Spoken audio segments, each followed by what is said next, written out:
I need to see what Brock Purdy is with a lot of weapons. If I'm going to pay Brock Purdy $40 million, let me see it again for another year. Because that's the elephant in the room. Everybody's just out here saying, yeah, we got a franchise quarterback, so let's, is Brock Purdy good enough to elevate an offense right now? You take away Brandon Aiyuk. Because Jimmy, anybody can say whatever they want about Jimmy Garoppolo. You go look at the weapons Jimmy Garoppolo had to work with compared to the weapons Brock Purdy has to work with, and it's not even close. No, they weren't as good. Not even close, Shasky. But I also believe Brock Purdy's processing has been better. I agree. Regardless of the weapons. No doubt. But it's that. But McCaffrey makes a big difference. You took away Deebo Samuel, Trent Williams, and things look different. They scored 17. Well, I'm thinking about when they didn't have Emmanuel Sanders and it was just Deebo, and then you lost Joe Staley and you lost Kyle Juszczyk for how many weeks, and they still scored a lot of points. Exactly. I don't know, but that's just a small stretch. But no, I'm not sure Brock Purdy. Brock Purdy's good, but boy, can he elevate an offense by himself? I'm not ready to see that. I'm not sure I'm ready to go down that road because it could look ugly on the other side. All right, we'll pick this up on the other side. And I want to talk about wide receiver contracts. I feel like they're getting bloated. They're getting a little high. What's coming up in the game? Brought to you by Fremont Bank, full service banking, no compromises. Let's talk BA. Let's talk Devo. Let's talk Purdy and the Niners here on the roast. Have you tried Farmer's Brewing yet? If not, it's time you put your lips on a farmer.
building, you listen to the Morning Roast, and we're doing numbers, man. Good job, Morning Roast. Sock it to me. Hey. Yee! That Larry June drop is pretty underrated. Now I think about it. That night, him being on the post-game set, it's iconic. He didn't know sports. He told me right before, I don't really know much about sports, but I was like, don't worry, we'll put you in a good spot. He start doing the Yeah. Remember watching that? He was like, bro, and then he had his entourage and Lubman's in there. Lubman, let's get him to do a drop. And Lubman gets his phone right there, and he just one take, boom. I'm like, oh, that's legendary. Larry June, shout out to Larry June. Hope he's doing well. Sock it to me, man. This segment is sponsored by Golden State Lumber, serving the Bay Area for 3 generations. When you succeed, we succeed. Visit goldenstatelumber.com. We had a draft trade here. Ian Rappaport is just reporting the Vikings and Texans have agreed on terms on a major deal in advance of the draft, per me and Tom Pelissero, landing Minnesota another number 1 overall pick. Now, right now, Minnesota has the 11th pick in the draft. Now, they trade with Houston, and Minnesota gets number 23 and number 232. So now Minnesota has 2 picks in the first round, 11 and 23. Houston gets number 42 overall, 188, and a 2025 second-round pick.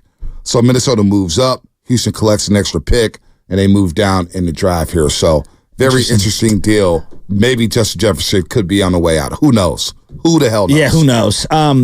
Speaking of wide receivers and value, I'm a big believer in there's a valuation across the board, right? Part of what makes tight ends so important in the NFL is you don't have to pay them like you do a wide receiver. So you get tremendous value, right? And for the longest time, running backs were suppressed. And I look up and I'm saying, I think we're reaching the point where other teams are realizing running backs are at the right price point and it's the right player, you can have tremendous value. And they matter. Right. And they do matter. Like they absolutely matter. Right now, I'm just giving you some of the top, this is heading into this year, some of the top 5 to top 10 wide receivers and how much they're making. Tyreek is making $30 million. Devontae's making $28 million. Cooper Kupp is making $27 million. A.J. Brown, $25 million. And then Stephon Diggs, $24 million. And then I look at the running back situation. McCaffrey's making half of what Tyreek Hill's getting. Now, McCaffrey is a unique, probably an outlier because of how great he is, but he gives you so much better value. And to me, value. $16 million, and you get a guy that's going to give you 2,000 or so all-purpose yards. That's incredible value. Right behind him, Kamara, $15 million. Saquon gets 13. Jonathan Taylor, 14. Chubb's hurt, but he gave you 12. I feel like the running backs are starting to get recognized by the GMs in how they're valuing them. And then they're like, because remember just a couple years ago, I don't think anyone was going to pay Josh Jacobs $12 million. Packers are like, we'll pay Josh Jacobs $12 million. And I think it's great value. So I look at a running back and what he can do for an offense, and then I flip it back to the wide receivers. You got to have receivers. I'm not saying you don't. And they're important and they're very valuable. But could we be reaching a point where you see someone like Debo making $25 million and you're like, well, it's a passing league. It's a passing league now. And third down and money down, you need pass catchers. You need guys who can go out there and make things happen. I think wide receivers, you need wide receivers. They come out of premium here. If you can get you a top-notch wide receiver, it changes the game. It changes the way a defense covers you. It changes the way a defense calls their plays. You know, you get a top flight like Tyreek Hill, for example. You have to double this guy. You got to figure out where he is at all times, he's right? Spectacular. He's worth every penny. He's a spectacular player. Devontae Adams, same thing, worth every single penny. Can I ask you this? If Miami had the choice, I don't know, but I'm just asking if they had the choice. You pay Tyreek $30 million or you paying Christian McCaffrey $16? What do you think they would? I don't know. I don't know what they would do because they have H-head and some teams like Miami may think we could find running backs left and right. That would used to be the Shanahan way. McCaffrey's the outlier. Remember, McCaffrey's an exception to the rule. Now, we don't know if he's going to go for 2,000 every single year. It hasn't happened like that for Christian McCaffrey. No, every single year. But with the Niners, he has, but that's with his team specific. I don't know if it looks. And Shanahan. I don't know if it looks the same in LA. I don't know if it looks the same in Arizona. I don't know if it looks the same in Seattle. I don't know if it looks the same in Dallas or Philly or whatever. You know what I'm saying? It could. He's a great dynamic player, but not everybody's Christian McCaffrey. And that's true. And Christian McCaffrey, who knows if he's going to start knocking at the door looking for more money. That could be happening at any moment. A year ago, it was 1 year ago, Christian Kirk got the big deal. Yep. Oh, or was it 2 years ago? I think it was the Debo year, so it was 2 years ago. Debo year. Yeah, and a lot of people thought he was overpaid. Absolutely. Well, I'm looking at the Calvin Ridley deal, and look, history might make me look really stupid and foolish, but the amount of money he got, that was a head scratcher to me. And so, again, I'm just asking, is the market dictating that the 49ers are saying there's just no way we can have 2 wide receivers making $25+ million for multiple seasons moving forward? And that's where I'm thinking out loud. No, because some teams just overpay. Like, this happens in the league. We see it in baseball, we see it in football, see it in hockey, see it in the NBA. Some players just get overpaid. And you just tip your hat to their agent and said, damn, that agent worked his ass off to get my client that type of money. Some teams are just silly. Some teams don't know what they're doing. Some teams have bad GMs, bad presidents, bad owners, and they just overpay and start throwing boatloads of money at everybody. Like we saw the Washington Redskins under Dan Snyder sign all these free agents for a boatload of cash, no matter what the market value was for that particular position. They did not care. They did what they did. They got their player. They overpaid for that player. I don't think we can look at everything like that. No, I'm looking at it from this sense. Like, I think the 49ers this last year were like, man, we're spending 45% of the cap on D-line. Like, we have to get better bang for the buck. And I think they're looking right now at their wide receiver position. And I think it'd be foolish to think they're not thinking about it. And they're going, is it the best team building strategy to invest $55 million or so every year into the wide receiver spot? Not saying that like Debo's overpaid or Aiyuk's overpaid. I'm just saying, is that a great team building strategy? I don't know. I don't think teams are building from the wide receiver out. You know what I'm saying? Yes. I don't think they're starting from the wide receivers. They start with the quarterback first and foremost, and then you look at the D line and you look at the trenches because you understand that the games are won and lost in the trenches. When it comes out of playoff football, who's controlling the line of scrimmage? So what are we invested in? Are we invested in the offensive line? It all depends on the team and how they want to build their team. But I don't think anybody in this league is going to build through their wide receiver. But having a dynamic wide receiver, now Kansas City has proven that you can win a Super Bowl. But why? They have the best quarterback possibly in the history of the NFL. Yeah. I mean, you know what I'm saying? Yeah. So there's outliers to that. But the 49ers, they need that weapon. Like they needed Brandon Aiyuk to pop the last 2 years. That's what I'm saying. They needed Debo Samuel to pop. You need playmakers in this league. You're 100% correct. And I do believe there's a sound argument to be like, you cannot invest $55 million into the wide receiver position. I get that point. But when I'm paying my quarterback under $1 million, now's the time to do it for the next year or two, right? So I don't want to see them jump out in front of this and trade one of these wide receivers just yet. Let's give it one more year and wait till you have to pay Purdy to make any of these moves. Well, here's why I want to run it back. I think Purdy's a good quarterback. I don't think he's great. Does he have a chance to be great? We'll see. But I want to see him do it again for another year before I pay him $40 million a year. I'm with you. Like here's the elephant in the room. I'm 100% with you. And I like Brock. He's got a small frame. Dude's small. He's had multiple injuries already in the first 2 years of his career. You can't deny those facts. Concussions, the rib, the elbow. What else? Did he have something else? You referenced the concussion. Right. Yeah, he had a concussion. So I want to wait. I need to see him do it again before I pay Brock Purdy. Because let's be real. Now that we're here and you've gone through the malaise after the Super Bowl and the playoffs, Brock Purdy specifically. First 3 quarters of Green Bay. Now, he came back and won it. Everybody's going to say, well, you won the game. When I tried to say that about Jimmy G, it was like, no, Bonte, Jimmy G was awful. Okay, so if we're going to play by those rules, because I'll play by everybody's rules. Jimmy G, you want to say he was awful? Fine. Brock Purdy was not good against the Green Bay Packers. Brock Purdy in the first half against the Detroit Lions, he was not good. You're down 17. Terrible interception. Bad reads, bad throws, overthrows. Inaccuracy with the deep ball. Let's be real. Let's just be honest. Can we just be honest for a day about Brock Purdy's performance in the postseason? And in the final drive against Green Bay, they jumped a couple routes. If you got to go back and watch. Right. So you tell me, did Brock Purdy look like a $40 million a year quarterback in the playoffs? I thought he looked better in the Super Bowl than the 2 prior games, but even then, I'm reluctant to pay any quarterback 40 or 50. But like, I'm being real with you here. Like, I'm reluctant because you know why? You know why? I hear you. You know why I am? And There's a Brock Purdy element, but here's the other part. Like, when you give that guy that much money, look at Dak. It has limited the Cowboys' ability to surround him with the appropriate playmakers to elevate his game. When you look at the Broncos and what they had to do with Russell Wilson, when you look at Deshaun Watson's contract in Cleveland, they're prohibitors, not enhancers. Like, that's why if I'm Miami, I'm very reluctant to pay Tua. Right? You see where I'm going with this? No, I see where you're going. There are very few players. But I want to ask you a direct question. It's a yes or no question. I'm not ready to pay him right now at all. Even though I know you can't. Right. I want to see another year and make an evaluation. I want to see another playoff run. Like, I am reluctant to pay just about every quarterback in the league not named Mahomes. I'm asking a question. And I'll ask 3 questions here. I'll ask 2. Since we're talking about Aiyuk and we're talking about Purdy now. Because what you do this offseason obviously is going to impact next offseason and what you do with Brock Purdy. Number 1, 888-957-9570, folks. Are you willing to pay Brandon Aiyuk 20? Would you be cool with Brandon Aiyuk making $25 to $28 million a year as a wide receiver? And number 2, did Brock Purdy look like a $40 million quarterback in the playoffs? $40 million a year? Did he look like a $40 million a year quarterback?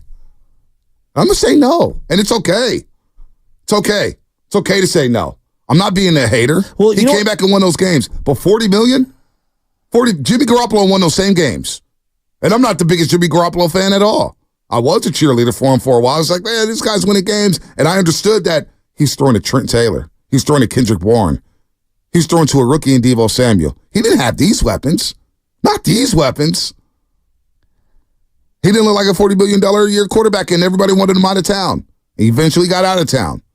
But Brock Purdy in the postseason, let's be real. Let's be honest with ourselves. And Brock Purdy had a very good season.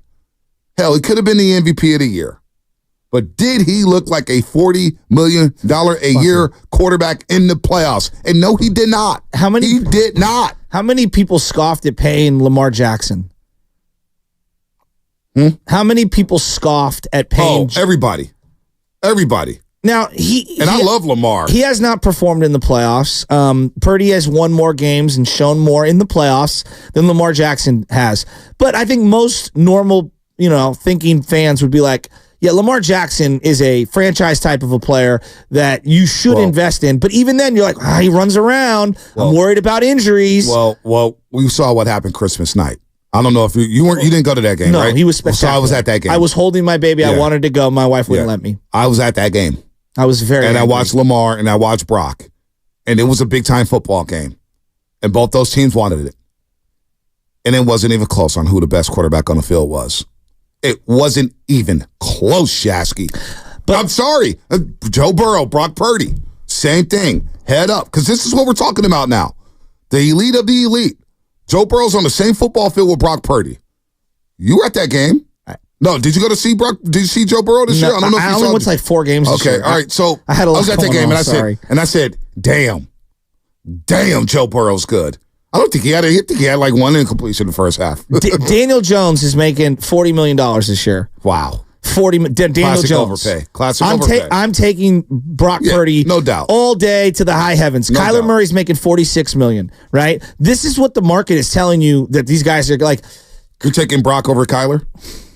Kyler bounced back. He did bounce back, but I'm probably taking Brock. But again, I don't love a $46 million price tag. Why is that? When I say that, why does that disqualify me liking the player, but not liking the value? I don't even. You made that up. No. But what I'm saying, because I know I'm going to say these things, right? And then I'm going to get labeled a hater. You know what? I'm going to say this right now as you're listening to 95.7 The Game. Like, I don't want to pay spicy. Kirk Cousins $45 million. I'm feeling spicy right now. You're listening to 95.7 The Game, KGMZ FM and AC1 San Francisco. I feel like Kirk Cousins. Don't forget, you can also watch us every single day on our YouTube, Twitch streams. Just all got to search 95.7 The Game. Be sure to like and subscribe to the channel while you are there. Brought to you by First NorCal Credit Union. Upgrade your savings dividend. Open a First NorCal First Class Money Market today. Shout out to the Comcast Business Text line. Shameless shout-outs coming at 8:45. We got Mia O'Brien. Great job, Lubman. Mia O'Brien at 8 a.m. She's going to join us to talk about these Aiyuk rumors. 8 a.m. Mia O'Brien from down in Jacksonville. Great job, Lubman. But let's roll up the sleeves for a little bit here. So now I'm feeling spicy. All top 10 quarterbacks, all the top 10 highest paid quarterbacks are above $40 million. It's 40 and up. Dak, Daniel Jones, Matt Stafford. Can I just say this? You said something that somebody's going to pick up what you said and run with it. I don't give a damn what people think about my opinions about sports. All right? If they could clip it, I don't care. I got called, just 2 weeks ago, I got called all kind of names for an interaction with Draymond Green. And you know what? I don't even care. The other day I woke up in the morning and somebody tagged me in a tweet and said, "What's up, B-word?" I don't really care what people think about what I say about Brock Purdy anymore. I have my opinion just like you have your opinion. So I'm not going to worry about what people are saying about how I feel about Brock Purdy. I feel like I'm going to be, he did not look like a $40 million a year quarterback. Now, Daniel Jones is not a $40 million a year quarterback. That's why the New York Giants are going to move off of him. And we all thought it was a poor move. I mean, he threw 17 touchdowns or 15 touchdowns the year they went to the playoffs. So now... Talk about Daniel Jones. Daniel Jones. So now, I swear to God, we walked out of Allegiant Stadium after that Super Bowl, and the first thing Joe Shasky, the butcher, said to me, he was right across from me in his Giants cap and his Giants jacket, looking dapper, ready for baseball. The first thing Shasky said to me was, "Damn, that was the difference between great and just good." It was. And it just wasn't good enough. And we watched him in the playoffs miss deep ball after deep ball after deep ball. Miss. Interceptions. I mean, he got away with some throws in the Detroit game. I said, damn. Oh, boy. We're fortunate.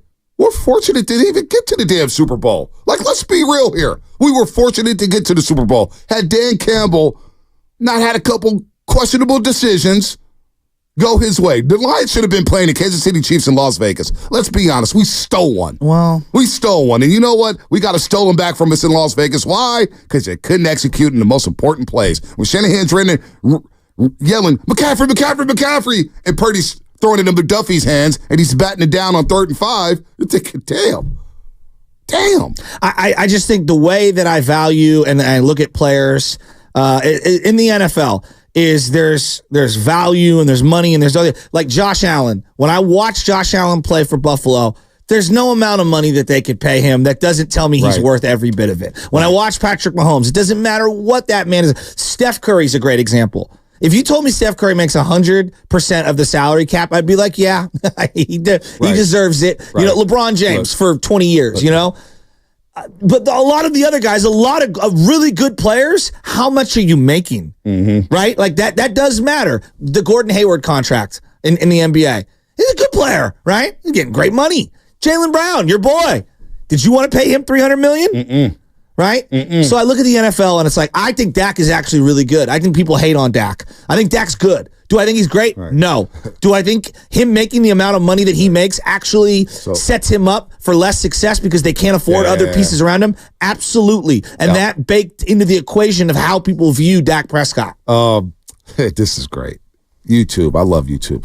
To everybody out there listening, Chris B, YouTube. Did you forget, Steve Young talked about this? Brock Purdy did play week 18 and had a bye week and it threw his rhythm off. Well, can I use that excuse for Jimmy Garoppolo in the Minnesota game? Oh, can I use the same excuse? I'm not here for that. Not today, man. Because we're talking about Brandon Aiyuk. You take away Brandon Aiyuk from Brock Purdy next year. Let's just hypothetically play this game. Brandon Aiyuk says, I want to go to Jacksonville. Now, obviously, the Niners will try to draft their wide receiver. I don't want to even see what that looks like, but I don't think it's going to be good. Yeah, I don't want to see what it looks like either. When you look at that schedule next year, come on, man. And you got to draft a rookie, get him up to speed, and learn this offense. And we know how complex it is. Yeah, outside of Debo, no rookie wide receiver has stepped in the Shanahan era and looked competent. At all. Not even Brandon Aiyuk. Dante Pettis, I don't even know. Not even Brandon Aiyuk. No. Not even close. No. So let's be careful with trading Brandon Aiyuk. Brock Purdy needs all the weapons he can get right now. Like early on, and it's okay for Brock Purdy to be at this spot. He's entering his 3rd year in the league. No doubt. When Tom Brady was at that stage, I don't think he could carry a team yet. I don't think he could carry the offense yet. He was still learning the ropes and still, figuring things out while he's with the Super Bowls. Had a run game, screen game, and a great defense with a great head coach in Bill Belichick. Let Brock Purdy get there. But right now, can Brock Purdy elevate the offense by himself? Well, we saw the 3 games. Cleveland, Minnesota, Cincinnati. 5 interceptions. 17, 17, 17. And it's okay. And I said it in real time. It's okay for Brock Purdy to be in that position. He's only in his second year. That was his first full season. But let's keep it real, man. But it's okay. So I'm not gonna get swayed by what people online think about our opinions about Brock Purdy because we're a little critical of Brock Purdy. No. Doesn't make us a hater. I'll pull for the young man. The guy is one of the best stories in the North American sports history, and he would have been had he won that Super Bowl. It's okay. But also, I'm not gonna just sit here and tuck my tail because somebody online is gonna say, "Oh, look what he said about Brock Purdy. He doesn't like Brock Purdy." Blah, blah, blah, blah, blah. Like I don't care about that stuff anymore. Just being honest. No, but I think it's so interesting because when you get stuck in one of these, and I say stuck because when your quarterback is making unbelievable amounts of money, it makes it really hard to field the team around him. I look at someone like Trevor Lawrence. Jacksonville doesn't know if they want to pay Trevor Lawrence, and that's the smart thing to do. Right. Because I don't know. I think Purdy's been better than Trevor Lawrence, and it's not even close. Right. I don't think it's even close. And yet, Trevor Lawrence is coming up for a contract extension, and I think the best thing that they could do is let the man play it out. I don't know why Niner fans have to throw the bag at everyone, and we have to throw the bag at people prematurely. Let's pump the brakes. Let's let this thing play out. Because I hear all the beat writers are like, well, you're going to have to pay Brock Purdy $50 million in a couple of years. Can we just wait? Can we just get down the line before we start paying everyone? I don't understand why we can't just allow things to settle. A great example of this is Eric Armstead, who we referenced. We were ready to call Eric Armstead a bust day one. Right. Year 2, year 3. It took, I believe, until his 4th full season for us to even know what position the guy played. Yep. All right? And he ended up being a really good 49er. Right? But if we were to this is what he is, we never would have had an opportunity to see how good he was. Same can go on the other end of the spectrum. I really like Brock Purdy. He's been excellent. Absolutely excellent. But to go all the way flying to the other side of the room, got to carve out all of this money and pay him $55 million a year because that's what the market dictates. And these are the weapons we're going to have to get rid of to be able to set this guy up for money.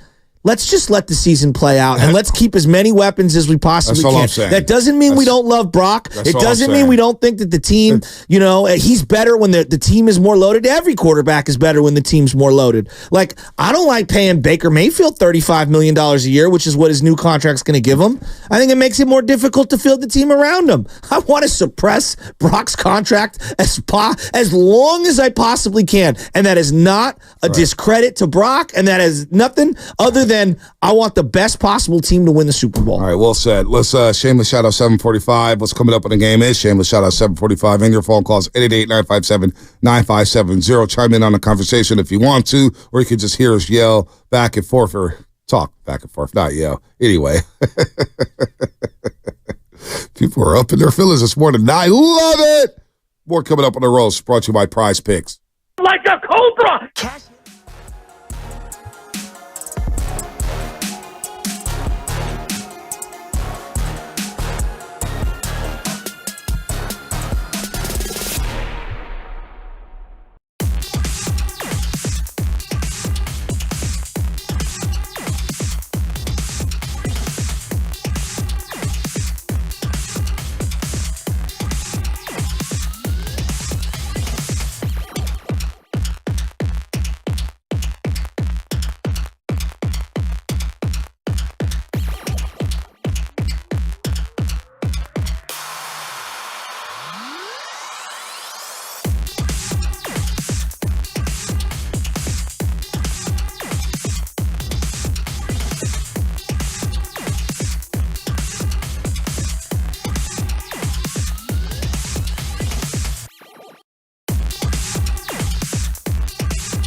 Here Purdy looking to throw.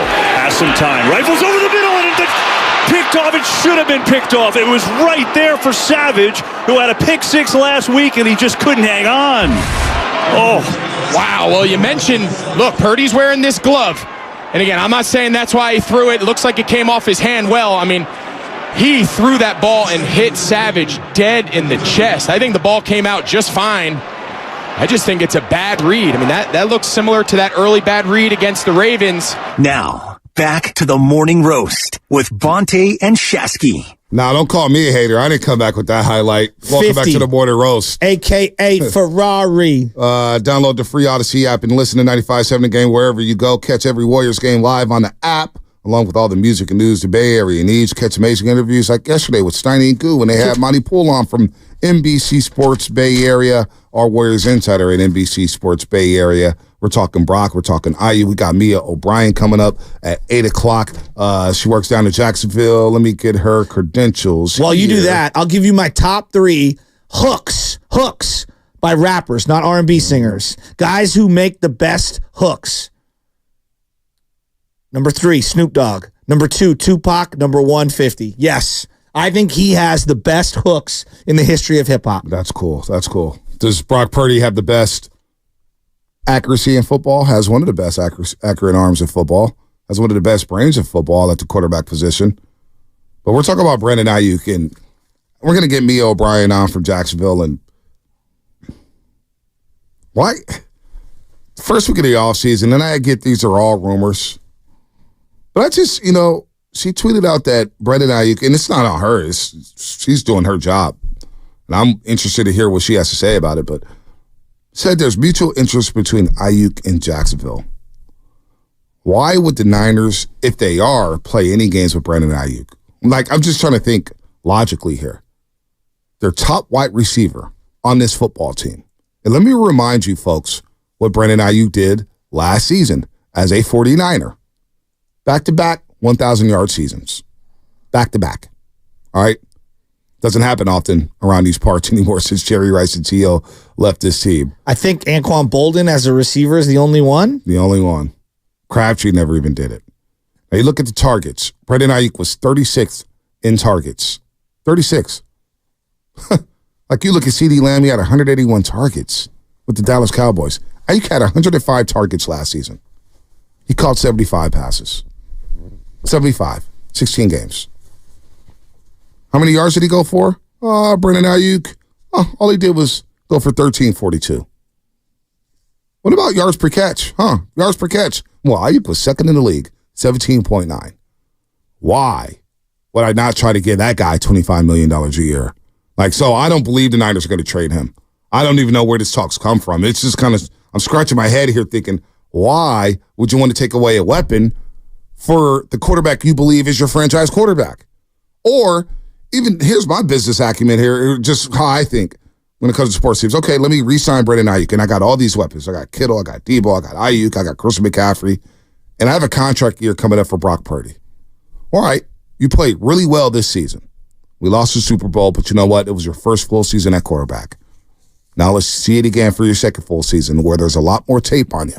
A lot more teams have film on you. A lot more teams are picking up on your tendencies here. Let's see what you do again. Because what if there's any regression whatsoever? Which is possible? And what does it look like? Are you sure you want to pay the quarterback or the wide receiver? I'm not trying to take away a weapon from a third-year quarterback who's playing in his second full season. I don't think that's smart business. I just think that's dumb. Flat out dumb. If I was just looking at offensive players, if Aiyuk, you said the number was what, 25 million? Yeah.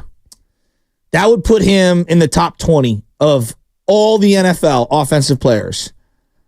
He'd be the highest paid offensive player on the 49ers in terms of AAV. Right. You think I'm asking out loud, does that sit well with everyone in the room? It sits well with me. I ain't get Christian McCaffrey is on this football team.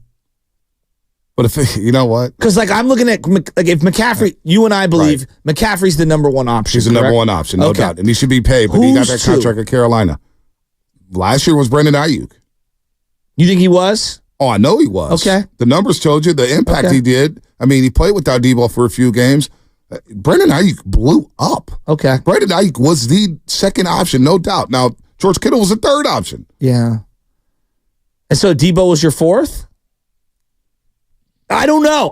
Like, when I watch the team play, even though like you're giving me the raw data of the targets, I feel like Debo is more of an emphasis on the offense than Aiyuk is off my eyeballs. But I could be wrong. The Super Bowl told you they put more emphasis on Debo Samuel. And he came up with 3 catches on 11 targets. Now, whose fault that is, it's a number of things, right? Yes. There's a couple passes behind him, lack of separation. He was just handcuffed by the Kansas City Chiefs TVs. But Aiyuk was your guy as a pure wide receiver. Guy, I'm saying I'm on third down. I need to get first down. Brandon Aiyuk's your guy. Why wouldn't he be? This is who you groomed him to be. I wouldn't have a problem paying him $25 million a year. I wouldn't. No, I wouldn't either, but I do believe that at some point in the next couple of years, you're going to have to get cheaper at the skill positions if you're going to pay the quarterback because of the way the salary cap thing is. It's just that's how it works. You got to get value at a position with suppressed salaries. Well, at some point you're going to move off from George Kittle. That's true. At some point. And Trent Williams is making 25 large, and you look at someone like him, and he's probably got, 1 year left? Maybe two. What's going to happen with Debo after the season? You know what I'm saying? So things change. And that's where, like, as you talk about moving off people, if you move off Aiyuk, think about this. Just think about this for a second. If you move, or Debo, now you have to go after a wide receiver in the draft. And we all know you have to get another tackle for the either the Trent replacement or the right-hand side. Like those are absolutely necessary needs. Absolutely. So you're creating another hole by moving off someone. The whole point of having a guy making $900,000 at quarterback is to be able to afford the highest paid left tackle, 2 sweet weapons, a great tight end, and a great running back. So I understand all that, Shasha. Let me just let's rewind a little bit, because John Feliciano just re-signed with the 49ers for a 1-year deal, according to Peter Schrager. Really? NFL Network. John Feliciano's coming back. I wonder if he's going to live tweet about it. PFF, number 4 graded run blocker. Number 24. On the team? Wait. Overall. Overall, he was number 4? Apparently. PFF. Take that for what you want. Then why was he rotating with Burt? Okay, keep going. Yeah, I don't know. I don't think you're willing. I'm just trying to pick your brain here. Yeah. You would be hesitant to give Aiyuk that type of money, huh? I'm hesitant to give him the money, but I'm also more reluctant to trade him. I just don't love paying both these receivers $55 million. So what I would try to do is I would try to set up some sort of, hey, Aiyuk, we're going to take care of you after next year, right? We're going to do that. And then I would, when the Debo money starts to tick down a little, I would probably make my decision on which one I'm riding with and which one I'm drafting. But Brandon Aiyuk's not coming to camp without new money, right? For sure. So I wouldn't, if his brother, I wouldn't recommend him. You tear your ACL, you lose all the money. And did we want to play that game with holdouts and training camp? Because number 97 blamed his lack of participation in training camp on the slow season. Yeah, that was terrible. So no, this is not an easy decision. Right. This is not easy because, again, like, this is a guy you groomed. You drafted him in the first round in the wide receiver rich draft when we wanted Jerry Jeudy, we wanted CeeDee Lamb, some people wanted Justin Jefferson, and the Niners traded back up into the first round after taking Kinlaw to take Brandon Aiyuk. What's up? No, I was saying nobody wanted Ruggs, huh? Henry Ruggs, people wanted Ruggs. People did want Ruggs. We didn't know he was going to. What happened in Las Vegas was going to happen, but a lot of people wanted Ruggs. No, yeah. After that 40 time, a lot of people are like, this guy could go number 1 as the wide receivers. And he did. Did he go first? He was the first wide receiver taken. First wide receiver taken. Right. Henry Ruggs. He was the first one. He was the first one. He was emerging too that season after. Yeah. Really? Yeah, he was starting to come on. I remember being in the hospital. I was like, uh-oh. He had a huge game against the Steelers. Yep. Yeah. Nah, he was coming along. It's unfortunate.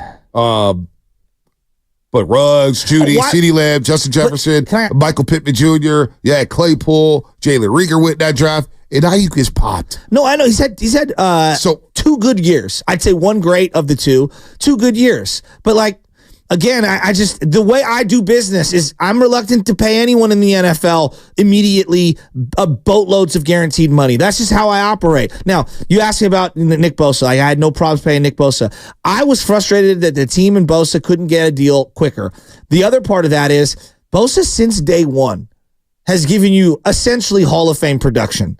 You know, Brandon Aiyuk took a second. That doesn't mean that I don't want to pay him, but I can't just do business the same way with Brandon Aiyuk that I did with Nick Bosa because their career arcs are different. And I'm also looking at, you know, what this team, like without Bosa, this team is dramatically different, right? Without Brandon Aiyuk, they're different, but I still believe they have other playmakers to offset it. I don't think it'll be as good. No way. Not even close. Not even as close.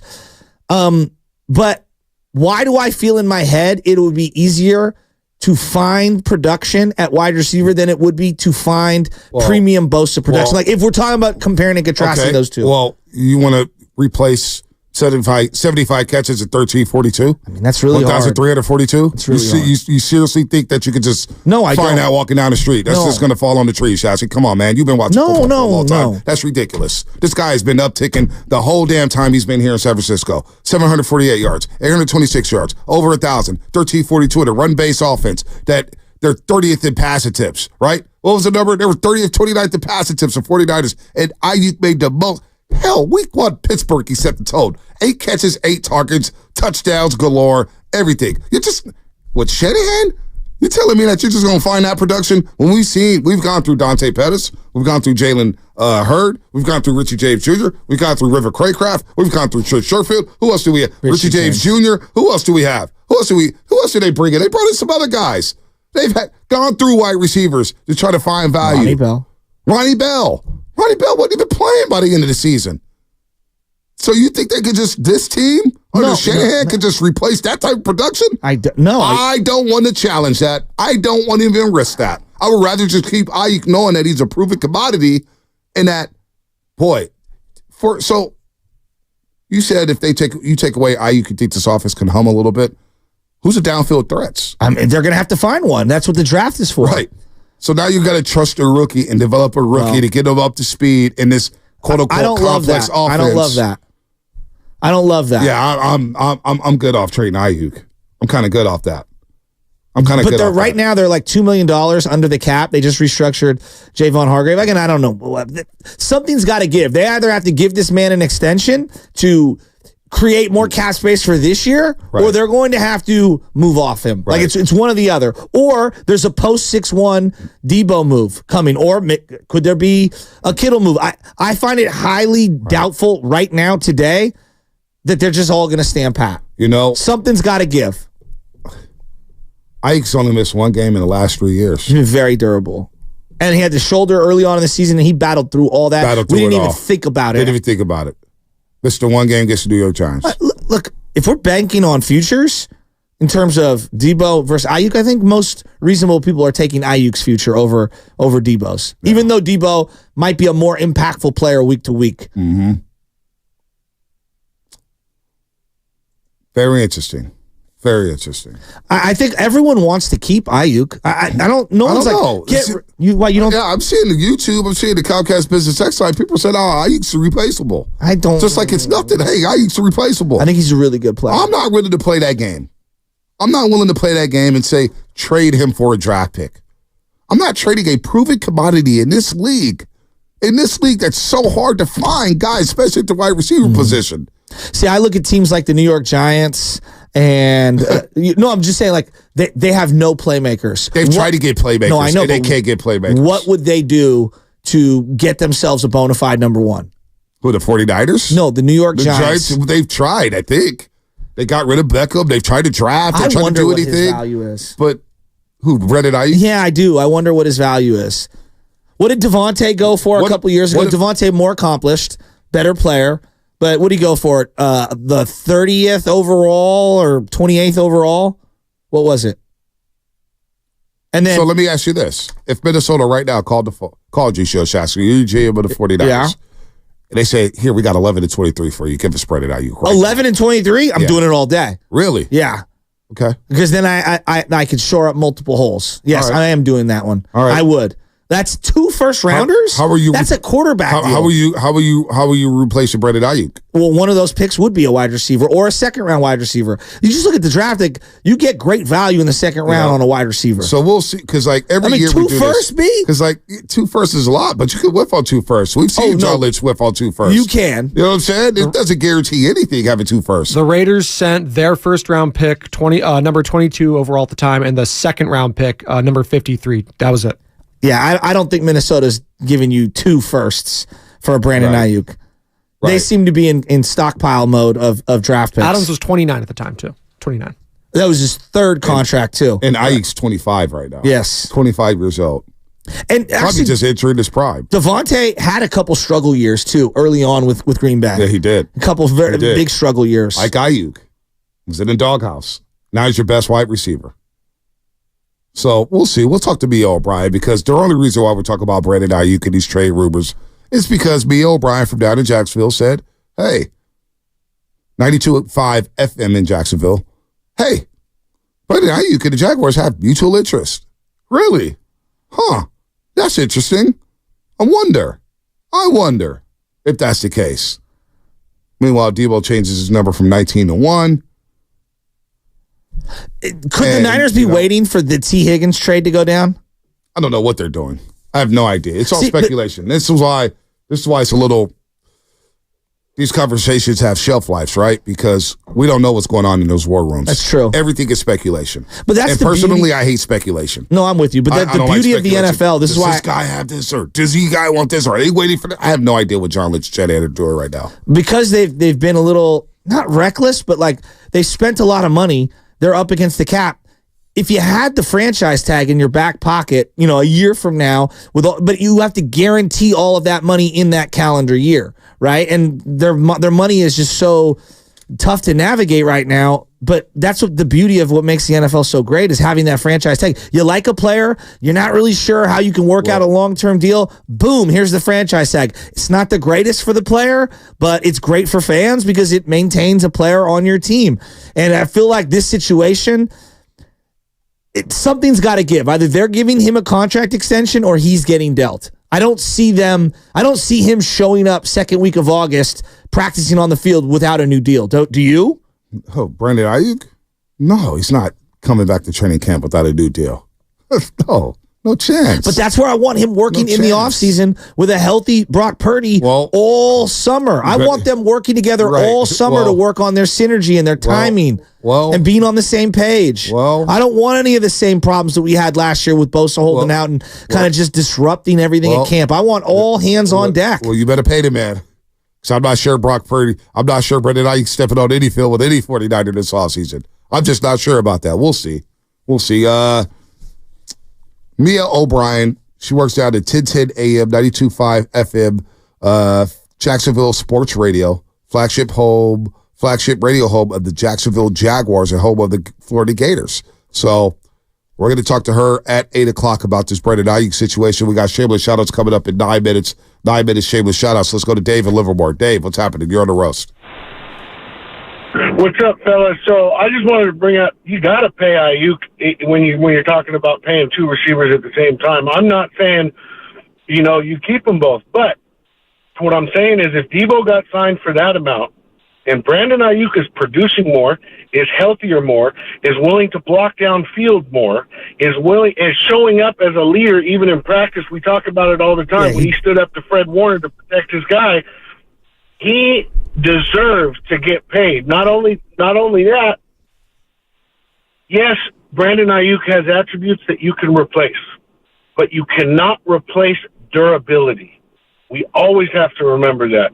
And Brandon Aiyuk consistently shows up in almost every single game. He sure does. And the part about practice is important too. He dominates practice. When you go to practice, I feel like he does set the tone for the entire team. And when you watch how hard he practices, Sam, you've done multiple years with me out there. Both years, I thought you could make an argument Brandon Aiyuk was the best guy in camp.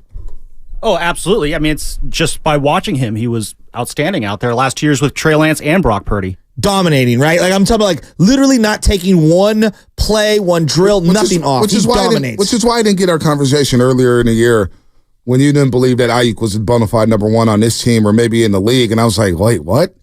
And I'm not coming down your road about that, but your own eyes told you that Brandon Aiyuk separates a lot better than any wide receiver on this football team. And he goes down there and goes and gets it.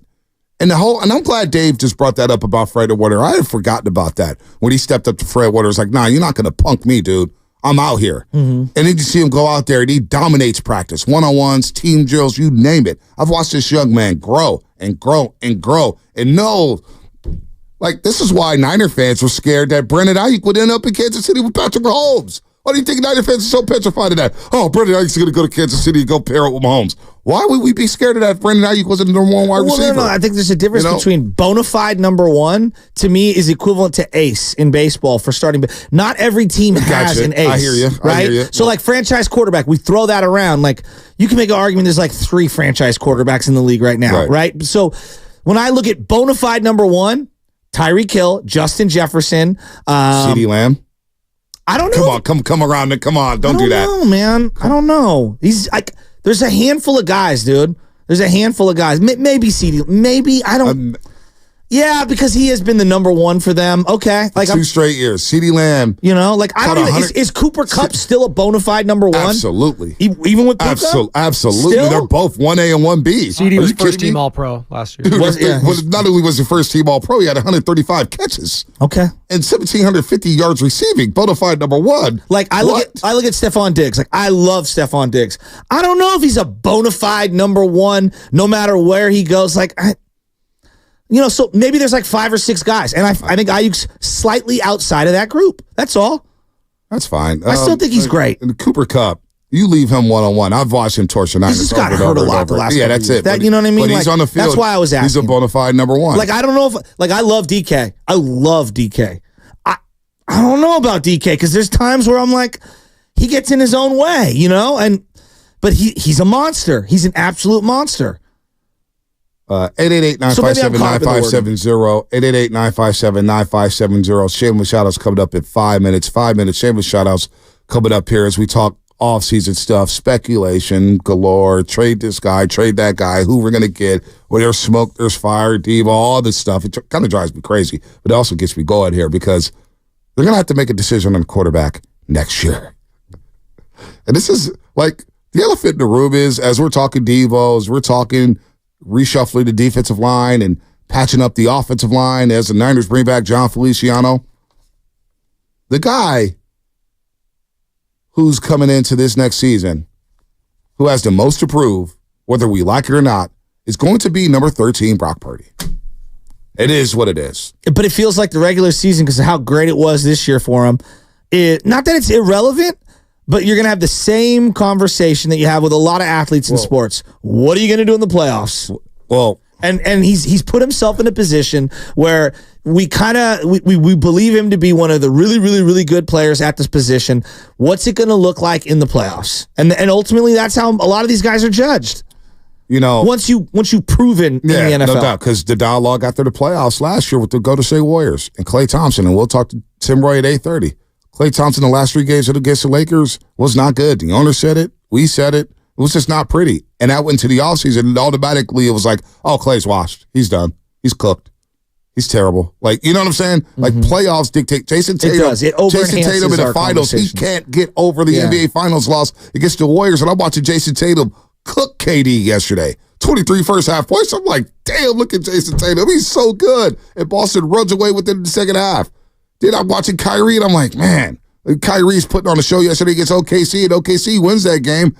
But a lot of what OKC does in the playoffs is what is going to carve out our conversation for the offseason when it comes to OKC. Oh, are they ready yet? Oh, well, they didn't prove it in the playoffs. They didn't prove it yet. You know what I'm saying? Kawhi Leonard is a great example. Because he's done it multiple times in the playoffs, there's a level of dignity that we bestow upon him rightfully, and he's an all-time legend. Mm-hmm. Legend killer, if you will, right? Yep. Like Joe Burrow, I believe he's been injured a lot. Like Joe Burrow's been injured a lot, but because he beat Mahomes in the AFC Championship game and what he's done in the playoffs, like I think that has carried over. Wouldn't you agree? Absolutely. And he gets put into the category. I feel like Josh Allen, for as spectacular as he is, we hold it against him that his team hasn't won in the playoffs. Yep. That's the big question with him. Mm-hmm. If you bring up Brock Purdy and Josh Allen to a lot of fans, the first thing people say about Josh Allen, he won nothing. Which is stupid. Yeah, I agree. I mean, it's. But isn't that what you hear? Yeah, no, but I mean, I ignore it. I mean, I hear it, I ignore it. I don't really listen to it. But you hear things, but it's just like, yeah, I'm not going to listen to that. We take Josh Allen right now on the 49ers over Brock Purdy. And anybody who says they wouldn't take Josh Allen over Brock Purdy is lying. You're lying to yourself. If Josh, just let's do this little thought exercise. If Josh Allen was the quarterback right now, wouldn't you feel a lot different about moving off weapons and finding the next one? If Josh Allen, no, I'm asking sincerely. Quarterback.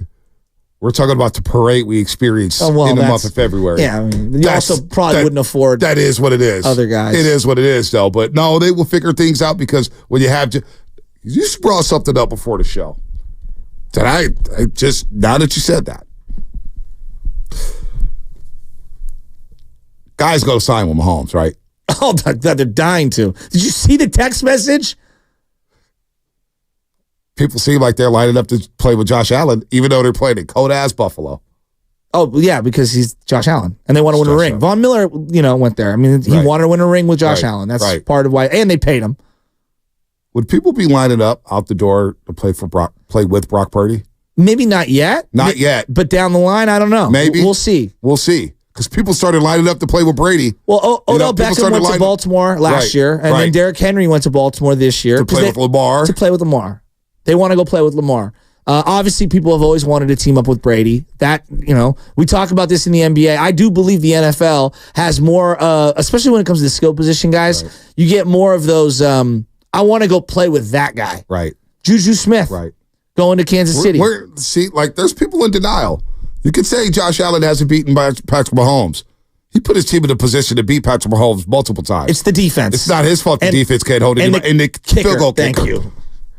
Watch the game. He was unbelievable. Josh Allen's the reason. He threw a ball 80 yards down the field that hit Stephon Diggs in the numbers. Dude, Josh Allen's the reason why. Look, you do not like Josh Allen. Josh Allen's the reason why Kyle Shanahan went up there and took Trey Lance because he thought he had his new Josh Allen. Remember the way he talked about Josh Allen after that Monday Night Football game? He was blown away. And I'm not the biggest Josh Allen fan, but I ain't no dummy. I'll take him right now. He's a top 5 quarterback in this league. Top 5.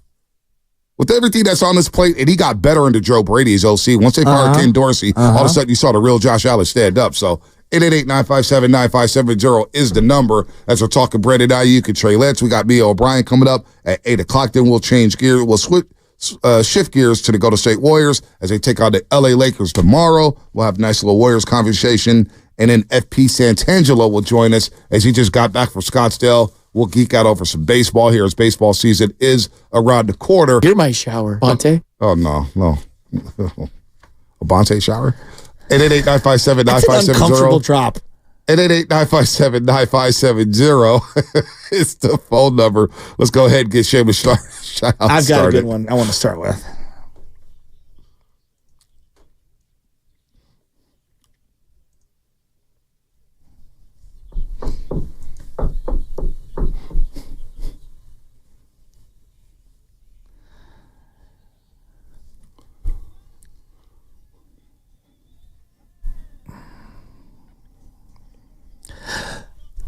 I have a special shout out. I've been dealing with foot and ankle problems for a long, long time. And I went and saw a guy I went to high school with back in the day. And it's long overdue. Dr. Joe Jaime and his team over at Shift Team in Westlake. Okay, right over there near your buddies, 1985 Gallery. It's a spine health functional therapy spot, and I'm telling you, sports chiropractic, they took care of me. All right, it's therapy and it's the chiropractic stuff. I don't know, I'm probably mispronouncing all of it. They do anything that you need. If you're a weekend warrior like myself, if you're just somebody that's struggling with your body right now, go see Dr. Joe. I'm telling you, I cannot recommend them enough. He's got the Instagram, I believe it's Shift Movement. You can look at it. I reposted some of his stuff. I'm going to talk about him more. He's got a YouTube page. My guy has taken care of my leg. I felt so much better. It's going to be a work in progress, obviously, but go see Dr. Joe. I'm telling you, it's better than my normal primary healthcare physicians who just basically told me to continue to take aspirin. And I actually now have a plan of how we're going to increase the strength and the mobility in my hips and my legs. I feel so much better. Thank you, Dr. Joe. I love you, buddy. That was like an organic read. Why is everyone laughing? I saw you got like the tape on it and stuff too. Yeah. What?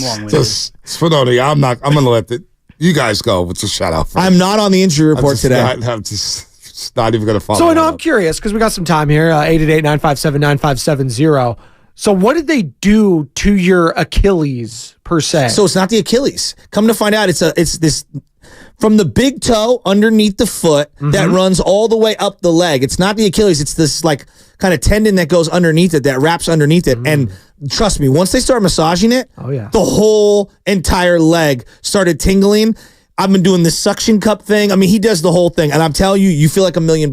I had never been adjusted, and it's an interesting adjustment because like I was not ready. All of a sudden, boom, your back's cracked, and boom, he's doing the leg. And I'm stretching this thing in areas I didn't realize how limited mobility my right hip was, which was affecting how I was walking, which was affecting my foot. Yeah. Was that all the golf you think? I think it was throwing, it was golf, it was everything. And that's what I'm telling you. If you're just a normal person, do not like start just popping Advils and buying shoe inserts. Go see it like a professional. And then you'll learn more about your body and you'll learn about how to fix it. Like I'm all about trying to educate myself and learn more. I'm dead serious, bro. I'm not trying to be hurt. Interesting. Why are you smiling? You done? Shameless shout-outs or Shasky shout-outs? Yeah, I mean, seriously. Shasky's injuries. I mean, geez, Louise. We're actually morphing the injury report with this one. So like popping Advil Shameless left injury to right. report. Went to what chiropractor? Now he's got the. You're unbelievable. I went twice this week. You're unbelievable. Dr. Joe, dude, he took care of me, bro. Did you pay him? Of course. I've taken care of him, bro. Relax. Don't be worried about my finances. I am relaxed. I'm fine over here, Chief. Thanks, boss. Dave Cohen. I'm going to shout out Dave Cohen. His 4-year-old son, man. He sent me a great video the other day. I'm going to shout out Matthew Cohen, Dave Cohen's son, DC. What up, DC? My 4-year-old is your biggest fan. He wants to listen to you on his way to school every single morning. Hope you're well. I'm sorry, kid, that you want to listen to me. But hey, I got the 4-year-olds on lock. And then baby Quinn, Worldwide Hef. He loves to listen to us too. What up, Uncle Bonte? What up, nephew Quinn? So that's who I'm shouting out. I'm shouting out the kids today. That. Shout out the kids. What else? Spadoni, what are you shouting out? I'm shouting out myself. Shout out the pregame show, 5 to 6, Monday through Friday. Hey, if you're getting up really early and you can just miss the morning roast, hey, 5 a.m. show, best in the Bay Area, right here, pregame show, Monday to Friday. Also, Warriors this week, tomorrow, Evan Giddings and Whitley Sandretto. Wow. Let's go. Whitley. Are you kidding me? Nice. Let's go, Whitley. Oh, Whitley. Let's go, Sandretto. Fellow Paisan, there you go. Is she Italian? Sandretto's literally Italian. Oh, I mean, well, I'm fake, so I don't know actually. So you know. Shout out baseball season for high school sports. I know it started and it's in full effect. There's going to be a triple header at Oracle Park next week. I'm excited. I'll be out there. Bruce Mahoney is headlining it at 5:30 at night. University's going to be out there. San Marin's going to be out there. Marin Catholic's going to be out there. I think there's one other team that I'm omitting. Sacred Heart and St. Ignatius. Yep. It's going to be a great day. 415 Comcast Business Text Line. Shout out to SI Boys Rowing. Big regatta with the teams from all over California this Saturday. Lake Merced. Go Cats. Shout out to my daughter Kennedy. She has major surgery next week and loves listening to the roast. Your family loves you, Kennedy. And you got this. That's TJ San Jose. Kennedy, you do have this. You're gonna kick that surgery's ass. No doubt about it. Seriously. No doubt. Don't get well, Kennedy. God we hope you're right. 650, the Shop Roaster Morning Roast, right? A Morning Roast play coming your way. Victor from San Jose. How about Bellwether Coffee out in Berkeley? Oh. We just dropped our newest coffee roaster that is helping cafes become carbon neutral. Shout out to you guys. Nice. Bellwether Coffee. I like that. Yeah. Shout out to Eric Armstead. That's from the 650 Comcast Business. He was a really good person in the community. No doubt. Can I shout out my 4-year-old Reed? Played his first T-ball game last night and loves playing baseball. Go Power Hitters. Let's go. That's from the 650. And shout out to Brock Purdy for proving anything's possible. Now I've tried so many new things. I don't know what that means. I don't even know what that means. Yeah, I don't know what it is. Let's go to Mike in Redwood City. Mike, what's happening? Hey guys, how you doing? I got a big shout out this morning for the Fighting Friars of Providence College who are going after the Big East Conference. Ooh. I think we got Marquette or Villanova tonight. Marquette. Get the W. Yeah. Is it Marquette? All right, well, that's a quality win if we can pull it off. No doubt about that. Marquette beat Villanova in overtime. UConn's playing St. John's. Duke lost yesterday. Virginia survived in overtime. College basketball tournaments are full swing as we get ready for March Madness. I was tapping in. Huh? Florida State. Florida State, yeah, they won yesterday. They beat who did they beat? I thought they lost. They got blown out by North Carolina. Yeah, they got blown out by North Carolina. Yeah. Florida State sucked. That's on my college basketball team. College basketball. I got you a Florida State college basketball jersey. I know. I wear it around the house, but I'm not a college. That's a sick throwback. I used to like North Carolina back in the day. Did I like the Arizona Wildcats? So you just hopped on whoever was good. College football, I like Florida State. Like the Orioles. College basketball, and I will talk a lot about the Orioles this year. They're actually going to do something. J.J. Hardy. But my college basketball team growing up was like the Arizona Wildcats. I love the Arizona Wildcats. Lute Olson running up and down Tucson, Arizona, getting up and down. Bennett Davidson? Bennett Davidson, A.J. Bramlett, Eugene Edgerson, Mike Bibby, Miles Simons, Michael Dickerson, and Jason Terry. Richard Jefferson. Well, that was later on. Oh, that wasn't the 97 team. I'm talking about the 97. You're going that specific Wildcats. team. And I read it, Bibby does Kings pre and post. Did he get you in a headlock with his giant biceps? I was like, Bibby, man, 97, He was feeling it, man. We were talking about Arizona. I can't wait to talk to him more about that. When he lit up Paul Pierce and the Kansas Jayhawks in the Sweet 16, beat the Providence Friars in the Elite Eight, then beat North Carolina in the Final Four, and then Kentucky in the National Championship. Come on. Nothing. Don't test my knowledge when it comes to college basketball. Nothing on God's green earth makes Bonte happier than fraternizing with former NBA players. No, it doesn't. That's what makes you happy. You lit up like a Christmas tree. No, I just like talking about old school. I just like talking I love that. With all former players, baseball or football. Doesn't matter. Let's go to Professor Mike in SF, and then we'll get the Duke in the city. How big was Professor Bibby? Mike. Were you bigger than him? Who? Bibby, you were bigger than him? I'm taller. Yeah. Professor Mike, what's happening? What's up, Mike? Hey, Bonte. How you doing? I want to shout out to San Francisco State Becca department, especially my sports class. This is Mike Mitchell. Mike Mitchell. Hey. Professor Mike, what's up, baby? I'm going to see you at 1 o'clock today. I know. We're all looking forward to it. Damn, I was going to oversleep too and kind of cancel, but they saw I'm on the show. I got to show up now. That's right. All right. All right. This semester's class is really, really a great class. Nice. I can't wait to come speak. I'm bringing baby Chaz with me because I'm on daddy-daughter duty, so I'll make sure to give her the iPad so she can stay locked in and let me talk. Real quick, Duke in the City. What's up, baby? Come on, man. Y'all already know what it is, man. Golden State Warriors. It's playoff time. Morning roast, butter toast. It's time to shine. Steph and Clay shooting threes from the 4-1-5. Tenderloin, that's a gutter for the butter with the garlic inside. Now we all geared up and we ready to ride. Man, shout out to y'all, man, for holding it down, doing what y'all do. To anybody that's dropping kids off this morning, man. Any parents dropping kids off, man, doing that special thing, man. And for the Golden State Warriors, man, come on, let's get it done tomorrow on YouTube and Twitch. I know you like the clown. 3 after 3, Steph is going to show down. All my Longshore partners, all the Longshore family, man, I love y'all, man, for listening to. And a special shout out to my boy Dale. He listens to y'all all the time, man. He got in a bad car accident in the intersection on the way going to Stockton, man. But he's an avid 95.7 the gang listener, man. We're going to get it in. I love y'all, man. Have a blessed weekend. Best up, Dale. Man. Good stuff, Dale, man. Get better. All right, injury report.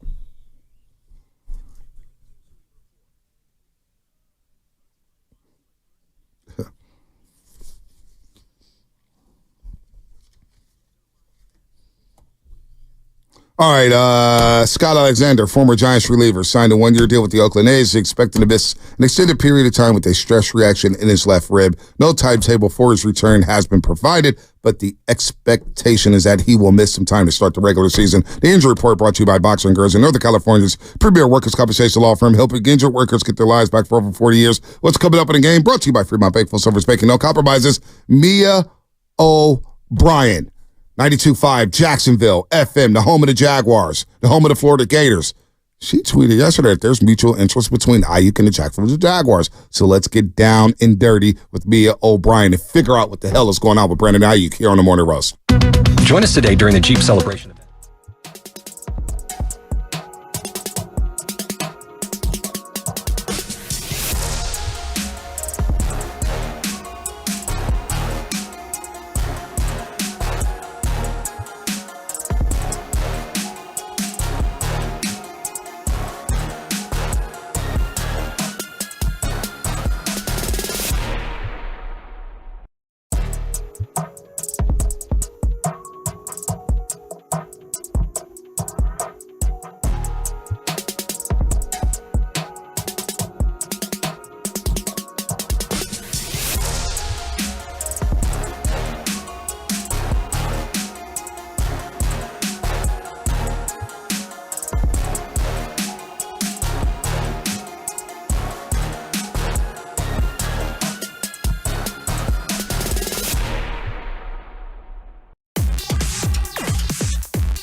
Oh, baby, oh, baby, oh, baby, oh, baby. Welcome back to the roast. As we say good morning to everybody out there getting off the graveyard shift. If you're at work, what is happening? Getting ready for work, what is happening? Spadoni, Lutman, Shasky, YouTube and Twitch, powered by First NorCal Credit Union. Upgrade your savings dividend. Open a First NorCal First Class Money Market today. And, of course, the Comcast Business Text Line. We're catching up with Mia O'Brien, who's live from the Players TPC. She works at 1010XL and, of course, 92.5 FM, the Jacksonville Sports Radio Network. They're the flagship station of the Jacksonville Jaguars and the Florida Gators. So they're got a lot of action on that station. A lot going on there. And the reason why we're bringing her on is because yesterday she responded to somebody's tweet saying that there's mutual interest between Brandon Aiyuk and the Jacksonville Jaguars. So we're efforting her right now to come on to the morning roast as we talk a little football here. Tim Roy, 8:30. FP Santangelo, 9:20 to talk some Giants. We got Warriors and Lakers tomorrow. The Warriors haven't won down in L.A. in quite some time. They've got to get a win. Jeremiah Green apparently has a bulky back. That's going to be something to monitor here down the stretch as the Warriors have 17 games left in the regular season. Did you listen to the new installment of the Draymond Green podcast? I can't say I did. I did. He says that he's been dealing with the back injury for the last 4 or 5 games and that sometimes it just locks up on him. Backs are tricky. He was talking about how the last time he had the back injury, he had to relearn how to walk and everything. And so, I don't know. If you ask me, when you say things like that, it's like, are you going to be able to finish out this 4-year contract? I mean, if the back is that big of a problem, I worry about him long term. All right, we got Mia O'Brien on the line here again. Jacksonville Sports Radio Network, 92.5 FM down in Jayville, the home of the Jaguars and a home of the Florida Gators and all things Florida Gators. Mia, good morning. Welcome to San Francisco, the West Coast here in the Bay Area. Obviously, we're bringing you on, Joe Shasky, the Butcher, and Bonte Hill here. We're bringing you on because we're following up on a tweet you had yesterday, and there's a lot of smoke around this player, Brandon Aiyuk. Now, we all love Brandon Aiyuk. He had a monster season, number 2 in yards per catch. 36 in targets, yet he was 7th in the league in receiving yards here. But you tweeted that there's mutual interest between Brandon Aiyuk and Jacksonville. So I guess let's just start there. I guess you can't reveal where your sources are, but why is there interest between Aiyuk and the Jaguars out of all teams? Yeah, I think it's important to kind of connect the dots, and I can kind of, for as much information and transparency as he can give you guys, I will, because, again, this is still very early in this process from what I've been told, but let's start connecting some dots. So yesterday, I was leaving wonderful TPC Sawgrass. The Players' Championship, of course, is this week here in Ponte Vedra Beach. Was headed to the Jaguars free agency press conference, received a call from someone within the Jaguars organization that, among other things, there were calls being placed and there was mutual interest between Brandon Aiyuk's camp and the Jacksonville Jaguars. One of those things that I get a lot of that during the week, and so I kind of just store those nuggets away. I then arrived at the stadium and saw, which I'm sure you guys have been following this account too, and if you have not, I'm sure you and your listeners will after this, that Pretty Ricky Twitter account that a lot of folks believe is actually someone involved with Athletes First, which of course is the agency that represents Brandon Aiyuk, that also represents Calvin Ridley. Let's table that for here in just a second as we continue to connect the dots. And so when I saw this Pretty Ricky account also tweet out about potential interest between Aiyuk and the Jacksonville Jaguars, I made a few more calls, and it was confirmed to me that Trent Baalke is indeed, after losing out on the Calvin Ridley sweepstakes and the rights to retain him here in Jacksonville, have been placing some calls about a potential replacement, adding another wide receiver to this wide receiver room. And so when you connect the dots, I mean, it isn't that hard to see. Calvin Ridley's representation is the same representation as Brandon Aiyuk. Even if it's a large, massive entity, you can't help but say, hey, there seems to be an indicator that in those negotiations that fell apart because ultimately Ridley signed with Tennessee, could there have been also, we may be shopping Brandon at some point or may be interested in finding a new home for him. Would there be interest? To which the Jaguars reciprocated it and said, yes, there would be interest on our part of it. Now, what would a deal look like? Is it actually happening? Again, way too early, although these things do happen rather quickly. I don't expect it gaining a ton of legs just because obviously Trent Baalke was a bit tied up yesterday with the Eric Armstead deal, needless to say. But I do think it's a situation worth monitoring because at the very least it suggests that, number one, Brandon Aiyuk's representation, if only to raise his leverage and raise his asking price for an eventual second contract, is shopping him around the league. And secondly, because the Jacksonville Jaguars are pushing all their chips to the middle of the table and could be looking to add that number one wide receiver that they thought they had in Calvin Ridley, but now perhaps don't have in the building. Wow. You are a phenomenal reporter because you are giving us nothing but fact after fact after fact. So not knowing the framework of this, how aggressive is Jacksonville looking at this wide receiver market? Obviously, you referenced losing Calvin Ridley. Do you think they would be willing to give up a current first-round pick, or has it not even, you don't even know where the package would start with? I would think the asking price, again, and this is from what I have been told, this is from Aiyuk's camp. So I don't think this is to say at all. Let's get that out there. This is not to say the San Francisco 49ers are shopping Brandon Aiyuk. I think, in my opinion, I just think this is his representation, seeing what interest may be and seeing what an asking price and what an eventual contract might look like from a team. That's solely what I believe this is for. I believe if the 49ers were to be told that Aiyuk wanted a trade, they would look for nothing more than a first. I don't believe the Jaguars would part with their first-round pick. We've been workshopping some ideas here in Jacksonville about what compensation may look like, knowing he obviously is going into a contract year. Anywhere between a second this year, a third next year is something I know we've just talked about just as a radio station about what a deal could possibly look like, because as much as it's great to say, well, we still need wide receivers for Trevor Lawrence, you also still needed help on the interior of the defensive line. You still have an aging offensive line, and so there's still other holes you need to address with that 17th overall pick that I don't think can just be dismissed because you're getting a bona fide number one wide receiver entering the prime of his career. And so that's where I don't see a world in which the Jags would part with that first-round pick. But I do think that, actually, in a weird twist of fate, signing Eric Armstead yesterday does free up a big need for the Jaguars that I thought they would address at 17th overall along the interior of that defensive line. Wow, Mia O'Brien just on absolute fire here on the Morning Roast on 95.7 The Game. Armstead, real quick on Armstead before we pivot back to the wide receiver room. Armstead, do we know the details of his contract yet? We saw 3 years, $51 million. We know he didn't really want to restructure here in San Francisco, and we're surprised he went all the way out east when he's from about an hour away from San Francisco. What is the guaranteed money when it comes to Armstead, or has that been revealed yet? Yeah, we haven't seen the official numbers on that guaranteed amount just yet, but what I do know is obviously $50 million guaranteed to Calvin Ridley from the Tennessee Titans was not a number that the Jaguars were willing to meet in terms of a 30-year-old or soon-to-be 30-year-old wide receiver. I doubt that we would see a world that they gave $50 million guaranteed, or even like 30 or 20 million guaranteed, or 30 or 40, million guaranteed to Armstead, as he's already 30 years old. It's a different position to be certain, but at the same time, I am very curious to see what that exact amount is. The Jaguars last offseason, for context, a little bit, I don't want to use the word skittish, but maybe a little bit hesitant to give out the guaranteed money that many people thought Shad Khan, the owner of the Jags, would just be signing checks left and right, most notably Arden Key, who coincidentally also left the Jaguars for the Titans, a name that you guys are familiar with in the Bay Area. I think Arden thought that he would be handed a blank check up front. That was not the case in terms of guaranteed money the Jaguars offered versus what the Titans offered. And so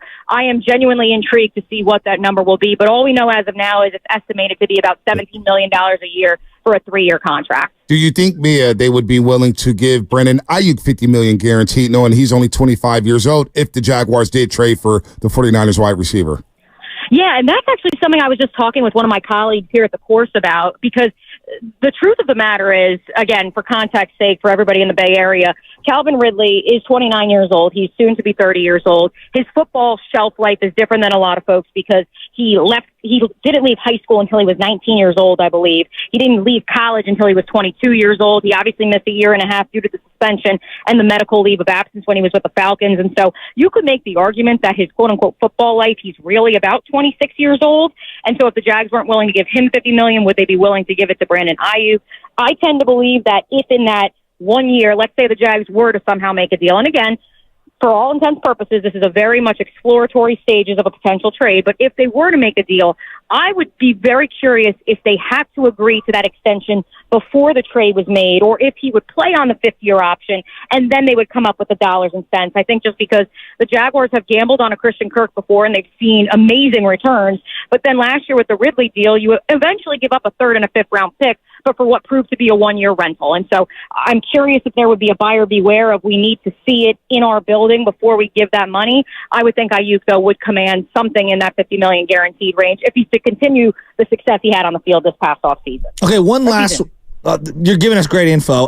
One last one here. Trevor Lawrence, we got an up close look at him in the one game that the Niners played, and he looked like he was getting overwhelmed. Obviously had that great comeback in the playoff game a couple years ago. What's going on with the fifth-year option? What's going on with the extension? Because we're talking a lot about Brock Purdy, and there's a case to be made that Brock Purdy's done more in the NFL than Trevor Lawrence. What's the reluctancy from the Jaguars, or is there a number that they're all looking to negotiate on? I'm just curious where that contract extension looms. Yeah, I actually did a little bit of intel on this yesterday. The number is still very much up in the air. I think that Trevor Lawrence and the Jaguars, both parties would tell you they did not have the season they wanted to a year ago. And in many regards, Trevor is going to bet on himself this upcoming season. I believe the fifth-year option will be picked up. That's a non-issue. But I do think his hope is that if he was to play well this upcoming year, that would raise the price of the dollar for he and his camp. Now, with that said, I also heard plenty of rumblings that the Jags would love to get a deal done before the season begins with Trevor Lawrence in, let's say, August. And then even if he does go out and performs above expectations, then they would already have him locked in and they wouldn't be facing the issue they are with their star pass rusher and Josh Allen, who they opted to not sign, have him play on that fifth-year option in a contract year. And, of course, he has a career year at 17.5 sacks and now is looking for primo top pass rusher money market. And so personally, I am genuinely intrigued if they come to a consensus. I think they will before the season begins. Will that result in a discount for the Jaguars remains to be seen. I do know that Trevor has said to them that, akin to Tom Brady, he is willing to take less if that means the team around him is built in his image. You know, it was me, O'Brien's here on the Morning Roast on 95.7 The Game, Jacksonville Sports Radio Network, 92.5 FM in Jacksonville. She's at the players right now. I know Shasky wants to get some questions on the players. It sounds beautiful out there. It looks beautiful. Looks like you're having a great time. They're missing half the field because they're in live. I mean, it's driving me nuts. No doubt about that. But Mia, real quick on the recent, because we were arguing about Christian Kirk and whether or not that's Trevor Lawrence's number one option, or Evan Ingram, if that's enough for Trevor Lawrence as 1A and 1B type wide receivers. You think Aiyuk, if he was to get traded to Jacksonville, if he was, he'd be the bona fide number one wide receiver in Jacksonville over Christian Kirk and Evan Ingram? Yes, I believe he would be. Wow. At least on the pace that he was a year ago. I believe, though, that the Jaguars brought Calvin Ridley in thinking he would be their number one. And as we saw in the 6 games that Christian Kirk missed after that core muscle injury against the Cincinnati Bengals on Monday Night Football, you could make the argument that Christian Kirk was the number one overall. And how funny is that, boys? Because you look back, I was here at the Players 2 years ago when that mega deal was announced for Christian Kirk, and people thought Trent Baalke was nuts. How could you sign a guy who's just a slot receiver to that sort of money? Well, he's entering year 3 of that 4-year deal. And there's a lot of people looking around saying, man, we probably need to extend him because he's one of Trevor's best friends, and he's clearly the security valve. We know that Evan Ingram signed that 3-year deal last offseason, so that means that he's only got 2 more years left, too. And so that's where, even if it's not Brandon Aiyuk, from the Jacksonville Jaguars perspective, I do think Trent Baalke is recognizing the need to find that next young wide receiver that can also grow with Trevor Lawrence. Mia, you are excellent. I mean, we're going to have you on whenever there's anything South Florida related like that. Excellent. Thank you. Central Florida, right? Central Florida. Yeah, I always go Miami. Northeast. Are you more of a Gator or no? Oh, please, neither. I actually am from New Jersey, and I had my first job. I had my first job in the great state of Iowa. I don't feel bad saying that either because I work with far too many Gators and Noles, and there's something else down here. I enjoy covering both teams. Have tremendous respect for both, but I actually am regarded down here as like the Iowa insider. So please keep my good friend George Kittle safe up there. Oh, I like that. We want to get him more targets in the Super Bowl. Can you somehow figure out a way for Shanahan and Purdy to get him the ball more in the Super Bowl? Oh man! I don't know if I have that much power. Mia, we have a long-standing relationship with Trent Baalke. Tell Trent we said hi in the Bay Area. Hey boys, trust the board. It's all about the value. I love that. Remember when Trent's daughter was out here tweeting? Yes, I do remember 10 that. years ago? I do remember that. Mia, you're great. That was awesome. Thanks so much. Short notice. Yeah, I know it's short notice, Mia. Thanks so much for the time today. Hey, appreciate you guys, and we have tremendous respect for you guys. I also oversee our multimedia operation, and you guys are one of our bookmarked outlets that we always look at when we're trying to create Now I gotta ask. Hold on, Mia. Hold on, Mia. This is the first time we've ever talked. Yeah, we're out of our minds. From afar. Are you like, these guys are psychos? How do they get a job in Morning Drive? From afar. Hey, listen, you could thank Barrett Sports Media. He pointed me in y'all's direction. Somewhere Guru's like, yeah, the pimp. Mia, thanks so much. Thanks, man. Mia. Have fun out there. Thanks, guys. Have a great weekend. You too. Sharp as a tack. That was a phenomenal. meat sandwich of information. I wrote down so many things. Okay. Right. There was so much. I know. I had to write it down. It was so good. Right. So let's start here. Aiyuk would be a bona fide number one for them. Okay, great. That's fine. Even though she acknowledges Christian Kirk was their number one. When he went down on that Monday Night Football game, that happened on like the first or second play of the game against Cincinnati. They were never the same. Okay. If they were to trade, she didn't think prior to the Eric Armstead acquisition that they would trade the first rounder. Now she thinks that they would because they've shored up the interior defensive line with the Eric Armstead deal. So check that. I quickly referenced, draft day trades of recent when it comes to wide receivers. First name that pops into my head, A.J. Brown. A.J. Brown was traded on draft day and had a prearranged agreement worked out with the Philadelphia Eagles, which was announced minutes after the trade. They gave up, the Philadelphia Eagles, 18 and 101. Yep. That's what they gave up. The Jacksonville Jaguars have 17. So let's say 17 and something. And then the deal that A.J. Brown signed was, and it's 2 years old, 4 for 100. I mean, if this doesn't sound, just on paper, like, it sounds very comparable to what happened there. I'm not saying it's going to happen. But boy, man. Hold on. So the Titans did that move for A.J. Brown. 18 for 101, and they selected Treylon Burks. Yes, and it did not work out. It has not worked out. At all. And it was a different regime than what they have now. It is a different regime, but yet that move has made them overpay for Calvin Ridley.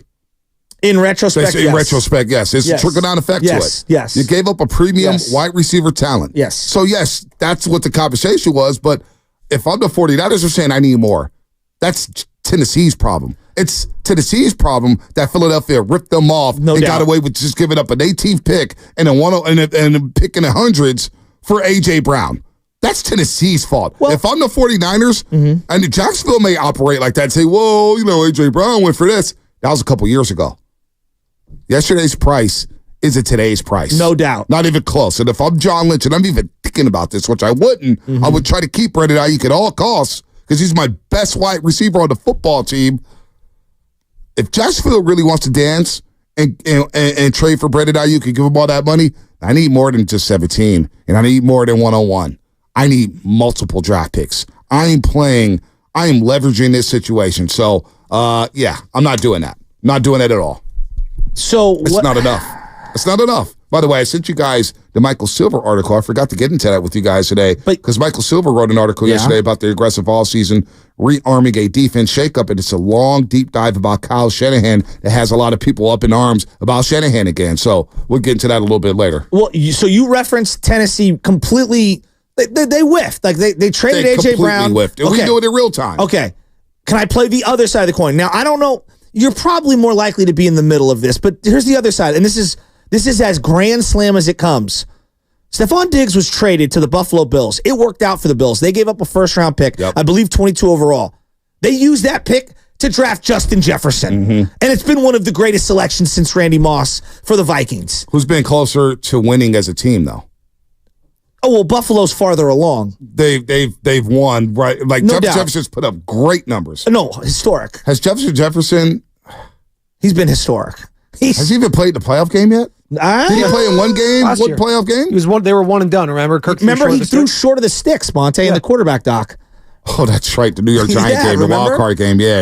And Jefferson's like, you're throwing not to me. Yeah. On he threw it to T.J. Hawkinson 5 yards in front of the sticks. That's right. He did have that awesome catch in Buffalo that year. That one of the most amazing games I've ever seen. Unbelievable. He's unreal. Unbelievable. But look, you're probably more likely to be in the middle than to be a grand slam. But also, the Niners themselves did this with DeForest Buckner. And Kinlaw is closer to the guy the Titans drafted than he is Justin Jefferson. Let me ask you guys this. Yeah. Would you trade Josh Allen straight up for Brandon Aiyuk, the pass rusher? Wow. Yes, I would. But you're going to have to give Josh Allen a ton of money. So I'll flip that by saying, who would you rather pay moving forward?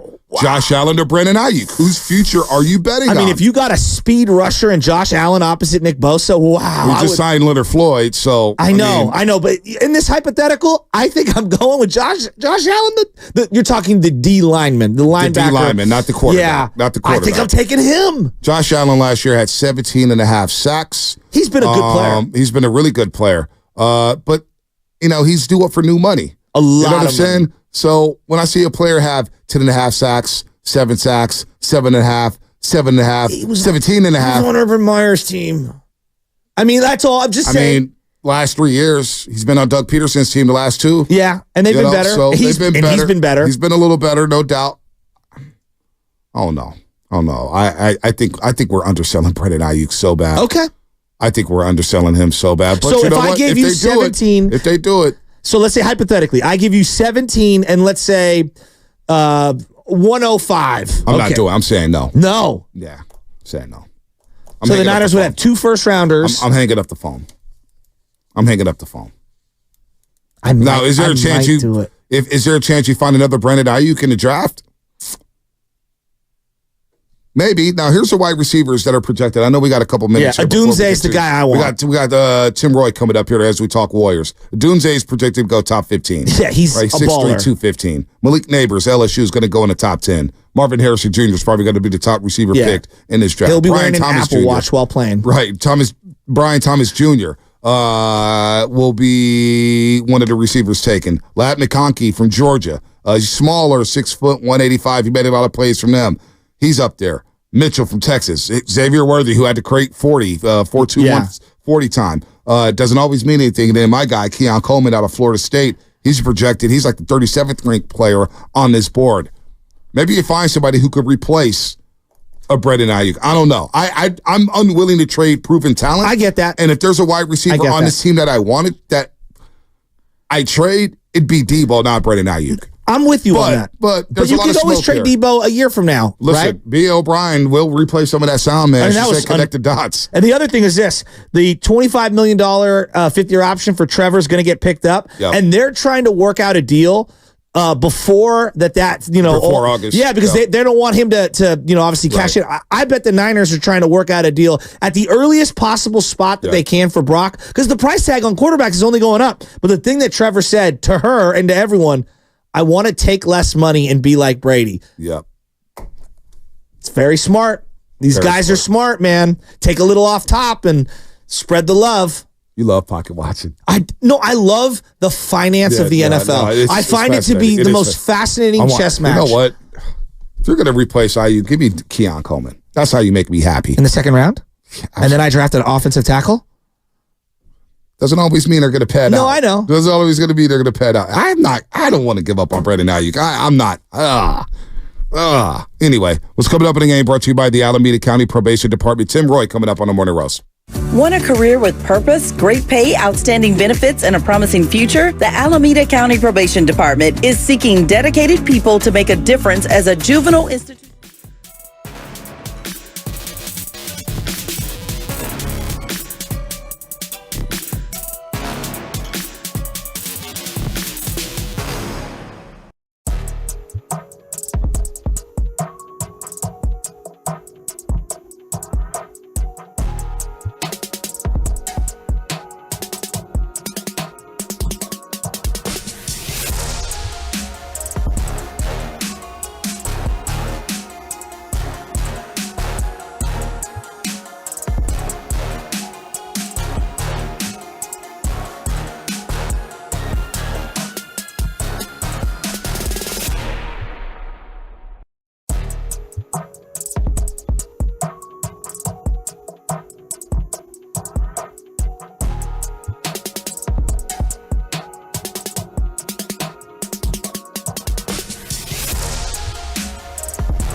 Take it away, Bonte. All right, Field Yates is reporting. Field Yates, ESPN. Wait, is that where he's from, Phil Yates? No, he's not from ESPN. Anyway, he just reported. Breaking news? On YouTube. No, he is ESPN NFL. Breaking news here with the 49ers. Give it to me. They are restructuring George Kittle's deal. And, they're restructuring George Kittle's contract to create nearly $10 million in 2024 cap space per Field Yates, combined with $6.4 million of room creating by Hargrave's restructure. So now the Niners should have about $12 million of offseason top 51 cap space to maneuver.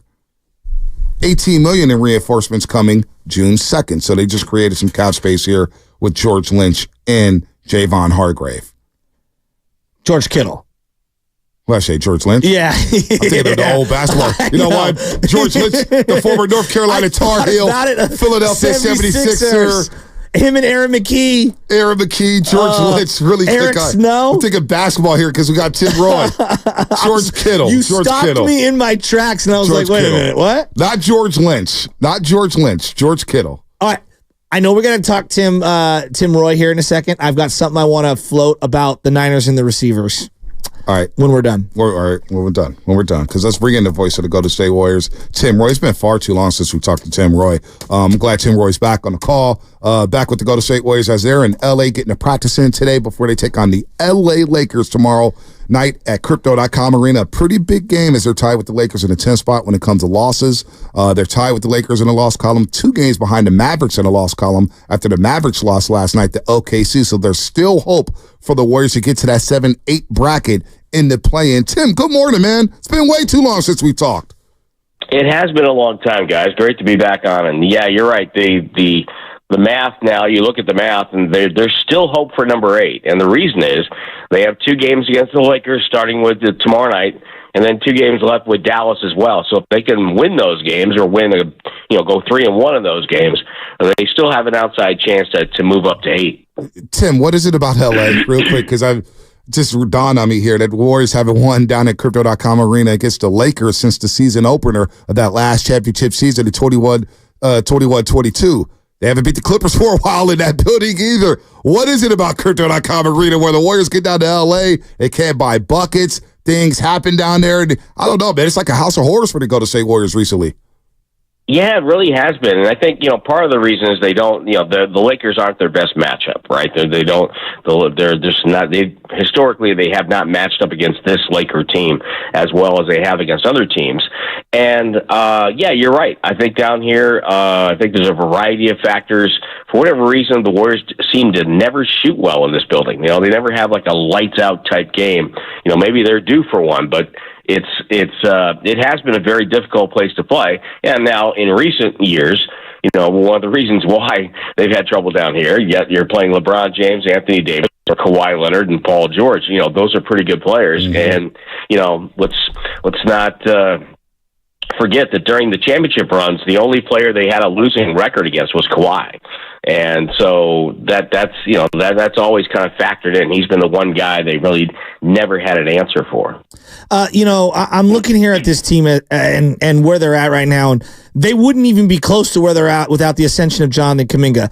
He's doubling his essentially like his minutes played, points per game. I mean, he's going to finish the season on such a high note. Why is this guy not getting any buzz for most improved player?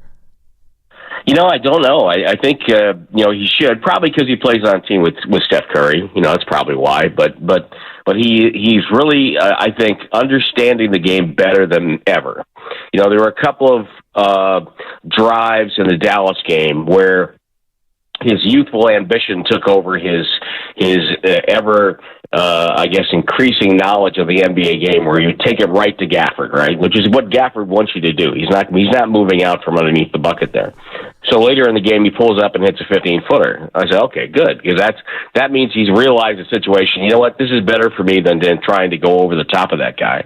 And those kind of decisions, and making sure he's in the right spot defensively, which is a hard thing for young players to figure out, for the most part in this league. Those are the type of decisions that I, look for from him. We know he's athletic. We know he can score and slash to the rim and get buckets that way. But it's just making those decisions, I think, is really starting to elevate his game. And you're right. I think he should be getting more pub. But again, I think on a different team, and especially this year, too, when you look at this, there have been so many storylines around this Warrior team this year. I think it's hard for that one storyline to break out from all the others. Chris Paul, Tez, we're talking to Tim Roy, of course, down in L.A. with the Warriors as they get ready to take on the Lakers tomorrow night. One of two matchups here over the last 17 games. What do you want to see from the Warriors in the final 17 games? Other than win, of course. We all want to see a win, and if they can win every game, Tim, that'd be good for all of us and head to the playoffs feeling good about themselves and on a hot streak here. But in terms of like development, cohesion, what is the one thing you want to see in the last 17 games? I'll be honest with you. One thing I want to see is I want to see them healthy. Yeah. I want to see them all on the floor and giving it their best shot. The crazy thing about the West this year, and now it's different because it's all, for the most part, the rest of the way it's West against West, East against East. The Warriors have a Knicks game coming up on Monday, but that's the outlier. You're talking about a 17-game stretch. The Warriors went 13-4 and barely moved up. Yep. It was 13-4. They're still in the number 10 spot. Right. That shows you how good the West has been the last couple of months and all year long. So I think I'd like them to get healthy and have everybody ready to go for the postseason. And I count the play-in as the postseason. And so, and if they play well, they'll get their wins, and hopefully they move up a couple of spots. Getting to 8 would be huge, I think, for them. But again, it's going to be tough. I mean, right now, this is the thing that just blows me away. You look at the Western play-in bracket, and you have Kevin Durant, Devin Booker, Luka Doncic, Kyrie Irving, LeBron James, Anthony Davis, Steph, Clay, and Dre. That's insane. That's insane for a play-in bracket. Adam Silver's happy, though. He's smiling from ear to ear. Oh, yeah. He's loving this. He'd be more happy if this was a first-round matchup. Let's be realistic here, folks. Yeah, I hear you, man, but that's a loaded play-in field. Go ahead, Chad. Look, it's too simplistic to say, CP3 has outplayed Jordan Poole, what he did last year or anything like that. But CP3 has been excellent this year. And I look at what he's done for the young players. You can't even quantify it in the box score. I mean, yeah, there's the assists and things like that. But his tutelage in timeouts, in dead ball situations, like you're watching all of this kind of play out on the road and at home. Explain to people how big of an impact Chris Paul has had on this team. Well, it's a huge impact. First and foremost, what was the big story when they acquired Chris Paul all summer? Is he going to start? He's going to come off the bench, and he comes off the bench. Did you hear even a sound? Not even a sound. Not a peep. He came off the bench, accepted the role, and has done whatever Steve has asked him to do, he's done. And so that's number one. So he didn't let. And all these guys have great egos. That helps them become great players. And so he buried that for the good of the team, and now he's taken on that, as you say, the mentor role. Look at Trace Jackson Davis. If Chris Paul ignores him or just says, come up and set a screen for me, then Trace Jackson Davis isn't where he is right now. Instead, he says, look, you dive the basket, I'm going to get you the ball. He says, you need to come and do this and screen, and we're gonna have some fun this way. And so he gets Trace Jackson Davis kind of involved earlier than maybe most situations would have allowed him to. And so that kind of thing, talking to players about positioning, talking to Podziemski, talking to Moody, talking to Kuminga, getting those guys thinking the game. And that's what Chris Paul is really good at. He's one of the, kind of like Draymond, they're basketball savants. No doubt. Tim Roy, before we get you out of here, the youngsters, look, our expectations for Brandon Podziemski and Trace Jackson Davis, you just brought them up. I didn't know what to expect from them. I thought maybe a lot of Santa Cruz time, limited minutes here with the big team, but boy, they become key figures for this team here. Brandon Podziemski, we know what he's done, filling up the stat sheet, whether he's starting or coming off the bench, and the week Trace Jackson Davis has had, blocking Giannis twice on one possession. We played your highlight over and over when he came down on the other side and caught an alley-oop from Steph Curry. Of course, when he basically posterized Wemby, what was your expectations for these two players coming into the season? Kind of like yours, I thought, but there was something about, let me get this right here, earlier in the season, the Warriors went on a road trip, and they sent Podziemski and Jackson Davis to Santa Cruz. And Draymond said, no, we don't want those guys in Santa Cruz. We need them here, if you remember. Yeah, I do remember that. These guys here. And that I sat back and thought about that for a minute. Draymond doesn't do that unless he believes those guys can play, right? He's not just doing that to be a good teammate. He understands the role that Santa Cruz has for this franchise, and he understands that young players need time down there. So for him to say that early in the season, I said, okay, I got to really look at these guys and look at and try to find out what Draymond sees. And then it became self-evident, pretty much after that. But that to me was the indication that the Warriors had a couple of good young rookies there when Draymond, made that kind of plea to say, hey, no, we need these guys. Oh, Tim Roy, so good to hear your voice, man. Hopefully they could get a win down in L.A. I think the last time they won in that building in a game that mattered was November 28th, 2021, when they beat the Clippers by 15. So they got to get a win in that building. Heck, they got to get a win just to get back on track here and have a winning road trip. So it should be a lot of fun tomorrow night in L.A., and we'll see you when you get back here to the Bay Area when they take on the New York Knicks Monday night. Tim, thanks for the time as always. Always great hearing your voice. Yeah, it's going to be fun tomorrow night. It's going to be a big game. Absolutely. Tim Roy, the voice of the Golden State Warriors right here on 95.7 The Game. Long-time radio announcer, play-by-play voice of the Golden State Warriors, of course, dropping some nuggets there about the Golden State Warriors. I can't believe they haven't won there in that building since November 2021, man. They got to just something about L.A., man. Maybe it's the backdrop. Maybe it's just a weird start time. I don't know. Just got to get a win. Just beat the Lakers. Are they partying? Just beat the Lakers. It's the Lakers. Like, the one thing I want to do is come in Monday morning and hear Spinoni say, Anthony Davis is gutless. All team gutless. Scam. Durbin scam. That's what I want on Monday morning. I don't want to come in here and he's sitting here like, miserable. Oh, boy, nobody wants to match up with the Lakers, man. And, oh, man, the Lakers, we're getting Gabe Hinton back. I will we're getting not Vando say back. that Monday. If they beat the Warriors, who are a 10 seed right now, this game means nothing to me. That's one of the biggest fibs in this show's history. Bonte, the Warriors look up to the Lakers, not the other way around. No, we don't. Yeah. No, we don't. Shasky does. The Lakers have never viewed the Warriors as anything more than another Western Conference opponent. They're the Minnesota Timberwolves. Wow. You hear the disrespect? You going to let him get away with that? I just don't care. Mr. San Francisco? I just don't care what he says about my team. And that's it. That kind of sucks. Tomorrow, do people still care? They're both the 9 and 10 spot. No, we care. Do we really, though? Of course people care. Yeah, do they? Do people care? You know what? Cut your mic. Just stop. Just stop, Don't. We know where this train is going for both of these teams. Tomorrow doesn't change the fact for me. No, I'm with you on that. I've got a take that I want. I'm not with him on that. That's a bullshit. No, I'm not with him on that. Okay. Any of that. I've got a take that you're going to disagree with, and I know it. I already know. No, you don't know that. You don't know that. Okay. I agree with a lot of things you say. Okay. I like how you disagreed with him saying you're going to disagree with right. him. So good. I'm not going to disagree. So he said disagree. So good. Yeah, you don't know that. Stop assuming. Put that in for the doobies. Just stop file assuming. That away. Stop assuming. You just sometimes just refuse to acknowledge my enlightenment. See, here's the problem. You like some of my friends. You listen, but you don't really hear me. You're listening, but you're not really hearing me.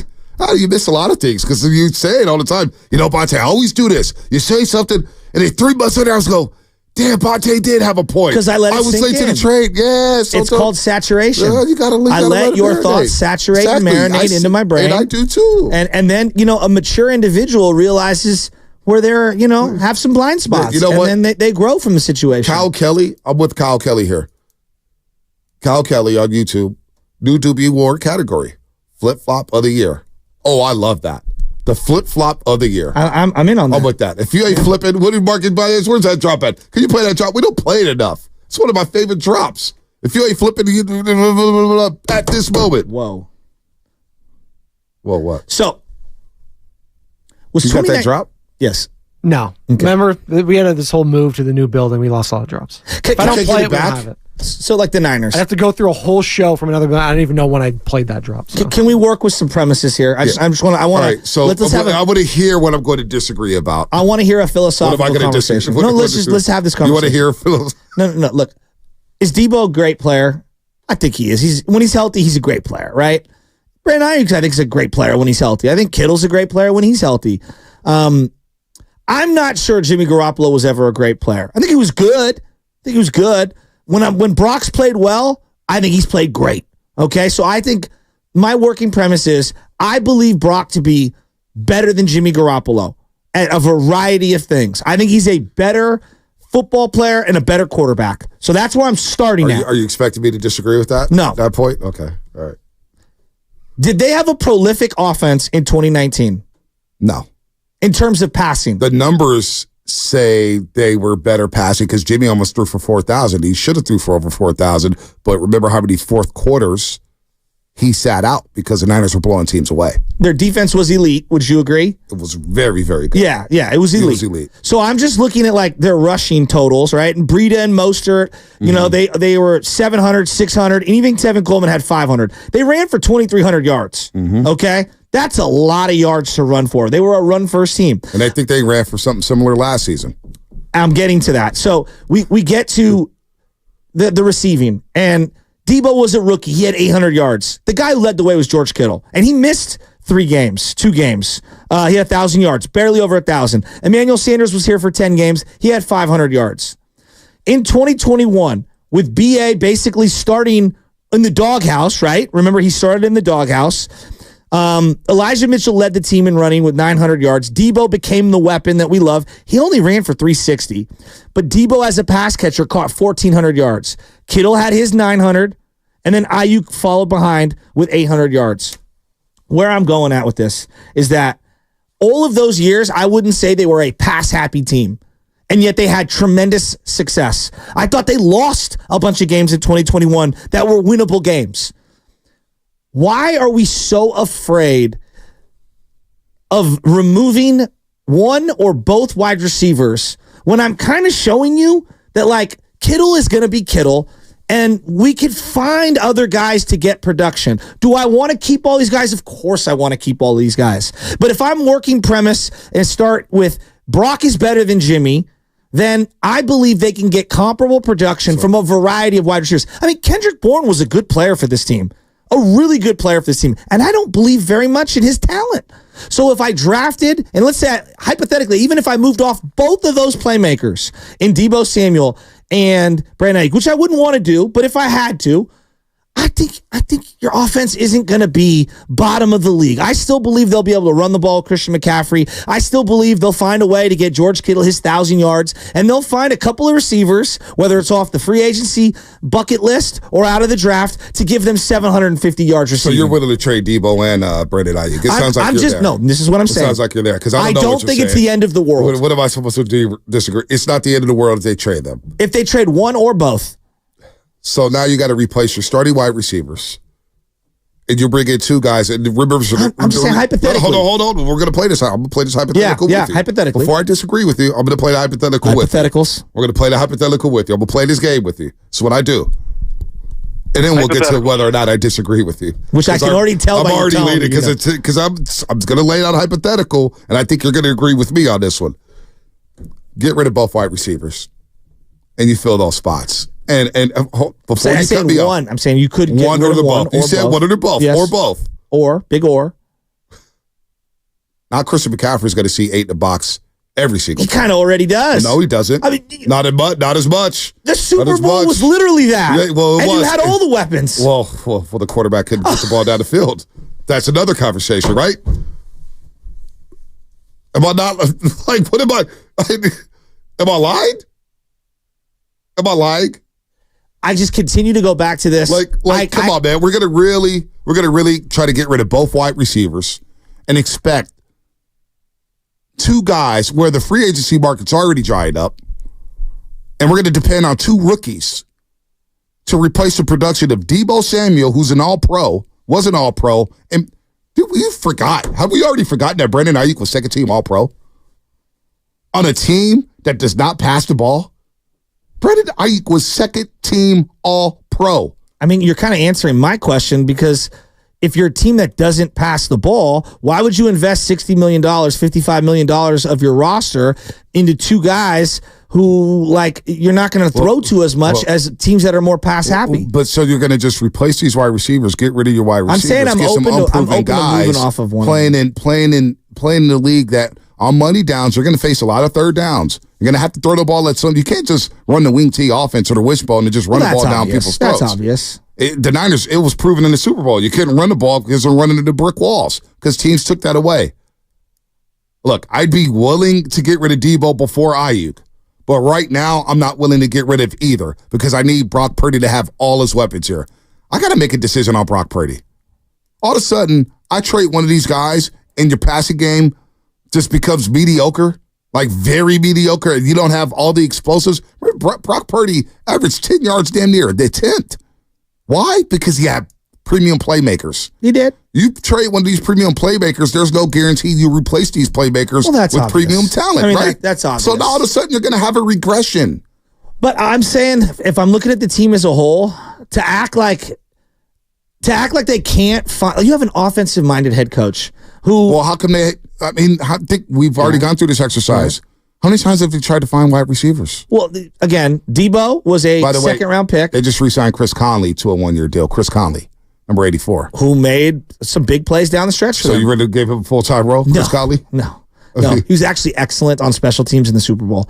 It has been forgotten. He was excellent on special teams in the Super Bowl. I know we've forgotten about it. No, all I'm saying is that if I'm the 49ers, I understand fielding calls. I get it. I would be thinking long and hard about it too. If I was a run-first organization and I still had Christian McCaffrey in his prime, and I know that I'm going to restructure and keep George Kittle right now because George Kittle's been the constant, I don't think it's the end of the world to be answering the phone like, all right, you're instant just to like listen to what everyone's saying. Listen, I hear Christian McCaffrey. I hear you on Christian McCaffrey. I don't want a Christian McCaffrey here before anybody, and I love Christian McCaffrey.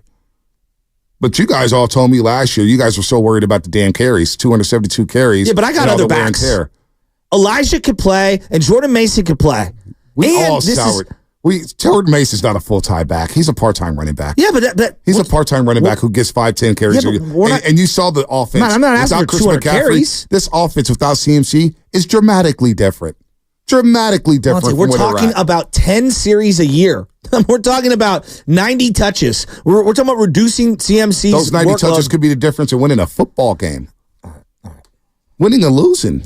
These guys are not close to Christian McCaffrey. No, of course. This is why Shanahan said, Elijah Mitchell, you guys want me to play Elijah Mitchell when I got CMC? Yeah, when you're up 3 touchdowns in the fourth, yeah, I do want you to play. But that's no guarantee you're always going to be up 3 touchdowns in the fourth. No, I know, but last year you were. And what ended up happening, there were certain situations. Again, I counted somewhere 9 to 10 series where he should have just been out of there. So if you're saying, hey, you be willing to move off 1 or 2 wide receivers? Sure. Not willing. I would be fielding calls too, seeing what people are going to give you. I would. It's not sound business to pay $55-60 million to 2 wide receivers. Now, maybe for a year, I don't think you can do it long term because it's just unsustainable on a team that doesn't pass. If you're Cincinnati, it makes sense because you're going to throw the ball like crazy. But that's not what the Niners are. The ethos of Shanahan that's not what they are. That's not what they are. But we saw when it was time to pass the ball in the biggest moments. This is why you need to invest in the passing game. Right? We saw when it was time to pass the ball in our biggest moments over the last 7 years with Kyle Shanahan, when it was time to throw the ball, what happened? You don't want to invest in the passing game. Well, Super Bowl 54 is going to happen. 2021 NFC Championship is going to happen.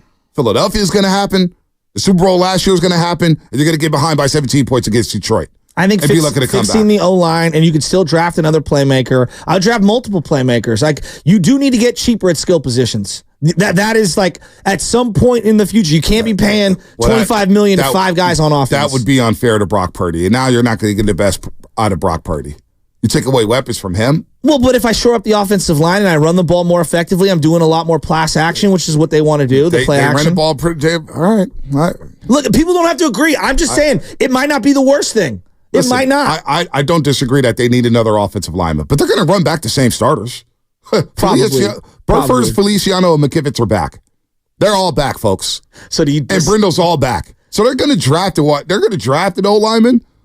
That's done. That's already baked into the equation. But why am I giving up playmakers for my third-year quarterback? Because I can't afford everyone. It seems like you can't afford them this year. You can afford to pay Aiyuk and then move off of Debo after next year. So you're ready to give Brandon Aiyuk $50 million guaranteed? Absolutely. Absolutely, I would. Absolutely. I need Brandon Aiyuk against Kansas City. You know, we go back to play Philadelphia. A.J. Brown, Devontae Smith. They're not looking to regress and give up playmakers. You know what they did? They said, we need more playmakers. Let's go get Saquon Barkley. Now they got Saquon, Dallas Goedert. They signed another wide receiver. They got A.J. Brown. But they've taken a hit on their offensive and defensive lines with two retirements. Kelsey retired. They'll find a center, but they got Lane Johnson. They got Landon Dickinson. I think they'll be fine. Yeah, well, they're going to have to pay Devontae soon. You know, they've got some decisions coming up. You know, this is how the NFL works. Like, you can't pay everyone. All right, well, you know, the Baltimore Ravens just lost a ton of guys in free agency. Don't pay Aiyuk. Draft another wide receiver. Let's see how that works out. Let's see how it works out. Go ahead, trade Aiyuk, because for this team, it seems like they always find playmakers. No, I'm just saying, like, I do believe they're going to have to make a decision. Like, let's look at the draft history here. Lubman, I want to get you involved here. You pull it up. I'll give it to you right now. 2017, like right off the top. Solomon Thomas, and then you took Reuben Foster. You didn't have a second-round pick. Your third-round pick, off the top of my head, was a running back, Joe Williams. How'd that work out? It didn't work out at all. And then fifth round, you had C.J. Beathard also in the third round. This is off the top of my head. How'd that work out? Kittle in the fifth round. How'd that work out? Not great. Kittle worked out. Kittle was amazing. Kittle's worked out.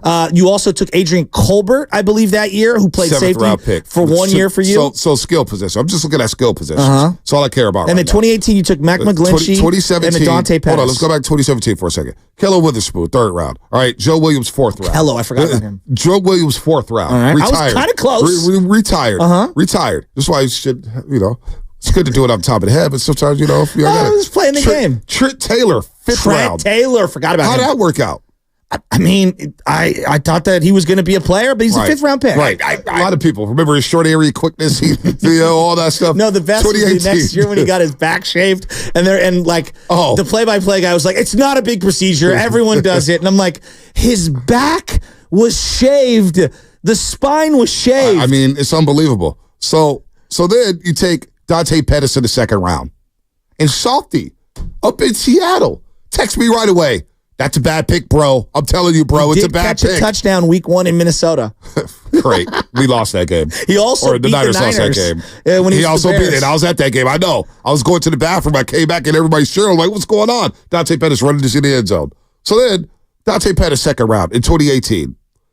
You took Richie James Jr. in the seventh round. He's been in the NFL for quite some time. That Richie James Jr. almost gave us the Super Bowl. I know. It was a good pick, though. Like, I have to give them credit. How was that a good pick? Well, they assessed the right guy. That guy's been in the league for how many years? So Trent Taylor's still in the league? Yeah. Doesn't mean they're good players. Well, it didn't work out for the 49ers. It didn't work out for the Niners, but those were good players to pick.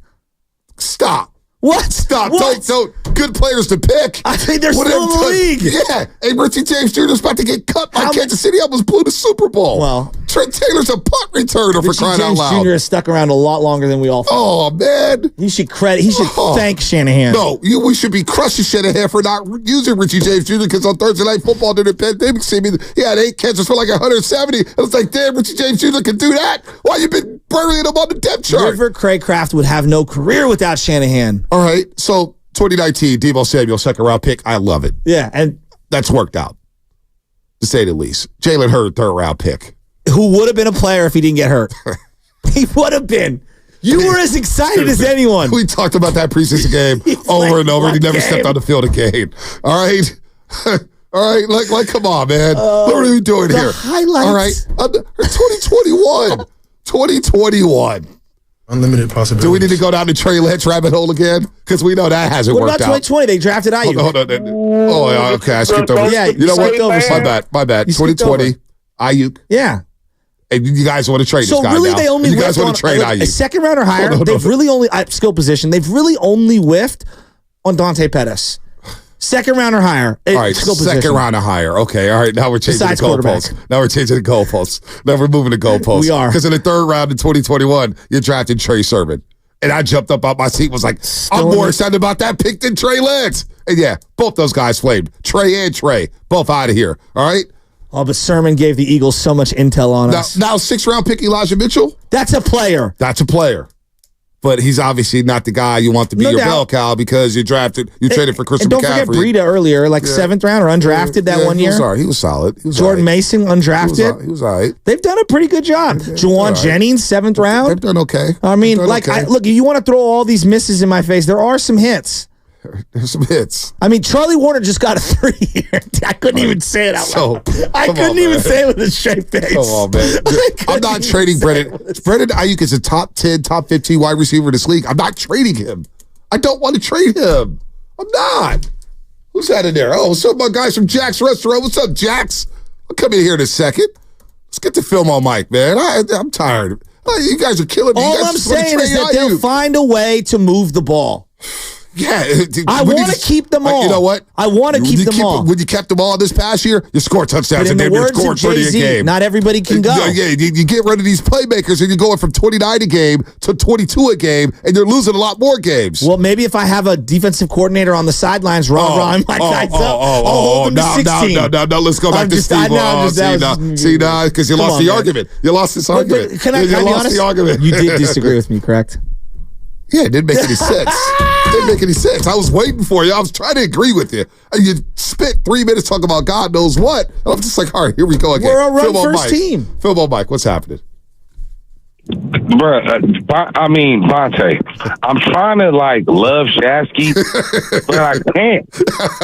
He says the most. What are you smoking, bro? Are you smoking some crack or are you smoking some good weed? Can you afford everyone? Seriously, Shasky, you trying to get rid of Deebo Samuel and Brandon Aiyuk, and you talking about it's a good deal because we don't pass the ball, we don't got playmakers, we can't barely score the game when it counts.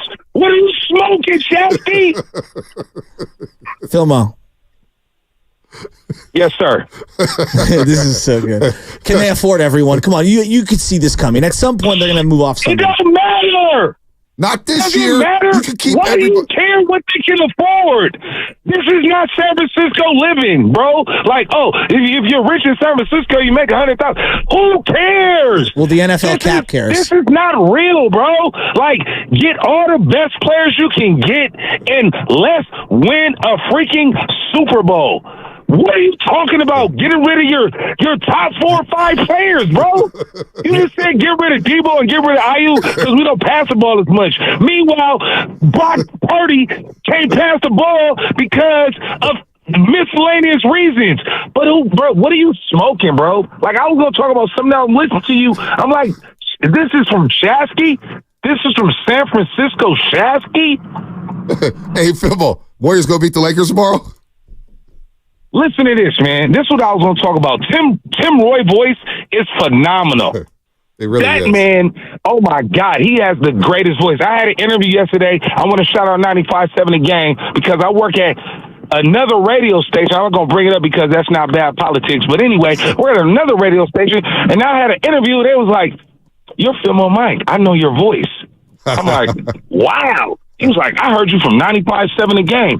I'm like, what? I work at Cameo. He was like, where'd you work? I work at Cameo.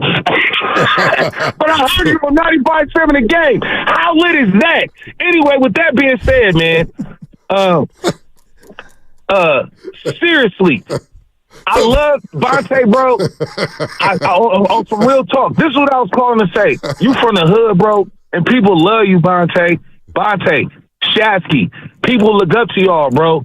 On some real talk, y'all some real San Franciscans, and I don't know how people from Oakland feel, but I feel so much pride hearing y'all talk on the morning about the sport politics of sports, bro. And I just want to let y'all know that, bro, you guys are goats, bro. You guys are goats. Except for when I'm trading Brandon Aiyuk. Shasky, you smoking crack. You're a goat at smoking crack. We're doing that take. All right, Phil. Crack. Hey, Phil Crack. Checks in the mail. Thanks for the love. I love you, bro. I love you, Phil. I tried to follow you on trading the playmakers. All I said, you're not listening. You're not listening. Well, no. I am listening. No, he's listening. I'm saying it's not the end of the world. At some point, you have to pass the ball. You can't just run. Of course. Run. That's not how it works. Yeah, this isn't the Patriots game against Buffalo with Mac Jones in the wind. You're not doing and that. the cold. No, I understand that. All I'm saying is that if they traded one or even both over the next couple of years, it's not going to be the end of the world. Okay, so the next couple of years. Yeah, like it's not the end of the world. Like this team had nobody to throw to outside of a rookie Deebo Samuel. It's not the end of the world, but it's probably the end of the Super Bowl window. I mean, they went to the brink of the Super Bowl with a bunch of guys that I just referenced in 2019. Yeah, but that defense was dynamic. Okay, but they're trying to reload that defense. Dynamic. You know? Let's go to Gene real quick in Oakland before we get to caller of the week. Gene, what's happening? Hey, guys. I should have just hung up. I hate following Filmo. All right, listen. We got to keep Aiyuk. I agree with that. And if it means a choice between Aiyuk and Deebo, definitely they got to let Deebo go. In fact, when they have to free up some money, I guess a lot next year, you know, you might have to let him go then, or maybe even Kittle. I mean, I watched the film of the Super Bowl afterwards, and Deebo did practically nothing. Now, I don't know how compromised he was from the injury early on, but he wasn't, there was no separation. His route running has always been kind of suspect. I mean, look, you get him the ball, yards after catch, he's as good as there is. But, you know, and as a running back, well, you know, we got the best running back in the NFL and an excellent one behind him. So, you know, I wouldn't mind seeing Deebo go if it means keeping some of the other star players. All right, Uncle Gene. Have a great weekend there. You're listening to 95.7 The Game, KGMZ, FM, and Nation 1 San Francisco. Always live on the free Odyssey app. Don't forget, you can also watch us every single day on our YouTube and Twitch streams. Just log out and search 95.7 The Game. Be sure to like and subscribe to the channel while you are there. Brought to you by First NorCal Credit Union. Upgrade your savings dividend. Open a First NorCal First Class Money Market today. Shout out to the Comcast Business Text Line. Let's get to the caller of the week. And this week's caller is Rob in San Bruno, who let us know that the downfall is near and it is coming hard. Rob, he's been talking Niners since the Super Bowl loss. He knew what time it was, right, Rob? You knew what time it was. I was mad that we didn't take the opportunity to win when they was talking about, Trey Lance going to mess up our opportunity to win the Super Bowl. Well, hell, you lost the Super Bowl. My thing is now, okay, he was clearly our best run defender. We struggled with the run with all many games, so what we going to do now? We ain't got no money to spend. So what we gonna do? Go get a lesser player and think our offense gonna carry us? Man, I think the downfall is near and it's coming. It's coming hard. Wow. I think it's coming. And then my thing is this is the best roster we had in 30 years. How do we come up from this? Where do we get better at to become a Super Bowl team when we had everything we needed? So I'm really interested to see how this plays out. Wow. We got what? That was Caller of the Week. What? Caller of the Week. What? Aaron Donald is retiring from pro football. Aaron Donald has retired and announced his retirement from the LA Rams. Wow. Holy smokes. Well, write them off. Per Schefter, by the way. Per Adam Schefter. Wow. Cheers to what's next. Extended a big thank you to the Rams and all the fans for your support over these last 10 years. Much love. He sent out a statement here. Aaron Donald, retiring, guys. You heard me say, wow, when he said, Rob said, the downfall is well, the way he delivered the downfall is near, and it's coming hard. You hear me say, downfall is near, and it's coming hard. You hear me say, wow, in the background for those? Wow. So, dude, all right, we got a break here. FP Santangelo coming up. FP Santangelo, what's coming up on the game? Brought to you by Fremont Bank, full service banking, no compromises. FP Santangelo here on the roast to talk a little baseball. Then we're right back into football. Aaron Donald, God, wow. At the Golf Mart by Worldwide Golf.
This is Klay Thompson, and you are listening to the Morning Roast on 95.7 The Game. Wow. Aaron Donald retiring from the game of football, and we watched him up close and personal many times when he came up to Levi Stadium. Didn't have his way. However, in that 2021 NFC Championship game, when it was time to win, and it was money time, he dominated. And then in the Super Bowl against Cincinnati in the second half, when it came time to dominate, he dominated. So I'll miss watching Aaron Donald from afar. I won't miss watching him play for the LA Rams because he was dominant. Think about his Hall of Fame resume. 2014, he's Defensive Rookie of the Year Pro Bowl. 2015, he's a first-team All-Pro and Pro Bowler. 2016, first-team All-Pro. 2017, Defensive Player of the Year, first-team All-Pro, Pro Bowl. 2018, he goes back-to-back for DPOY, first-team All-Pro, Pro Bowl. 2019, first-team All-Pro, Pro Bowl. 2020, I'm just going to win the Defensive Player of the Year again for the third time in my life. And then first-team All-Pro. And then 2021, first-team All-Pro, Pro Bowl, Super Bowl champ. Last year, Pro Bowl, 2 years ago, Pro Bowl. Bonte. Last year, first-team All-Pro, Pro Bowl. He's an all-time great. He's an all-time great. He's walking straight into Canton, Ohio. Yeah, you know what else is an all-time great? Jack's Restaurant and Bar. Oh my God, I just ate a burrito. I had a breakfast burrito, and I'm going to get another half. I swear, if the people in sales steal the half burrito, if Steiny and Evan and Lucas steal my other half of a burrito, I just had the bacon with, potato. Yeah, it's all-time great. Jack's Restaurant and Bar. They're in Pleasant Hill. They're in San Bruno. I'm telling you, Marco Visi, the brothers, there's 3 of them. They look identical. They look phenomenal. The hair on these guys, it's Marco Visi. I'm jealous. It's Marco Visi, it's John, David, Chris, and then, of course, Alexa and Samantha. They've been at the San Bruno location for 10 years. Sit-down restaurant serving all types of food, serving breakfast, lunch, and dinner. Again, Pleasant Hill, San Bruno, San Mateo, San Jose, Newark. They just here. I'll show it to What are you eating? Jack's is unbelievable. Well, I'm not going to eat yet because we're on air, so and I'm going to have to save you got the little one, so you could bring your daughter there and have a great little breakfast meal or something. Look at that. What is that? You got feta? Feta? What is that? The feta one. I usually order it on the way home and stop by there. Look at you. So look at that burrito right there. See, I had the bacon, egg with the little, I don't know if it was hash brown or potato. It was crispy. It's really good. It was delicious. And then I put the salsa and the guac on there. I love sour cream too. So Jack's is where it's at. And during the pandemic, they were one of the few restaurants that were open, and they would extend the patio. And it was a great time there. They had Anna and I went there with baby Chaz when she was really young. Nice. It was a great time. They show so much love all the time. Eating out's very different with the little one. It's just crazy. Like it is very different. You're going to learn that. I'm learning. You better get the iPad and the iPhone ready. I'm learning. Get them occupied. Get them focused. But no, Jack's, I walk in there, just grab stuff and go in and out. You can watch a game there. Yeah. Great bar, great service. And now they're affiliated with 95.7 The Game. This is crazy. I've been going here for years. Breakfast, lunch, and dinner. And locations in Pleasant Hill, San Bruno, San Mateo, San Jose, and Newark. I mean, they got one in every single nook and cranny. So they got us did you spill? No, I didn't spill. I'll just a little sour cream. Yeah, Dibley's not going to be happy. Oh, my God. Dan Dibley doesn't sit over here. He sits in the B chair. Grandy won't mind. I'm kidding. I'm joking. I only knew it because it would bother Dan Dibley. It will bother Dan Dibley. It will bother him if I said that. So that's why I did it. I just want to annoy my old OG. On the real, though, I want a heartfelt thank to the Marco Visi brothers. John, David, Chris, thank you guys so much for coming in, feeding us. Just 2 schmucks over here. Like Philbo Mike says, though, we're legendary. But no, these burritos are legendary. Yeah. And now I have my go-to. That bacon one was outstanding. Yeah, no. We got the feta. I'm going to try the feta. The feta is the one I always order. Okay, what's in there? When it's like feta cheese. Yeah, it's got some jalapenos. Yeah, no, it's really good. I like a little spinach in there. What do y'all get? Look at you. Well, as a good Catholic, it is Friday, so no meat for your boy. So, You know, this is what I say about that. And I've told Father Renee this at St. Cecilia's. I said, Father, I live the word of the Lord every day by giving back. I don't need a mandatory Friday of not eating meat. When you give back as much as I do, every day is Lent. I think Jesus said something similar to that.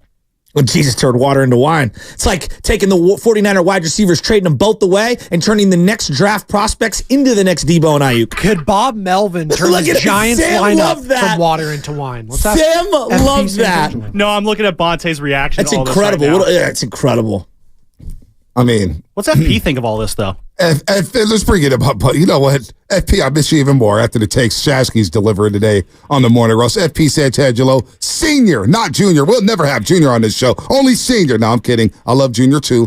Shout out to junior. But FP senior, as Lucas Alexander brings Shasky Lucas, more you used burritos to work here. at like a restaurant. Hey, hold on. Let me get FP on. Oh my God. FP, why you going to do my guy like that? Just don't be jealous of FP. FP, my bad. Don't be jealous of the work FP and I did for a week and a half. I FP, was very jealous. Are you awake, FP? You out there? Somebody's sleeping in my bed. Dude, I just listened to that whole thing and gained 5 pounds. Don't blame us for the 5 pounds. Blame Scottsdale, Arizona, FP. Yeah, seriously, bro. I'm surprised you made it to the yard. Dude, I'm surprised I made it back alive. Can we start? Oh, my God. FP, let's start right here. Meets Miami meets, it's crazy right now. I mean, it was fun. I had a nice little 5-day trip down there. It was great. You deserved it.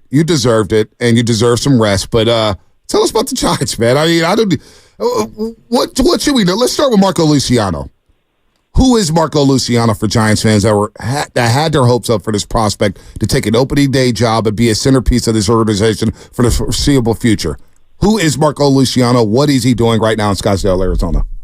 Well, he's a 22-year-old kid, first of all, and he just needs to play. He needs reps. I mean, we talk about his minor league career, and he's been injured, and everybody's been waiting for him. He's 22, so he's got to go play. He needs 450 at-bats somewhere, and he needs to get the reps defensively at shortstop. And, you learn by playing. You learn, that internal clock, when to get rid of it based on the speed of the runner, how hard the ball's hit, where to line up for relays. All these things that when you play a lot of games in the minor leagues just become second nature to you. So the big leagues is a tough place to learn. It is. You're on TV every night. There's 40,000 people. Wins and losses mean everything. When you have a team that's trying to compete this year, I don't know if that's the place to learn. So for me, and I'm not the GM or the president of baseball operations, this guy just needs to play and learn all these little things about the position, learn all these little things that a 22-year-old should learn. And so, right now there's a lot of potential there. But then say he does get 450 at-bats and he does play a bunch of games at shortstop, then as an organization, you really know, do you move him off the position?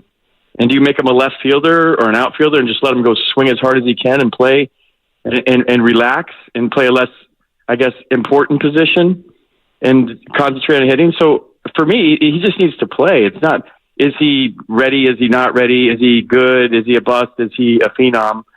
He's just got to play. And I don't know where he's going to play. That's not my job, but he's got to play. Well, the fact that you're even suggesting other positions to me is, I view shortstop, catcher, center field. You want to be strong up the middle. Everyone knows that, right? But you're the quarterback out there on many levels, and the whole team's defense takes its cues from that shortstop. There's a way, there's an aura, how you hold yourself out on that diamond.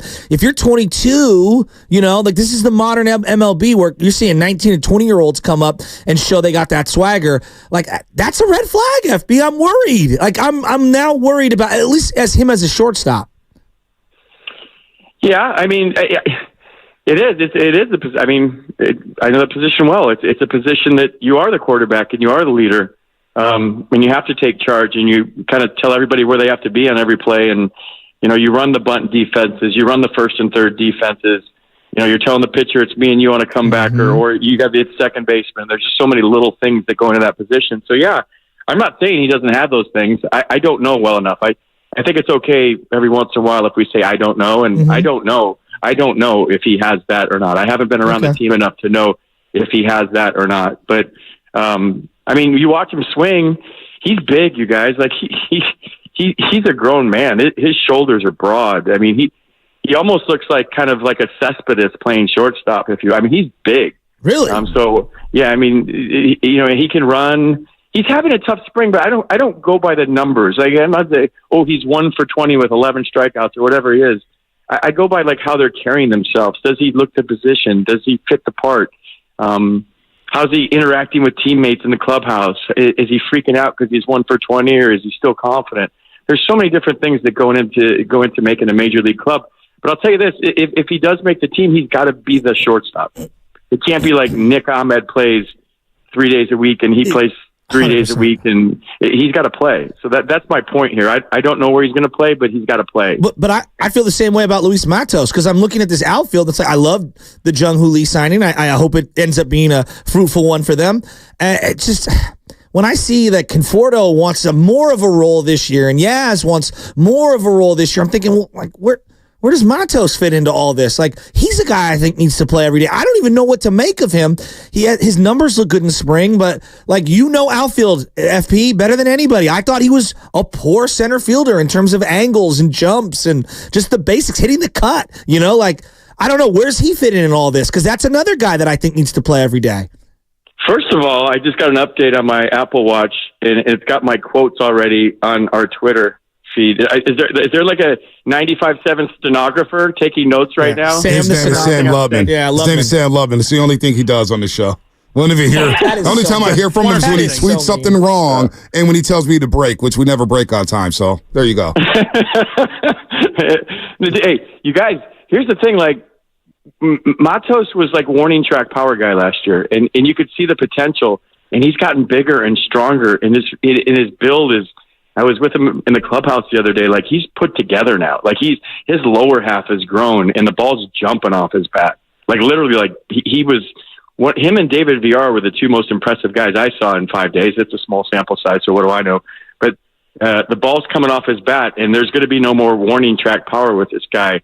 And the Giants they said all last year, like, he's just got to grow into his body, and they see the potential there for the power. And I'm seeing that right now. So I don't know where he fits in with Slater, Yastrzemski, Conforto, and Lee. I don't know where he fits in. And the other guy that really stood out is Fitzgerald. Tyler. So, I mean, yeah, like he's in the outfield or in the infield. I'm sorry. He's Chris Taylor. He's Chris Taylor. Like, he's got Chris Taylor vibes wherever you put him. Shortstop, second base, center field. He runs. He's a thoroughbred. He's tall. He's just got the build. He's got to be on the team for me. But like I said, I don't make these decisions. But he gives Bob Melvin a lot of flexibility, and you can plug him in anywhere. And he's a guy that maybe doesn't have to play every day, but he will eventually grow into an everyday player, a la Chris Taylor. Like, this guy reminds me of him a lot. So let me ask you this. We're talking to FP Santangelo, 95.7 The Game insider for all things Giants baseball here. And, of course, the king of the bus stop. It's probably where you're at right now. The bus stop. I heard you there when it opens and you're there when it closes. No, I'm kidding. FP. Stop. I'm getting you in trouble. If I don't get a job soon, I'll just be on a bus stop. Like, literally. Literally. Right in front of 95.7 The Game. You back him out here. Hey, I'm here at the bus stop. Give me upstairs to the 8th floor, the 10th floor, whatever the hell we are.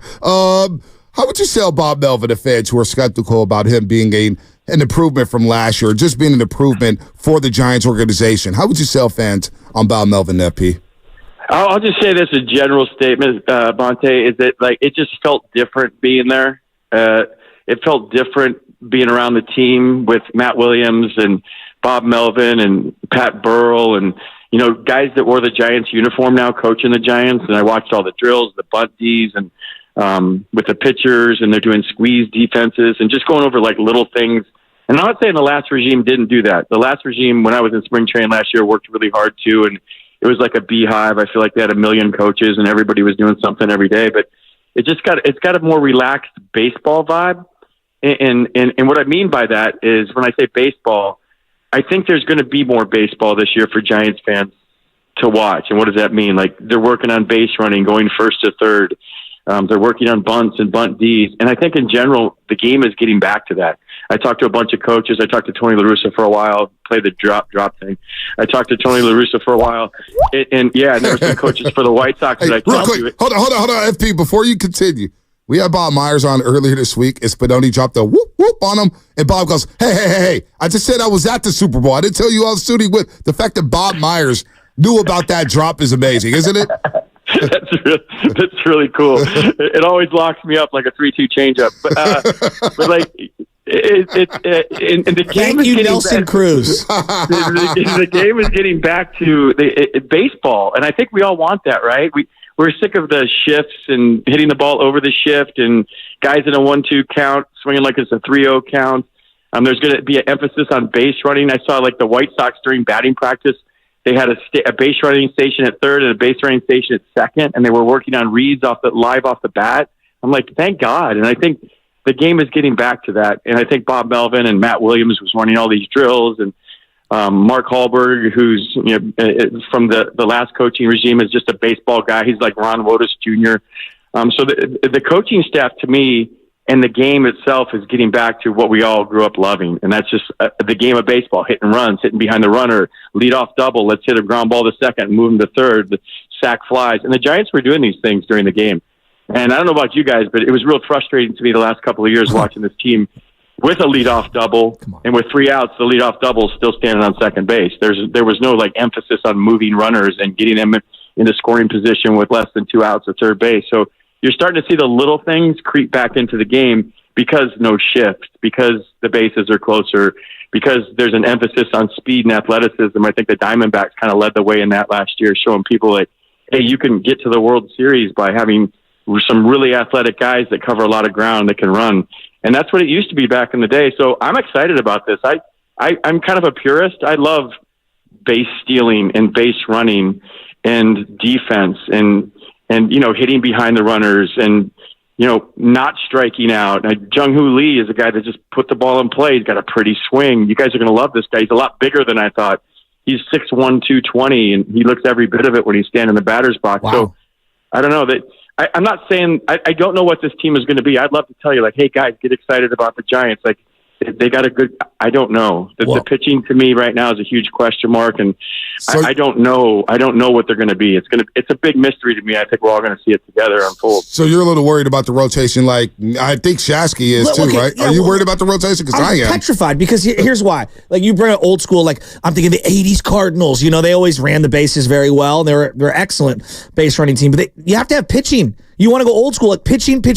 And Arizona had the young guy step up with their other 2 studs, and they went on a run.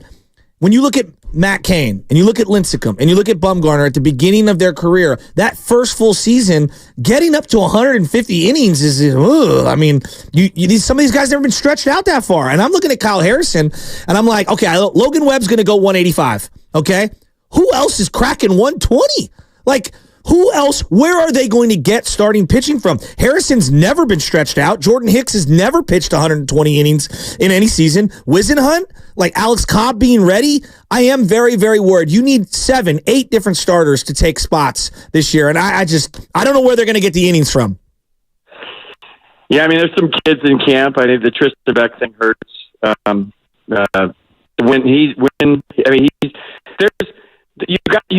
For me, they have to have a couple of long relievers, because the only guy you're really guaranteed 5 or 6 or 7 with is Logan, and then after that, it's going to be kind of how's Hicks going to be? Is he going to be a guy that gives you 6 or 7 innings? And then Harrison, how is he going to fare? Like, I don't know. I mean, I did the Dodgers game the other day, and Tyler Glass now. FP, we're going to call you right back. The connection's kind of getting choppy here. We'll call you right back to finish your thoughts on that when it comes to the Giants here. Opening day coming up, and they got the Dodgers, Padres, Dodgers, Padres, Dodgers right off the rip here. I mean, I'm intrigued with this team. I am. I need to see Luciano this year. I need to see something. You're going to get Nick Ahmed. I know I'm going to get him, and I'm probably not going to be happy about that. Well, it's going to trigger Giants fans, because I'm like, well, why are we watching Nick Ahmed instead of Brandon Crawford? Well, I'm just saying. I don't agree with that, but you're going to hear that. If Giants fans do that, and did you watch Brandon Crawford last year? Maybe we didn't. Maybe we didn't watch the same Brandon Crawford. I watched, and it wasn't good. I mean, come on. So the Giants open up with the Padres, the Dodgers. That's their first 7 games on the road, and then they come home for their home opener against the Padres April 5th. Then they take on the Nationals. Then they go down to Tampa Bay, Miami, Arizona, New York, Pittsburgh, Boston, and then Philly. This first month going to be stacked, man. Stacked for the Giants. So I think we got FP back. We got him back. Go ahead, FP. Finish up, man. We got you back, FP. Is that any better? Can you guys hear me better? Oh, man. It sounds like they're tapping you, buddy. It sounds like the feds are watching. Probably. I wouldn't be shocked. probably sitting outside of a window right now. What I was saying is Tyler Glass now for the Dodgers the other day was throwing 98. He struck out 8 Giants in 5 1/3, and they didn't get a hit. and you're just looking how stacked and how Dylan Cease is a Padre. I mean, this is a tough division. So I don't know. I honestly, jury's out. I would never come on the air and say like this is a great team. I'm convinced. I was down there for a week, and the Giants are going to shock the world. I don't know that right now. I think it's all kind of weak. All right, FP, we're going to let you go. The connection's leaving us. It's getting worse. It's getting worse and worse. But FP, it's always good to hear from you. We'll do this every single week, man. We're going to do it every single week during the baseball season. Can't wait to have you talking some baseball. Thanks, here. FP. Hey, my Baltimore Orioles, FP. Watch out. Jackson Holiday. Yeah. Audi Rushman. Everybody on the Orioles looks the same. They're all twins. They're all like blonde-haired, blue-eyed kids. I can't tell them apart. They are. They're going to have a lot of fun on the road. That's for sure. FP, have a good weekend, man. Married. Are they? Give them that last 2 months that Gunnar Henderson got with the Orioles last year. Audi Rushman, who we're going to see in the home run derby. Damick 1212 on YouTube. FP must stand for flip flowed. That's not bad. That's not bad. You think Farhan was tapping him? Nah, Farhan's listening in on the connection. It's Sam Lovett. I don't know how good the service is at Butt Stop. That's true. Guys, we got to stop. My guy's business is out in the street. We love the bus stop. Those guys love that. We love the bus stop. I know all those guys. They're just making him out like he's just there. No, he tells the world that he's always at the bus stop. FP, grabs it. I stand down. Yeah, don't be worried about it. Be worried about the owners at the bus stop. Shout out to the owners at the bus stop. I love those guys. Without Googling. Lincecum, Kane, Bumgarner, who had the most innings pitched in their first full season? I would guess Backade. Yeah, 141. Yeah. Okay. 141. Yeah. All right. And that's a different era. Would you all agree? Like, I was like, what, 15, 16, 17 years ago? Hey, Shasky, 2006. Did you try to hide the bites of the burritos? I was. You know the camera follows you, right? I did. I realized it after I took the big You just bite. now realizing that the camera follows? Like, if I go this way? I was pissed. I go that way? Dude, the burrito's too good, man. I'm sorry. Up, down. But... So to think that Jordan Hicks, who's never how many innings in a season? 70 is the max for Jordan Hicks? Well, let's just say this, over the last 2 years, he's thrown a combined 127 innings. Okay, so 2 years. Can we do something on the show real quick before you can go on about this because I find it pretty funny. But can we promise ourselves that we don't lose our minds over the Giants for the first month of the season? No. You guys lied because last year but if there's a play you got on me about it. You guys painted me as a negative guy going to the Yankee Stadium, and it was you two guys who flipped the spread over Mac. What is his name? Beatty? I don't even know I don't even know his first name. Guy never he played one game. You're blaming me for our Giants coverage? No. I'm not blaming you at all. I just said what I said. Giants got no problem with me. Y'all think they do? Giants have no problem with me. Guarantee you that. Farhan? All I'm just saying. Farhan. No. Lubman's trying to get Farhan in the studio. Farhan said he agreed to it. Right? Down? Yeah, he said, whenever you guys want to have me on. So I'm trying to make that happen. Let's do it next week. Like, what are we waiting on? We are waiting on him to agree to a time and date. Then that means he hasn't agreed. Right. So I'm not, but can we just promise ourselves, for all the baseball fans out there, we remain optimistic. We remain intrigued. We don't flip the spread over the first 7 games of the season. No one does they that may over go 7 games. Have you listened to our show? Did you listen to our show? This goes for all of us on the show. Yeah, I'm telling you, all of us. Yeah, I'm Sam, holding myself accountable. Fan or an Orioles fan? I'm saying I'm holding myself. I'm an Orioles fan. Spadoni, as the non-Giants fan on this show, I want you to play mediator. Who is the most negative of the Giants fans between the three of us? Okay, now you're putting me in a position where I'm going to call someone out here. No, that's fine. We always call each other out. Okay. Negative? I think, Shasky, you come at them the hardest more than anyone else. I wouldn't say you were negative, but you come at them. Yeah, I have questions about what they're doing. Yeah, I'd say that. Yeah. Okay, that's fair. Oh, you thought he was going to give you a different answer. No, I wanted him to say me.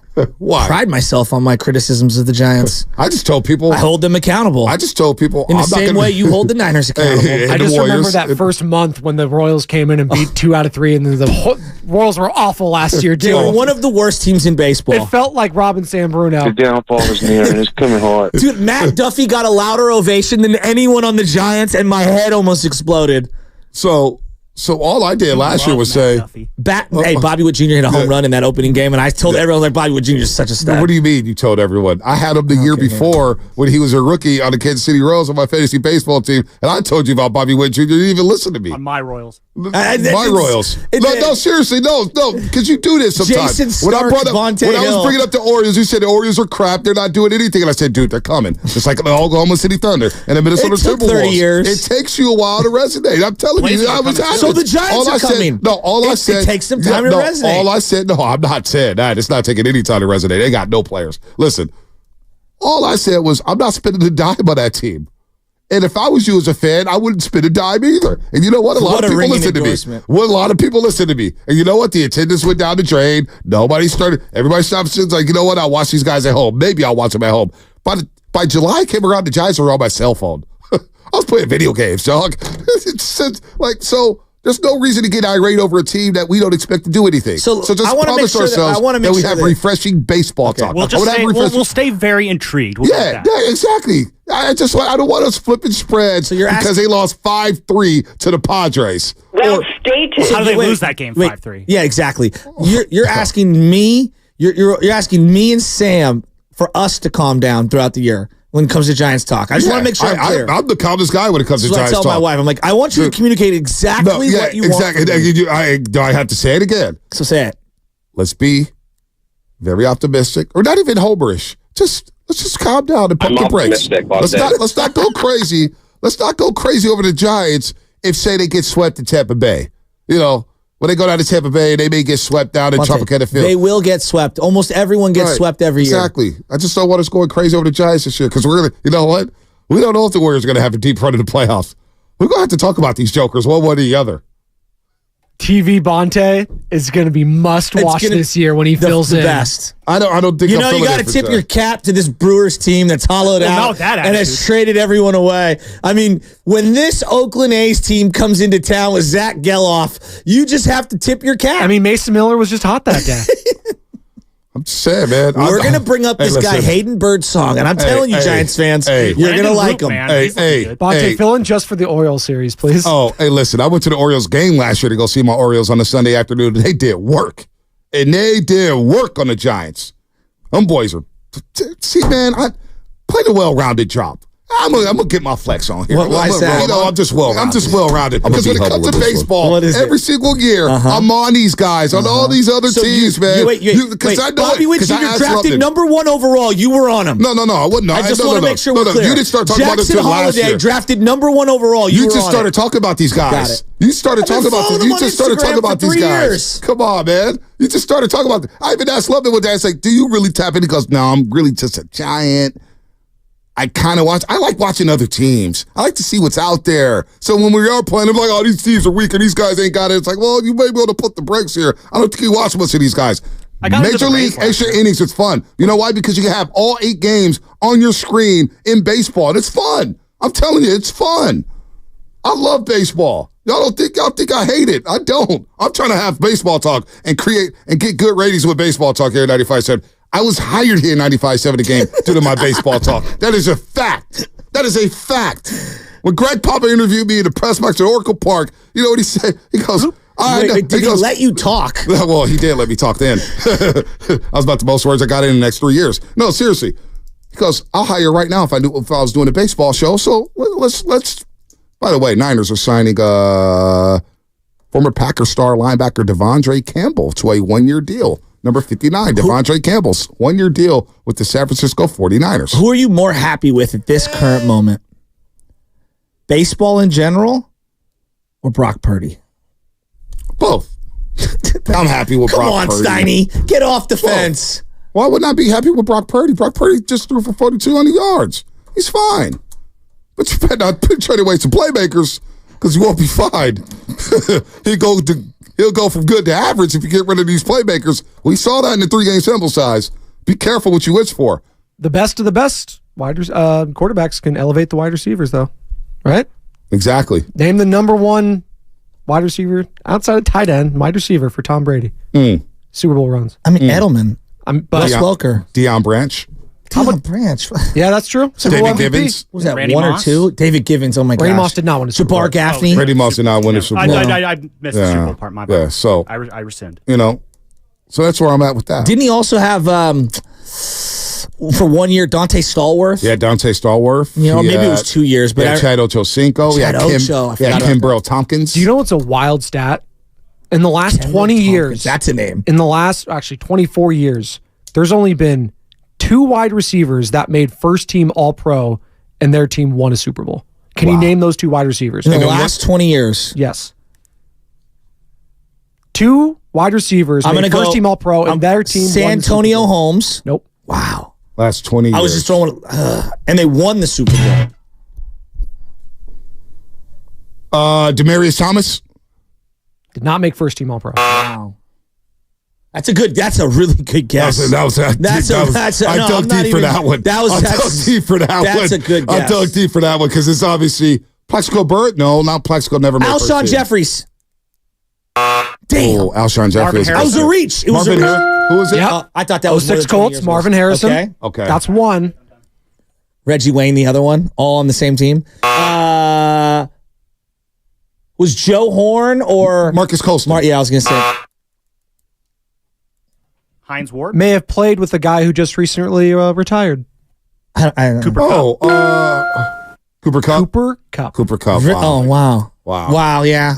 That's right. Sam Lubman. Wow. Wow, look at Lubman. I thought it would be more random. Yeah, look at Lubman. But just goes to show you, sometimes you don't need that elite wide receiver. Santonio Holmes was that dude, though. I love Santonio Holmes. Him and Mike Wallace? I love Santonio Oh, my Holmes. God.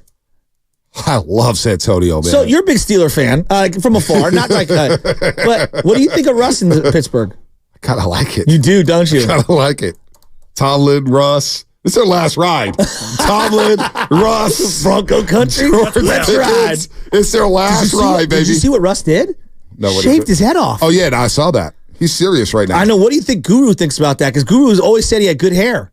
He did have good hair. Maybe he'll grow it back, but maybe he's just serious. Maybe he is just serious. Is Guru the one who knows most about hair on this station? He knows about hair. Yeah, I think so. I mean, I don't talk about it as much because my stuff's starting to recede. I used to talk about it a lot like 5 years ago. You got good hair, dude. Yeah, it's not bad. But yeah, you got good hair. Lubman climbing up the power rankings. He's got some great flow. I will give him that. The lettuce is there. The lettuce is flowing. Yeah, it is. Don't ever cut it, Lubman. Oh, I don't intend to. I don't even know what he looks like with short hair anymore. I don't remember. Well, you see his press box ID, his looks press 12. box picture. Yeah, it looks terrible. I want to know, what do people think when you're asking them questions and you have that long hair? Do you think they think you're more or less professional? I think they're very locked into the. Wait, why would that long hair be less? I'm just asking. Mike Florio referenced long hair being not professional. Gosh. Well, he cites bull-crap numbers. They're probably just being very professional and very locked in on the question because hair length really doesn't impact professionalism. Sorry, I mean, Logan Webb is just fixated on my hair and just doesn't know how to answer. There. Well, when like the John Clayton commercial where he had the long hair, that threw me for a loop. I couldn't look at him the same. Done with my segment. Dude, it was one of the greatest commercials ESPN ever did. Remember, I know there was one time years ago, good. Pete Carroll ran up behind John Clayton because he wanted to see if the hair was actually long. That's the effect that commercial had on just everybody out there. Was it real? No. Oh, I thought the fact that you even have to ask it though just shows how much. I thought it was. Your opinion of John, it did not change a little? No. I was like, what? He has that kind of hair? No. Long hair? What are you talking about? Long hair doesn't matter. So when you see those old photos, you weren't there, but we played all these old photos of my dad. He went through wild haircuts back in the 70s. I mean, I'm talking wild haircuts. He had some solid flows back in the day. If somebody judges your professionalism off the length of your hair, then I judge that person a certain way. That's not that kind of triggers me a little bit. I don't even want to go down that road. I don't think it's the length. That's just ridiculous. People have had mullets in the press box. People have had braids. People have had long hair before. Logan Murdoch was walking around with crazy ass hair, and he got promoted. What did he have? What kind of hair? Oh yeah, he had the long fro. He had the mohawk for a second, the faux hawk. He had the fro. It was out there. He went out there and got promoted by 2 companies. What are we doing? Let's not do that. Let's not do that. Let's not judge people off of hair. Let's not do that. Fast Five. Let's not do that. That's Jimmy. It's just judging people off their hair in 2024 sounds like something we were doing in 1960 or 1970. Everybody makes first impressions, right. though. Yeah, I mean, like if someone came in here with pink hair, you like, whoa, pink hair. But, Really? You notice the pink hair. I'm not saying I judged them, but I noticed the pink hair. When I was single, if they had pink hair, I'm looking at the face of the body. I was like, what does she look like? What is her personality? I don't care what kind of hair you got.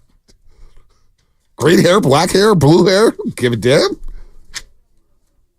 I admit that I see these things, and I'm sorry. I'm not saying that I make judgments and sweeping proclamations regarding them, but I definitely look at them like, and so whatever. Not the end of the wheel. But hey, shout out Jax. Shout out Jax. Thank you for giving me a burrito, and I tried to hide on the camera and eat it, and I couldn't pull it off. So, shout out Jax. Tim, let's look at that long hair. Oh, and we thought about him smoking weed. I think there was an inference there. I mean, duh. I had waves. I smoked all the weed in the world. Weed smokers come in all shapes and sizes. Yeah, exactly. Shout out Papa Spinoni. Shout out Papa Spinoni. Final thought. You shout out Jax, right? I mean, they hooked us up, man. They hooked us up. I'm eating it right now. I mean, yeah, you're eating. Yeah, I can hear that. Jax were great. Final thought. Niners are making moves, man. Just don't make the move that would compromise your quarterback. Do not trade Brandon Aiyuk. Please don't. My opinion may change and I may flip-flop because of the return, but we'll see about that. But as of right now, I'm keep Brandon Aiyuk. My final thought is, I'm going to be honest, I think I need the Iditarod to be televised next year. Guys, the winner of the Iditarod, guy's name is Dallas Seavey. He won his sixth race despite being penalized 2 hours for failing to properly gut a moose. So the way this works on the Iditarod, mushers are allowed to carry firearms with them because obviously you're going through the Alaskan wilderness. There's all sorts of, crazy critters out there. So you're allowed to, shoot these animals if they attack you. The rule is, though, you have to gut the animal and bring the meat back and distribute it. He was penalized, though, because he didn't do that, but he still was able to win the race, though. That being said, I need the Iditarod televised. You're telling me I could watch guys fight moose while they're racing through the wilderness? Yeah, sign me up for that. Who is the most likely, if we were all out in the woods, a whole station, who's the most likely person that you would rely on to go find us food and hunt it down and gut it, kill it, and cook it? Lucas. Surprisingly, Guru in his youth hunted with his dad. Yeah, really? But I didn't know that. He was a terrible hunter, though. Oh. Does he know how to gut the moose, though? I'll be honest, this is not my wheelhouse. Yeah, so I'm taking myself off the board. I'm not going to the wilderness with any of you feel guys. me? Yeah, I'm good. totally with you. Nothing good happens in the absolute wilderness. Yeah, I've watched too many scary movies. I might go, what? I might go Dan Devone. He might be able to. I might go Dan Devone. My guy. Him and Jimmy Garoppolo go hunting for moose together. Oh, my God. His best friend. I'd watch that show. Evan Giddings is pretty smart. I feel like he'd be able to figure it out. He's wearing flip-flops. I was going to say, I don't know if he would have the appropriate attire to be able to pull that off. Oh, gosh. I think we pulled the show off. We pulled something off. You know what? I'll believe that alone because, as somebody said, Kyle Kelly, you're right. Peter's going to call in a second. Well, we have rat on the table. PETA hates us. Yeah, they probably do. That was Fast Five brought to you by Xfinity. I own 2 dogs. On the go. What are we doing? You get the fast internet to all your devices. Thanks for sticking with us on a wacky Friday, a payday Friday here in the roast. Let's see what happens with Brandon Aiyuk. Oh, boy. That sparks some controversy. Baseball tomorrow, West Sunset. If you got nothing to do, bring your kids out. Come check out some young ballers. Warriors Lakers tomorrow, 5:30. See ya. The downfall is near and it's coming hard.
Why don't you start? I am going to start. Why don't you start? I will. Why don't you start and tell people what you think is going on today, and then I'll say and say what's actually going on. It's Payday Friday, which is Christmas for your boy. Okay, that's a fact. So I'm driving in, and this is where the origin is. I put out a tweet because I'm listening to Shalimar the second time around, and I went to Twitter and IG, and I put music is the soul. So I come in here, and nobody knows Matt Steinman's better than Daryl the Guru Johnson. I'll die on that hill. And it took me, shout out Bonte, 20 seconds to feel like something's up with my boy. And I think it's that I put out the tweet that music is the soul. It's not the first room you misread. Oh, boy. So I'm off. I didn't even see any tweet like that. Well, then what's up with you, buddy? We love you. There's nothing up with me. You've now become the guy 7 times today who said, Steiny, what's wrong? Nothing. Nothing's wrong. The boss Steiny, was what's wrong? Nothing's wrong. All right, we're good. There's something we're going to get to the bottom of these 4 hours. Well, you'll tell us something that happened.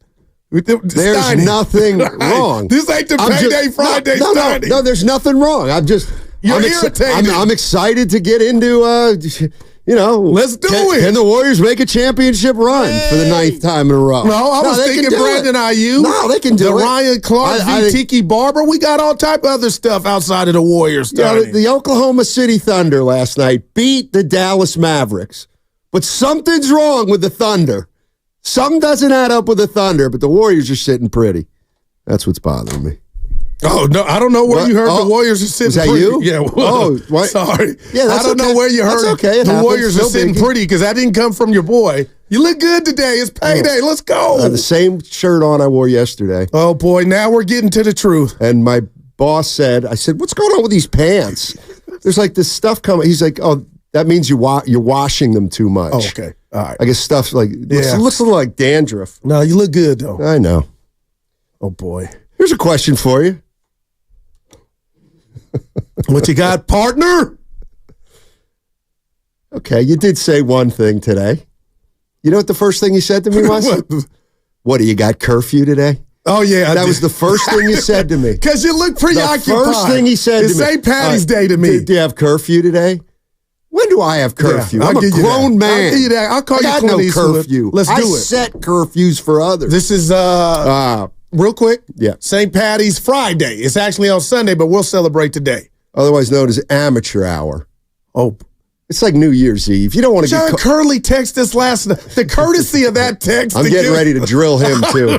He's on my bad list, too. I don't know if that's it. But what you got? What do we have today? I worked with John Curley once 4 years ago, and he texts me every day. It's like, we're not. I love him. That's my brother, man. Is he? Do we not? Hopefully he's not listening. Yeah. Let's see what else. Oh, I got one for you. Give it to me. All right. So Jonathan Kuminga did an interview recently. JK. Where he said he wants to be a warrior for life. He wants to be a warrior for life. He's in his 3rd year. Brandon Aiyuk is in his 4th year.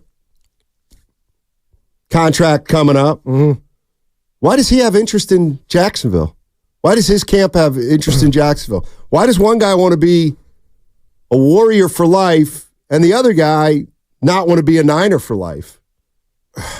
I mean, they both are young players. They both, they both had some growing pains. Yeah. A little bit of the doghouse for each one. Both of them emerged. Now both of them are coming into stardom.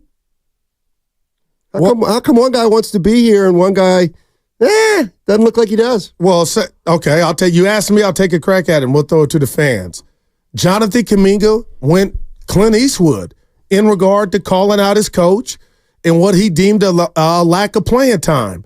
And he took the bull by the horns, regardless if you think he was ready or not. It worked out. And now he's on the cusp of stardom. Jonathan Kuminga. But if we were to interview him last year after that Lakers series, when we saw his representation tell the Warriors, dude, what's up with my client? So he's been there. That was the bottom. Now, shout out Drake. Now he's back. Steiny, Brandon Aiyuk. we got to be careful here because we talked about it. His brother, his girlfriend, they alluded that maybe he's not happy, but I look at the numbers. I don't think he's being utilized, Brandon Aiyuk, enough. And on that stage, which we saw in the Super Bowl against Kansas City, I think a guy like Brandon Aiyuk, as gifted as he is, may be getting tired of Stoney, the pedestrian way he's utilized because they got McCaffrey, they got Debo. I don't know, but I guess we got to be careful that I know there's noise and smoke that he wants to get up out of town. Yeah, I think it's got less to do with the player and more to do with the organization. I think if you look at the Golden State Warriors, they've had players who have alluded to wanting to retire here. Steph has at one point or another, Clay, Draymond. Now Kuminga's 21. And it's going well now, right? I mean, man. To me, it's got to do with the organization. There's something about the Warriors organization that is a little bit different than the 49ers. And I think it's that the Warriors feel more like a family. Like, I think whether you're a player or a fan, if you look at the 49ers organization, they're more cutthroat than the Warriors. They're more impersonal than the 49ers. Look at Kerr versus Shanahan. Like, Steve Kerr always talks about family, and look at how they treated Wiggins, and look at how all that stuff happens. The 49ers, I mean, they got a player, Brandon Aiyuk, who started out a little slow, was in the doghouse. Now he's emerged as a team leader. I was listening to Bonte earlier today, and I was like, yeah, that's true. I mean, they draft Aiyuk, he's got to do some things better, so he's not playing. Then he plays. Then he gets good. Then he becomes a team leader. Now he's one of the top 10 receivers in the league. It's like, pay him. Like, that's what you do. You pay a guy like that. But instead, the 49ers are, can we go out and maybe lose Aiyuk and get a guy in here at less money? Or, you know what? Debo Samuel, it's just, I think the 49ers operate as more of a business than the Warriors. Not that the Warriors don't offer or don't operate as a business, but I'll never forget when the 49ers ended up giving Kaepernick his contract. Mm-hmm. Everybody was talking about, did you see what Parag put in there? There's not as much guaranteed money as you think. There's not as many guaranteed years as you think. It's not as big as you think. They can get out of it if you think. It's like there's something to that, I think. But it hasn't affected winning, Stoney. Well, I'm not saying you're not wrong at all. Well, but it hasn't affected. Okay, I'll take your side. Maybe it's the reason they haven't won a Super Bowl. Some intangible you can't measure. I mean, do I believe that? No. But maybe that's why, it's like Nick Bosa. Why did he hold out for so long? It's like there's something different about the way the 49ers operate and the way the Warriors operate. And then I go back to the Giants, and to me, they're like the Niners, only they're lousy. But before, when they had Bochy, they were family. They were a great mix. Yep. So I'm ashamed. I hear you. I'm ashamed that I just bypassed the money part from Brandon Aiyuk. That just started. We're only, a week or month of him not getting his new deal when they can do it. So I really believe this is a production thing. This is him saying, what the F, and you're not going to feed me or let me eat, Stoney, and we still lose? I mean, he wouldn't be the first young stud to think like that if that's what's on his mind. But I don't know why I'm not taking these reports serious, but I need to because that's the reality. And I'm blown away that the Niners would think that they got enough playmakers or they got enough firepower weaponry to withstand a trade of Brandon Aiyuk if that were to come to fruition. 888-957-9570 is the number. Why does Jonathan Kuminga want to be a Warrior for life? That's what somebody asked me earlier today. Why do you think and my first thing was, well, I think maybe it has something to do with he knows he might get paid this offseason, and it's a nice thing to say. But then I read the story in The Athletic by Daniel Brown about Kuminga and his kind of his personal coach and how great of a relationship they have. And then I just started thinking about the Niners. There is something impersonal about the Niners. There's something impersonal about, like, Joe Lacob is the owner of the Niners. I mean, Joe Lacob's the owner of the Warriors. Everybody knows who Joe Lacob is. And I get it. Basketball teams aren't as big as 40. You think a lot of the players know who Jed York is and have a relationship with him? I doubt it. I doubt it. Is that by design? Well, I don't know. It might be the nature of having 55 guys on a team rather than 15. But it also is just kind of what I'm talking about. Like the 49ers, like they're all corporate. Wow. There's no personal touch to the Niners. Okay, and I'll say this, you got me thinking. And maybe that's why we're looking at Brandon Aiyuk and he says, "Yeah, I have interest in another team." He ain't saying I want to be a Niner for life. Exactly. Why not? Maybe it's a difference between the two organizations that are run. Every good court hearing, Stoney, the attorneys, they fact find and they present facts to the evidence. I'm asking you in your world right now with how you feel about what's going on with the Niners. I love the corporate word, but I'm telling you, this is just my 2 cents. I'm not saying Wilkes didn't deserve to get fired, but why did you hire him? Okay. 8, I just don't like the way it was handled. And me personally, Stoney, I was turned off. I thought it was handled a bit cold. Would you take that as, or are you saying, "Goo, I ain't talking about stuff like that"? Because I wonder if some guys on that team were turned off the way that was handled, the way that Bosa felt he could throw shade at. We don't, like, if you're right, maybe that stuff is going on. Like, there's a way to dismiss people, and then there's a way to blame people. It's exactly what I'm talking about, that kind of thing. And I'll tell you what, you want a little more what I'm talking about is Evan shared a link to a story in the Chronicle from Michael Silver. And read the whole thing. And the first thing I said was, there are no quotes in this story. And it doesn't matter, it's a column. But the point is, it's the story's all about how Kyle Shanahan, has looked himself in the mirror and said, we probably didn't even deserve to get to the Super Bowl the way we played in the playoffs. Wow, we probably didn't even deserve to get there the way we played. That's real. But then you continue to read, and what you really find out is, and it's about how Kyle, he keeps it real with everybody, even himself. It's like, it's kind of clear in that article that he thinks they didn't win the Super Bowl because of Steve Wilkes and the defense. Wow. And then nowhere in the story, did he take his ownership and say, "No, there was no quotes." It's just about how Shanahan's been real honest with himself, and he's talking to people inside the building, saying, we probably need to get a lot better. We maybe didn't even deserve to go to the Super Bowl. But let's just take a look at it. Let's take a look at the bottom line. They haven't made one offensive move. All their moves have been on defense. Yeah. Devondre Campbell from Green Bay. Right. They just got him this morning. So that tells you who Kyle Shanahan thinks was at fault in the Super Bowl. Right. The defense. Yeah. Well, you need to address that O-line in the draft. But I hear you talking. I hear you talk. Like, I was turned off, and I just wonder if some players were. 888-957-9570 is the number. I just got to thinking, why does Jonathan Kuminga, who isn't even as established as Brandon Aiyuk right now, Ayuk's got one more year, and Aiyuk put a really good year under his belt.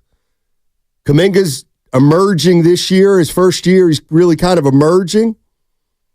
Why does Kuminga want to be here for life, but we keep hearing that Brandon Aiyuk and his family aren't happy with him being here, and maybe he is looking for a change of scenery and more action on the field? Well, I'll say this, the best part about the Kuminga situation is he went through something, and he still wants to be here for life. And I know you can come on, Stoney, but so did Aiyuk, and that's why I'm saying, why didn't he come? He was in Kyle's doghouse. He emerged. Yes, he did. Now they talk about him as a leader. They love this guy as a leader of the team. Well, then why wouldn't you just pay him then? And I'm not saying they should, but why Why is Aiyuk not gung-ho about being a 49er when he's had nothing but success here for 4 years, team-wide? Yeah, and I do wonder, again, Steiny, because I'm trying to fight the feeling. How does a report, like there's mutual interest, so that means Brandon, not his brother, not his girlfriend, but he feels like he would be up, hey, Jacksonville, I ain't mad, catching passes from Lawrence. So we'll see. But the Jonathan Kuminga thing to me, again, you cannot overlook the fact that Kobe Bryant's his hero, his idol, his basketball idol. And Monty told us yesterday when we had him on, Monty Poole, Kobe stayed in one uniform. And I'm not saying that to say Jonathan Kuminga that means he's going to do that and he doesn't like where he's at. But if I'm Jonathan Kuminga, I know Steph Curry doesn't have 8 more years. I could be the guy until we get there. It's right there. If I told you what's the one young commodity the Warriors have right now, Helen Keller could tell you it's Jonathan Kuminga. Deebo Samuel scrubbed his social media when he was negotiating. Nick Bosa held out. He didn't scrub his. My point is why? Kyle's in Palo Alto. What's up, Kyle? How you doing, man? Hey, guys. Thanks for taking my call. Sure.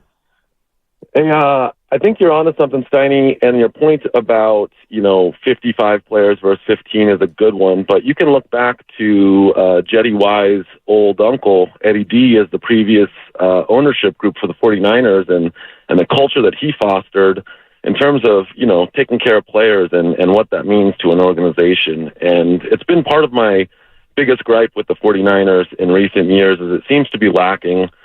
I think some of what you're talking about with scrubbing social media and all is part of like agent playbooks to try to get players their money these days. But wanted to get your guys' take on the Jetty Y versus Eddie D perspective on owners taking care of players. Yeah, I mean, the rules were a lot different for Eddie D, Stoney, so he was the Don, but he was able to do a lot more. Eddie D had a personality that endeared himself to players. I can't even argue that. He was. Jed's doesn't have that. Yeah. But you feel like that's needed? I don't know if it's needed. We've been giving Jed love for staying away. What all I'm saying is Jed versus Lacob. Who's more involved? I would. Who's more? Joe who's Lacob's built not more close. relationships within the organization? Not close. Okay, that's a big part of it. Or might be a big part of it. You look at the Giants. I don't know, but outside of Mr. Johnson, Stoney, I don't know who is the face of the. I just know the political stuff, and it ain't good for me sometimes when I read about it. But they don't even have a face. 888-957-9570 is the number. Jonathan Kuminga, the other thing about Kuminga is, Jonathan Kuminga says he wants to be a Warrior for life. And I mean this from, what does that mean? Does it mean anything? Does it mean anything? Like Aiyuk hasn't said that. Does it mean anything that Aiyuk might be sniffing around somewhere else? Does that factor into the equation? Do you pay Jonathan Kuminga the max possible because he said that? I don't know. How do you measure that? How do you measure a guy who says he wants to be here for the rest of his career? I mean, I'm not saying by any stretch of the imagination that's a bad thing. I'm not saying that at all. But does it mean anything when you've got a player who says, I want to retire here? I mean, Clay said that, right? And how many people would bet on Clay retiring a Warrior right now? And that's Clay. And then you got the other side of it with Mike Dunleavy saying, Jordan Poole's going to be here forever. And 3 weeks later, he's traded. I'm just wondering, what do those kind of words mean, if anything? How do you put them into the equation when you're signing a guy, when you're thinking about re-signing a guy? I just thought of those two players. I thought of Brandon Aiyuk and Jonathan Kuminga, and it feels like one guy wants to be here, and that's Kuminga, and the other guy, it's more business with Aiyuk. Well, correct me if I'm wrong. Even when Debo did his, that old song and dance, he got his money. And again, I'm not coming down Debo's lane, but I don't think I ever heard Debo say, I want to be a 49er for life. I don't think he does. That's the point. That's my point. Is I actually there's a part of Kuminga saying it. I'm not going to say Pete. I didn't even know what he's talking. No, I think right now when he says I want to be a Warrior for life, I think he believes it. I think he's been here 3 years. I think he's comfortable. I think now he's getting the role he wants. I think he likes all these assistant coaches that work with him. I think he came from another country and now he just loves this is home. Yeah. And I think Deebo Samuel and Aiyuk are like, it's a business. If I ain't getting it here, I ain't getting it anywhere. I'll get it somewhere else. And I'm wondering, is that I think it's less to do with the athlete than it has to do with the organization. I think the Warriors do a great job. Do a great job of making a guy like Kuminga feel like he's part of a family.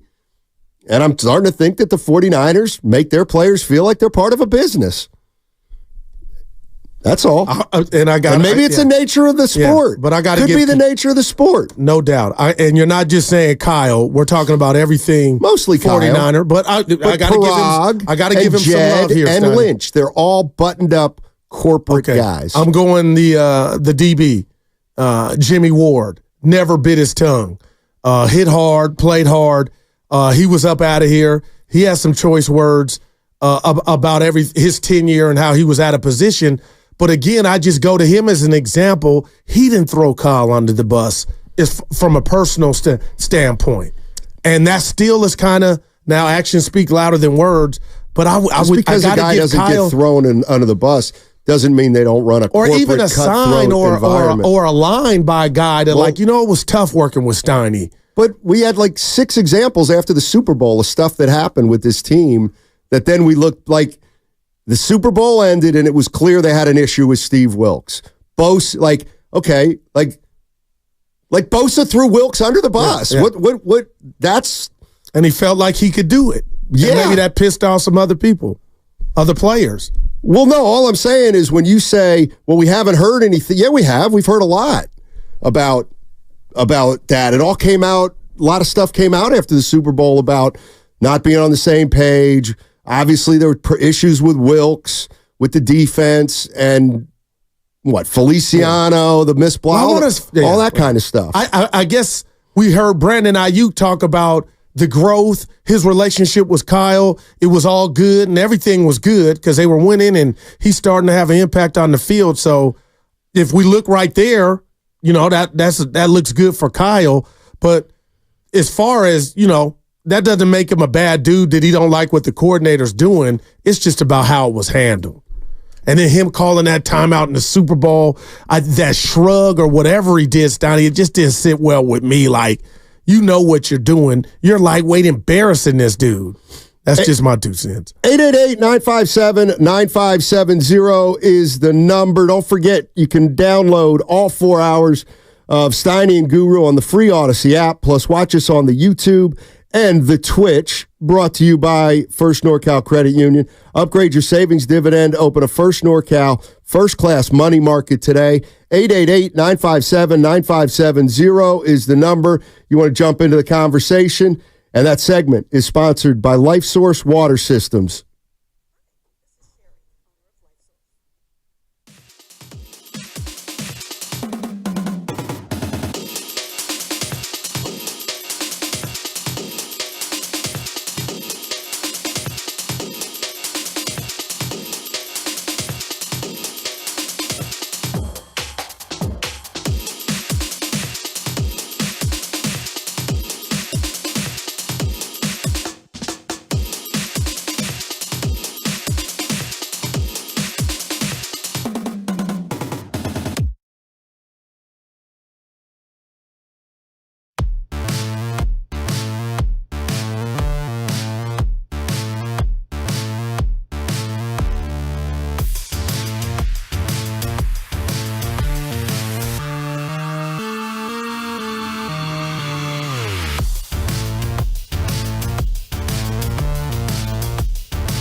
on 95.7 The Game. So where did he say? Did he rip the Niners? Did he not rip the Niners? And what's the latest? Oh no! You got your chest out over there, huh? You trying to pick it? I'm just wondering. Evan's in a good mood. Spadoni is. I am. I was. You can't get me. I was till you asked me 7 times whether I was in a good mood. Now I'm not in quite as good a mood. Kinlaw just put. Oh, he ripped the Niners? No, he went on IG and actually gave them love for his time here, his tenure here in San Francisco. Yeah. Oh. Fillmore Mike sent it to me via IG. I was like, we got dirt. And he did the exact opposite. Fillmore Mike telling you, Steiny, and I don't want to speak for Mike or you. He's like, football's a business, and the money ain't guaranteed. So we understand Aiyuk wants to get paid. I don't think that's why he's upset. That just started. He's upset because he ain't being used like a dog. That's what a DAWG dog. He ain't a number one. I mean, like, do the math. McCaffrey has the ball half the time. That's all it is. McCaffrey gets the ball 30 times a game. Can you really give Deebo Samuel and Aiyuk $25 million each when they're the wrong? Then one of them's the second option and one of them's the third option. But I'll tell you what, if Deebo were to go, and Deebo, if you're listening, I love you, buddy. If he were to go somewhere else, his plate would have more food. Aiyuk. I am ready to go. And then he'd get hurt. Well, we haven't seen that yet. We've seen it all over the course of his career. No, we're talking about Deebo. I'm talking about Aiyuk. If Deebo were to be somewhere not in this Niner offense, okay, I would be like, then we would see more Aiyuk. I'm just saying. And I don't think that's just me, man, because this money part of it just started after they lost the Super Bowl. Look at that game again at the end. He is mad, and I feel like just athlete mad of not being greedy, but damn, I'm not getting a rock and we not winning. I don't know who he puts that. Then why would he? Okay, if he's really going to be like that, like Brandon Aiyuk, then why would he resign here? Like seriously, we've got Christian McCaffrey who touches the ball we're not Cincinnati. Wow, like maybe just shout out T. Higgins. I don't understand it. That very well. That might not be what this is, but when your brother and your girl say, "Hey, this could be our last game at the stadium and all that good Levi's," and then your brother saying yada yada, I don't know. I'll ask you this question: what Niner right now do you think is a lifer? Because I got one that comes to mind, and I know this guy will not don another uniform. Nobody. 54, Fred Warner. Why would you say that? He seems like he loves where he's at. They love what he's doing. Aaron Donald retired today, played with one team. 99. And he got a ring. I would never, I don't know, I could guess, but how many NFL guys go somewhere else late in their career? Wow. It just seems to happen so frequently in football. Yeah. Let's go to Misha. Misha's in San Francisco. Hey. What's up, Misha? How you doing, man? Hey, Dan. I'm good, thanks. Hey. Hey, buddy. I wanted to follow up on the Aaron Donald comment. I feel like there's 2 things you need to be with your team for life. One, you have to be an absolute first ballot Hall of Famer like Aaron Donald, Tim Duncan, and you have to be willing to retire at the top of your game, which is what Aaron Donald did. That's why you see like Tom Brady on the Bucks and Joe Montana playing for KC or Michael Jordan on the Hornets. And I feel like athletes get confused, like the rest of us fans, about is it team first or is it a business first?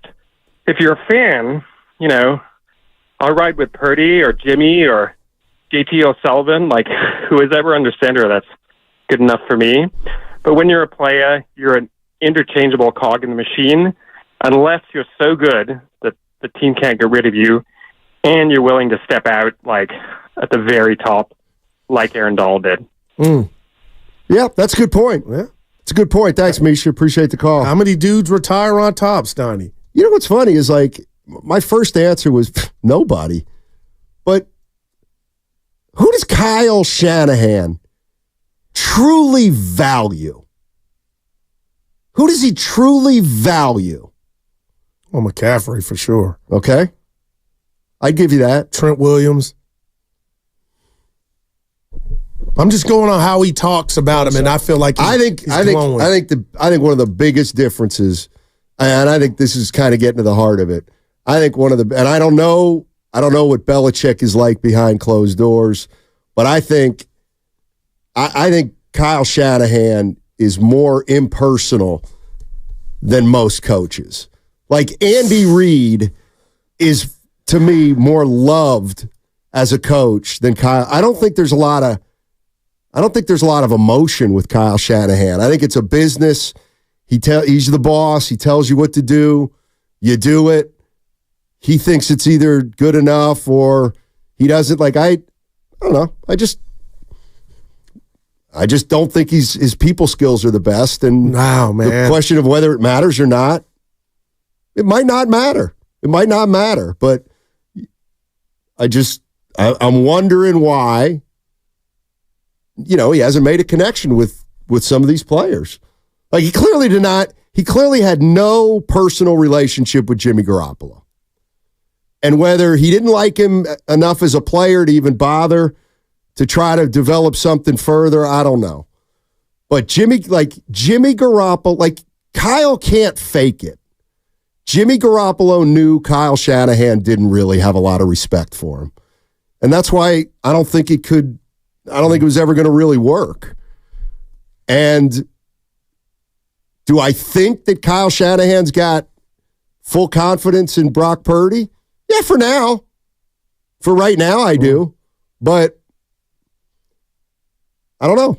Does loyalty seem like kind of a one-way street with Kyle Shanahan?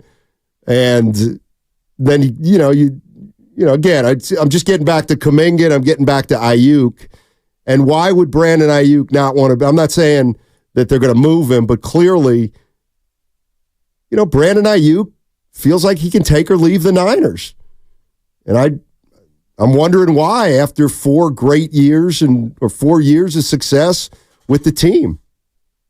Like I said, what does a parent tell their child? I'm not your friend. I'm your father. I'm your mother. And that's as real as it gets. But as far as me, Stoney, I always want my coach to have personality. I want to play for somebody that's demonstrative, that'll get at me and can get out on me too. But when they get down on you, you still know it's coming from a spot of love, and I got to. And I don't think he does. I just say it. But I want to give you this. I want to give you this. Have you seen him on game days and again, it's game days. Everybody's happy, and he's walking. They're exercising on the field. I've seen this.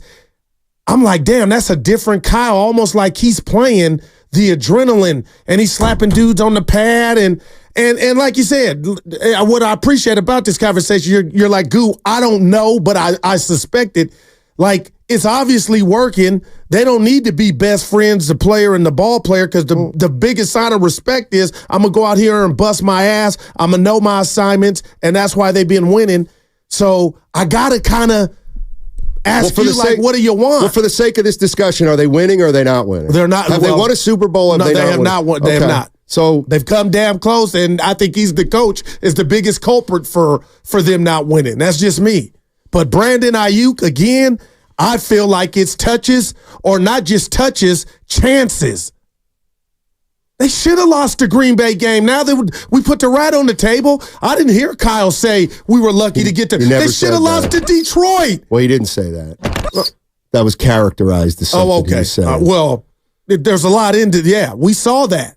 Matt's in Concord. What's up, Matt? How you doing, man? Hey, what's going on, guys? Hey.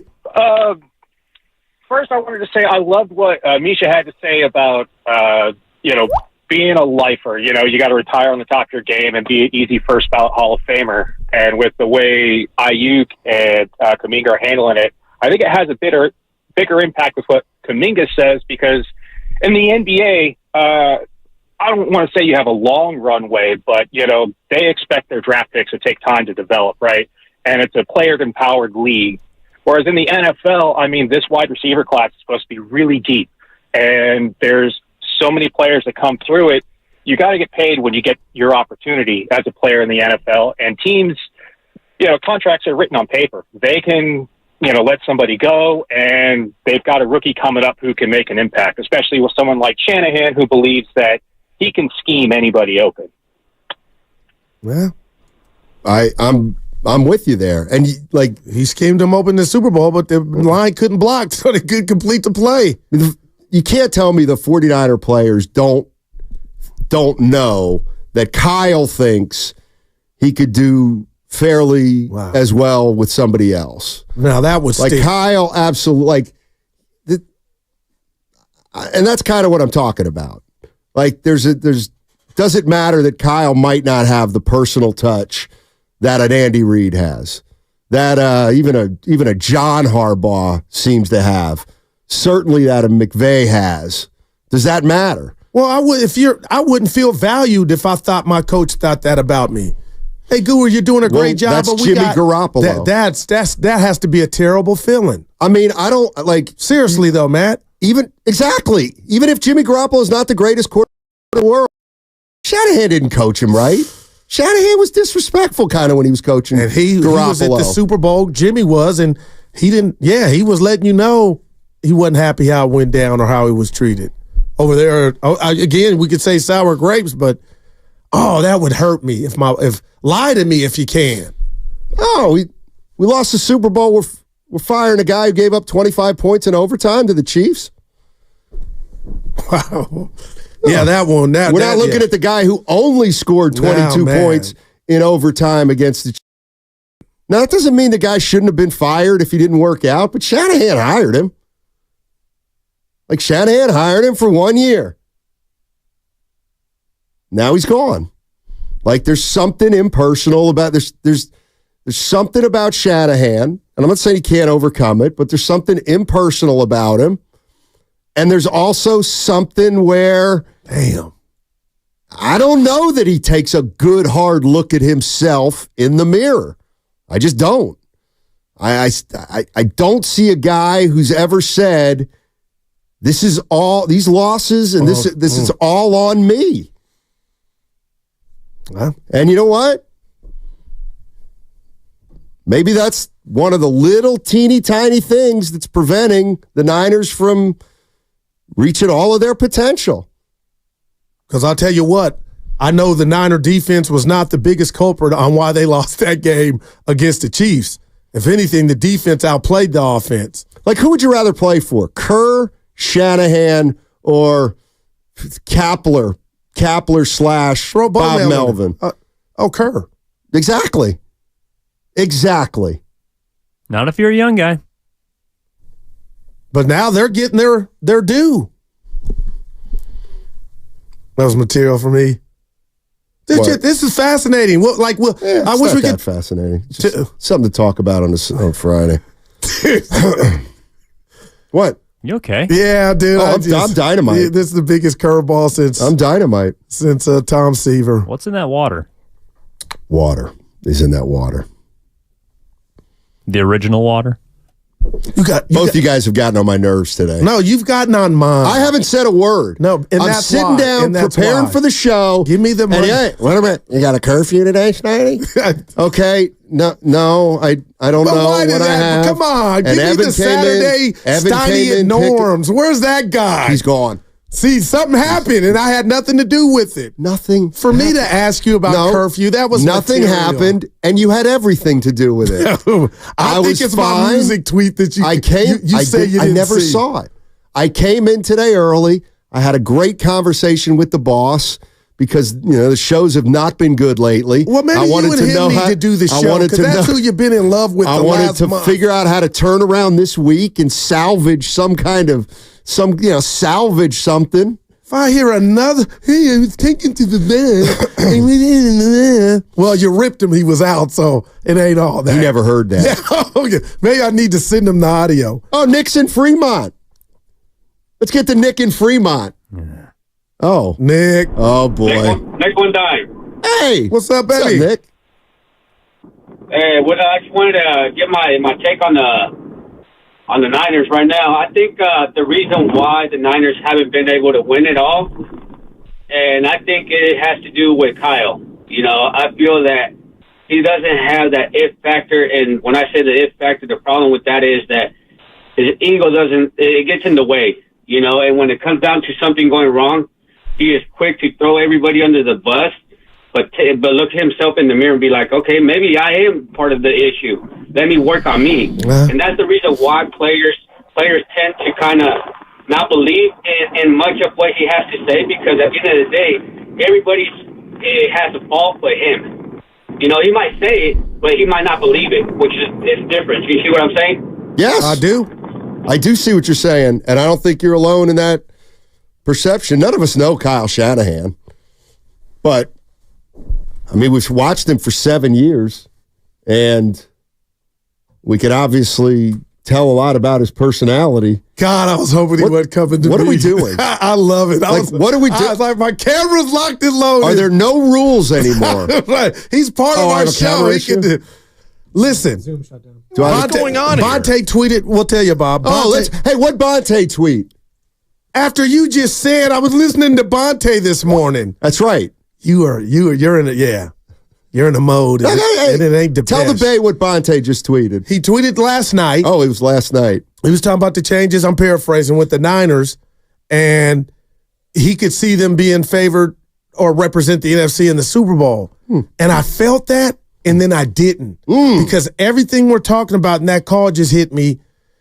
This has been a long list of a lot of winning. And Kyle, to me, has been his biggest culprit. Now you run off Wilkes. You got that stain of how you handled it. Maybe you think he did right. Maybe you think he did wrong. You got a first-time coordinator. You got Staley in the background vacuuming, doing whatever. I don't know what he could be the second DC, but it just don't smell right. Okay. And now but you're blown out. You got a bunch of defensive players. Right. My thing is, Stoney, winning is not promised. Right. And the Niners have done a whole lot of it. And in life and in pro sports, you get so many opportunities. You could have lost to Green Bay. You should have lost to Detroit. Where I'm going is be careful, I know where you're going. To just say we're going to be right back. No, I know where you're going. I don't have a team. The Rams doing I'm just telling you, the Niners, they have squandered a lot. So that scares me to just say, we'll be right back. I respect Bonte for saying we'll be right back as opposed to you. But I've been consistent. Right, you go halfway all the time. What's you want to praise Kyle till no end and then stick it to him for never winning. You want it both ways. You want to be able to say, Kyle, I call you the quarterback whisperer. I call you a savant. You're great, but I also reserve the right to say you get lemon booty. That's real. And you can't win in high leverage situations. Right. That's you all. Go halfway. But this because you want to be able to, they'll tell me go to his house for dinner. Yes, exactly. You're Ideally, laughing, we don't know. I'm laughing because the bottom line on this last Super Bowl, I didn't even. That was just a colossal failure, I believe, for protection for the whole offense, and that's why they didn't get what they needed to get done. That's all. You talking to me? Yeah, that's all, man. Hey, and they could go back. Like if of course they could, yeah. Right. But they might not. Yeah. And if they go back, Kyle's great. And if they don't go back, he's bad. But Stoney, Andy went to 5 NFC championship games and a Super Bowl in Philly, and he got his rings. God, he got rings. He got his in another city. You always say that, but then I don't understand who you're mad at for that. Oh, it's not mad. It's just follow it. Well, then, you would think, I feel like the Matt Steinmetz in Philly would have been like, Andy Reid, 4 NFC championships and Super Bowl. We're going to get one eventually, Goo. And they didn't, and he had to go somewhere else and get his. Well, okay, so are you ready to fire Kyle? No, I'm not. Okay. I'm just saying, now that you got a lot of new defensive players coming in, you never know what's going to pop off. And I have to give praise for what he's done, and they have as an organization since 2019 to play in 4 NFC championship games, go to 2 Super Bowls, almost win them. But Steiny, how many chances situational do you get play at calling, lemon booty in high leverage situations? High leverage situations. Well, I'll tell you what would we, and again, this is not the day. What would we have been talking about from Kyle Shanahan had they lost to the 7th seed?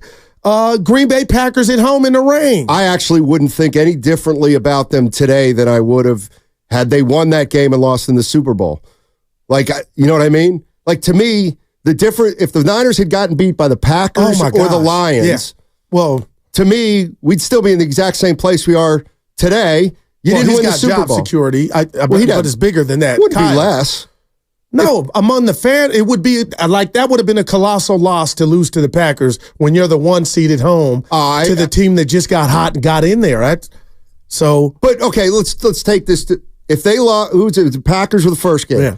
You lose to the Packers, okay, and we're sitting here today, or you beat the Packers, struggle, beat the Lions, struggle, then you lose to Kansas City. Would we really be in a different spot right now with the team? Like, I'm talking about the way people felt about the team, the moves they needed to make, the confidence or non-confidence in Kyle. I would have my confidence meter. Now I would be honing in on, it's not the talent. It's obvious you got the talent.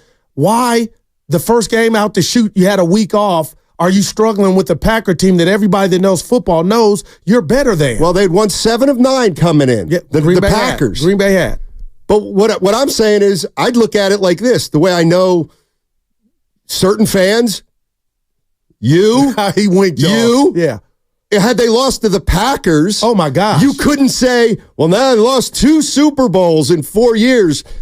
You would just say, yeah. I would just say, yeah, you know what? They've been to the playoffs 4 years. 1 year they went to the Super Bowl and lost. 1 year they went to the NFC Championship and lost. 1 year they lost in the first round. Yeah, they won their foot. Like, I bet you, I do not think we'd be talking about them as snake bitten like we are now. Oh, Steiny, I'm on the other side. I think losing in the first round, being the number 1 seed to the lowest seed in the offs, is worse than being the runner-up in the Super Bowl. But that's Let's just get that straight for me. They just got upset. Yeah, they got upset by the Packers. Instead of what happened is, well, that would have all been on the table, right? But all I'm saying is, had they gotten upset in the first round, we would be talking about this team as they've gotten to the playoffs 4 out of the last 5 years. Once they got to the Super, like the reason everybody's theoretically pulling their hair out is because when we get to Super Bowls, we win them. Well, you've been to 2 Super Bowls in 4 years, you didn't win them. Like now, everyone's like, "Are we cursed?" If you would have lost in the first round, I feel like fans would just be like, well, we're one of those teams that gets to the playoffs. We just got to break through. Like, I think a lot of people think this team's like snake bitten or has, like the 2 Super Bowl losses are pretty similar too. And up 10, you got the lead, you got the ball at the end and you can't get it in. Well, this one went OT. But man, Steiny, I think this one being the favored, losing to the lowest seed would have been, we believe, Warriors to the down. Like that would have been a colossal. If they lose to the Packers, I want you to go. If they lose to the Packers, oh man, what's different about how we're talking about them now and going into the offseason? Like I think we still think they can win a title. Well, I go back to the start of the season and where everybody thinks, and rightfully so, the Niners are one of the best teams in the league. They beat Dallas. They beat Philly. They have the 3-game losing streak with the injuries. I'm going to our guy Bonte. This might be the best offense in the 94 version of them. I was on that train. Like, this thing is lethal, the best defense. And if you come and lose in the first round at home, Matt, I'm telling you, now we need to find out why. We can't blame all the players. You know what I'm saying? If they lose in the first round, then we don't have a Super Bowl problem anymore that people can concoct. Because then they haven't lost multiple Super Bowls. They just were a team that lost in the first round, and now maybe they weren't as good as we thought, and we'll move on. I hear you. All right, 888-957-9570 is the number. A reminder, you can catch all 4 hours of Steiny and Goo on the free Odyssey app, plus watch us on YouTube and Twitch. Brought to you by First NorCal Credit Union. Upgrade your savings dividend. Open a First NorCal first-class money market today. Steiny, I got a new hobby, man. This Prize Picks, it has me. It's America's #1 fantasy sports app with over 3 million active members, so it's not just me. They are the easiest and most exciting way to play daily fantasy sports. All you do is pick more or less on 2 to 6 player stat projections and watch that money roll in. You can now win up to 1,000 times your money on Prize Picks with as little as 4 correct picks. You could turn $10 into $1,000 on pro basketball, hockey, college basketball, all those entries today. Prize Picks has something for every sports fan, from hockey to the League of Legends and everything in between. They even get this, offer injury insurance so that your entries stay in play even if one of your players gets injured. That's real Geico. For basketball games, if you have a player who exits the game in the first half and doesn't return in the second, they have your back and don't count it as a loss. Tonight, I got Miami Heat. They're on the road. I got Jimmy Butler with more than 18.5 points. Let's go, Jimmy Buckets. Download the app today, and I got your back. Use code GURU957 for a first deposit match up to $100. That's code GURU957 on Prize Picks for a deposit match up to $100. Again, pick more, pick less. It's that easy. Download the Prize Picks app. Must be present in certain states. Visit prizepicks.com for more info.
told him, you got to learn the game from your coaches and pay attention.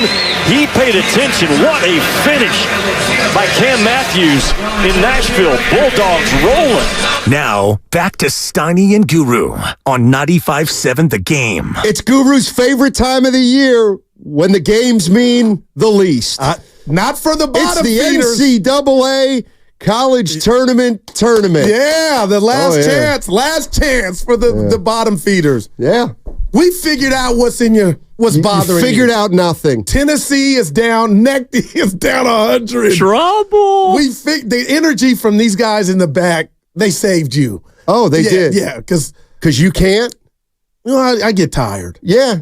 And I got a problem with my camera.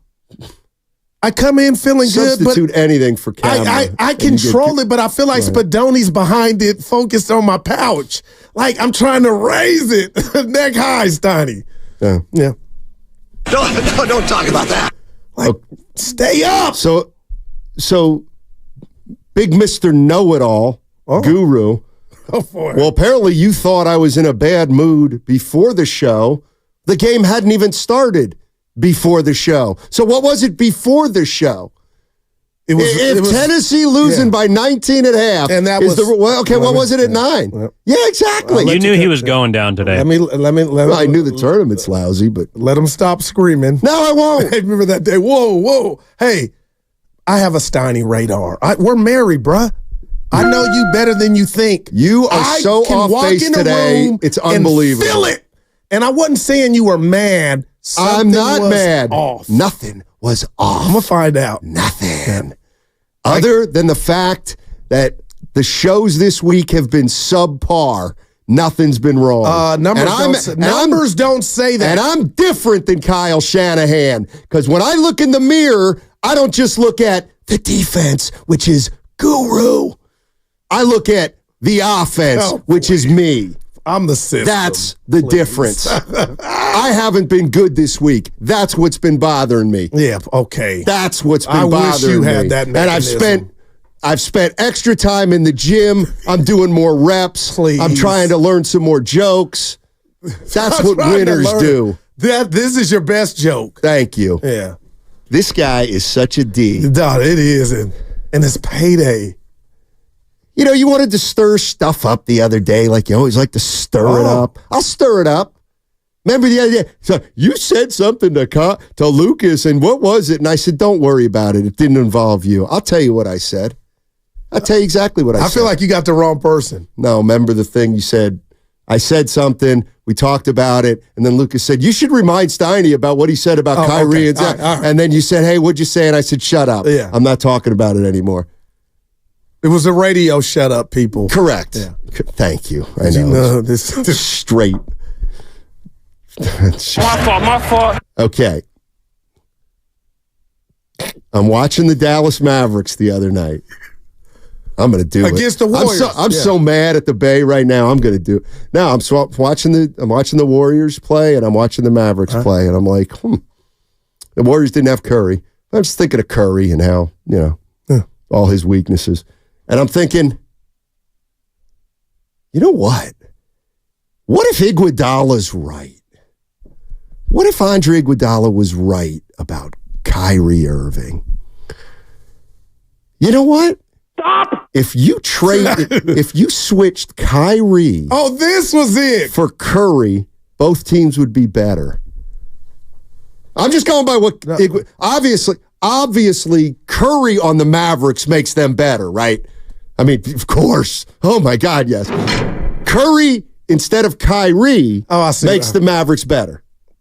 Yeah. But according to Iguodala, because Steph's got a clutch problem, if you put the most clutch player on the Warriors, which he believes is Kyrie Irving, maybe the Warriors are better because Kyrie wins them more close games like Iguodala thinks he would because Iguodala says Kyrie's the most clutch player in the league. So, of course, I bring that up, and everybody then wants to, I know what they like to do. I know what they like to do when it comes to me. They like to pit me against the Warriors.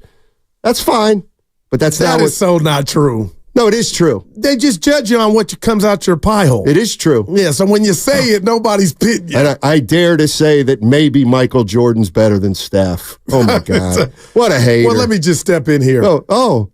The Kyrie Irving Boston debacle, which was where he was supposed to be Steph Curry. As much as I love Uncle Drew, and I watched a movie not too long ago, Steiny, he's special. Who is? Which one? Kyrie Irving is one of the most gifted basketball players I've ever seen in my life. I said it before I got in radio. I'll say it to the end. Realize. But my point is the gravity that is Steph Curry. There's nothing you could tell me. They wouldn't have beat Toronto had Clay and Durant not got hurt. Right. Curry got all the chicken on the bone except the 2016 debacle, which was Draymond Green. So I don't think there is no swapping. Now, as far as clutch, Kyrie's hit the biggest NBA final shot of my lifetime. It was the you saw it over Steph. Yeah, I saw something bigger. Kyrie is a man. He's a dude. I saw Giannis score 50 in a closeout game. Wasn't one shot. No, I know. What? Giannis or his? Milwaukee's. Giannis. There. Right. It was good. Right. It was more than one shot. It was an entire performance. How good was Kyrie in that game? Not very good. They only scored 93 points. He made one shot, Kyrie. Yeah, well, how good was anybody? I'm telling you, Giannis. Last 5 minutes, nobody scored but one bucket. That was it. Giannis has had the best game in a closeout game in the last 15 years. But it wasn't a game 7. And I feel like when I hear you. Closeout means the last game of a series. Just FYI. Could be a 4, could be a 5. But the pressure in that closeout for Giannis to me is you kind of know the end is coming. You guys are winning, so you're operating from a point. There was no pressure on Kyrie Irving because nobody thought they were going to win. They went in there as underdogs. Nobody thought that. Well, when he got 3-3, Steiny, it was like, oh boy, something's up. Lemon Booty should have been on the Warriors, even if Marcus Allen was on the Warriors. Like whoever the Warriors were huge favorites in Game 7, 3-1. No, I'm talking about Game 7. Oh, okay, got you. The Warriors are huge favorites in Game 7. Well, then the Cavs are just playing with house money. No pressure on that shot. Nobody thought they were going to win. Man. And how's he more clutch than Steph? I don't know. Ask Iguodala. Keep that off my timeline. See, I never said it. But you considered him to be correct. I didn't say he's correct or not. I'm just using what Iguodala said. St. Andre is loved around here, but for that. He lost some with that. Oh, no. He had to. Iguodala. Like, I couldn't use you to go viral. Like, if I wanted to go You do it every day. How many tweets of mine? I don't know. I don't read them. Right. Because there's not many, bud. Like, he's like, I didn't do anything today. So, there's no out. Let's get to the core of it. There's no malice. But I've said to Goo now, I really don't go on Twitter anymore. And you're the guy. But okay, keep calling me a liar. No, I'm not. But when I call you a liar, we all know what happened that day. Yeah, when I called you a liar. But you get to call me a liar day in and day out, and I'm supposed to keep a smile on my face. Buddy. Well, I'm just saying. I just want you to be a guy that I can share my excitement with about filling out the bracket. You can't. And it's like a funeral. You really? But it ain't just me. It's millions. Jump in the pool, Steiny. One time you came to Norm's. You know what? You're good. You came to the Yoon. Evan, he's good. What you got, buddy? I got you guys nothing. baptize him? Well, can I say something about what's on my mind? I got a sheet of paper here, and the boss has shot them all down. I got to say something here. I got nothing. Go ahead. Do you know what's going on in the people out there with Ryan Clark and Tiki Barber? And this got me. I know you do because it involves. No, Evan thought it was. Evan, if I could just radio wrestle. Wendy Williams, Sports Talk Radio. Okay, let's go. Let's do it. Okay, so Tiki Barber. I can't. Is like. I know. I don't want to call him Steph Former Curry. Giants. He's New going. York, okay. Sister station. Yeah, sister station. Because he's doing what we do in New York now. Not with Brandon Tierney. They swapped partners. He's falling on hard times. Poor SOB. This is the best job going. No, it's not. Everybody does it at their regular job. That's like when you throw away your throw. Steph Curry's the greatest of all time. No, he's not. I mean, it's a good job, but it's not the best of all time. So I don't want to have to stop you every time you say something inaccurate. No. Well, go ahead. I'm emotional. I'll let you go. Because when you were the sideline reporter for the Warriors, the internet was not what it is now, Stoney. And my point is, I think you get mad because now everybody's Brian Windhorst. The gap between Evan, I'm gonna get to it. This man is hard. The gap between the guy or gal that went to school to write an article in the Chronicle or the Argus or the Daily Review or the Tribune, they were the only voice of the public. Okay. But now the inception of the internet, now you have Warriors World, Sam and Andy. So you mentioned them. You said you wouldn't. There's Sam and Andy did. and Warriors World. I don't know who there's they are. Evan Giddings. I wouldn't lump there's Evan people in with on those YouTube. guys. And now the game now doesn't mean you have to go get the credentials. Now if you got your internet game up and popping, I won't call anybody regular because I'm we're going to all ask you equal. My thing is, it's exciting now because now everybody has a voice. And I don't believe the gap that used to be there between Matt Steinmetz, not saying you were better than anybody, you probably thought you were, but now everybody has a vessel or a medium to get their takes off. Right. And I'm asking you, do you like it? Do you think that's good for the games? Or do you think, you know what, Goo, I think I'd rather be back in 88 when there was just one beat report. Monty Poole used to cover the Tribune and the Daily Review. Like, where are you at on that? Because I'm telling people that will listen, the nobodies have caught up to be somebody because this medium of social media. Are you going to get to the question at some point? Powerful. You want to ask somebody? Yeah, I was going to ask you, does that bother you? Not one iota. Not one iota. Do you think it's good for the game? I'm not sure if it's good or not, but here's what I know. Okay. That was long. I'm an old timer in this business, relatively speaking. I like that. The bottom line is the playing field has leveled with the internet. Wow. You don't need to go to college. You don't need to go to grad school. You don't need to go to journalism school. Those are facts.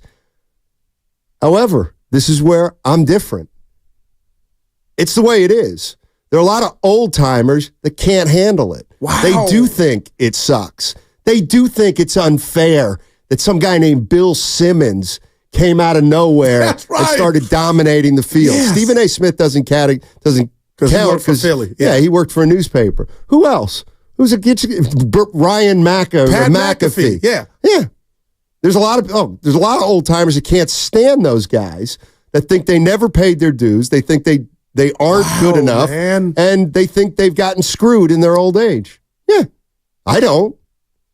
Do you think it's because you? To me, it's just like a protege writer. Did you go 15. to broadcast journalism school though? No, or journalism school? I didn't.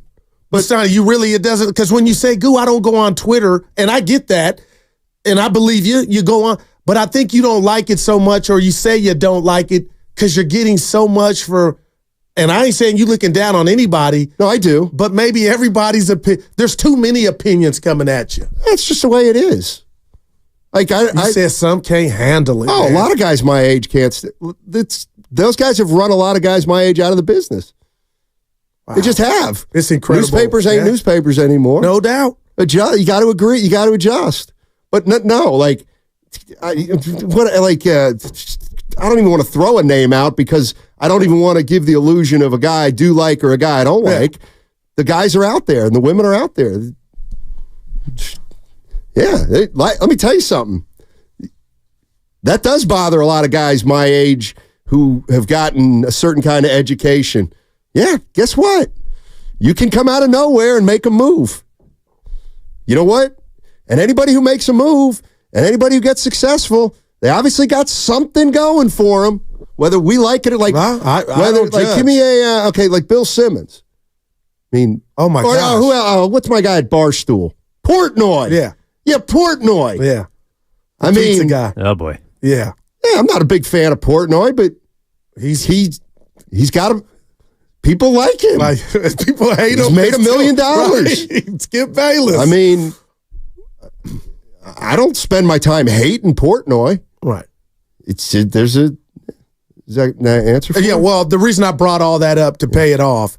So you could mention some friends who have a blog. I know. Oh, I don't know too many. Well, you just mentioned No, I was getting back to the task at hand. Yeah. So Ryan Clark works for ESPN, does a good job. I'll still never get over him for saying that I acted like Brock Purdy was the man for a year. I'll leave that there. He played early in his career for the New York Football Giants.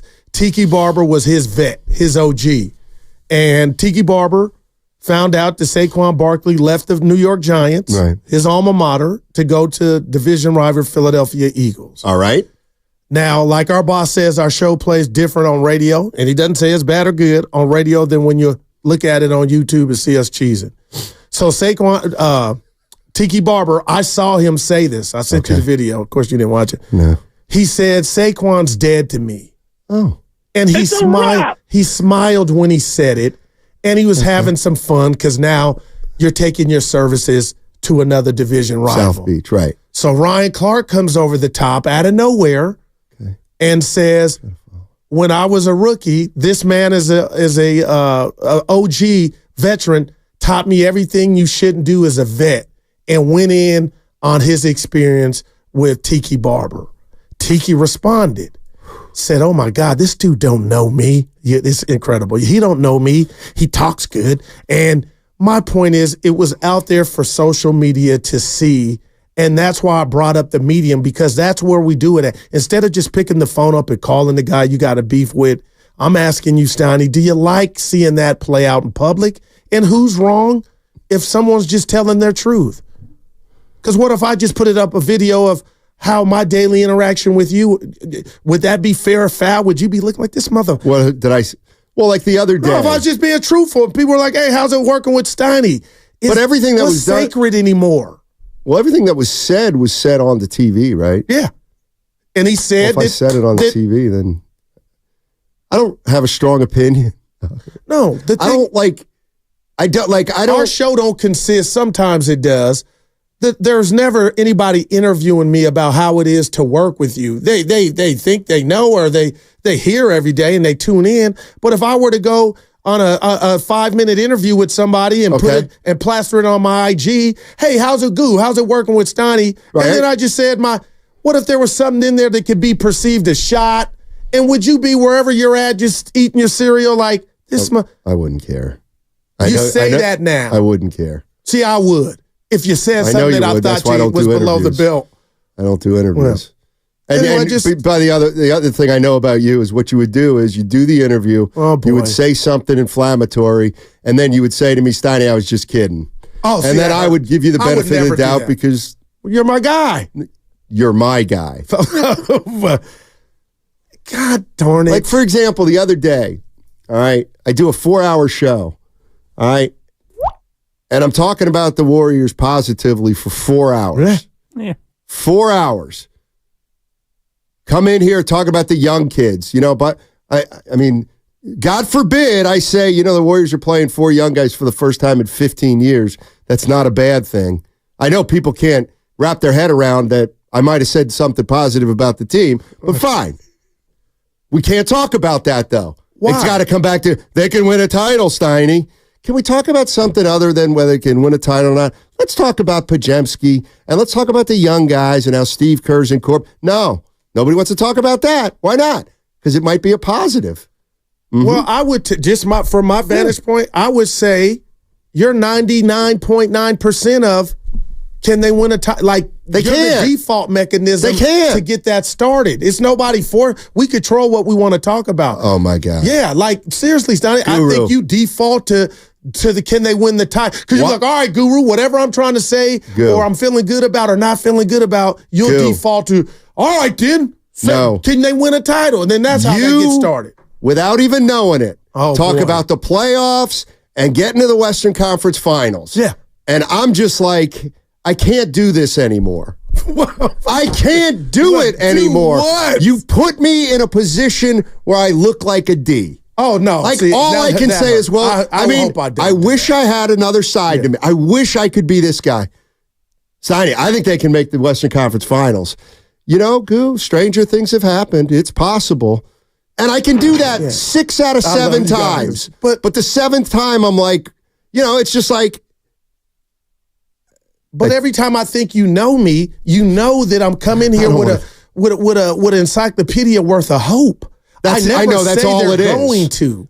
No, so that shouldn't set you off like I'm saying. Oh, it doesn't set me off the first 6 times. Well, the 7th time is usually when it sets me off. Yeah. But it doesn't set me off. Like I had nothing to do with Dallas in 5 a couple years ago. It was Dallas in 6. Oh, in 6. First of all. Now you were the author of that. Yeah. That's irrelevant. That means nothing. And I got bad news for the people that think that matters to me is I never made that prediction. Yeah, I know. I was there. Like that's not even on my Matt Steinmetz's official win-loss ledger. Yeah. Dallas in 6 is not on it. That was coerced. It is. It was You coerced. were hooking our girl Whitley. We all know who will be it was on the bar with coerced. Evan for Warriors this week. So I'm actually having a hell of a last 3 or 4 years. How do we get back to your record? You're beautiful. I lost. I'm out. You're truly beautiful. I tell you about Mike the chef over at the Montclair Golf Club. No. Said, to use one of your guys' words, or one of your guys, hey, to use one of your guys' phrases, I almost wanted to throw a brick through the radio the other day. I'm like, how come, Mike? He goes, when your partner talked about looking into Wiggins' eyes and seeing a fire when Steph got hurt. Hey, I'm a boy. Love you, Mike. I swear I thought I saw something, man. Oh, man. Yeah.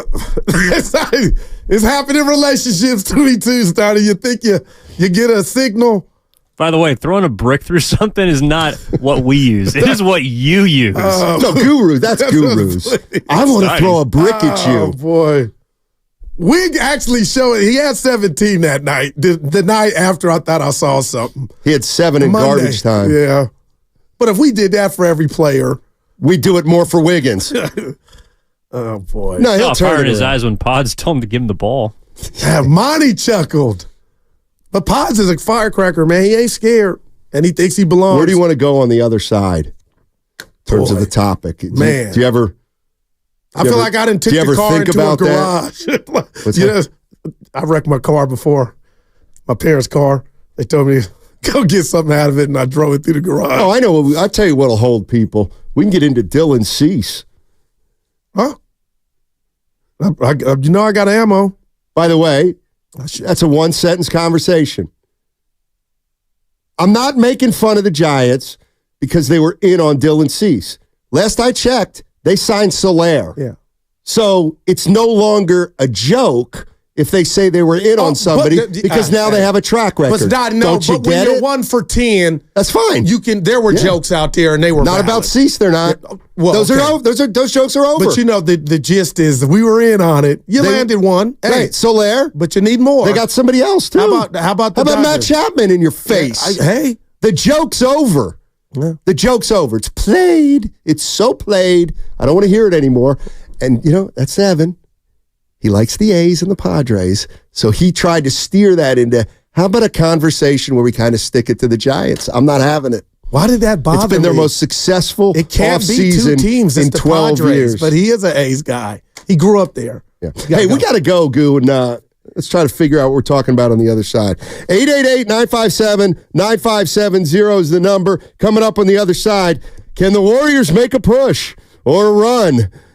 Or some kind of endeavor to get them into the postseason. Fremont Bank, full service banking, no compromises. Hey, my brother. We got to go, my brother. They holding us back, my brother.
Yeah. Don't talk about that. Now, back to Steiny and Guru on 95.7 The Game. Payday. That's You a payday. just snapped your fingers and bopped your head to a jingle. I love a freaking jingle. Not a song, a commercial. Yeah. Spadone, let's get a right-hander in here for me. Oh, boy. 3 innings. I'd love to have just been an opener today. This is a song, Steiny. Darude. No. It's the artist in the name of the song is Sandstorm. Yeah. I actually know that because a listener suggested that song when I was going on a road trip for my playlist. And they listed that as a song because that's a troll thing. Whenever someone asks on the internet or YouTube video, oh, what's that song in the background? Wow. They play that at the Kings games during the timeout. Guru goes, I'm having a great time today. It's like, well, yeah, you can just coast. As opposed to what do? I got to be Curry. I got to be Necty. You don't want to be Necty. Not today. He's like over 8. Have you ever handled a double? Of having to take. Have you ever handled a double team from the number one Better position? I tell you who else don't handle the double team. Oh, God. Sabonis. He gets watch Sabonis when that second comes at him. I'm not talking about Sabonis. I don't need Javier calling me, telling me that he's the best player in the NBA and the Kings are going to make a run. By the way, Javi, I got to tell you, you've been a long-time caller. I didn't like your tone yesterday. He called you Mr. I did not. Yeah, but it was a sarcastic Mr. Javi. Hey, cool. You're on timeout for a little while. And it's a delayed timeout, but over the last day, I've been thinking about how you talk to me, and that ain't right. And so you're not going to be on for a minute or two. Javi and Vacaville, Sacramento. We'll be Alcatraz for the next couple of weeks. Yeah, whichever one. I never, as a former caller, still call, but I don't like the bands. Why 2 weeks? What did he do? He called to share his thoughts with us. And that'll be the last time he does it for a while. Boy, I got some pull here, so Javi, you haven't looked at a phone line since we've been to the new studio. But it's funny. Hey, I have been thinking during the break, you can see the smoke. Of a topic? No. Oh. Of who's retired on top. You don't. It's a signal that you're old, something's not working, 9-to-5ers. You know, my wife... Dude, when you get to that age, it's a wrap. Like, who's really retired on top? Chris Paul II. Why would they go there? But who's not Chris Paul III? Right. There's somebody who just won a title and retired, like in the last 2 years. Who won the Super Bowl 2 years ago? Tom Brady. Well, there's one. Didn't retire on top. And the Rams won 2 years ago. No. Yeah. No, they didn't. The Chiefs won it this past year. Who won it the year before last? It was before the Chiefs won 2 in a row. The Rams. The Rams. They beat Eric Cincinnati. Weddle. Is that who you're thinking of? Thank you. No, he ain't big enough. I'm talking about like a goat. Bigger than you. Yeah, I'm talking about a goat. No, and I'm telling you, a goat just retired who just won it all. Like, Eric Weddle, by the way, came out of retirement for that postseason. Dude, I love. Help me. No, Peyton Manning did, Steiny, for the Broncos. Yeah, somebody more recent than But that. his arm was falling off, Spadoni. He won that Super Day defense on it, but his arm was hanging. Somebody help me. Somebody. John Elway? I don't know. Somebody won a title and just retired. Otto Porter? No, it was some. They got that on the text line. Shout out, Porter. Text line, help me. You know you're capable of it. It was a big boy. A big boy is retired. On top. Yes. So was it a Denver Nugget? They won it last year. Who won it before Denver? The Warriors. Did Iguodala retire after that time? Iguodala? I'll say the joke. Champion, retire. Yeah. That's retiring on top. But isn't that what you asked? We don't know what he was doing. I would say Andre Iguodala retired on top. Or some could say he was part of the staff because availability wasn't his forte then. Andrew Whitworth? Huh? Well, and Travis Kelce's close. Not Travis, Jason Kelce. Something about him. What, he's a good guy? Nah, I don't. Yeah, he's a good guy. That's why you don't like him. Something's up. Maybe it's a mustache. Grimy. Did you ever see some of the stuff you come in here with? When you come with that stuff up there? Yeah. I would not get on another man's appearance. But I've never doubled up on the same shirt like you do today. This is a sweatshirt. Well, you said that it's an overshirt. Well, Like this. I can still see it. No. But this, it's okay to wear a sweatshirt. You're not going to bait me. I'm in a good mood. Steiny, I found out who you're talking about last year with the Kansas City Chiefs. The pride of Wyoming, Pennsylvania. Oh, Chad Henne. Chad Henne. Went out on top. Thank you. How can I forget? Thank you. Well, because if it's not a superstar, you don't think the guy exists. That's why. Please. Like, let me just put because clearly you don't know the rule. The rule is, yes, you don't wear a T-shirt or a polo shirt 2 days, but a sweatshirt. I got you, Steiny. No, you don't have me, and I don't want you to have Let me. it all out. Hey, you don't want to be here for just call in about anything to break up the show. What's bugging you today? I'm not doing it. You will do it. No, I'm not. Well, the show will go on. That's your problem. You think because you show up, you're this messiah. No. The show goes on. That's where you got to be careful when you retire. Oh, I got you. He recently just got fired from Michigan, but Juwan Howard. What about him? Won a championship his last year in the NBA. Oh, my God. Jay Howard. That's not who I was thinking His of. son's on the team, too. He's Jim Harbaugh in Michigan, retiring from Michigan after a title. Slightly different. Saban? Well, they lost. Yeah, they lost. NIL. I hate it. Hey, I feel him, though, man. Why, you don't think those guys should get anything, huh? Come on. I'm the guy that said it was modern day so you slavery. like NIL? Yeah. Oh. But I get how a coach that won't like it. So you see it both ways. Gotcha. Okay. Well, let's make sure to make fun of me when I see it both ways. I love you. No, you don't. The truth will come What did out. we say we were going to talk about this segment? You didn't. We got like 16 things on the sheet, Steiny. What sheet? You throw it away already? No, those are the reads. Let's see. Kelsey's a good comp. Oh, here's one. This has nothing to do with anything. It's sports related. But let me tell you what moves the needle. Not an inch. Uh-oh. Not 1 inch. I hope you don't say what I'm excited about. This is where it's like you all try to create. Oh, this is so much is big. This is big. This is big. Please this don't is big. hurt my heart. Big. It's big. You know what? Most things aren't big. And let me tell you what doesn't mean anything. Hollywood Brown to the freaking Chiefs.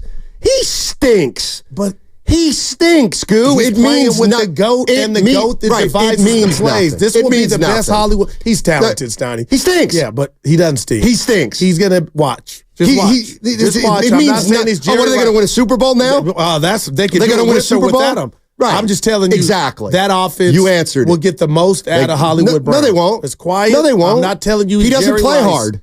He doesn't play hard. He will now. Oh, he will now. That's the kind of guy I want. Well, they obviously did. How do you know when he's going to play hard?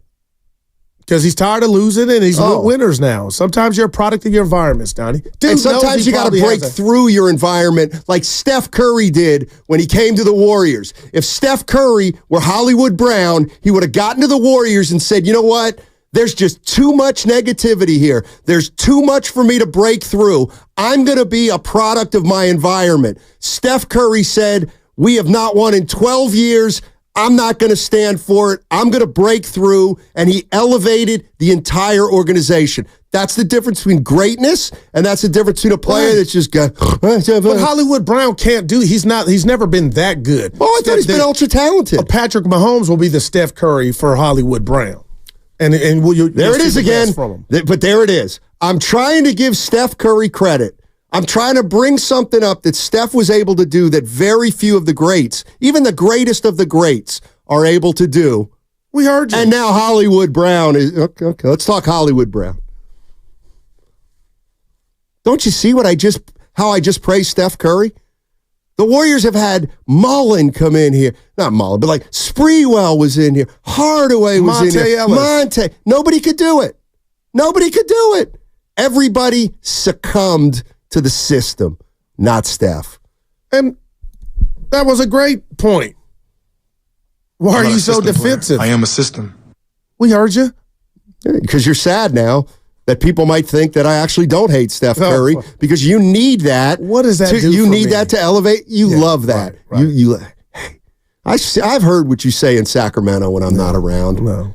No, you mean the Bay Area, which is not or here. Thank God we got some calls just to break some things up. Let's go to Scott in San Jose. He wants to talk about Chad Henne. Why can't we talk about Chad Henne? Oh, not. Hey, what's up, Scotty? How you doing, buddy? Hey, Steiny Guru, man. What's up, it's great baby? to hear you guys, and happy Friday. Hey, Yeah. I'm actually a long-time Chiefs fan. I've been a Chiefs fan as long as since they drafted Derek Thomas back in 1990. Wow. Love it. And Chad Henne is the best. Yeah, they're the best. Chad Henne is the best backup quarterback the Chiefs have ever had. He's the one guy that could come in, and even in the playoffs, man, he's got the longest drive as a quarterback in Chiefs history in the playoffs. He came back and did that drive when Mahomes went out, had a 94-yard drive, and he's the man.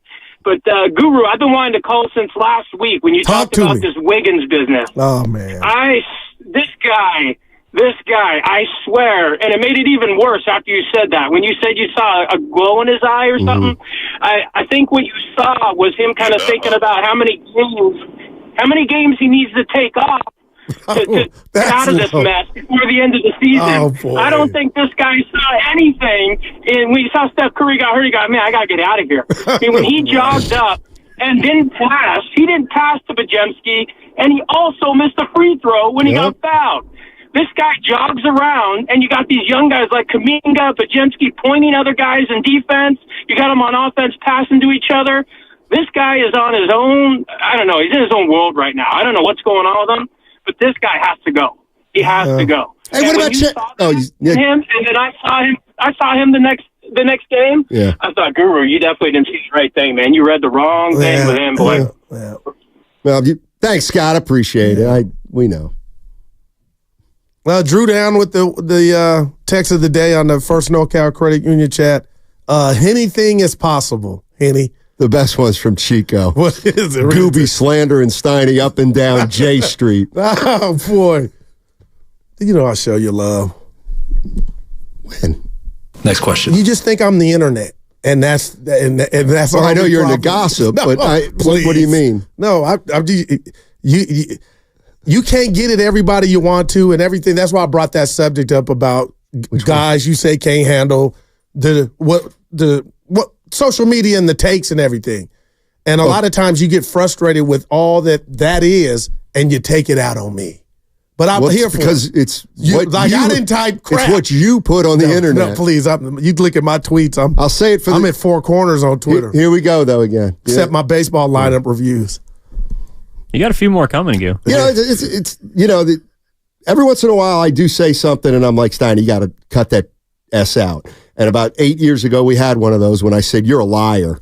I've never used that term since to my man. I've apologized to him profusely. And now, but he calls me a liar every day. He's doing that with this internet thing every day.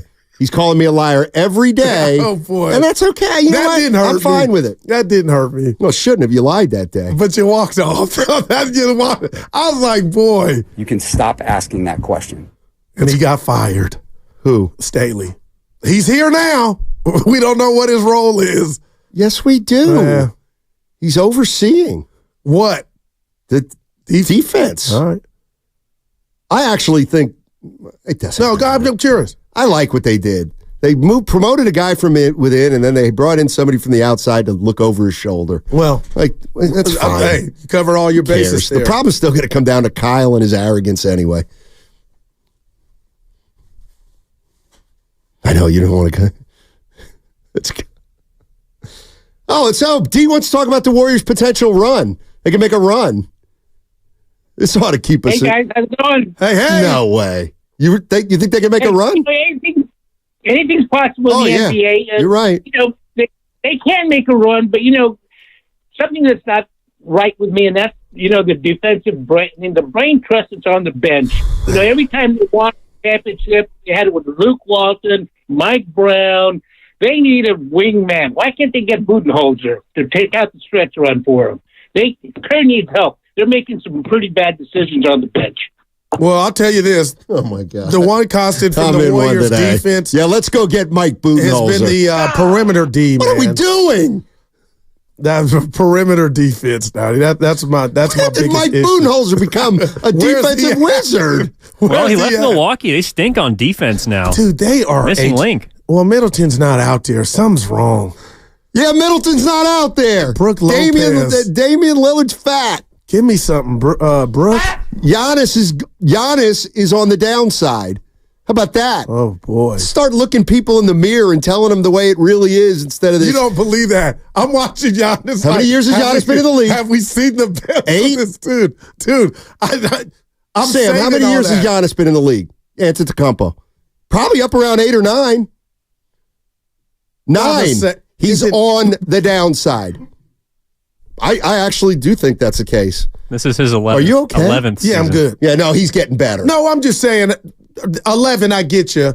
But 3 of those, he was skinny winning. He wasn't even really Giannis. I'm talking about when he was the Giannis. I'll say about 5 or 6 of him being the man. He's on the downside of his career. Hey, Steiny, I'm watching him.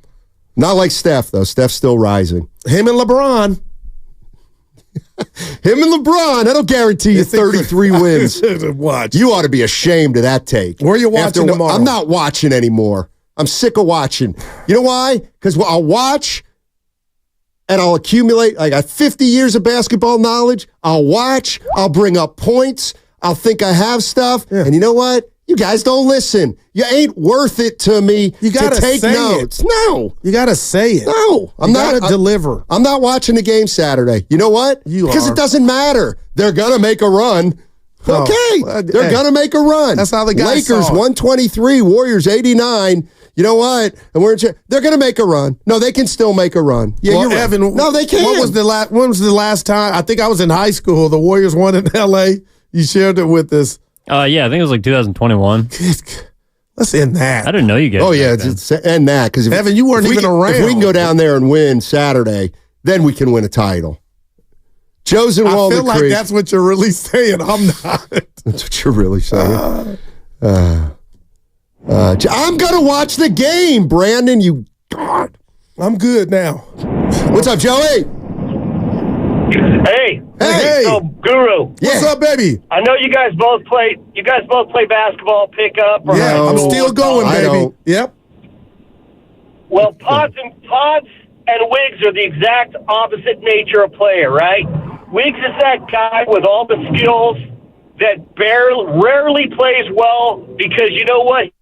That competitive spirit. And Pods is that guy you pick on your team just because you don't want to play against him because he's so stinking competitive. Wow. You know, the last thing you want is that guy hacking you and fouling you and bodying you. Wiggs will never be that guy. He doesn't have the fire, and it doesn't change. It's like your nature. You cannot change that competitive spirit. It's a skill, just like shooting the ball or being able to dunk it. It's a skill. No, and it doesn't change. You can't teach. Oh, you feel it now. You can't teach anybody to be a dog. So Joe just convinced you. No, You've never felt it up until now. So Joe, your words worked. Yeah. Thank you, Joe. That has nothing to do. I'm looking at Mamba on the YouTube. Guru got that Easter Island statue head shape. I don't know what that means. Either do I, and that's why I'm voicing it. But Evan's laughing. Is Evan laughing? I have no idea what that means. Oh my! Like I had to read it to let him know it didn't get to me. See, it means you got a long y-axis. Oh, I got a shoe face. I've been like that's where he's tried to do this in the past too, where he sets me up to say something, and thank goodness I think twice. You know what you did about Norm's party? I can't believe you did that to me on the air. You were not the culprit on Friday. The family heard. On Friday, yeah. I said, so what time's Norm's party? Oh, I said CPT. And he used the phrase, right, and he was hoping that I would repeat it because I would have gotten suspended. So you think I want another partner? I would never do that to you, man. Come on, bruh. You put it out there on a tray like you were feeding a rat. Man. Apparently, that's the other thing. You told 3 people 3 different times. What's that all about? You told Big C2. I guess you told me 4, and then you told. I thought the party was at 3:30. It was 2:30, but I gave everybody different times so you could get your shine when you show up. Come on now. I guess.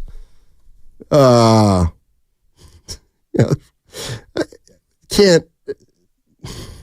You've been different today. Come on, talk to us. We're here for you, buddy. Nephews down 15, by the way. Yeah, that has something to do with what's going on too. It has not. Oh my God! See, be honest. I could care less. Do I have it? Ask me if I have money on Tennessee. Do you have money? No, but it's more than then money. What do I care? Because you think he's gonna. But he might invested. be. Yeah, you're exact. That's more than money. He's not. His draft position isn't going to change because Mississippi State beats him. I was just checking. And even if it does, I don't care. Okay, you sound like somebody that doesn't care. You do know the Warriors can't get him this year, right? I do know the Warriors can't get him. It'd be Unless the he only falls guy to the second round. Be the only guy that could ever draft, which would make me like the Warriors for once.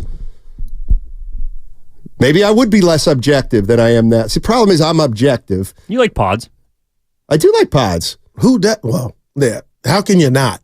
Seriously. You did a segment yesterday about Steiny. I think there's a lot of people out there that don't like Pods because they think he was given something, Kuminga and Moody. So you acknowledged yesterday there are a lot of people out there that don't like Pods. Some. You I see? wouldn't say a lot. It's a trap.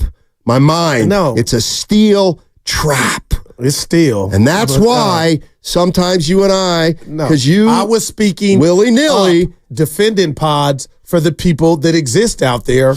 And we had a caller. What's our guy's name? Coach Durant? No, he's clueless. But he called. Coach in Vallejo, was completely That's our guy, wrong yesterday about that's Podziemski. our guy. Yeah. I love you, Coach in Vallejo. But are you really a coach, or you just say you're a coach?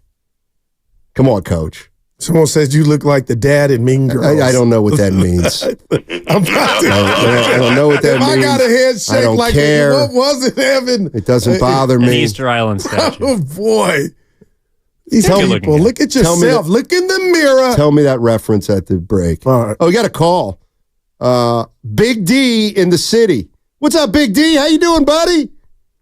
Yeah. Hey, how you guys doing, man? What's I'm up, calling in baby? on my lunchtime just to let you guys know, man, to make it simple and not long-winded. Yeah. You know, there ain't no average teams in the playoffs, man. And the Warriors, they beat up on average teams. They ain't got no elite players except Steph Curry.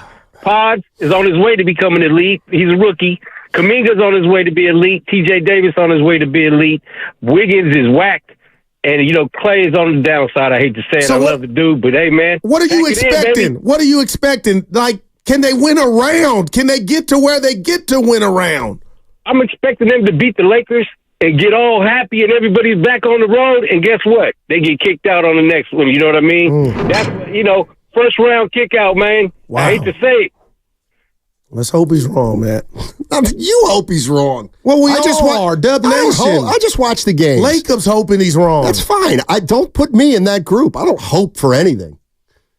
I've been around long enough to know that doesn't mean a thing. Hope it gets you nowhere.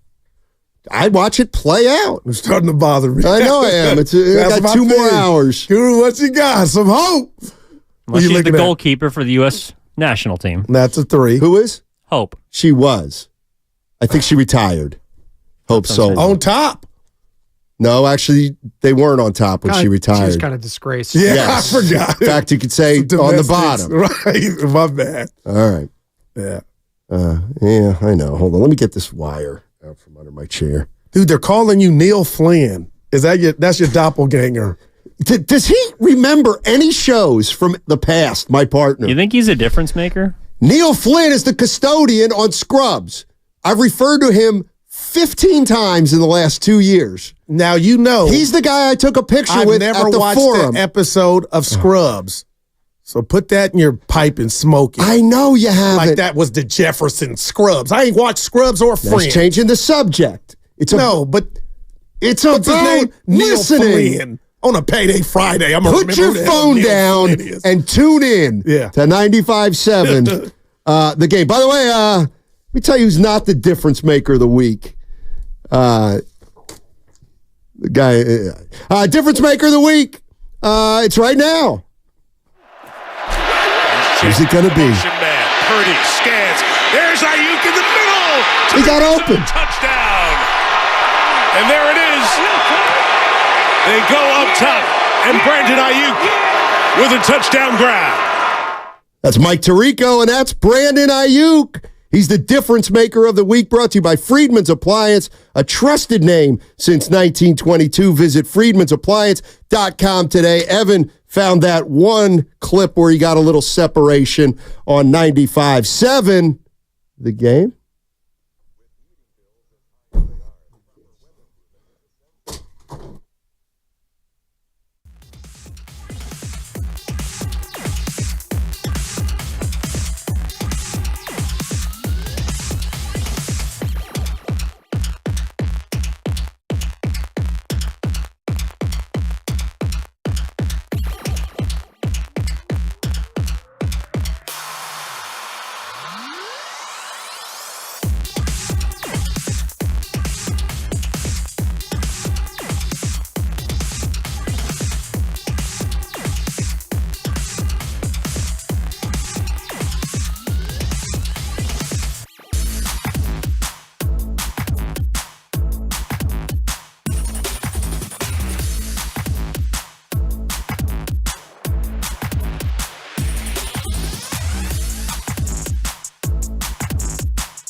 They're awfully close. Ooh, corner three, and that is a silencer. DJ Jeff. Now, back to Steiny and Guru on 95.7 The Game. All right, Joe. I run New York. Okay, Joe. I got you. No, that's Cindy Lauper. This guy is such True Colors. I'm not playing that. Are you in there? Could you have prevented him from playing it? Could you have prevented him? Anybody ever wake up in the morning in a good mood and 7 people say, hey, how come you're not in a good mood? And then you say, you know what? Well, now I'm not in a good mood. You keep ask me again if I'm in a good mood. And Steiny, you in a good mood? I was. I absolutely was. Till Guru came in and started talking about my curfew. Dude, I was having some fun. We know that's really not it, but if you want to go with that, we're here for you, buddy.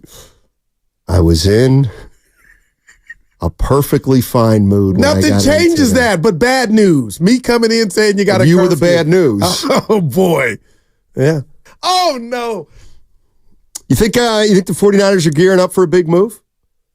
I do, Steiny. No, I was about to say the opposite. I don't. I just don't see Kyle giving up. They're running it back? Yeah. Gutless. Yeah. Is it gutless or strong if they run it back? No, why would you make big changes? It's obviously working. You just... Because they can't get over the hump. Well, they can't get over the hump. I don't know. How many times you got to bang your head against the wall? I mean, man. Brandon Aiyuk will be a Niner, and I think he'll get paid. And it's funny, we haven't heard anything out of his mouth. I know it's his brother and his girl. He'll be fine. That's just like... We saw Debo's do all the song and dance, the scrubbing, the IG, got the money, and he was right back. Brandon Aiyuk wants to get paid more than he wants to be a Niner. If he gets paid by the Niners, dynamite. But whatever his brother and sister put out there, it's clear that Brandon Aiyuk isn't ride or die with the Niners. Not like Jonathan Kuminga wants to be with the Golden State Warriors. Well, we know there's not going to be a lifer in Pittsburgh because Kenny Pickett has just been traded to who? To the Philadelphia Eagles. Wow. A shakeup of power in the NFC. There's no shakeup. Wow, man. That's the opposite of a shakeup. He wasn't going to play in Pittsburgh, and now he's not going to play in Philadelphia. But what we learned is he's not that good. We know he's a winner. He was a backup in Pittsburgh going into this season. Starter. Then he was a starter. Week 1. Did they not get Russell Wilson? Oh, you're right. But there was a reason. Okay, so he's a backup in Pittsburgh, traded to Philly, and now he's a backup in Philly. That's what we're talking about. But my point was 3,000 miles away from Pittsburgh. He's still That's in the big Pennsylvania. news. Kenny Pickett, 888-957-9570. Should the 49ers have made a run at Kenny Pickett? You are fighting yourself more than anybody I've ever known. Dude, you beat yourself I got it on lock. You don't even know it. No, I got it on lock right now. Hey, Steiny, what time is it? 12:05. It's 12:05. Why? That's just the time. Yeah. We still got 2 more hours. That's nothing. Well, 115 minutes. Oh, what do you got? Well, it's nothing for you. You don't worry about the content like I do. Yeah, okay. I am the content. All right, well, let's go. Say something and start a topic. Give me something. I can't believe, no, being real. Yeah. I can't believe you thought it was, you couldn't see why Jonathan Kuminga said he wanted to be here for life. I never said that, No, Goo. but you can't. What are you? Go. Hold on. Oh, my gosh. I'm not never Skip said Bayless. that. Everything that comes out of my mouth is not a dig at you. It seemed like perplex is too strong. Like, everything is going steady Eddie for him, especially even with the playing time. Like, me hearing him say that was par for the course. I just felt like you could have been saying the same thing. I'm just asked, like, that didn't surprise me that he would say it. And the beautiful part of it to me, real quick here, Stoney, is he's had some turbulence, if you want to call the playing time, and getting on the court turbulence. So I didn't say at no time did I say I was surprised. Okay, why does Kuminga want to be a Warrior for life, but we don't hear something like that from Aiyuk? That was my question. Right, I was not surprised. Okay, I'm not saying now. I got it. So in other words, like everything I said was no. You compared them to Aiyuk. You didn't say surprise, so nothing there. All right, then we need something else to talk about. Come up with something. Eric Armstead to the Jacksonville Jaguars. Now that's a balance of power changer right there. Well, they insulted him. They wanted him to not a restructure, a pay cut. I cannot wait to see what this D looks like, man. You got a first-time defensive coordinator, and I know somebody's over his shoulder, possibly in Staley. You lose Armstead. And Steiny, you just got guys, coming in the first time together. Like, it's easy for me to say Peterson does not have the comfort level of D'Amico Ryans and Robert Saleh. I know you still got Bosa and Warner. Greenlaw, I don't expect him to be on the field the first half of the season. That's just me. Like, I'm eager to see what this looks like in Steiny. The one thing we do know is teams ran roughshod on them up until the Super Bowl, this Niner defense. Okay, if it wasn't all Wilkes' fault and you fundamentally got a player problem or a system problem, I don't know. We're going to find out. And now you just, 4 new players coming in on defense. How many positions are being affected? Well, I mean, you got defensive end and D-line. I hear you. You still got Bosa. You got Hufanga coming back. No guarantees for Hufanga, according to Evan. Right? As far as... No guaranteed for Hufanga anymore. That was in Mike Silver's column from the Chronicle that not even a former All-Pro and his starting spot is guaranteed. No, because he's on the defense. Exactly. Well... The guys have not messed with their offense at all. Yeah. And we kind of get that, right? Except why? The O-lines, Donnie, they're going to do something. They got it. But that's just supplemental. I know they brought back McKivitz, but man, that position literally cost you the Super Bowl. No, it didn't. He thinks the defense cost him the Super Bowl. See that? Otherwise, wow, man. They've made no changes on offense. And that's kind of what I mean. Damn. Kyle Shanahan's made no changes on offense. He doesn't think offense was at all the issue. But what? Okay, and again, it was the defense. But what That's about what the he first said. half? The he offense fired struggled Will against Green Bay in the first playoff game. That's great. He does. I'm just telling you. No, look at what a guy does. That's frustrating to me because you might be right. Well, I am right. They haven't messed with the offense up to this point. And I would encourage everybody to read Mike Silver's story in the Chronicle. I think it came out yesterday. Man. It's clear that he thinks Wilkes cost him the Super Bowl.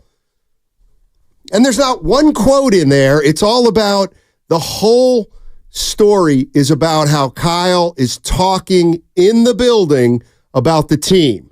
And he's telling his colleagues, we probably didn't even really deserve to make the Super Bowl. We probably didn't we might have been closer to a team that got eliminated than actually a team that could have won the Super Bowl. All right, so that's what he's telling everybody. Okay, so how do we get back to the Super Bowl? Well, everything is on the defensive side of the football. He's telling you who he is. Man. To me. Yeah, if you're I'm not in. If you're correct, and we talked about his arrogance and whatever you deem this to fall under, but if that's what's going on, Steiny, man, because again, the offense got the ball, the defense got you interception in the Super Bowl right after half for you to kind of separate from them, and the offense couldn't do a damn thing. And for him to be, if he's thinking that way, man, wake up, Kyle, if you are thinking that way. And you're about to put, I don't know how much money, I know you'll be able to negotiate with Brock Purdy. You don't have to, but I mean, he could come into next year like Brandon Aiyuk is this year if they don't rip it up and give him something. I mean, to me, you can make big changes through free agency. So, and the Niners, it wasn't like they were going to be big spenders. Nechty just missed the dunk. Oh, boy. Oh, no. Connect. Yeah, could have cut it to 19. It's all right. Obviously, there are more impactful players probably in free agency with veteran-type guys than adding through the draft. But, again, I don't think it's hard. Everything the Niners have done so far in free agency has been the defense. They've not messed with the offense at all. Are they going to draft some offensive linemen? Sure. Yeah, of course they are. Yeah, no. But that's supplementing. That's not drastic changes. And maybe I'm wrong, but I fully expect Aiyuk and Deebo Samuel both be on the team this year, even after all the whatever's chat going on. Yeah. So he won't. Juszczyk will be back. Kittle will be back. He doesn't think the offense is the issue. Plain and simple, right? 888-957-9570 is the number. I mean, he's kind of, and that's where I'm kind of with you, Goo. You brought it up. Yeah, I didn't like the look. I don't like the look either. Like, you hired Wilks. Well, man. Now you fired Wilks. Now you're going after the defense. And who knows? Maybe they upgrade the defense and they win a Super Bowl and their offense is good enough. I'll say this too. Let me add this. You had your offense, Steiny, Kyle. You had 7 points at halftime and you're building twice in the playoffs. I don't know. Hey, I got to tip my cap to Detroit and Green Bay, but Steiny, that ain't good enough. And then against Kansas City, who's a better defensive unit, you had opportunities to punch it in, and you couldn't. So now I'm not blaming the players. I know I keep mentioning the O-line, but damn, at some point, the question's going to be, what are you doing with these pieces on the chessboard that everybody thinks are wonderful? You had 7 points in 2 games back-to-back at halftime at home, and that was shocking in itself to me, especially the Green Bay game. 888-957-9570 is the number. 49ers. What are they going to do with Brandon Aiyuk? What are you going to do with Brandon Aiyuk? I mean, to me, the more I think about it, the more I think, and yeah, I'm throwing Kuminga in there too. I know it's 2 different sports, but I look at Jonathan Kuminga and I look at Brandon Aiyuk as 2 similar type of athletes. Both were drafted by their organizations, had a little growing pains early. Mm-hmm. Now both are emerging. Brandon Aiyuk turned into a leader. 75 catches, 1,300 yards, among the league leaders in yards per.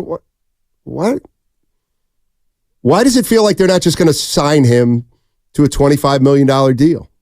What a word. You said feel. I ain't quite there. Because I think they will, or, again, are they going to play hardball? We'll see. And some might say, Steiny, it's not hardball. It's a business. Some might say, Steiny, relax. The free agent period hasn't even started. They're going to re-sign him. And I do think they will. But what I'm getting at is, I don't know. We've learned a lot about Kyle Shanahan in 7 years, and maybe I am feeling some kind of way about firing Wilks. It's all about the D. Like I do think. I don't think it's outside the realm of possibility for people to say, you know what? Sometimes it does feel like Kyle doesn't take his share of the accountability. Okay, and here I go. You tell me what you think. You mentioned Dunleavy and how fast after he said Poole was going to be here, he was out of here. We understand it's a business. You got to make decisions. But I guess I'm irritated that Kyle was like, oh, we hadn't even thought about the coach to come. And then before I could even pour a cup of coffee, Wilks was fired. And you could say, you know what, Goo, they don't owe you anything. They're not on your time. But he made that comment, oh, we hadn't even talked about the coaches and who's coming. But, not even 9 hours later, breaking news sounder, he's out.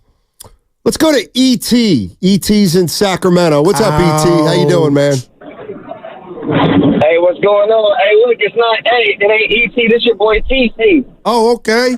What's up, baby? Hey, Goo. Yeah, Goo, what's going on? Steiny, what's up? It's all good. Hey, check it out. Hey, look. Hey, now y'all, listen, this ain't old. I've been calling, talking to y'all about this situation, about Kyle not owning ownership. That dude's a joke, bro. Steiny, I call, every time I call, I talk about Kyle like that, bro. I'm over that guy, dude, and I'm glad that people are really starting to see that. Stop making excuses for this guy. This guy's a problem. You said it, Steiny and Goo. You said this dude wants to put the blame on everybody else. You got all these pieces on offense, bro, but you can't get it done. You stay want to throw people under the bus. I'm telling you, he's losing the locker room, bro. This locker room is starting to turn on Kyle. I'm telling you that, bro. I'm telling you. Thanks, TC. And he says he's been consistent with that. And what do I always tell you before you chime in, Steiny? I guess I'm not. Hey, you might be right, but we don't have any facts yet of a player calling him out. I'll just leave that there. Well, Now, that could come any day, and they may know behind closed doors, other players. We don't have anything to run with as far as the media that, Evan said, Kyle kind of, but man, that handling of the Wilkes situation to me, man, that was foul. Maybe the players don't. I mean, the fact that, first of all, I would challenge you that nothing's gotten out. I mean, to me, Bosa opened up a can of worms that they had problems. Forget Kyle. They had defensive problems. The Feliciano Burford thing was a thing about unhappiness. Brandon Aiyuk in the wake of a Super Bowl loss saying, I wouldn't mind getting out of here. Like, what is all that if it's not indicating the ship is not sailing I can't say the ship's sailing perfectly anymore after I saw the offseason and what guys did and what guys pulled. I'm not saying, oh my God, they got all kinds of issues in that locker room. No, I'm not saying that. But I also don't think, oh, everything's great in there because nobody said anything. Well, people have said something. Let's go to, this is Mia O'Brien. She covers the Jacksonville Jaguars. And that's a team that Brandon Aiyuk has been linked to. Take a listen to what she said, and she kind of took us through it and where the interest may come from and vice versa.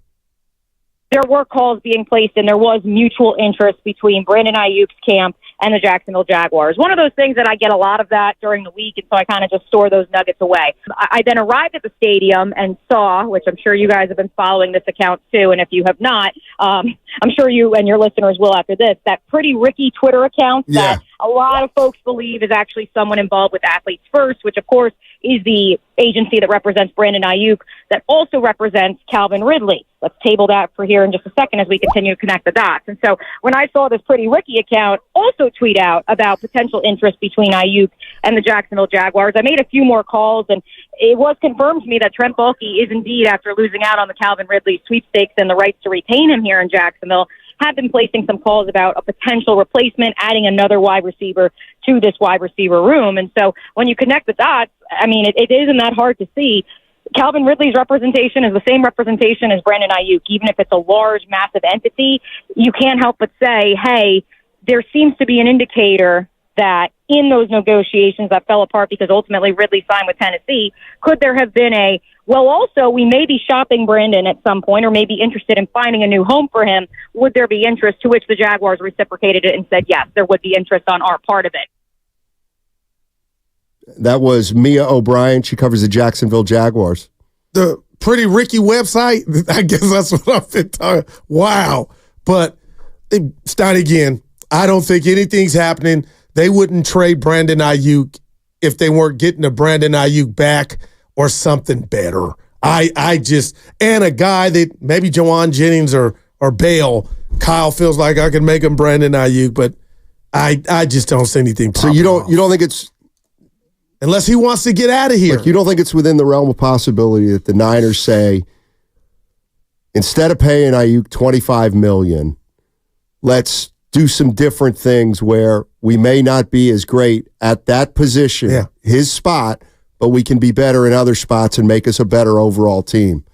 Like, to me, I think teams look to do that all the time. Okay, and to answer your question, partner, and I mean this to the core, I think they're going to play this year out if they decide not to give him a deal and he's not in the long-term future plans, or he is in the long-term future plans and Debo's the one to possibly get traded after this season. I just don't see a scenario to where Brandon Aiyuk is looked at, even from Kyle and the powers to be, Steiny, and not being a 49er for the next 5 to 6 years. This is more Mia O'Brien. Again, way too early, although these things do happen rather quickly. I don't expect it gaining a ton of legs just because obviously Trent Baalke was a bit tied up yesterday with the Eric Armstead deal, needless to say. But I do think it's a situation worth monitoring because at the very least it suggests that, number one, Brandon Aiyuk's representation, if only to raise his leverage and raise his asking price, for an eventual second contract is shopping him around the league. And secondly, because the Jacksonville Jaguars are pushing all their chips in the middle of the table and could be looking to add that number one wide receiver that they thought they had in Calvin Ridley, but now perhaps don't have in the building. I got a question. Why is Aiyuk's agent shopping him around the league? Like, why are you doing that? First of all, most of the time you need permission to do that from the team. And then second time I want to butt in and say, are we sure he's doing it? But she says, she just said, yeah. I mean, she knows more than you or me in terms of reporting, I would think. But why Brandon Aiyuk is under contract for the upcoming season. He can be franchised after that. Like, why is Brandon Aiyuk's agent shopping him? You could make a case that Aiyuk's agent, that's the last player the 49ers should be shopping. Or forget 49ers, that's the last person who should be looking to get shopped because he should be getting paid. And he's the number one receiver on a perennial Super Bowl team. Like, can somebody help me there? Why are Brandon Aiyuk's agents team shopping him? Leverage. I don't know if it'd work, but I mean, if he doesn't get what he wants this offseason, there's the potential, like Nick Bosa was going to hold out before they got the deal done.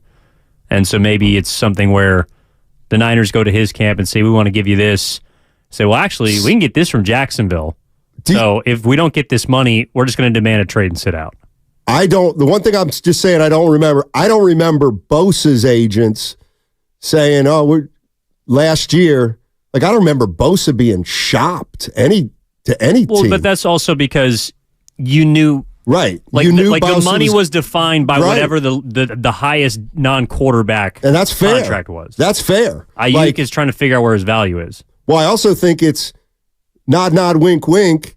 Bosa wasn't going anywhere, and we all knew it. Yeah. And you know what? Maybe Aiyuk isn't not going anywhere if the number isn't the number. Well, maybe they could also say, hey, we want to get this done quickly because each of the last two off seasons, you've had two star players, being Nick Bosa and Deebo Samuel, tell you that the off season of contract negotiations impacted their play. We don't want that to happen. We don't want that to happen with our client. And Bosa did hold out. I mean, it wasn't long, but he held out. I know. Could you imagine Aiyuk But while he was holding out, I don't remember any talk about him being traded. Right. It was never that. Deebo didn't hold out, did he? But he just scrubbed the socials. No, but he also, it went a little, it came into the summer, but he was at training camp and stuff like that, I think, wasn't he? I can't remember exactly. 888-957-9570 is the numbers. It's just business as usual. You think it's a bad look for Brandon if the camp for even having the dude or call like, you see this crap? What are they doing? It's a business. Yeah, I mean, is it a bad look? I don't know. Like, he's going to get paid by somebody. It also could help the 49ers figure out how much he's worth if they indeed do want to trade him. Like, find out what they want for him. Is he worth a first? Is he worth a third? I don't know. 888-957-9570 is the number. Steiny and Guru with you on 95.7 The Game. Don't forget, coming up at 2 o'clock today, we'll do What's Bugging You, sponsored by Atco Pest Control. And also a reminder, you can catch all 4 hours of Steiny and Guru on the free Odyssey app, plus watch us on YouTube and Twitch. Brought to you by First NorCal Credit Union. Upgrade your savings dividend. Open a First NorCal first-class money market today. 888-957-9570 is the number if you want to jump into the conversation. We're talking about the San Francisco 49ers and Brandon Aiyuk. He seems to be the big name and a hot topic right now as the NFL free agency legal tampering period has begun. 888-957-9570 is the number. We're talking more sports on the other side on 95.7 The Game. Sports, man.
It was great about Saturday was met a lot of guys. Now, back to Steiny and Guru on 95.7 The Game.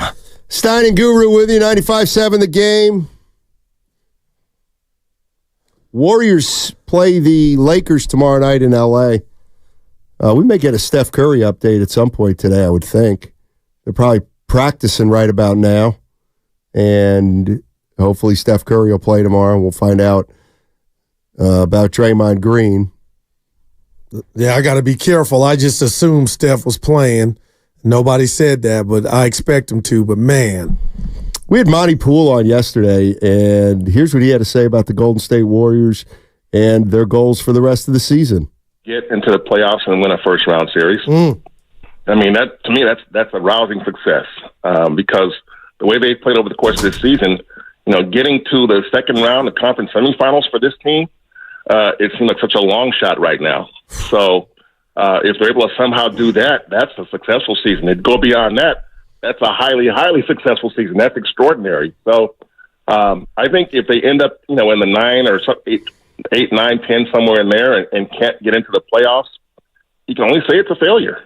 There's no other way to look at it. They have to at least get into the playoffs to be able to say that, okay, at least we got there. And to me, that's still unsatisfactory. Warrior fans, you feel the same way? If you don't break through the play-in and you get eliminated before the first round, it's a failure. The one thing that I come back to is this, this whole everybody talks about, not everybody, but as long as Steph's here, we got action. Well, what's happening this year? They don't have action. No doubt. They have, as long as Steph's on the team, we got action. We got title shot. Okay, well, Steph's been here. He's played every game virtually. He's missed 5 games, and you're in 10. The one thing I don't know, it's in my nature. It's one of my negatives. I always take conventional wisdom and try to think about it more. And conventional wisdom, well, as long as Steph's here, we got a shot at a championship. Okay, then what's happening this year for the Warriors? And does that change the way you look at the Warriors and or Steph Curry? You know what I mean? I do. Or do you just say, or do you say, well, Steiny, that's unfair. The team around him is so lousy. Let's if we're going to put rats on the table, brought to you by Echo, let's put rats on the table and say what we really mean, which is, you know what? Well, now he needs a number 2. Oh, he didn't need a number 2 a couple years ago. So let's be honest. Wiggins ain't a 2. Clay ain't a 2. Draymond ain't a 2. Wow, so all the guys that he's been playing with, and I'm not disagreeing with you, they got worse. They've just gotten worse, and Steph's the last guy standing, and now he needs some more help. That's totally possible. I don't even need to talk. Well, then get rid of the other guys. Well, then get rid of everybody who's not a 2. Again, I keep doing this every time I breathe, Stoney, but I keep going to Joe Lacob about the big changes. And I'm not telling you Curry's not slipping. He's still stellar. But now it's more apparent he needs more help. Jonathan Kuminga's 21, Stoney. I don't even want him to have that, you're our number 2. But there is a scenario where other teams have a bona fide number 2 star right next to Curry, and then maybe they're not at the 10th seed. But I just find it hard. If you want to compare Curry to Curry, okay, there's some slippage. But when you look at this team as a whole, it's like, man, he can't cover up all the holes in the vase like he used to, or maybe he didn't have to. And that's why change is going to come. And I think that's, and I'm not even sure I'm ready to have this conversation because I don't think Warrior fans are ready to have this conversation about whether Sam Cook, about whether Steph Curry can be a 1 on a title team anymore. Even if we're 2 years removed from that's gone. They're not the same players. He's not the same player. We're 2 years removed from a title. He's 36 years old. Yeah. He's 36. So, what if to me, if you're telling me he's still good enough to be a number one. Well, you have to get so much better around him that it's unrealistic. Wow. That's how I feel, Steiny. Okay, well, then they're going nowhere. Well, you could be right. No, I mean, so you mean that's what they have to do? Yeah, no doubt. And that's why Joe, I know I hate it, but he said it and I believe it. He called LeBron. Like, Steiny, do you understand if this were to play out the way we think it, somehow they don't even get to the playoffs? I don't believe hell's going to break loose. Well, in regard to Joe Lacob trying to, what can he really do? You know, and I'm just going to play devil's advocate. Yeah. Al Pacino. All hell's not going to break loose. What's going to break loose? What's going to break loose? Anybody in a Warrior jersey not named Steve Kerr, Steph and Curry. They're going to trade Draymond. I mean, no, they won't. Well, they won't. I'll give you that. I'm telling you what the big changes are. You move Wiggins. You leave, and like all hell should be breaking loose now. You're a 10th seed. So you're telling me all hell's going to break loose unless they make an unbelievably improbable run, which I don't think they're going to make. Right. And I'm hoping they make. But I guess when I say all hell is going to break loose, Donnie, that's where all possibilities are going to be exhausted. But this is what really, truly scares your boy right now for a Warrior fan. I mean what I'm about to say. Let's say that doesn't happen. They don't get to the playoffs and they lose in the play-in. Is this going to be the new norm? We're watching the young guys. They're showing great promise. Kuminga's good, but they're 10th, 11th seed with Steph Curry. Like that's my nightmare. My nightmare. Because that means you don't do anything this year and we run it back next year. That to me would be the biggest. That's what Joe Lacob ain't doing. Like that's where I swear to God. Well, what if you were 5th seed then without a Draymond? Well, you're not. I don't care. I'm not doing that. Like, right. People hate when I do hypotheticals. They weren't okay. So you really think Joe Lacob's going to be like next year? Draymond's going to be no. I think that's no. Well, what? But it's on the board. What is running it back saying Dre? Dre won't get suspended. He'll be there, and maybe our 10th seed is really a 5th seed. Let me tell you something. If this team, when you're guaranteed a series and you ain't part of the plan, why? You know what? I'm just going to say it. Yeah. The young guys are better than the old guys. They're better than the old guys now. And if they're not now, they will be by next year. Like here's people. You finish 10th and you get beat by the Lakers, and the next thing you know, Wiggins is still on the team, and Clay was re-signed at a favorable number, and I don't know, Chris Paul's probably gone, and it's the starting lineup next year, and it's Steph, Clay, Wiggins. You got to be kidding me. Like, that to me, that would piss me off as a fan more than anything else they could do, and that is not go to the playoffs this year, and somehow the young players got marginalized the last 16 or 18 games. Now we're coming back next year, and Wiggins is still here? Clay's still here? So I'm out on that. And right. I think most Warrior fans are with me on that one. So you want a bigger role for the youngsters at minimum. That's the best choice right now. Yes, I want more roles for the youngsters compared against Clay, Wiggins, and Chris Paul. Man. Yes, I want more youngsters. Because you know what? Is Clay really better than Podziemski? I know he's had a better career. I know he's gone to the Hall of Fame. If I need offense, I would say who's better, Kuminga or Wiggins? Right now. Oh, Kuminga. Okay, well then Wiggins can't play. Then he can't play anymore. Yeah, but the caveat there is it ain't a talent issue to where I'm saying Kuminga's better than it's a mental issue. I mean, who cares? Who cares what the issue is? Kuminga is better. Yeah, all right. I'll give you that. 888-957-9570 is the number. Clay can get you 18 to 20, Steiny. And he can get you 3 for 14. Right. Okay. I don't want to see Clay back on this team with a 30-minute-a-night role when I know 1 out of 2 games are going to be horse bleep. I don't. Warrior fans, that's to me the crux of it for the Warriors. I don't want to rehash a lot of stuff, but I'm looking at this Warrior team, and Steph's been around for 15 years. And we've never had young players grow within the organization. Never needed them.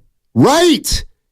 Why do you need them now? Because your veterans aren't good enough anymore. That's why I am making a commitment to the younger players for the most part right now, because the older players have now had a year and a half. They can't get it done. They haven't gotten it done anymore. So what message does that send to your superstar? Because he's still a superstar. The message it sends to our superstar is we can get back to where we need to get to. We can be as success. We can reach the most of our potential. We can get closest to our highest potential with the young guys, Steph, not with the old guys. Period. We're better with the younger players. And this would be a start of a new era if something like that were to pop off. Even Clay. And that's the thing. You know what? Steph is not bigger than the organization. No, it's about the Warriors. But I will say this. When it comes to players, you owe nobody anything except Steph. It's not Steph, Clay, and it's just Steph. That's it. He's the only one in that group. You want to start saying, well, Steph, Clay, and Draymond? You may as well pack this thing in for another 3 years. You know what? I'm just saying. Telling us how you feel, but I keep going off what the owner told last summer about how he looked at Draymond Green as a brother. And I know you said they couldn't let Dre walk for nothing. That would have been the worst thing, but I feel like that 400, 91 of the 100 was, what have you done for me? What you've done for us in the past. And I think things might have changed because once again, Draymond got suspended. And he looked Joe Lacob in the eye, and he shook his hand, and he said, I'll be here for 4 years. And a month later, he got suspended, and he's missed 2 out of every 3 games. Or 1 out of every 3 games. It's very possible that Joe Lacob's yeah, I'm done with Draymond. Not done I'm going to trade him, but no. When Draymond got suspended, he lost all his status because he promised me he wouldn't do that. And he's Dre done said it. He couldn't answer the phone. He couldn't answer Lacob's call because he was so ashamed. Let's go to Austin. Austin's in San Jose. I'm just saying. Austin in San Jose. I didn't say it. But Austin, what's going on, man? What up, hey? Fellas, love talking to my guys. Listen, a couple things, little nuances, Steiny would say. I'm agreeing with Steiny on the Clay thing for sure. Yeah, you can't bring Clay back in the situation he's in. I know all the sentiment and all that stuff, but for me, I'm way past that. Steiny, I want to push back a little bit on the youngsters, though. I think you know where I'm going. It's not that we don't value the youngsters. The question is, if you play the youngsters, how good are you going to be, though? I'm not convinced that Steph, with this current group of youngsters, wins you that many games. And I certainly don't think it puts you in the top 4 or 5. So I think you're going to have to do more than just play the youngsters, or you bring in a different selling youngsters, Stein. You can't sell me on this group of youngsters being able to be a significant player in the Western Conference in the short term. I'm not buying that. I'm not either. And I love those guys. I'm not either. Okay. I'm not either. Okay, cool. I just want to make sure you weren't trying to say that Kuminga and Pods and the other guy, center, are good enough. Because I don't think they're as good as the young guys, let's say, at OKC. I don't see a Cade Cunningham. I don't see Jalen Duren. I don't see any of those guys or other teams that, granted, they're not teams that win a lot, but I think the talent level on those teams, I would say, is much higher than the talent level of our young guys. So I would just push back a little bit on that, Stein. That's all I got. And I'm with you. And I said, yes, this is part, but this is, and I agree with you. And this is what I said yesterday. Mm-hmm. When we take a look at the 4 guys, Podziemski, Moody, Jackson Davis, and Kuminga, I'm not saying, well, 3 years from now, that is a championship core. Absolutely not. I don't know what they are. That's what I'm committing to, is finding out what they are. I think Kuminga can be a star. I think Jackson Davis can be a starting center. Not a dominant starting center, but I think he can be a starting center. Pods and Moody, we'll see. What I would advocate for is you keep those 4 guys together and we lose Chris Paul, Klay Thompson, and we try to get Andrew Wiggins out of here. Somehow, can we bring in 2 guys, maybe who are 30? They're not going to be stars. They're just not. But they're starters. They might be. Like, I tell you what, and and this is the way I think about it. Talking to Spadoni last night, I'm thinking, all right, what the Warriors? How can the Warriors get better? Realistically, how can the Warriors get better? And I'm looking at the Chicago Bulls, and I'm like, well, could they get Caruso? Okay, now, here's the problem with talking about stuff like this. Half the people out there are like, Caruso, he stinks. Okay, he doesn't stink, but nevertheless. The problem is, can you get Caruso? Well, he's a pretty good player, so that means you're probably going to have to take Lonzo Ball, a bad contract, back, who may never play again. Okay, could you get Caruso and Lonzo Ball for Wiggins and maybe one of your young guys? Well, Chicago might be like, hit the pike. But, like, to me, if you replaced Wiggins with Caruso, you are better. You got better because you got a guy who plays hard, who you know what to expect something from. He's a good defensive player. And now you got Caruso. Your depth got a little less because you had to give up one of your young guys. But, like, to me, it's baby steps. Like, there's no Giannis out there. It's going to have to be like that. Like, so that is where I'm kind of going. Like when Austin goes, it can't just be the young guys. I'm with them. You can't. They got to get a guy 28 to 30, and I know Caruso isn't that old yet, but that's kind of what I'm thinking. Right, and I just want to throw the paper across the room about Caruso playing harder than Wiggins because that's what anybody does. But to put them in the same category, I can't even deny that comp because I'm so down on Wiggins being Caruso's an MIA. better than Wiggins. Because that 99% of that is he plays hard. He plays his ass off. Exactly. And he plays defense. Man. And then, the rat on the table brought to you by ATCO is how Andrew Wiggins is evolving or not evolving. How much has that set back this team? From the YouTube chat. And James Bone, fair. What'd he say? We have 5 Carusos already. Right. You do have 5 Carusos, but you're getting rid of 2 Carusos for 1 Caruso. You're getting rid of Wiggins and one of the young guys for 1 Caruso. That means the 1 Caruso you have is actually the one who's going to play. You know what? There's something about Chicago's close to Toronto. You might want to be in Chicago, Wiggins, if his family's from Toronto. Caruso's also coming off a first-team all-defense season. Like, he ain't bad. No, that's why you'd have to take Ball, probably, assuming Ball's done. You'd have to give him Wiggins, and then you got to give him a player. You may have to give him Podziemski. I'd think about it. I mean, I would give him Moody in a sec. Everybody would. What about, now you start maybe throwing in a draft pick. Now it becomes too much.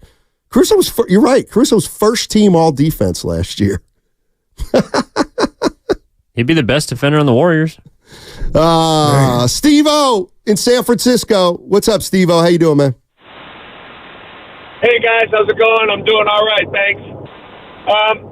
So you're right. You got to play the young guys, right? But the reason you got to play the young guys next year is also you're probably trying to just improve their trade value. You're gonna be stuck with Wiggins because the contract's bad. You got to hope that he starts to prove himself and look better, and then you can really package together something of value where you can really go out and get someone who's going to be your number 1 or your number 2. But until that happens, you can't do it in the summer off season. You're never going to be able to get the value you're looking for. Yeah, and that's why, and Steve, that's why I think it's important that no matter what happens down the stretch, like the young guys still got to keep playing some, because if they go away entirely and you get beat in the play-in, like that to me, you said all hell's going to break loose. Well, let's see. Like if you go into a play-in game and you go down with the Chris Paul playing 33 and Steph playing 37 and Clay playing 33 and you losing the play-in, that to me that's when all hell should break loose. And again, I get it, Travis Irby, I get it. And this is the problem. What'd they say? This is comedy. Y'all really spending real time on Alex Caruso. I don't know what's more funny, talking about Giannis? Talking about Wiggins. Well, that's man. I mean, we're trying to figure out what we got here. What we got here, and whether the Warriors need a lot, a little, or some place in the middle. But I'm with Austin. You can't. I'm not saying I hear you. You don't play. It's like next year. I don't want the starting lineup to be Steph, Podziemski, Moody, Kuminga, Trace Jackson Davis. Yeah, right. I hear. Like that's not what I'm saying. I'm just saying, do not kick the youngsters to the curb or move the youngsters without at least acknowledging it's the first time we've had youngsters play since essentially Steph Curry was a Golden State Warrior. I just don't take that lightly. And I get it. It's all about titles, but I'm getting to the point now where this talk of this mythical fifth title that no other team at 34 and 31 would talk about is now holding us back. So you would say to Joe Lacob, what the hell did you mean by big change? Even if you wanted big changes. The big changes. They're like, there's not even the fish out there. The big changes are moving off Clay. To me, that's the big change. You know what this reminds me of, and I got to be careful here. So you didn't hear about earlier in the week, Skip Bayless. Jerry Jones said at the where was he at? The college Senior Bowl. He said, we're all in. And everybody ran with that, meaning once free agency opened up, it was going to be on. They didn't make a move. You know what he meant by all in? He was going to restructure. He was going to pay Dak. He was going to pay Micah. And he was going to pay CeeDee Lamb. And that's a shocker because I took, and a lot of people all in as other people. My thing to you and why I'm bringing that up is I hope Joe Lacob doesn't think the big moves that he mentioned to Kawakami would just be Clay and Wiggins. That's what they'd be. Those are two starters on a championship team from. But how do you feel? What I guess we don't have that answer. How are you filling that void of those two guys? That's part of the big changes too. What are we getting back? It's not, and I'm sorry. You think I'm a D? I'm a D. It's not going to be hard to find two players more productive than Wiggins and Clay were this past year. I'm like, that's the point. Now that's a rat on the table. There's like what, man, Evan. I ain't mad at that. Who's better? Like right now, who helps you more? Compare on a scale of 1 to 10. What's Clay as a player and what's Podziemski as a player? Well, Podziemski's. Let's say Podziemski's a 5. Oh, like in terms of on hierarchy? A scale. Yeah, on a scale. Yeah, Clay. I mean, I think Clay on some nights he can be higher than Podziemski, but on some nights he can also be a lot lower than Podziemski. Right. Podziemski will be a 5 85% of the time. That's a good call. But Clay could get you to 8 or 9 if it's that night he's going. Let me ask you this: like, who's been a better player this year, Klay Thompson or Grayson Allen? Oh, Grayson Allen. It ain't even close. Well, think about that. But that's the point. Warriors need that guy. Oh, really? Well, if they got rid of Klay Thompson and the Warriors have brought in Grayson Allen, most people would be like, we just got a lot worse. Oh, man. Well, they're not watching. Well, Grayson Allen, okay, I like Grayson Allen I do too. But he ain't the second coming of Michael Jordan. Okay, right. But my point is not like that's part of the lot. Yeah. But forget Grayson Allen. If the Warriors get rid of Klay Thompson and they bring Caruso in, people are going to think Klay's better than Caruso. Right. And he's not anymore. Right. He can be 1 out of 3 games. That's the thing. This is hard, They need players. They need more consistent players. And the fact of the matter is, young players like the 4 they have tend to get more and more consistent. Like next year, Podziemski may be significantly more consistent than Klay Thompson. He just might be. None of this is easy, man. And I'm talking about for the if you're not emotional. Paid to do it. It is if you're not. Well, we're going to find out, because I can tell you that Dre got his contract out of emotion. When the owner's telling me he looked at him like a brother, I get all that, but you ain't walking away from that. So how much of that 100 was, this is my buddy, and we broke bread together? I get that, but Steiny, if it's not about that, how much of Dre's 400 was for basketball purposes? Because he is not your best defender. You cannot go tell him to guard player A anymore. That's over. I don't like. That's Wiggins' job at Kuminga.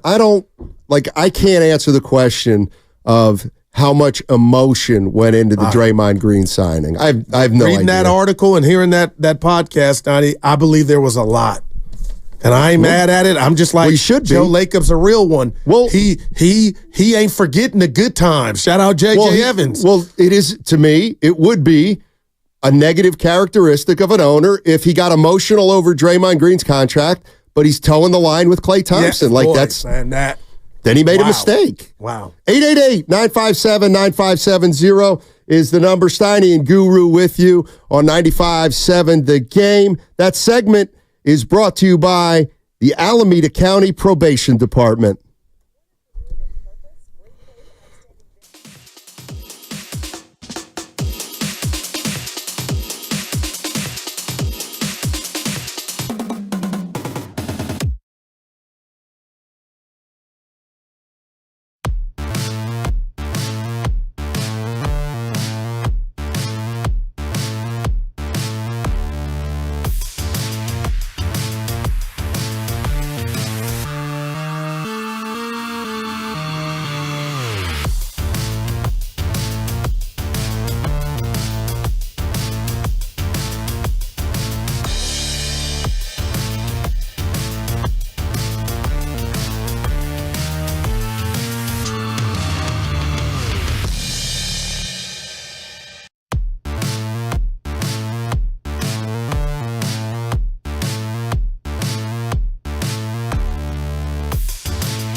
This is James Wiseman. Now back to Steiny and Guru.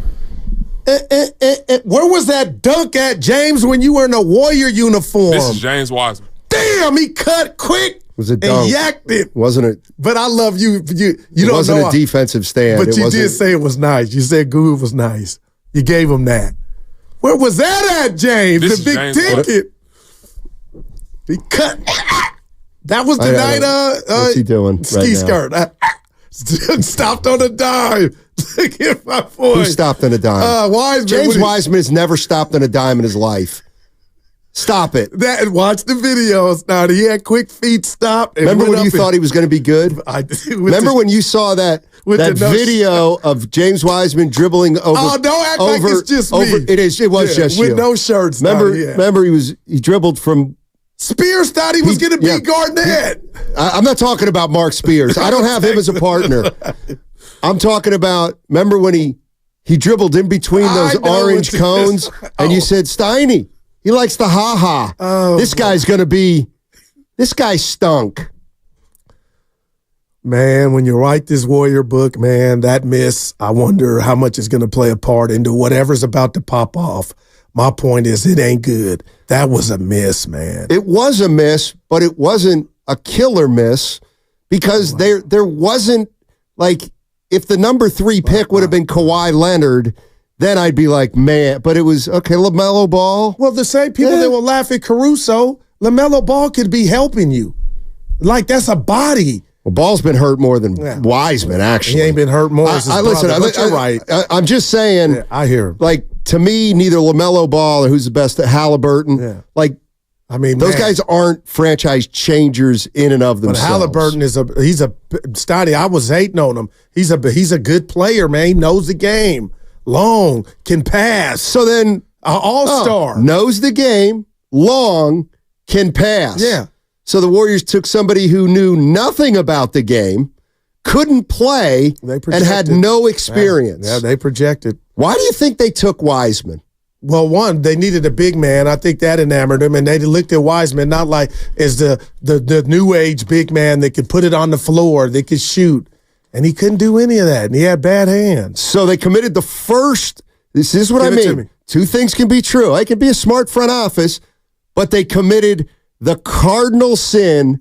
They drafted for need at the top of the draft. And you said that's the worst thing you can do. It was you, Bonte, and I. And you don't even remember. You kept saying over and over, I tell you what, sometimes you got to take the best player. And that wouldn't have been James Wiseman. Never. The best player could not be a guy. Or even, yeah. Hey, and I'll take the injury he played thing. Southwest Missouri and had like 9. Man. I think it was, I forget if that was, he played 3 college games. Let's go to Tom in Sonoma. Hey, Tom, how you doing, buddy? Hey, Guru. How you guys doing, man? Talk to us, Tommy.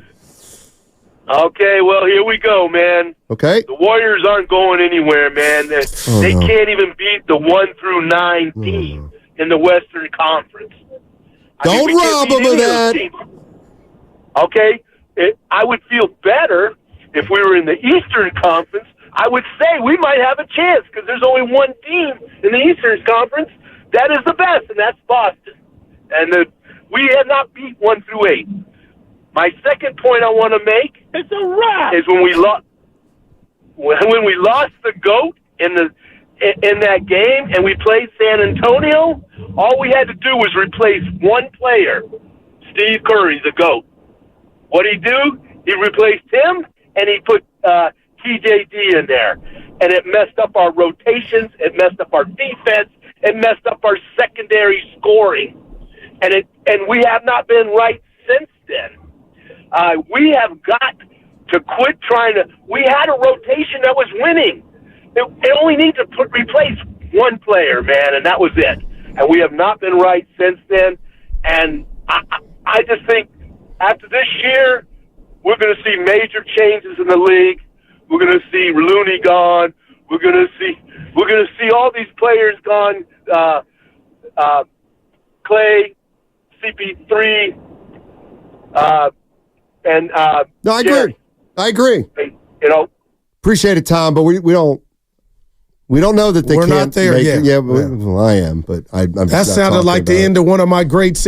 You don't know this about me. I choke up when you watch a long series like Sopranos and it's the finale. You kind of tear up. I have on a bunch of them. I mean, if that were to happen, that's how I'd feel about. We still got Steph and Dre, but man, I'm not ready for Clay to be in another uniform. But if you're telling me they're going to be a better basketball team, you guys want to wrestle? Let's do it, because it was almost drinking time. I really truly don't understand TJD being what's ailing Looney. I think that's not fair. I don't think that's fair to TJD. What's ailing Looney, I would love to know, is it physical? Is it like he was out of the rotation before TJD? It's physical. Yes. But where I'm going, Steiny, and Loon, if you're listening, I love you. I think they're going to need him if they get into a series against anywhere. Okay. That's a fact. Let's go tell Steve Kerr, because he told us if they're going to need Looney. So I'm not going out on the Bay Bridge saying that, and we haven't heard it. It's just, odd for him to just disappear from this. Well, because it ain't like it's a 50-win team. You know what I mean? Like, this is where I think some people would be like, have you been watching Looney this year? Like, do you, and when, like, okay, so there's 48 minutes at the center spot. Like, Kerr came on the show and said, ideally, Draymond will start at center. He'll play 30 minutes. And TJD will come off the bench, and he said 16 to 20 minutes. That's 46 to 50 minutes. That's a full game. Yeah. Looney is not in the rotation unless Draymond gets hurt, Jackson Davis gets hurt, or one of them gets really quick foul trouble. But let me give you this to you. Take it up with Steve Kerr. He's out of the rotation. And it's kind of revisionist history, but I'm doing it. What did Kerr say he was doing, and he did it? He ran with the OG5 where Looney was a part of that and started early at the beginning of the season. And he said he did that too much. That's where, if you want to call it drop the ball or Looney physically wasn't ready, that's when it happened. And it happened early. That's when it happened to Wiggins. That's when it happened to Clay. That's too many. I feel like Loon. The one thing about Steve Kerr is, like, to me, he has let it be known what has happened this year. He said, I owed it to that team. I loved it. So, what? I'm not being a jerk here. Like, what don't you get? Like, he started Steph. He started Clay. Wiggins at 3. Draymond at 4. Looney at 5. Yeah. They were 19 and 24. I didn't know last year's season took so much out of Looney for him not physically to just be a no-show. But he's not the same player anymore. But you were never asking. We were never asking him to be Kareem. No, but it was him to go get the boards and use your fouls. Like that there's a Looney metric, and he's not even meeting that. And that's, I can't say to Looney, if he pulled up on us, you didn't get a chance. It's like he didn't get you did. No, he did get a chance. And Steve's even saying, hey, there's a possibility if we get in a 7-game series, we're going to need him. I guess what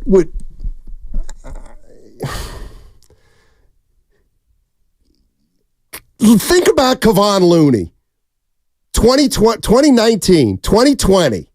Think of Klay Thompson, 2019, 2020, 2021. Think of the Houston Rockets. And maybe that's what I'm doing. Klay Thompson could guard James Harden.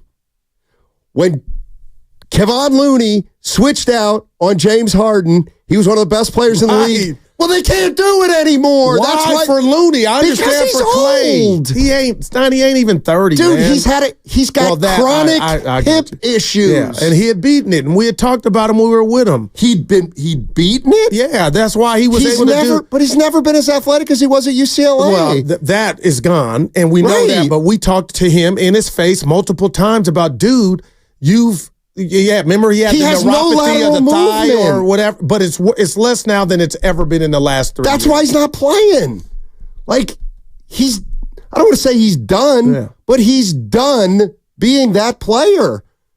Well, damn. So's Clay. Well, that I get. But I get it. But more severe injuries for Clay, but Looney. Let's not be flummoxed when we can't understand why they're 34 and 31.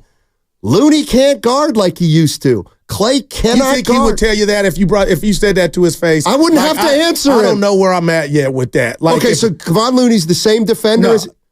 think about... I'm not going to argue the calendar or the year. Okay. I don't think he's a turnstile if he had to be up at top and you had a nimble guard or a James Harden. I'm not saying he's going to shut him down, but I give him the same chances as I did a year ago or a year and a half ago. Oh, my goodness. Yeah, because you never came in here and said, Looney's lost it or his lateral movement. No, Looney's lost it. This kind of happened overnight. It's happened this year. Right. Right. And I don't know if you've ever heard me say this before, only a million times. Sometimes in the NBA, it happens really fast. Really fast is a year. Looney's not the same player. Neither's Wiggins. Well, and I think Wiggins is done too. I think Andrew Wiggins that's is on that's upstairs. No, I think it's physical too. He's not the athlete he was. He's not in the shape he was. He's been in the league.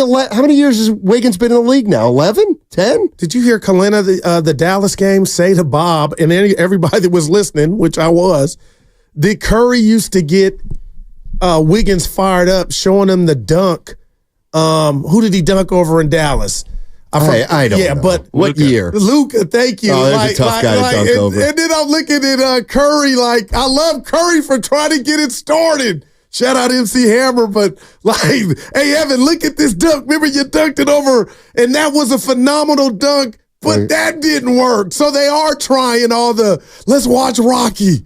Put on Gladiator. Turn the lights out. I wonder if Wiggins asked, who's that guy? That's I'm gonna let it go. You know what? Let's go. I'm emotional, man. Everybody, there's a talented guy just wasting it. Wiggins, Looney, I get it went away from you, but dude, I will never. I can't say forgive. You know what? Because they want to chip with them. I'll never understand. I can't do it anymore. I can't talk about Wiggins anymore. I can't. I'm done too. No, you're not. No, that was feelings. I'm done. I can't talk about this guy like he's actually Last question somebody who may make a difference. Is he a Warrior next year? Is he a Warrior next year, Matt? Is he a Warrior next year? Look at it. We don't know where Wiggins is. No, is he a Warrior next year? If I had to bet right now, he'll be in a Warrior uniform next year, Matt. I'm on the defensive. And so I don't care. He doesn't care. I don't care. Please. He's talented, man. He's not talented anymore. To me, he is. He's not. He's over. Now. Evan, finish this segment. I can't do it anymore. There's still something in the bottle. Well, I'll just throw it back at you. Do you want him on the team next year? Oh, yeah. He'll have the fire next year. Oh, he'll have the fire. He might be on the team just because they can't move off his contract. But if that aside, do you want him on the team? Evan, I'll tell you this. If it ends up being that and nothing changes, which it looks like it's not with him, I wouldn't even want to live through that. But it'll be one of the biggest mysteries ever. And you can give me Minnesota. He was a mystery before any of this happened. But Minnesota was nothing. He went to the playoffs one time, 8 years in Minnesota. I'm talking about you experienced a parade. Answering your question. People were saying you were a second best player here. That hadn't even changed. And you're telling me now the chef needs you more than they ever have, and you were just despondent and walking in the park, Wiggins. I thought we weren't going to do it. Let him go. And we're still doing it. We got to go. We don't have to go. No. I'm saying Steiny. Oh, boy. All right, get off of it. No, you won't. I'll let you know it hurts. And it ain't just me. It shouldn't hurt anymore. It shouldn't hurt. It shouldn't. Looking at him at 10th seed, it does. It shouldn't. How do you let a guy who doesn't care bother you so much? This is one of those things where, Steiny, if Andrew Wiggins don't care, why do you care? That's a real one. That's a real one. Yeah, no, you're right, Adrian. Wiggins needs to step up. Well, we know that, man. I know he's in a good mood. Yeah, no doubt. There we go. Sir Cough-a-lot. But Steiny, man, you're not in. The team is not in position to say, you know what, you just mentally don't have it. We'll see you later. If this thing's they got a month before the offs, something it could pop off. I know it's a long shot, but that's when I'll stop. Watch the games. Right. It was a 4-point game. Yeah. It got to 18. Yeah. Then he put Wiggins in. No doubt. He's a garbage time player right now as far as Steve Kerr's concerned. Not you. I'm not saying it. Not me. He has 17, San Antonio, and I know you. Right. And now we're doing when he got him. Yeah. But right. He got him in garbage time. See, this is what happened. This is one of the reasons you said you came in today. Steiny, something was wrong, and I couldn't tell. Something was wrong, and I was like, no, nothing was. Something was wrong. I knew it. Something was wrong. What was it? And it's this. It's only this. taking you 3 hours to get there. Steiny, stop. It's this. It's not. You're laughing. You keep no. I'm being real. You put me in the most unenviable position of here we go again. He's gonna make me like. I got to talk about Wiggins again. Well, he's going to play basketball tomorrow, the next game. Right, and you think he's just going to be great. No, come on now. You do. Like you put me in a position to like as much just have to say, don't you get it? He stinks. No, I don't want to hate Wiggins. The motor don't start. That's what this is. But you're going to ride. He's a part of it until it's over. I'm just telling you, Matt.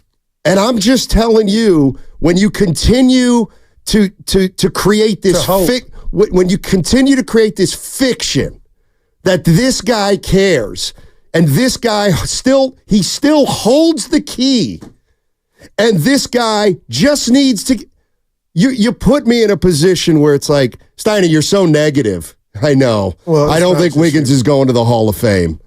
I don't think it's over for him as far as I'm concerned. He's done here. You're maybe right. Like he can't help them.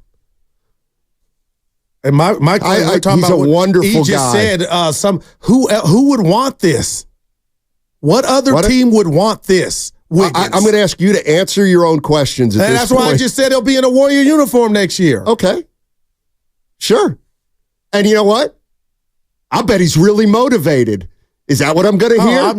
All off season. Hey, Wiggins is coming back. Papers. He's going to. No, you haven't. Yeah, once this year's over, because I'm giving him that. I'm only negative when you say stuff like, Wiggins holds the key. And no, nobody said that. Yes, you do. No, he changes a lot, man. He changes nothing. The good Wiggins does. He changes, offense and defense. They give him that stuff. No, I'm not giving him anything anymore. I'm giving him nothing. He did not impact this season positively in one way. No, he negatively impacted. Well, that's two seasons in a row. Right. That's 2 seasons in a row. Let me tell you something. I wish I had a 12-year career, put it together for 6 months, and somebody gave me this benefit of the doubt. Well, he was good for 6 months. Yeah. What about the other 11 and a half? We're not talking about that. Yeah, Travis Irby, and a lot of people on the YouTube chat are echoing your sentiments, but this is just a fact. They want a chip with him as the number 2 overall. I'm holding on to the pass. I get it. He's been an enigma, but he's killing them, man. This team can go nowhere. Even Steve Kerr's not holding on to the pass like you. Yeah. Even Steve Kerr. But I'm watching these games, not expect like I've. No, you are conditioned to. No, you're not. Yeah, you said 4 days ago you saw a fire in Wiggins' eyes. That was the last straw. Okay, well, it's the last straw until the next straw. And you know what I did that night? I went back because it was on the DVR. I went back and watched it again. When Curry limped off. I think baby brother's right. What'd he say? I might need somebody in here on a Friday. I'll tell you what. You're frisky. I don't think you sound like you need help at all. Thank you. That's my boy Weiss. You know what? I should. Sam Gordon. Oh, boy. Egu. Let's go to Ryan in Antioch. Hey, Ryan. How you doing? Hey, guys, I'm doing good. Thanks for taking the call. I was just calling because I wanted to remind everybody, a couple years ago, Looney had that muscle atrophy. They didn't even know if he was going to be able to play at all. It was a miracle for him to even come back. And, you're right. They were talking about just a couple years ago, hey, he might not even come back. So, he's got 3 rings. He hasn't just fallen off a cliff. He powered through. He gave it all he had. I'm glad they got TJD, a great draft pick. But then on Wiggins, I saw more emotion from Wiggins yelling at Podziemski that I've seen in the past 2 years on the court. And my question to Goo, is this a shtick or is this your actual personality? Because I can't believe that you're actually defending Wiggins. He doesn't have the fire. He's not coming back. I mean, listen.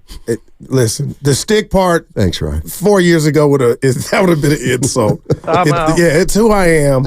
But he is part of this Warrior team that's ailing, they're flailing, and they need him. And I'll light a candle, sacrifice a chicken, whatever I got to do to try to get Andrew Wiggins back before the play-in starts. I'm on board. Okay. And hold on. He brought up something. Put him out of his misery. Evan, I thought I saw something with him when Curry limped off. But I do got to tell you guys, when I saw him bark back at Pods, I said, Pods is going to get the Nobel Peace Prize because he unlocked this dude. He got him to show emotion, and that went just like water down the drain. Did you notice, though, he did it again? We had a caller, somebody other than Matt Steinmetz said, Goo, he had that hip atrophy. He's not the same player physically. He's just not the same athlete. Everything I say, and Goo goes, yeah, you're right. I said that when you said it. No, you said it when the caller like Willard. said. But no, I take what I hear you, bro. I hear you. Right, he's not the same player. Looney's not the same player. But that's not upstairs. That's because physically it's taking its toll. Wiggins is mentally. And that's the worst. That's basketball tragedy. That's Macbeth. No, I don't. Yeah, it is. To me, it's basketball. First of all, you know nothing about Macbeth. Who are you talking about? You know nothing about Macbeth. Oh, my God. Boo Radley, I want one under the. Come on, man. That's To Kill a Mockingbird. I'm talking about the books I've read. Come on. I went to Jacksonville High School. Shout out Nancy Reagan. When Reagan, her husband, was president, First Lady came to the Union. I do want to make one point. It has nothing to do with literature. I disagree with you. I disagree that you can say it's mental with Wiggins. It's more than mental with Wiggins now. He ain't the same athlete he was. He's not. Well, he's not as explosive as he was 2 years ago. He's not. He's not the defender he was 2 years ago, and we can't say. But if the mind ain't right, then none of it's going to be the same. We don't know that it's not physical. Is all I'm saying. He's in his 10th year. I'll meet you halfway on that, but we can't even judge it if he ain't there mentally like he was in 2022. Everything is. You're going to take L. Well, I did read Macbeth. Get off me. Name me one other character on 95.7. Oh my God. Let me hold on a sec. Fremont Bank. That's who sponsors us. Full service banking. No compromises.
everybody's happy.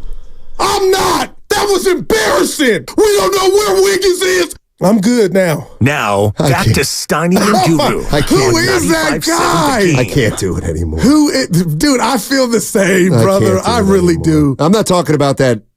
Oh, I thought you were talking intro. about you. No. I thought you were about you and I. I mean you and I. I can't do it anymore. Of it.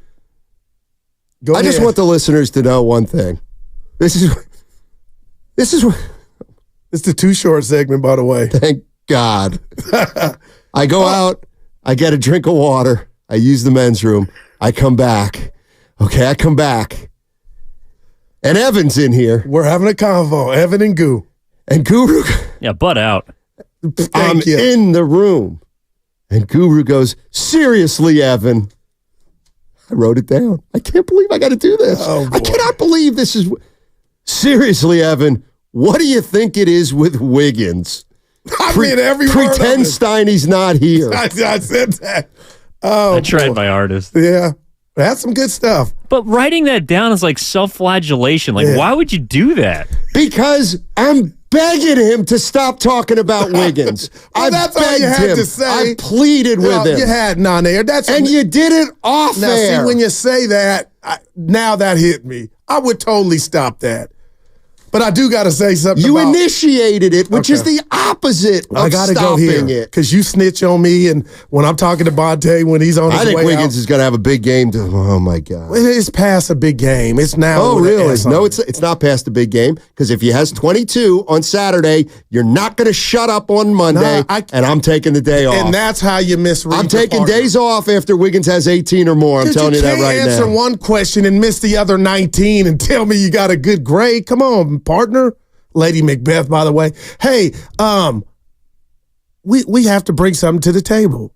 I told Evan, Jalen Green's athleticism, the Houston Rockets, Jalen Green, his athleticism is off the chart. I didn't say you could win a ring with him. He's special athletically. Okay, then I brought up the Miami Heat because we said the Wizards are playing better basketball. I said, Jordan Poole, don't look now, playing one of better. 7. They beat Miami. Okay, You go, Miami's 3-8 done. I said, they're not done, Yeah, they Stoney. are. When it starts, watch, you'll see the best version. That's just me. And then we got to Bam. Yeah.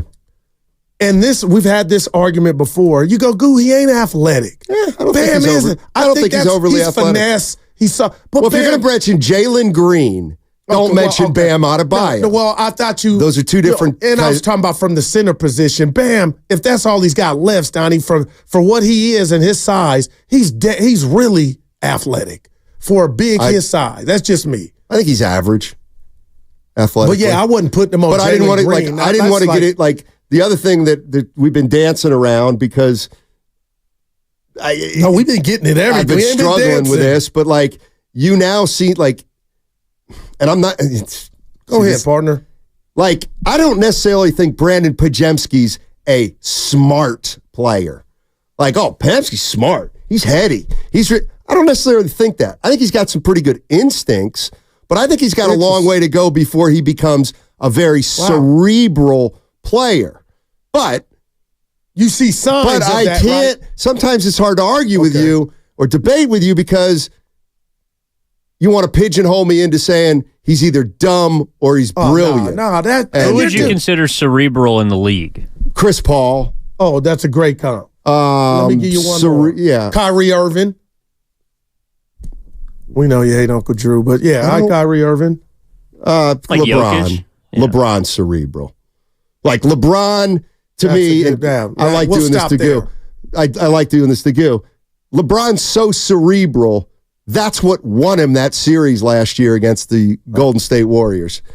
Because he was so cerebral, he knew it was all about game one when the Warriors were exhausted. And he took the series by the throat through his mind, not his body. Well, he's doing that with his play because he ain't doing he's it out now. running the birth certificate. But they're ninth seed. Yeah, they're playing possum. It's like Jimmy Butler. Give me this. He's done. Whoa. Yeah. People saying I'm poking you. Yeah, you are. I'm doing you to me every day. But listen, back to Pods. Sure. I guess you made a point with I'm running too fast with the he's smart. The reason I got him up there and I talk about him and I glow when I talk about Steiny. We've seen so many youngsters come in here and not pick up the Warrior way. In more than 1 year that I tip my cap to Pods because it looks like he's picked it up, Evan, in year one. So I feel what you said about Goo. You already gave him that, but he's already picked up the Warrior way with his instincts to where I've seen too many guys fail not getting it. Wiseman included. Well, Wiseman. Well, it counts, Steiny. He could have been ahead of the curve. Wiseman was a prop 48. All right. Okay. But Pods is, I got to give him his credit. Okay, man. here's where I would, okay. It's nuanced, but the idea of, he picked up the Warriors way, it ain't algebra. It's still just basketball. But guys are failing, though. What Pods has done is he's figured out he has to maximize what he does. Yeah. Like, when I say Moses Moody, what's he do well? I'm being real here. Yeah. He's a jack of all trades, master of none. That's a 0. That means he doesn't do anything extremely well. Pods does well. Pods rebounds. And he takes charges. Okay. You could say that. I don't care about that. He's done it. So those are two things. Right, but that's not the Warriors' way. That's just two things that Pods brings to the table that's gotten him on the court, which is praiseworthy. And he takes care of the ball better than Moody. Pods. Well, Moody doesn't even try to make a Pods turns the ball over more than Moody. It's been happening more now. Because he has to do more than Moody. But I've seen Pods hold it like Draymond, being Vinny Testaverde, knowing the offense and what guys are supposed to do and when they're supposed to do it. Bam, Steiny cuts, Evan cuts, ball right there. Like, that's all. Relax. And he has some of that to his game. I'm not saying he's perfect or he's not flawed, but boy, I see some guys fail this Warrior way. And he's at a B+. In fairness, those who have failed with the Warrior way just plain stink. They haven't failed. Like, it's not like they couldn't pick something up. Wiseman just couldn't play. Jordan Bell? Yeah. I forgot about him. Oh, my God. He started the finals game. That the Warriors got what they got out of a guy like Jordan Bell shows they had so much margin for error it wasn't even funny. Seriously. J. Bell. They did. I would have loved to have seen that game. I would have loved to have seen him dismantle and disrobe you. You need to talk to Bonte. About what? The foul that I had at the Warriors World Tournament against a dude that was 6'8" or 6'9", it would have been harder than you think. That's all. You wouldn't have scored off him. Are you saying that? You scored on Willard. You would not. Boy, you would not. I'm about to look at it on my phone. You would have been. My brother Evan. For those of you who don't know, for those of you who don't know, let me just for the record. I scored on Willard. I love you, buddy. Guru often tries to interject himself into professional athletes' lives, even though they don't want him in there. He tried to push some kind of cockamamie one-on-one between he and Jordan Bell. You snitched. Out there. I was talking to Bonte, and he it went said viral. He could. You asked what I think. I don't think you would have scored a point off Jordan Bell. Not one. Wow. Not a single point off Jordan Bell. Would I have got a shot off? Yeah, you could have. You could have gotten the ball at the top of the circle. He would have pushed up on you, and you would have taken a hook shot from 29 feet. You might have made one, so that's the point you would have got. So this came up at the party. You would not have been able to drive by him. You would not have been able to get a shot off against him. Here we go. You seen me throw a bowling ball. You said at the party with 45 Frank and not with Jordan Bell defending you. I didn't. It's one of the hardest. I gotta go. Go ahead. No, you said it was one of the hardest throws you ever seen, and people backed you up on the bowling ball. Yeah. I'm strong. I would have got to the cup. You would have gotten nowhere. It might not have went in. No, you wouldn't have gotten to the cup because you have no left hand, and he knows how to defend. We got What's Bugging You on the other side. That's presented by Atco Pest Control. Grandy and Dibley. Let's go. Let's get us out of here. Soon. This is the official 95-7 The Game knockout round. Guru at the foul line. So, Steiny, I don't know if you know Keith Mr. Jennings. Remember, you only have 10 seconds to shoot a free throw. Be quiet, Steiny. Here we go. All right, Guru's shot is up. It misses. You gotta get it, Guru. It misses, and the other guy has made it. And Guru's eliminated. Donald the Guru Johnson has been eliminated. He's been eliminated. I lost. I'm out. Donald the Guru Johnson has been eliminated. I'm out.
Misha's in San Francisco. Hey.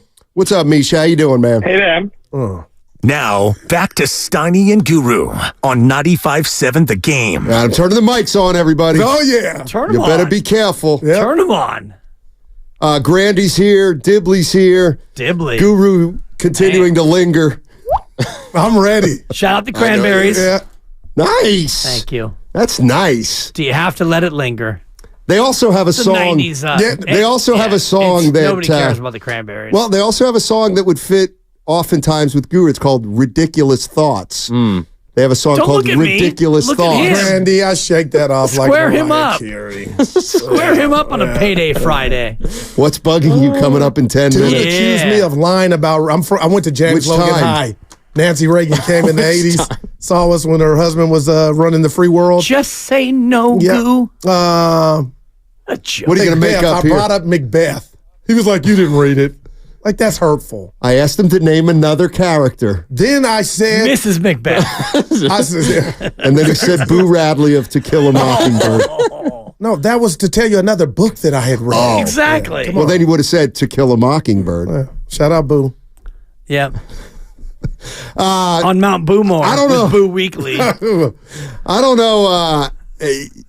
What do you think, Grandy? Wiggins, big game tomorrow for Wiggins?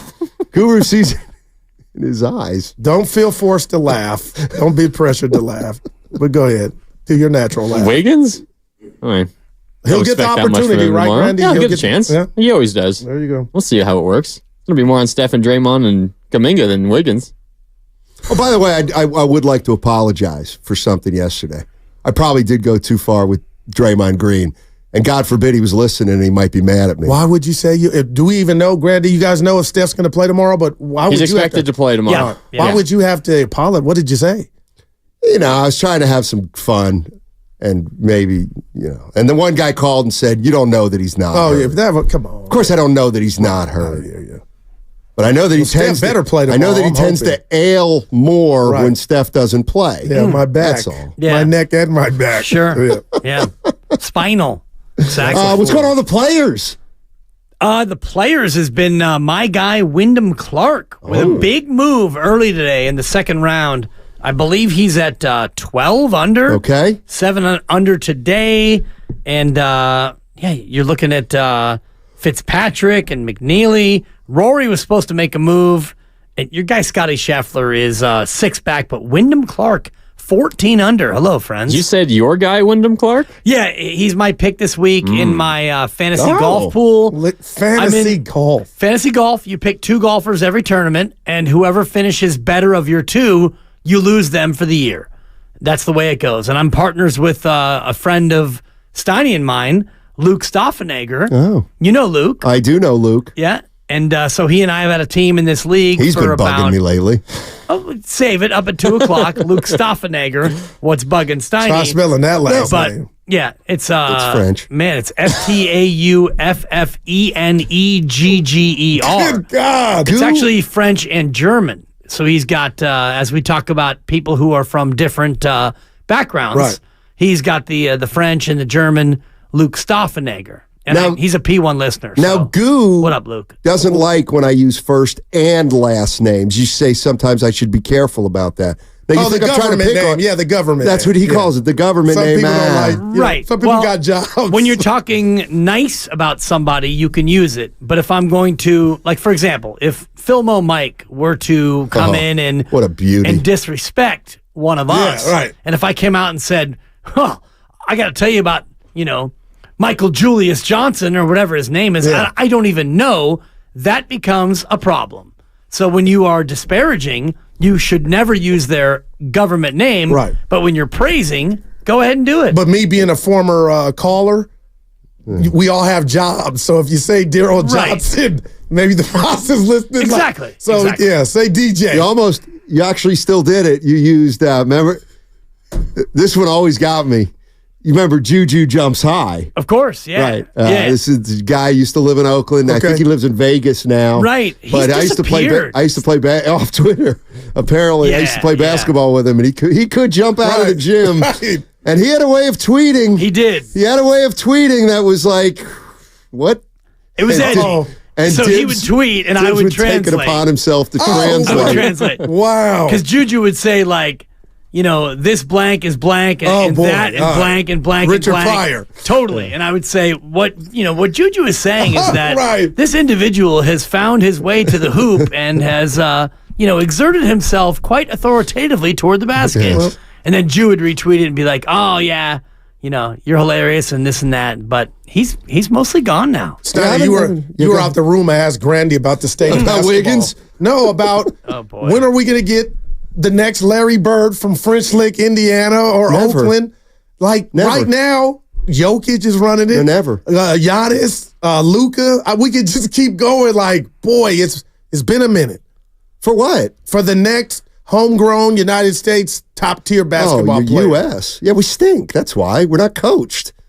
We got a bunch of guys growing up entitled. It ain't happening, bro. Read the room. We got Jalen Green. Oh, yeah. Anthony Edwards. He's a hard worker. No, Edwards is a baller. Yep. Shame on me. Edwards, Steiny. Come on now.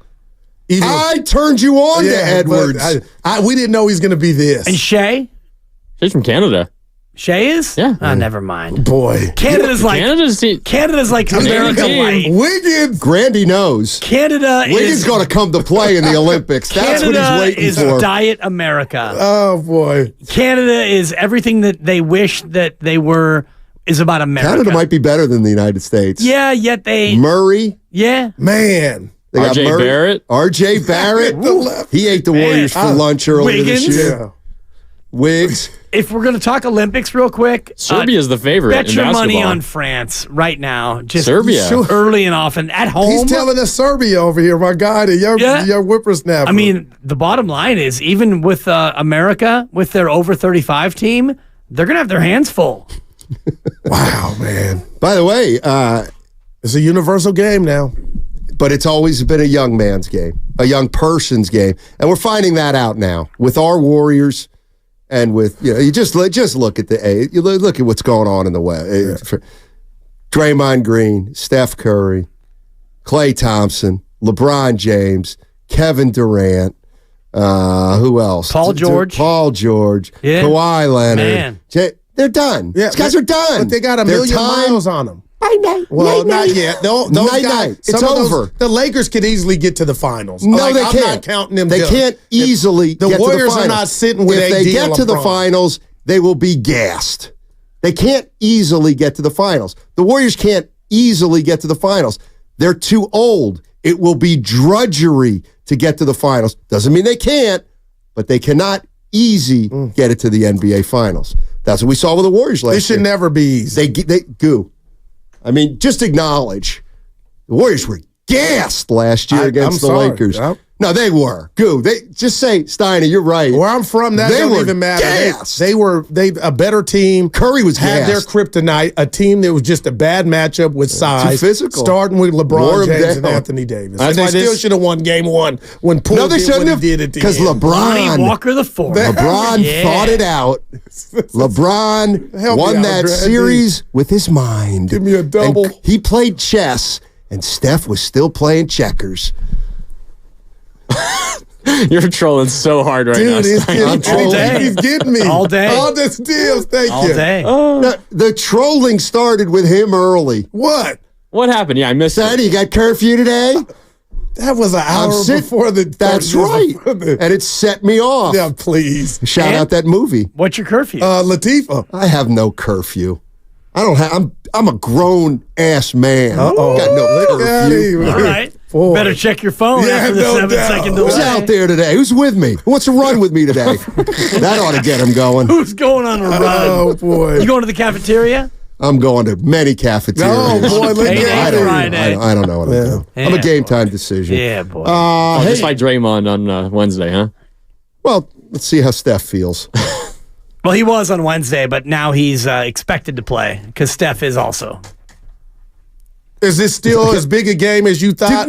Or is it? No. And I heard said you- this earlier in the week. I heard you It's- driving dibs. and I hate I'm to like telling channel you. my inner Steiny, but you're not going to get to you're not going to get to the 8. And even if you would have beat Dallas, the way that you've shown us to be as a team, it's 2 steps forward, 1 step back, 1 step forward, 2 steps back. When you lose to Chicago and San Antonio back-to-back after beating Milwaukee, then I'm good. There's a price in I'm good. And I know who you are and I know where you are. So get the 10 or maybe gut it out and get the 9. And then, you can go on a quote-unquote run, which would be win 2 games in the play-in, which you've never done before, and then go up against Denver and lose in 5. You think they'll get one? Yeah, they win game 2 in Denver. They win on the road. I could see, and then they will have won 1 out of 12 against Denver in the last 2 or 3 years. Now is the number 1 seed. But the Warriors win on the road. Right. So you split in Denver, and then we all come in and talk about, if they can hold serve. They can hold serve at home. Yeah, I remember that one, too. And then game 3, the Joker goes 38, 17, and 11, and you lose by 14, and then it's, oh boy, where were we again? That was the big one last year. The Warriors won game 5. Oh, Stein. All the pressure's on the Lakers here in game 6. They don't want to come back. And the Warriors, but we forgot they were gassed. And LeBron had something for them. Yep. That's why this Steph injury, little injury, maybe it's a blessing in disguise, huh? No, I get that. I mean, that's what Steve Kerr told us earlier this week. I don't know if you actually buy it or not. Now that you said it, he's buying it. No, I just gave you love. But, hey, I see that. I don't know if you buy that? Yeah, their problems are bigger than just Steph's endurance. Yeah, I do buy it. I do. I don't think, 2 years ago when he got hurt it was either 11 or 13. I get the numbers mixed up. Yes, that helped him. Came back game 1 of the postseason off the bench. Yeah. I absolutely think it helped him. Maybe like Chris Paul right now might be fresher than he normally would be. But we got to move on. You're listening to 95.7 The Game, KGMZ FM and HD1 San Francisco. Always live on the free Odyssey app, Twitch and YouTube, powered by First NorCal Credit Union. All right, guys, it's time for What's Bugging You? And you know who it's brought to you by Go Pest Control. Grandy, you go first. All right, what's bugging me today? So I know we're a little more downtown now in this new location. So a lot of us sometimes take BART. Yeah. Right? Oh, boy. You get off the BART or you're going into BART, walking down the stairs, the escalator to get to the BART train. What's bugging me is when people on the escalator, either they're with the person, they're with the group, and they stand shoulder to shoulder, blocking the whole escalator, or they got a bag and it's blocking the whole escalator. So I can't get by without sounding like, oh boy, a bad guy, right? Yeah. And I just got to squeeze by. I'm in a hurry. I got to get to work. Got to get home. I got stuff to do, people to see. What's bugging me is people who are unaware of their surroundings and block public spaces and don't let me get to where I need to go. That's what's bugging me today. Wow, look at Grandy. Solid.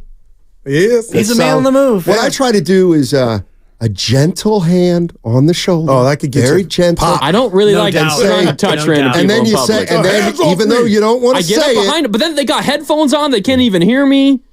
And then the words I hate to say, but just say, I'm sorry.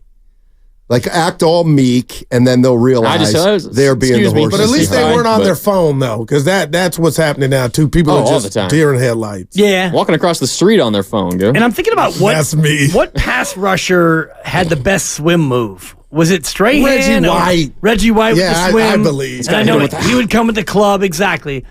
You got to get your swim move going. Yeah, got to work on it. Straight swim, and then you're hit the practice on to field. Cincinnati, exactly. Lori Matthews, one of our favorites, says no touching, Steiny. Oh yeah, I'm in agreement. No touching. I'll get up behind him and I'll say like, excuse me or something. But if two people are blocking an egress, and they have their back turned, or an ingress, and they have their back turned, and they're freaking oblivious, you can reach up and tap them on the shoulder. And you know what? Go ahead and punch me. I'll win the suit. Wow. I'll win that suit. Excuse me.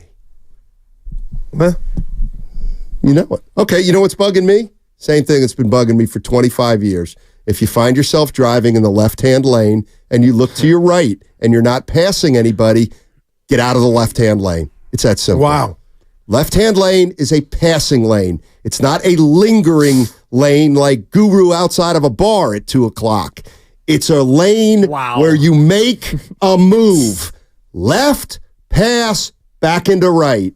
Stop lingering in the left-hand lane. And you're never in the left-hand lane. I've ridden with you many, many times in your car, and you are very lane aware. You got to be. And you're not the fastest driver. No. But when you are driving more slowly than, I don't know, every other human being on that freeway, you are all the way to the right. The and I admire original that. passing lane was only a passing lane. I love it. Look at you. You're in your bag right now. Which reminds me, let me get my bag ready. Go ahead. What's bugging you? You got 8 more minutes. The eroding of our society in 1978 when you go get a thing called, and I'm body shaming myself here, but I can, fast food, you got it and left. You're getting it because you don't have time. I don't know if you guys have noticed. Sir, can you go over there and park? Why? It's fast food. Who is not doing what? Everybody's talking, phones. I'm looking in there. It's a good time, and nobody's working. It just happened the other day. I was taking the wife to the doctor. Lord, forgive me. Why do I got to park and wait for fast food? That is not fast. What are we doing? Have one item of the picture on the menu ready to go.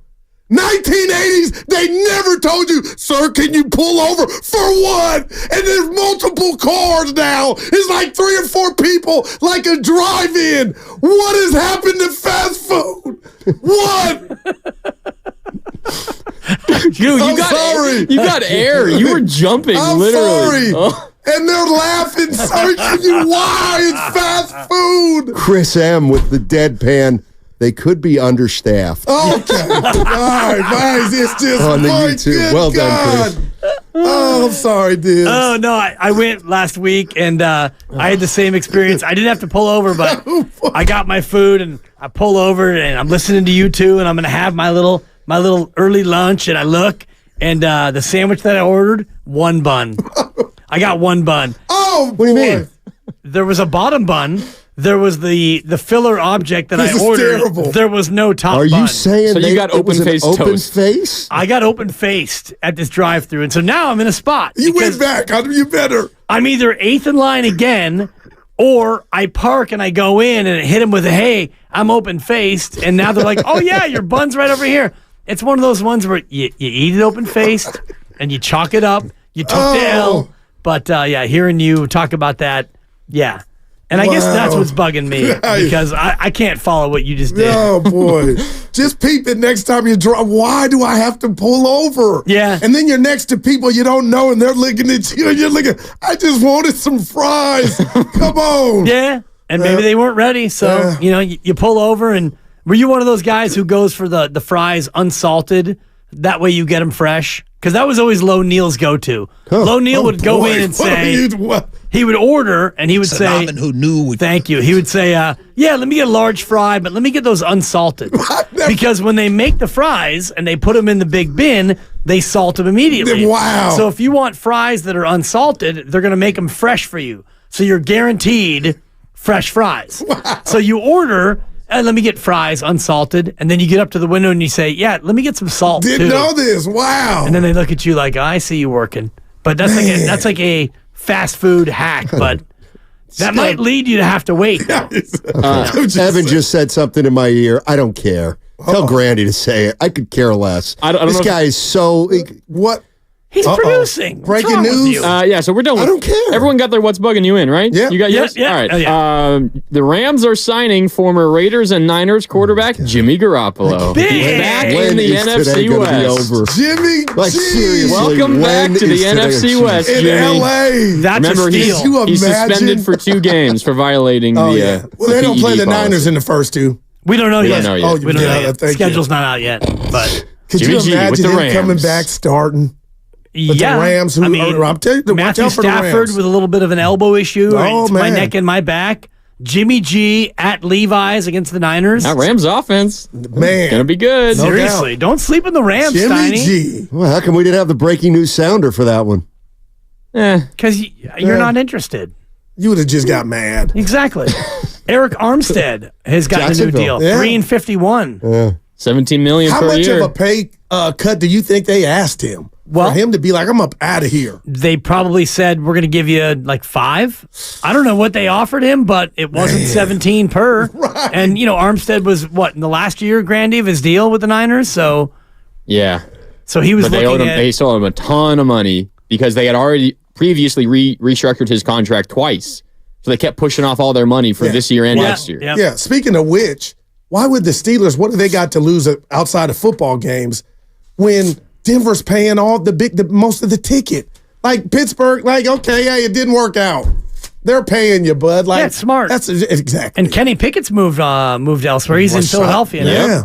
So Pickett to Philly, and quarterback carousel starting to spin. There's a ton of mediocre quarterback movement right now. Do the Niners add to the Cardinals? Oh, good call. Yeah. Do the Niners add another mediocre quarterback to back up Brock Purdy, or do they go just with? They're going to draft Allen? somebody. They have to. Now, whether it's the draft or a free agent sign, they're going to get somebody else. Yeah, no doubt. You can't go just with two. But. And that 30 for 30 we thought with Fields and my guy in New England that got the axe.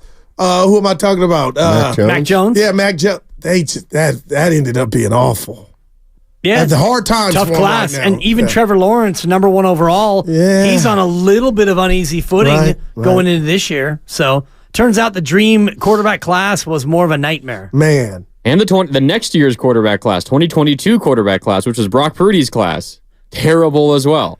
I don't know if you've looked at some of the names from that draft class. That was Kenny Pickett was the highest drafted quarterback in that class. It was like much later in the first round. When do we, as a football society, start to look at what we're doing with these quarterbacks and think about the old days where you drafted a guy and you sat a guy like Aaron Rodgers? You sit for 2 or Jordan 3. Love. But Jordan Love Aikman and Peyton Manning and Elway all got through in the fire. But look at Peyton Manning's career. Right. He struggled early. He struggled mightily early.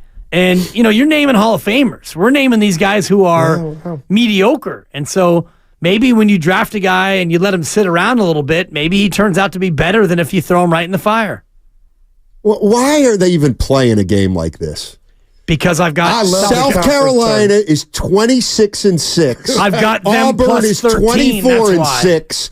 And they're On a playing a teaser. game that means it means nothing. Money. It means nothing. Money. It actually means a lot. It means a lot. It means seeding.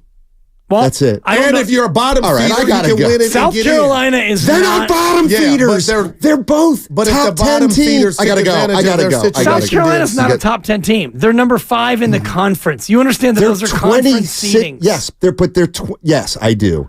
They're 26-6. They're going to the NCAA But if they lose, tournament. they're in the 8-9 game. If they win, they might be a 6 seed. That's a big difference, bro. That's you better marginal. recognize. You're 8-9. You're 8-9. You win the first round. You could be playing the 1 seed in the next round. And I've got Willard's not here. I don't even know why I am. I got the Gamecocks plus 13. Well, look at my guy. Teaser. You're going to need a lot of help. It's in an this uphill game. battle. Yeah. It's an uphill battle. All right, Steiny. Cheer Me and up. Steiny going for a walk.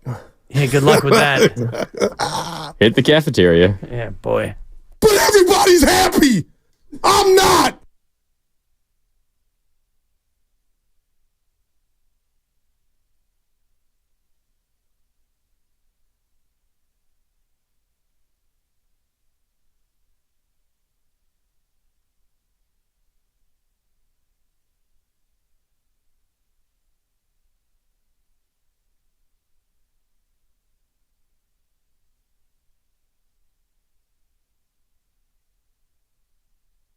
Yay!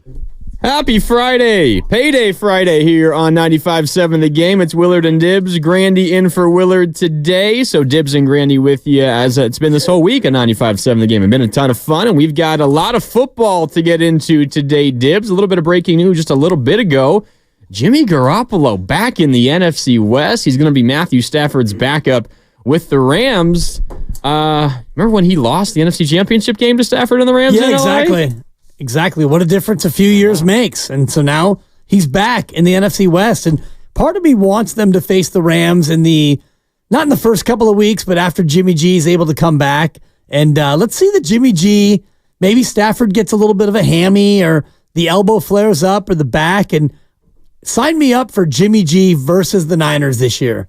Can you imagine the storylines? Oh, my God. Yeah. Oh, that would be a ton of fun. The Rams, I mean, we're going to get into a lot of football here today on the show. I think some of it has to do with what some of the Niners contenders, the contenders around the Niners are doing this offseason. You begin to look at what the Rams are doing, and this Garoppolo signing means absolutely nothing because he's just going to be a backup.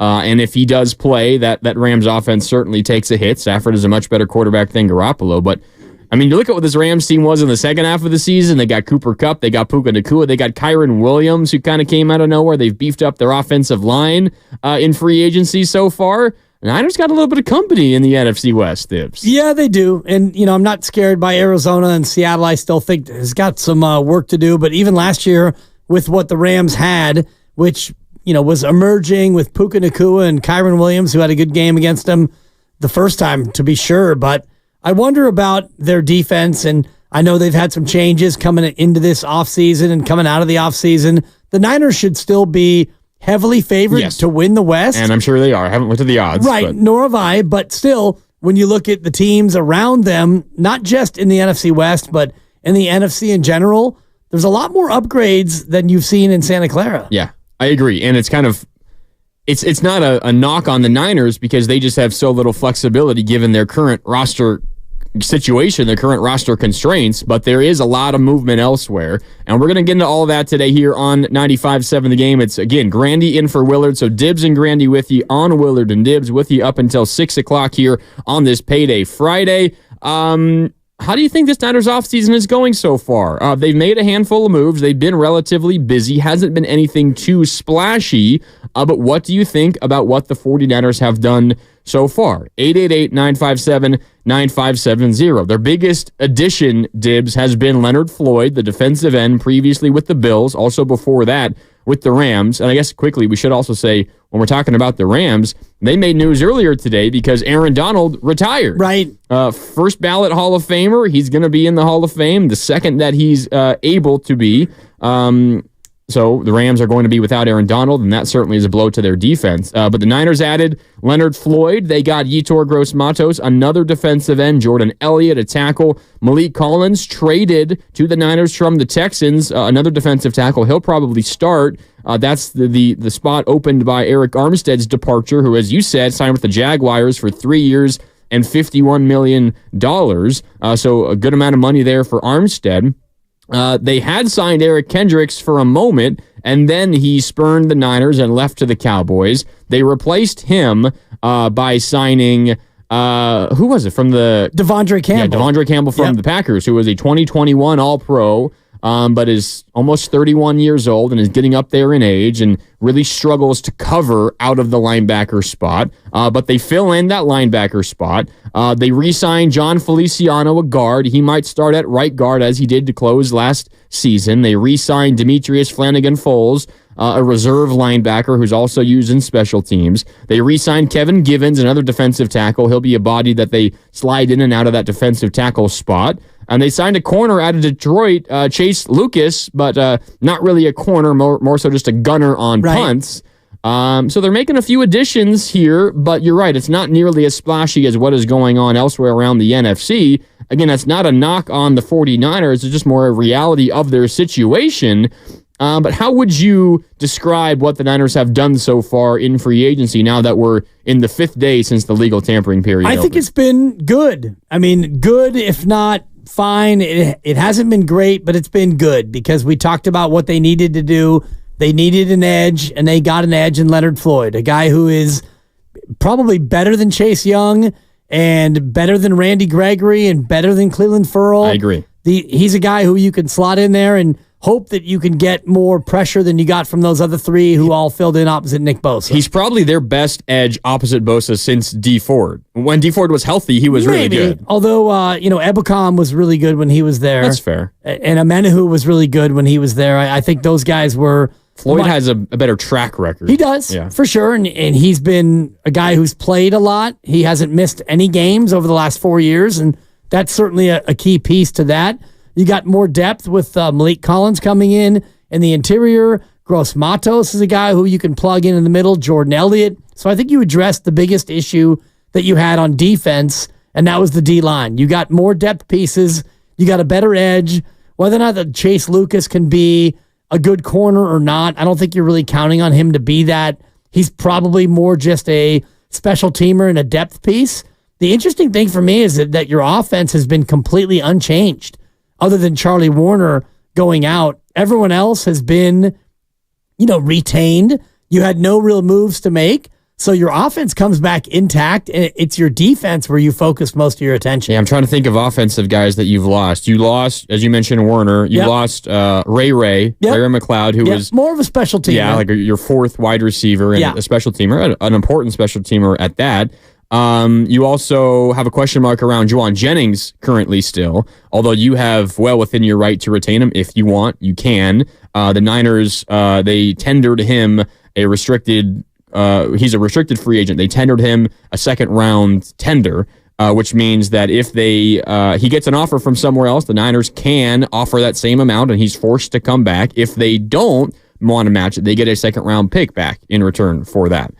So they'll get something for the Juwan Jennings situation, no matter what, whether it's Juwan or a draft pick.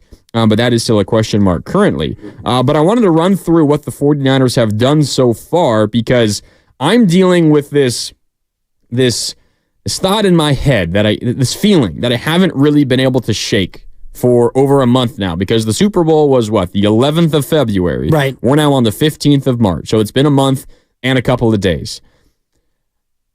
I can't shake the feeling that the 49ers missed their best opportunity at winning a Super Bowl. And I tweeted this out last night after the Kansas City Chiefs, of all teams, signed Marquise Hollywood Brown to be their new wide receiver one. Quality player, not a superstar wide receiver, but certainly becomes their best wide receiver. And it wasn't necessarily a reaction to just that one move, but more over the last week, this whole week, what has happened around the NFL, specifically in the NFC, but also some of the contenders in the AFC. The Chiefs, as we just talked about, they got a good receiver in Hollywood Brown, formerly of the Cardinals and the Ravens. Speaking of the Ravens, they acquired Derrick Henry. That's looking like a pretty fearsome offense now. Derrick Henry and Lamar Jackson, Mark Andrews, Zay Flowers, the young wide receiver. The AFC is stacked. We all know that. But the NFC, the Philadelphia Eagles dibs, are having a hell of an offseason so far. They got Saquon Barkley. They got an edge rusher, Bryce Huff. They got C.J. Gardner-Johnson back, a defensive back. He was with the Eagles, then with the Lions. Now he's back with the Eagles. They signed Devin White, a really good linebacker from Tampa Bay previously. They're having a really good offseason. We talked about the Rams. I think they're getting better, specifically on offense. The Packers, led by a super young quarterback in Jordan Love, who I think we're all suddenly believers in because of how last season ended. They got Josh Jacobs. They signed Xavier McKinney, a really good safety from the Giants. I could go on and talk about some of the other good teams in the NFC that are having really impressive off seasons up to this point. And it's not as if I feel like the Niners are going to be bad this year at all. They're going to probably favorites to win the NFC again. Yeah. Because that's how talented they are. And they don't have to do that much this offseason to maintain at that level that they set for themselves last year in the last handful of years.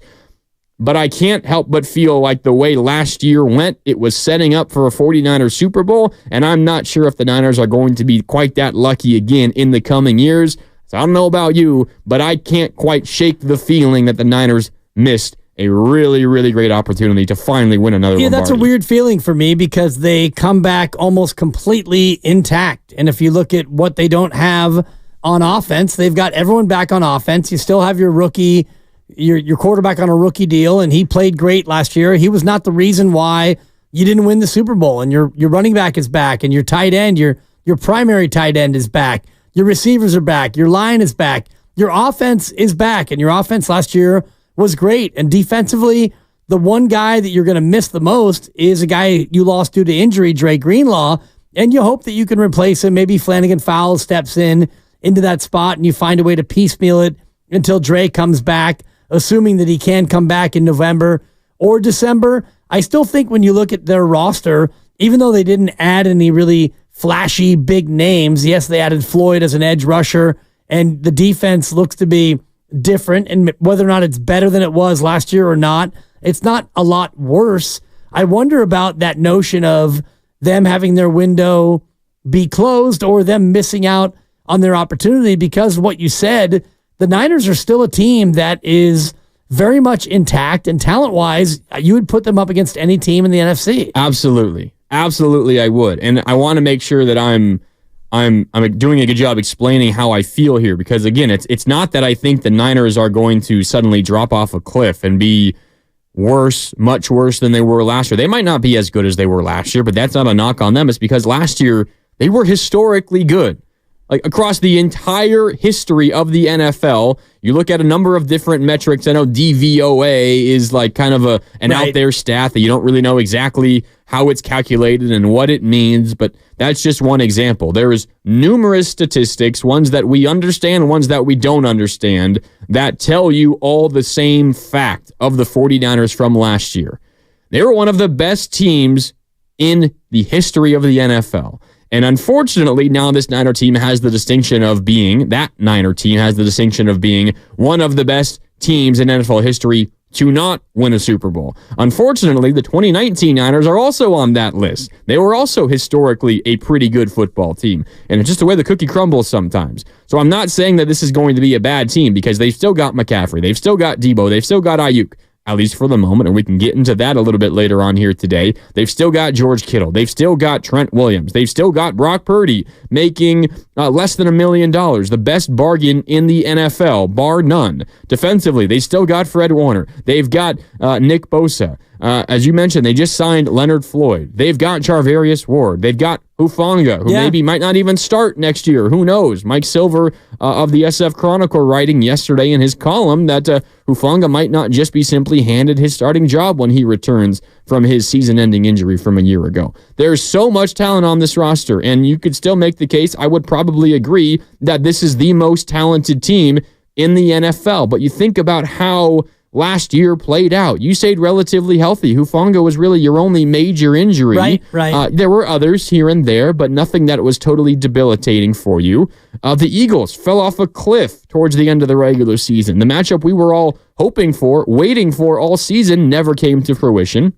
Maybe you never believed in them. Maybe you never believed in the Cowboys, but they fell short and lost in the first round of the playoffs as well. You got 2 home games after a bye in the postseason, and you easily could have lost both of those postseason games. Yeah. You found a way to win. You get credit for that, but there was a little bit of luck involved there. What was it? The fluke to Aiyuk bounced off the defensive back's helmet. He had the dive to catch it. You get Mahomes and the Chiefs the year when no one expected them to be there, and I know a lot of champions say that everyone doubted us all season long. That was actually true about the Chiefs last year. Everyone no one did expect that. You expected the Bills. You expected the Ravens. You expected maybe the Dolphins early in the season. There were a lot of doubts around that Chiefs team. And maybe this is the pessimism in me coming out, but I'm not sure we ever see Patrick Mahomes as vulnerable as he was last year in his career moving forward, at least for the next handful of years. That Chiefs team is getting better and will probably only be better next year. And I know the AFC means a little bit less when it comes to the 49ers, obviously, because you're only going to play one of those teams if you get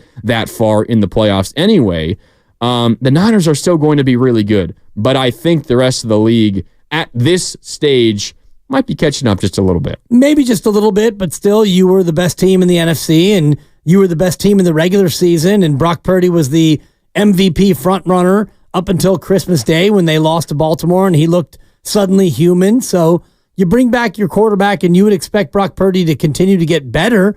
I don't think that anyone would look at Brock and think that he has peaked, and that's the best that Brock is going to be. And you've got, an offensive cadre of talent that is still among the best in the NFC, and a defense that hasn't really missed a step. And honestly, your defensive coordinator issue should no longer be an issue. Yeah, you hope so. Because you promoted from within, and now you've got a guy who is a scheme fit to what you've been doing, and you've got a defense that probably believes in him more than they believed in his predecessor. So I look at this team right now, and I don't look on paper and think that they've gotten any worse than they were a month and a half ago. Yeah, and I want to be right there with you. I'm just not quite sure I am. So I want you guys to convince me. Tell me why I'm wrong. Did the Niners miss their chance at winning a Super Bowl? I want you guys to prove me wrong and convince me otherwise. It's just how I feel right now. I don't want to feel that way.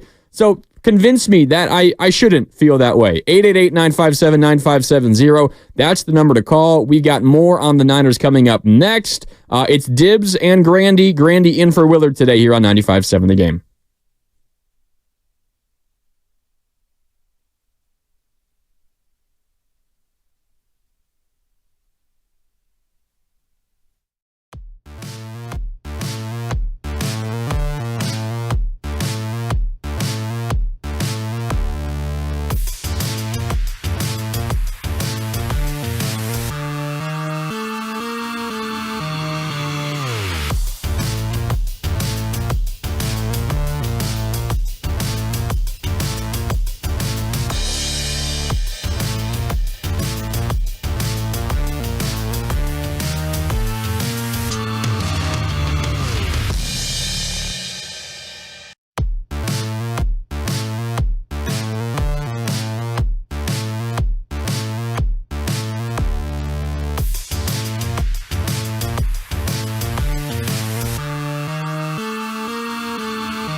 First and goal. Mahomes flings it. It's there! Hardman! Jackpot! Kansas City! And this was the Andy Reid special.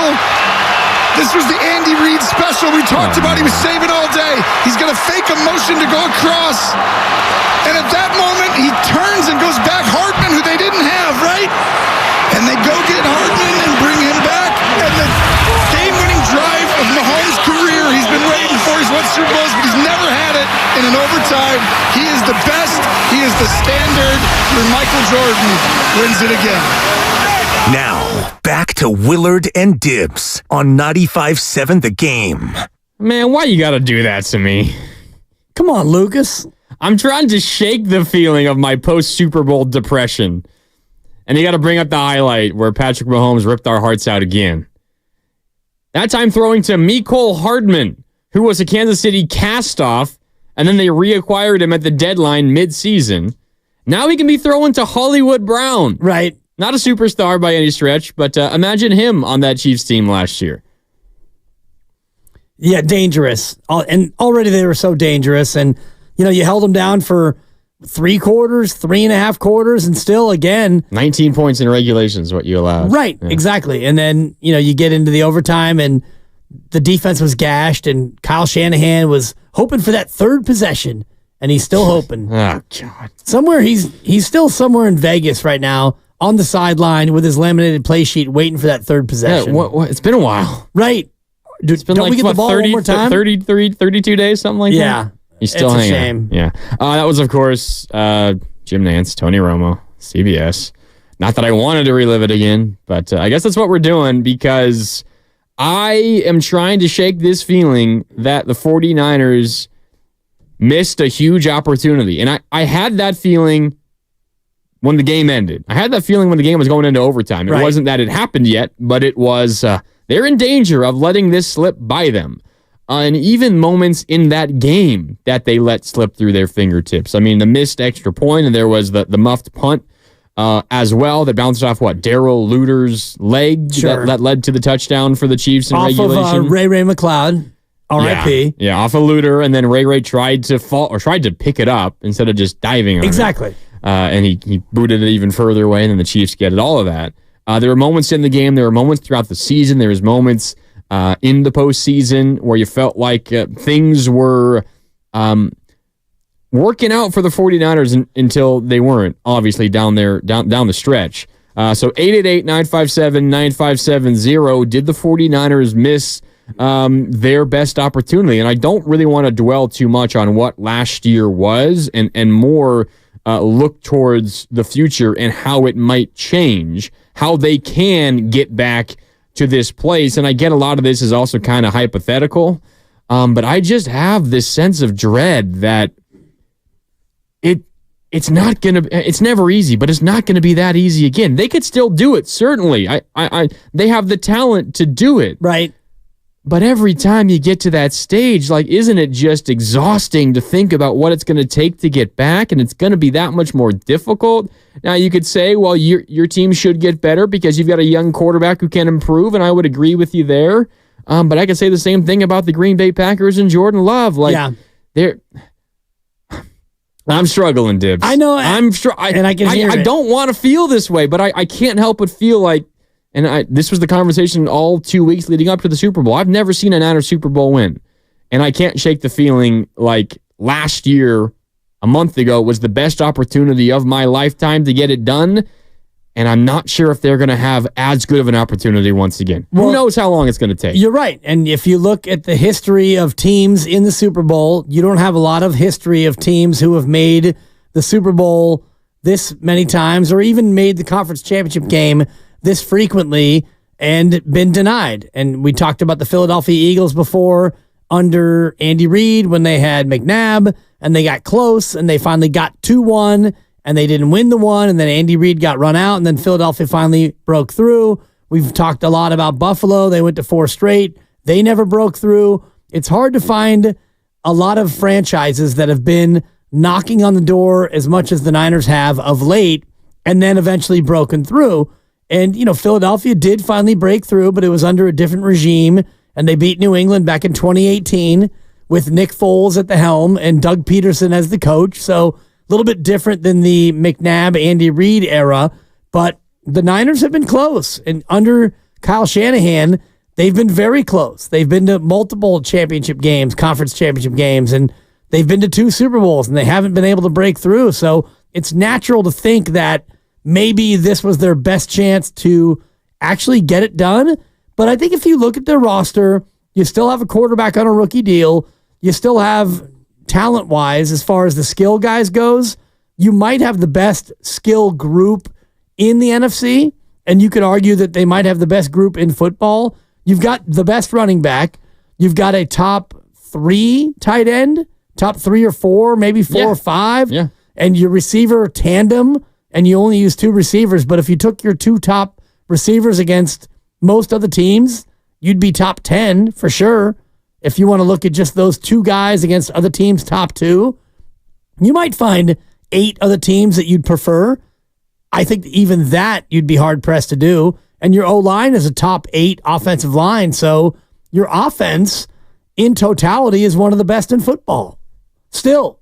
Yeah, it is. I mean, anytime you got McCaffrey and you've got Debo and we got to see what Kittle happens this offseason with Aiyuk as well. I mean, there's a rumor going on out there that Aiyuk and his camp have a mutual interest in going to the Jacksonville Jaguars of all places. That's really cute, but you don't get to go anywhere until we say you can go somewhere. And yeah, you're under contract for another year, Brandon. Exactly. So if he wants to hold out, if he wants to really play hardball, and this is not, scrubbing social media, which he hasn't done.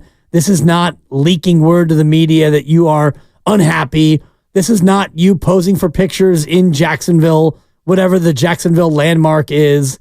I don't know if they have a town square or if they've got like a fountain or whatever they have in Jacksonville. I've never been to Jacksonville, but this is none of those passive-aggressive things that would make fans lose their mind. We're a long way from that even happening. Yeah, I agree with you. Maybe he's just best friends with Eric Armstead and wants to stay teammates with him. Yeah. Who knows? Because Armstead, if you missed it, after officially being released by the 49ers on Wednesday, he has signed a 3-year, $51 million contract with the Jacksonville Jaguars. We don't know the guarantees yet, how much of those $51 million is guaranteed to Armstead, but that's an average right there, AAV of $17 million per year, which leads you to believe the 49ers were offering him less. When they approached him about taking a pay cut, he refused. He likely got more than what the Niners were offering, that 17 AAV from the Jaguars, and he is the newest Jacksonville defensive tackle. Now, the 49ers have done a pretty good job filling the holes that they have on their roster, namely at defensive tackle, considering that they left a major hole there when they released Armstead. They acquired Malik Collins for, a 7th-round pick from the Texans?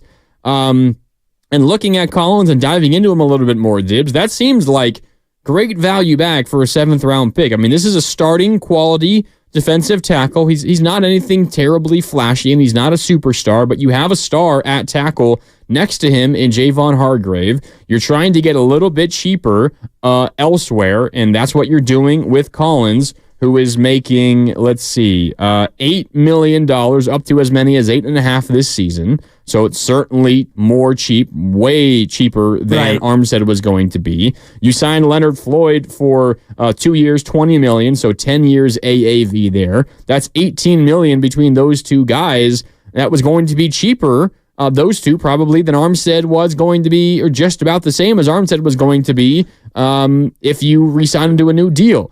Way cheaper than if you just kept paying him what he was currently owed. So you managed to maybe take a little bit of a step back at one position, but you spread out that saved money to a couple of other spots, filled the starting role, got an edge, got some depth at edge and defensive tackle. So this isn't me, and my feeling about the Niners missed an opportunity isn't me feeling like the offseason has been a disaster, because it certainly hasn't. I think John Lynch is having a great offseason, but it's based on what was available to the 49ers, and what was available to the 49ers just simply wasn't all that much. And again, I think Lynch, given those, the ceiling that is placed on this team right now because of what they currently have on their roster, they've had a hell of an offseason, and they're doing a good job with those limited opportunities that they have to fill out this roster. Now, a lot is still to come, and the draft is going to be really important because they still need to find someone to help them out on the offensive line. They're going to need some help elsewhere. They probably are going to get a new safety. They're looking for another corner. They need help as well, more depth on the defensive line. There's still a ton of moves to be made. But my feeling doesn't stem from the fact that this is a bad offseason. Right. There's nothing that they really can do to continue to transform this roster in a great positive way. But it's just so hard in the NFL to win year in and year out. And the 49ers have been doing that for so long. Right. And they have something to show for it, but not the ultimate prize. And I think that's where your dread lies. And it lies in historical data as far as how many teams can really sustain this level of excellence. And let's call it what it is. When you make it to the Final Four in the NFL, you're excellent. You're one of the four best teams in football. Doubt. And they did it this year, last year, the year before, 3 years in a row, and I'm looking at 4 of the last 5. You've been in the NFC Championship game. That's hard to sustain. So I think that is, and I'm not trying to put you on the couch and Sigmund Freud you. Yeah, do it, please. But I think that is where your dread lies, because you understand it's hard to do that. And if you look back historically at teams that have made that sort of a run, there's an end date on it. And there's a time when you don't have that same ability to make it year after year. And I talked about the Eagles before. 0-1, they lose. 0-2, they lose. 0-3, they lose. 0-4, they won. And then they lost the Super Bowl.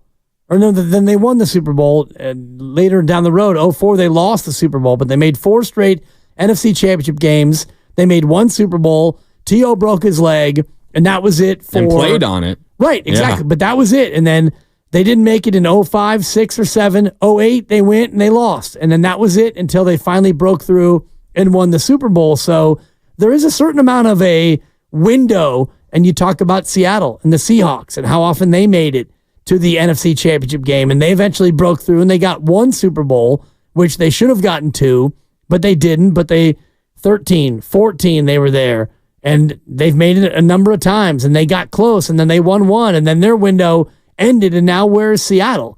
Seattle's back to where Seattle was when I was a kid, where they were just mediocre. They were also rans. And so you look at the Niners, and they've made it 4 of the last 5, and you can't help but think, well, can they make it 5 of 6 or 6 of 7? Sure, but already this run has been so good, and yet it has not borne the ultimate fruit. How about this from Michael Silver of the Chronicle, the San Francisco Chronicle, his column that he put out yesterday. It's titled 49ers Aggressive Offseason Rearms a Defense That Needed a Shakeup. A couple of lines from this article that caught my eyes, talking about Kyle Shanahan. He said, in recent conversations with confidants at the 49ers training facility, he, being Kyle Shanahan, wasn't afraid to admit the truth. The 49ers were fortunate to have made it to Vegas in the first place. He also went on to write later, Shanahan and Lynch have already sent a strong signal that their 2023 ensemble wasn't good enough.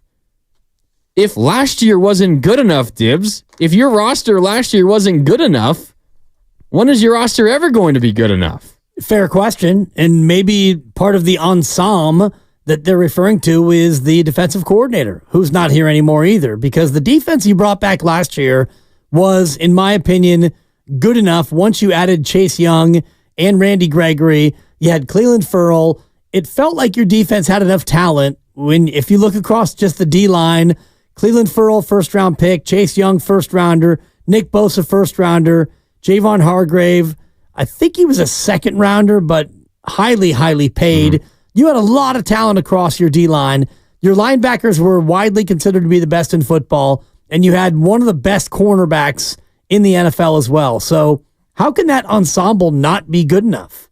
I'm kind of with you. Right? Was it the coordinator that we're talking about? I think that's what it's got to be aimed at a little bit more. And a lot of this article written by Michael Silver is about the defensive coordinator decision, and Kyle Shanahan noting, or Michael Silver noting that Kyle Shanahan just simply kind of has to wear it when it comes to the decision to hire Steve Wilks last year into a really odd position where he's asked to run a defense with a group of assistant coaches that he's not familiar with, to run a scheme that he's not familiar with, and to deal with the brunt of the blame when it goes poorly, like it did midway through the season, and like they never really were performing the way that we all expected them to perform, given all their talent. So I think that's probably what Michael Silver is getting at, and maybe that's where Kyle Shanahan and John Lynch feel was the biggest mistake or issue with the roster. Right. Maybe it wasn't necessarily the talent of their players,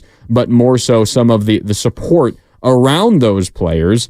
But again, I mean, it felt like last year was almost like a perfect storm of sorts for the 49ers. So my question for the 49ers, my challenge to the 49ers, and my question for all of you guys out there, 888-957-9570, if Kyle Shanahan is saying or believes that the 49ers were fortunate to even make the Super Bowl last year and that the 2023 ensemble wasn't good enough last year, given the constraints of the team, given that within this week there's been rumors about the Niners trading both Deebo Samuel and Brandon Aiyuk. Now, I think neither of those things are going to happen, but these things are swirling right now.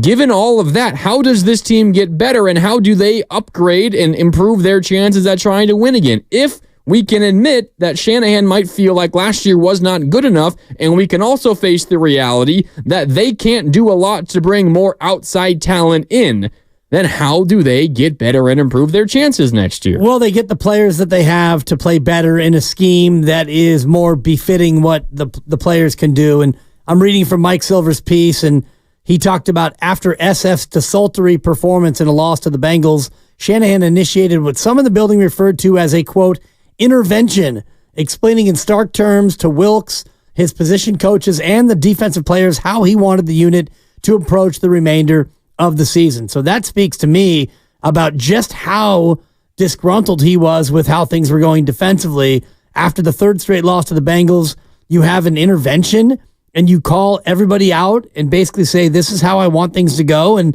you know, things got better after that. But to your question, how do you go from that to getting better with really mostly the same personnel? Yeah, new pieces in.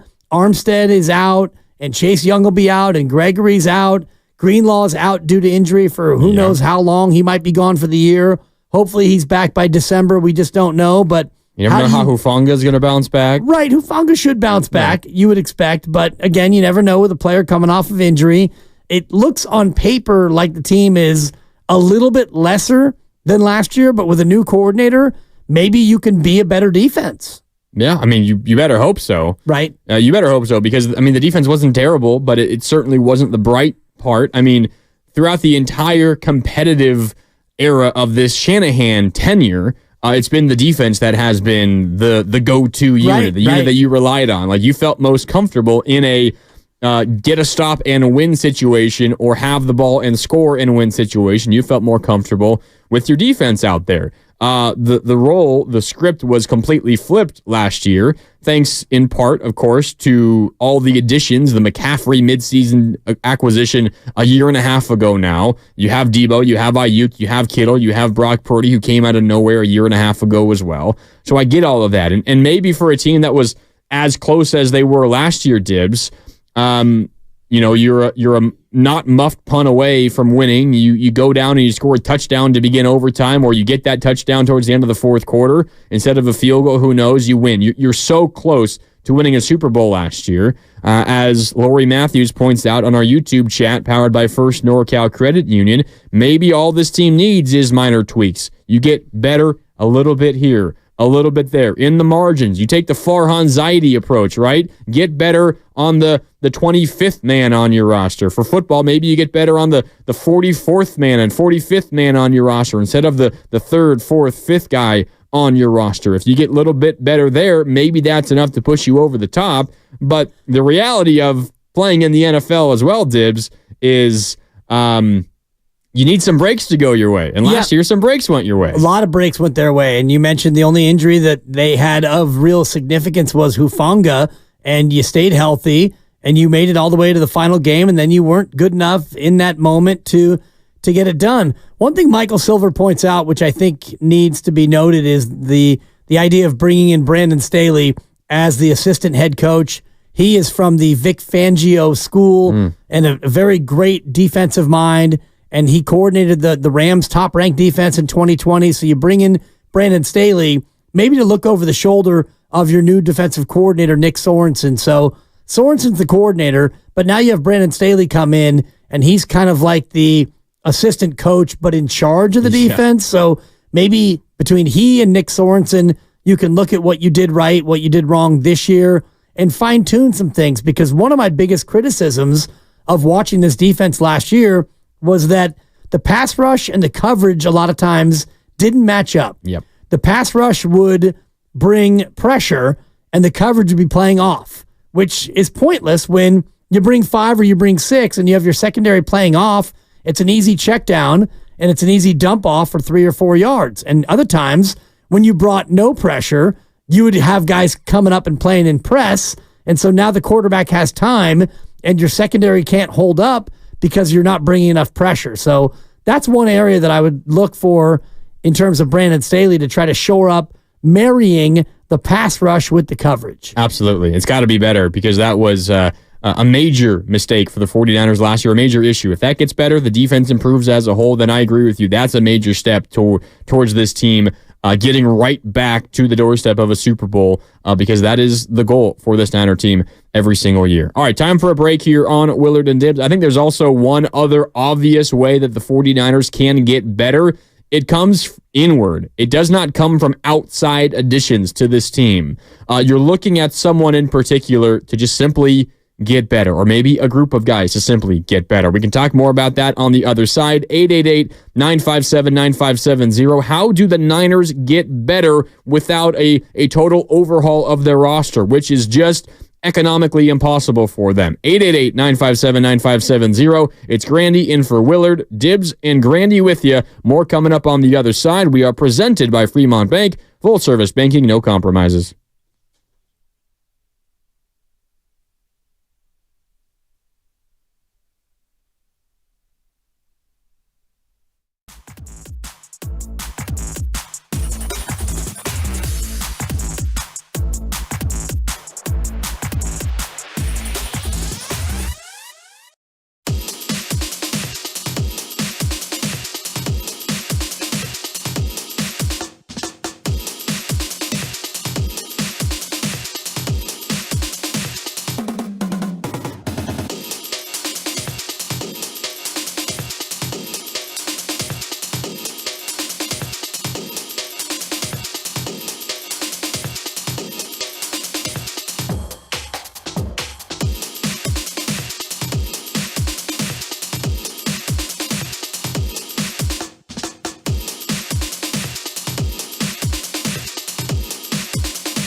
Now, back to Willard and Dibbs on 95.7 The Game.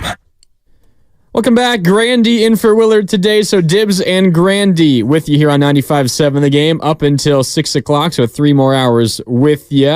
Breaking down the Niners offseason up to this point, and I'm trying to shake the feeling that the 49ers have missed their best opportunity at winning a Super Bowl. I know it's still very clear that this is one of, if not the most talented rosters in the entire NFL, and they should be and probably will be NFC favorites heading into the 2024 regular season, even if they were to make very minimal moves. Hell, even if they don't sign another free agent and just draft, their 10 guys coming up next month, they're still going to be one of, if not the favorite to win the entire NFC. They're very likely going to win the NFC West, and they will be there towards the end, probably once again, unless this season goes really poorly. But you are in a situation where you fell a little bit short. There are other teams around you who have an easier ability to get better and to improve, and we've already seen that through the first week of free agency in the beginning of the new league year.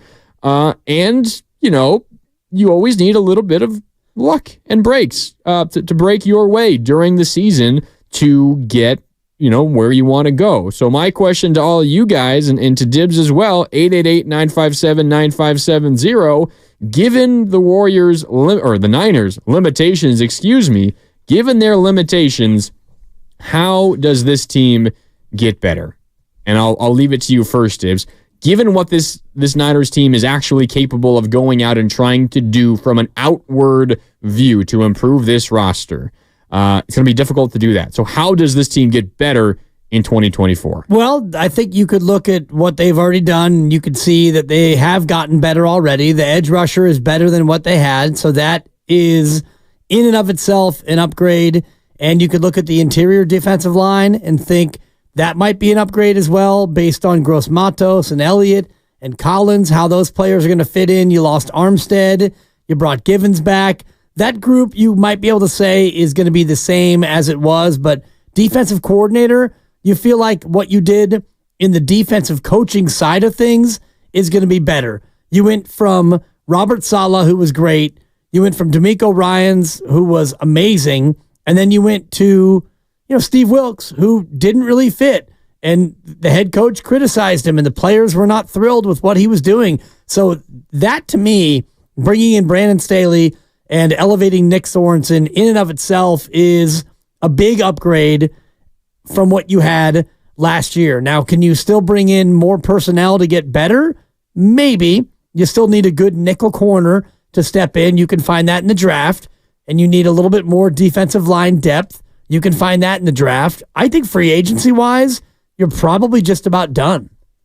Potentially. There's some rumors that they might be in on some safeties, and maybe that's also a trade more so than free agency. Justin Simmons, I think, for the Broncos, who's been really good for a while now for Denver. He's been a name thrown out there, but you're right. I don't think you're going to get many more flashy moves, if any more, whether it is free agency or in a trade for the 49ers. You're looking at, for the most part, some minor moves here and there, and then the NFL draft. The Niners have a ton of picks, and they have a big opportunity to potentially make a big move in the draft. Sure. You could package a bunch of picks together and get into the first round higher than where you are at 31 overall.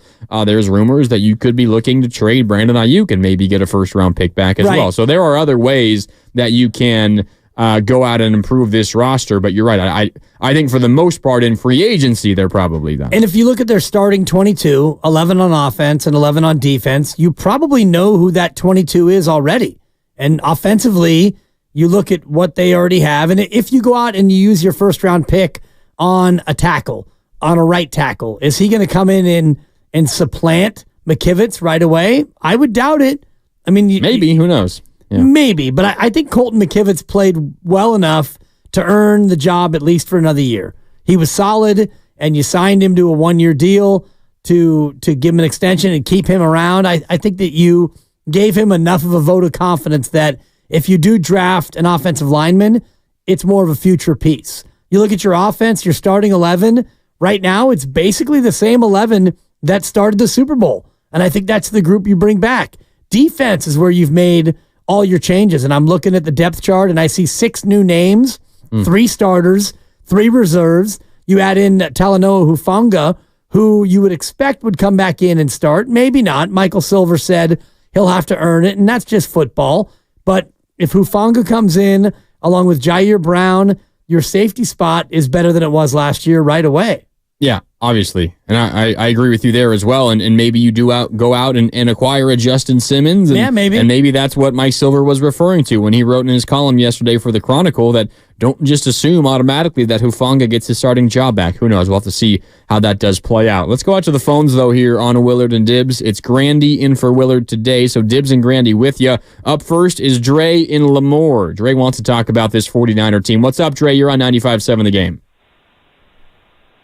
How's it going, guys? Doing all right on this Friday, Dre. What about you? I'm still hurting from the game in early February, man. Yeah, won that sucker. Actually, it's the first time I've called to talk about the game. You know, guys, like you said earlier, man, you lost a golden opportunity. I'm right there with Dibbs. I'm not a younger kid. I'm used to being 5-0, not 5-3. It seems to me the last 3 we've lost, it's always been about not running the ball. Intercepting that ball on the Chiefs' first possession of the third quarter, they should have done something with it. Give the ball to McCaffrey. I mean, what are you doing? And as far as you guys are, asking, are we going to look the same? Are we going to be, is our window open? Yeah, our window's open. But like you said, Grandy, nothing's guaranteed. It was hard to get there. This one was hard to get to. We had to get lucky in the playoffs, even though we had 2 games at home. It's just frustrating when you've seen your team lose 3 in a row when you used to be able to say, hey, we're 5-0. And all 3 you should have won just from running the ball. Give the ball to Gore. Give the ball, give the ball to McCaffrey. You guys, I'm frustrated, man. It's a hard off season. My feelings are still hurt. I'm butt hurt. I think the better team, I got to be banned up to say the better team won. But I tell you what, the team with more talent beat themselves this time. And let's just hope they can get their poop together this year. And if they get there, play your best game. So like I said before, the best game. If the Niners play the best game, KC plays their best game, Niners win. Well, obviously, the Niners did play their best game. Yeah, appreciate the call, Dre. Thanks, Dre.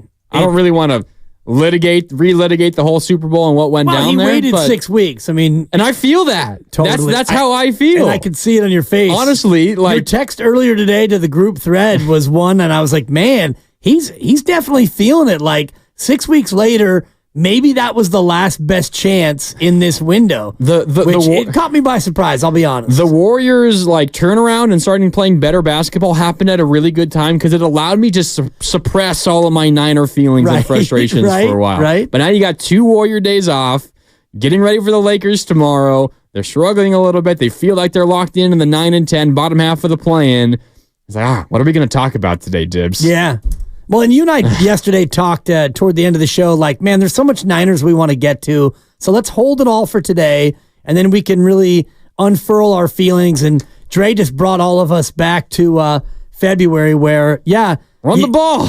Yeah, and it's easy to say run the ball, and we've talked about this where, there was a penalty, and then, you wanted to run the ball, and Aaron Banks false started, so now you're in 2nd and 15, and there were situations that made it so you couldn't really run the ball like you wanted to run the ball in that game, but there were things that you could have done differently, things you could have done better that might have changed the outcome, but Kansas City is a good team, and I think the Niners played, when you look back at that game, they overall played probably a B game, maybe a B-. They weren't bad.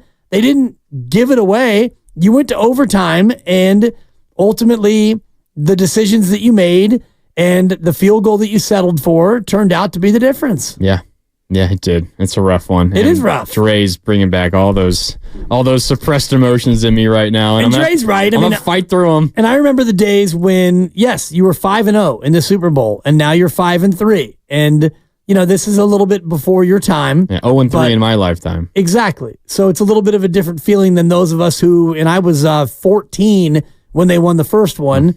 Actually, I was 13. I wasn't quite yet 14 in 82, but I remember that and thinking, this is unbelievable. The Niners actually won a Super Bowl. This is great. And then they would go on to win 4 more. And then you were born, and we haven't won since. Yeah. Thanks. It's been rough. Yeah. Yeah. It's our generation's fault. It's our generation's fault, that's for sure. We're the bad luck charms for the 49ers. Hopefully they can get it together coming up next year and get that 6th Lombardi trophy. I think a lot of this is going to fall on the quarterback, and it's time for the quarterback to improve. We can talk about that on the other side. Norm, I see you. We'll get to you coming up on the other side as well as Willard and Dibbs continues. It's Grandy in for Willard. So Dibbs and Grandy with you. More coming up next here on 95.7 The Game.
Now, back to Willard and Dibs on 95.7 The Game.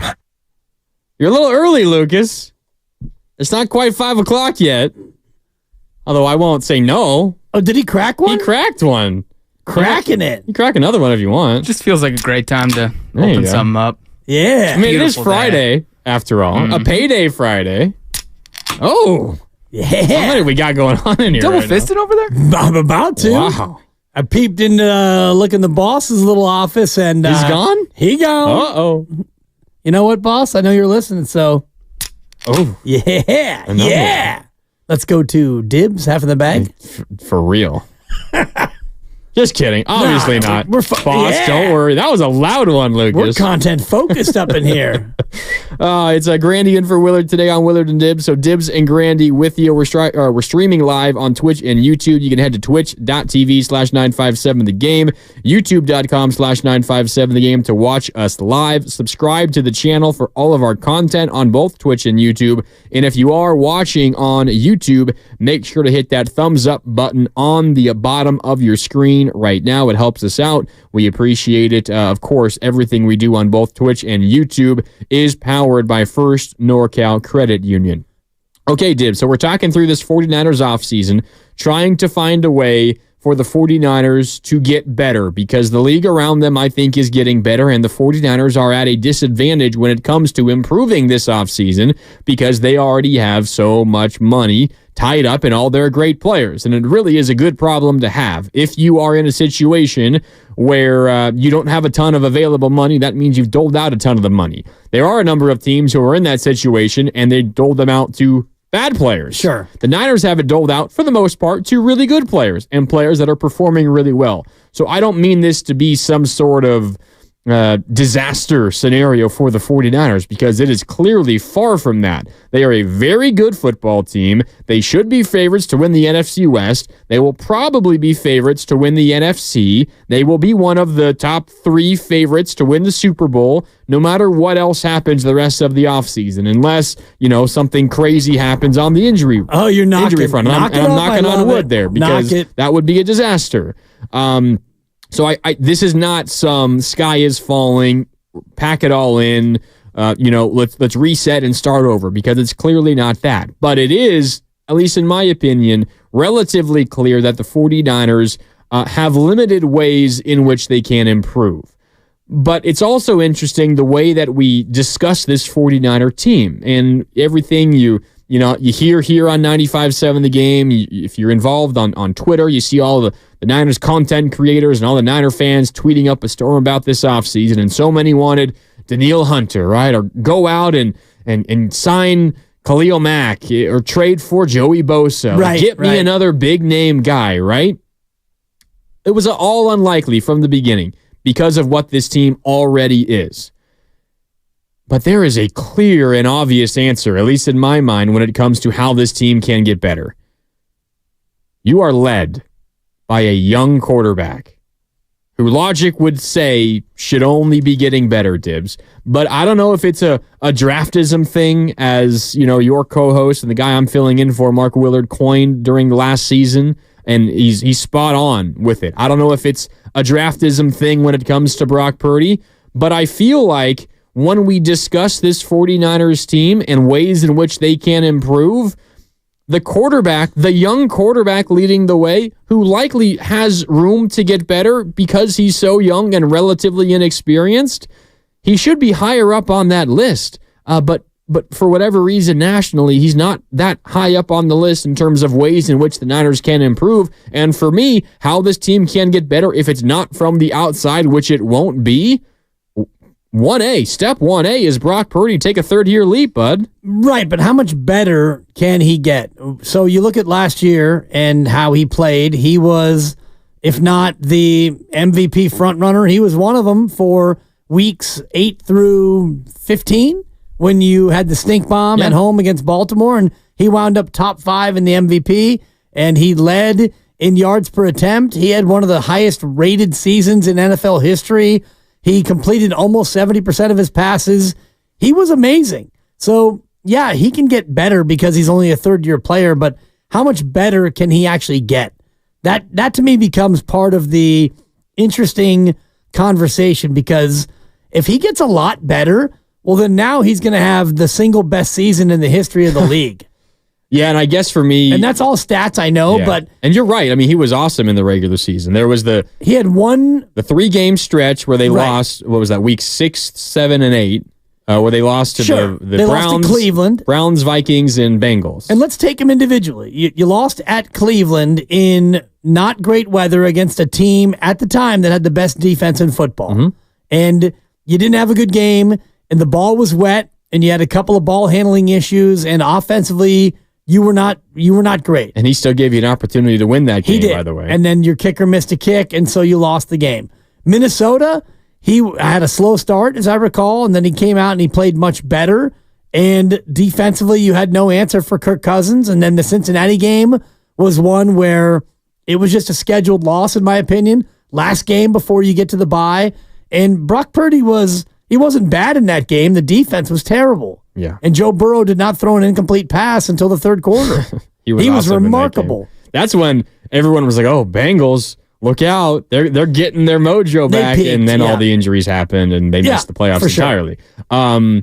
I get that. I think in my mind when it comes to Brock and getting better, it's less about the regular season. And this is a Niner team with all the talent, assuming general health, they're going to be in the postseason.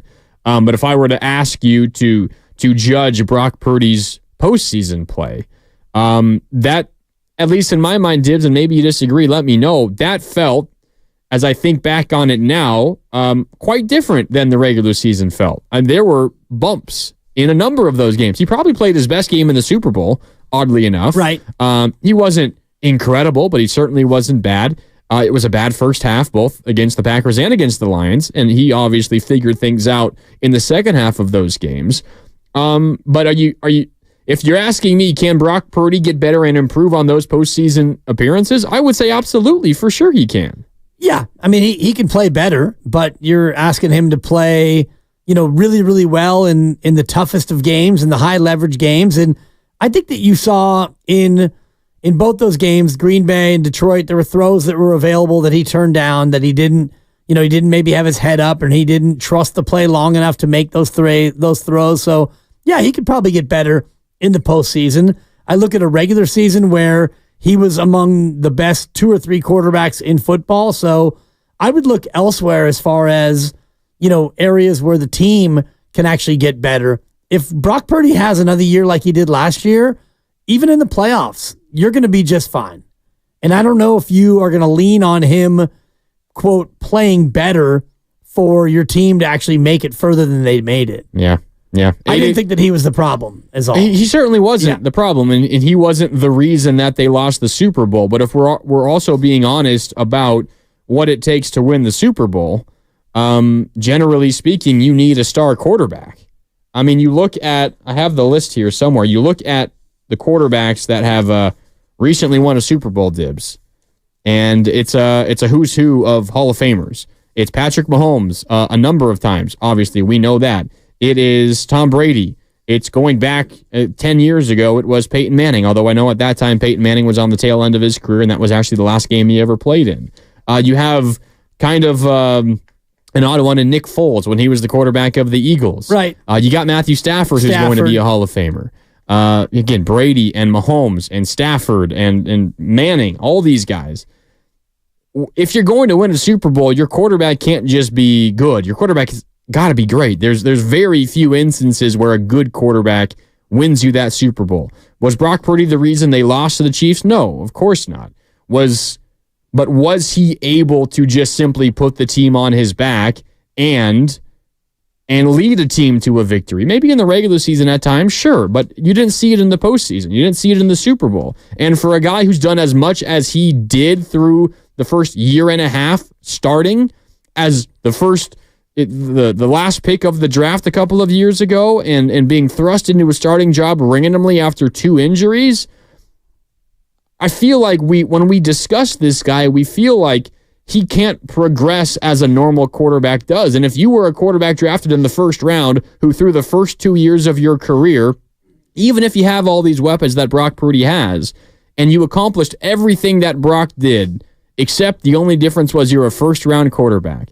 But you got to the NFC Championship game and then got hurt. Then you go all the way to the Super Bowl and fall just a little bit short. The conversation around that guy now would be, well, he's about to take a leap and he's going to put the team on his back. But I feel like we don't have that conversation with Brock. But I don't think that it's his birthright to have that progression be absolutely a part of his career. And I think about Trevor Lawrence. And what did we think about Trevor Lawrence 2 years ago versus what we think about him now? And now there's a lot more talk about maybe Jacksonville is going to be looking for another quarterback in the future. They're going to possibly move off of Trevor Lawrence because last year he played well, and then it seemed like he regressed, and then it seemed like he got exposed.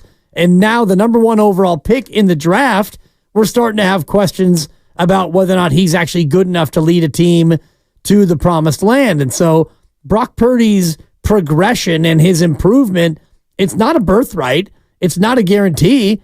It's actually, I think, more likely that he regresses than that he actually gets better. To think that he's going to get better every year, I think is taking a lot for granted about any player. And he's gotten better from his rookie year through his second year. And now he's entering his third year. I don't think that it's just an automatic that he's going to continue to get better. He might flatline, and teams might continue to figure out what he does well and what he doesn't do well. And you saw a little bit of it in the playoffs where, teams were starting to make him hold the ball, taking away that first read, and make Brock Purdy have to either make a tough throw or pull the ball down and make a play outside the pocket. That's interesting. So more likely that he's not as good as he was last year than he's better. I think it's as likely. And you look at where he is now, and he is one of the best quarterbacks in football, and to think that he's just automatically going to get better in his third year, I think it does him a disservice. Maybe, but if that happens, say he falls off a cliff is the wrong phrase. Say he regresses a little bit. Sure. How does this team win a Super Bowl then? They can still win a Super Bowl. And how did they win a Super Bowl this year? How did they almost win a Super Bowl this year? It wasn't because their quarterback was thrown for 380. It's because they had a good ground game. They had a good defense. They had great receivers and a great tight end. They had a lot of other pieces around Brock Purdy. And you got to the point where you went to overtime with Kansas City, and whatever happened, happened. And you can put the blame wherever you want to put the blame. And a lot of us have talked about, a missed blocking assignment on a third down play where, if the blocker goes the right way, Spencer Burford, I believe, if he goes the correct way, and you pick up the pass rusher, you score a touchdown, and maybe this conversation isn't happening. And maybe Aiyuk doesn't want to be traded to the Jaguars either, because maybe he catches the game-winning touchdown in the Super Bowl. Who knows? Who knows? Yeah. All right, 888-957-9570. How does this Niner team get better? And does it rest on the feet of the young quarterback, Brock Purdy, or is that not realistic because of how well he's played through the first year and a half as being a starter? Again, the number, 888-957-9570. Up next is Norm in San Jose. Norm, what's up? You're on Willard and Dibbs. Grandy in for Willard on 95.7 The Game. How you doing, Norm? Hey, okay. You guys can hear me? Yeah, we got you. All right. Dibs and Grant, how you guys doing? Norm! Thanks for taking my call now. Hey, no, Purdy isn't the reason they lost the Super Bowl. And I think the reason why they lost the Super Bowl and the one thing they need to get better is discipline. Throughout the year, there are too many penalties. Look, in the Super Bowl itself, 4 or 5 offensive penalty offsides? You guys have the count. You guys have the ball. How can you do that? And then McLeod trying to pick the ball up. I remember in high school, the coach spiking the ball into the ground 3 times consecutively just to show us, hey, the ball is not round. It's going to bounce every which way. And this guy is a pro. So why doesn't he just drop on the ball? And then the guard not pulling over to pick up Jones. He missed his assignment. Purdy might have had a little more time. But discipline, if they can... I remember one year the commentators were complimenting the team saying, hey, this team hardly gets any penalties. 1, 2, 3 in the whole game. But yet this team, whenever you get offensive penalties, it stalls your drive. It kills you. The Niners would score a lot more if they wouldn't get those offensive penalties.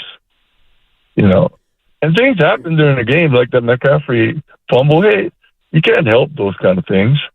That happens. But the penalties, you can keep that to a minimum. It's discipline.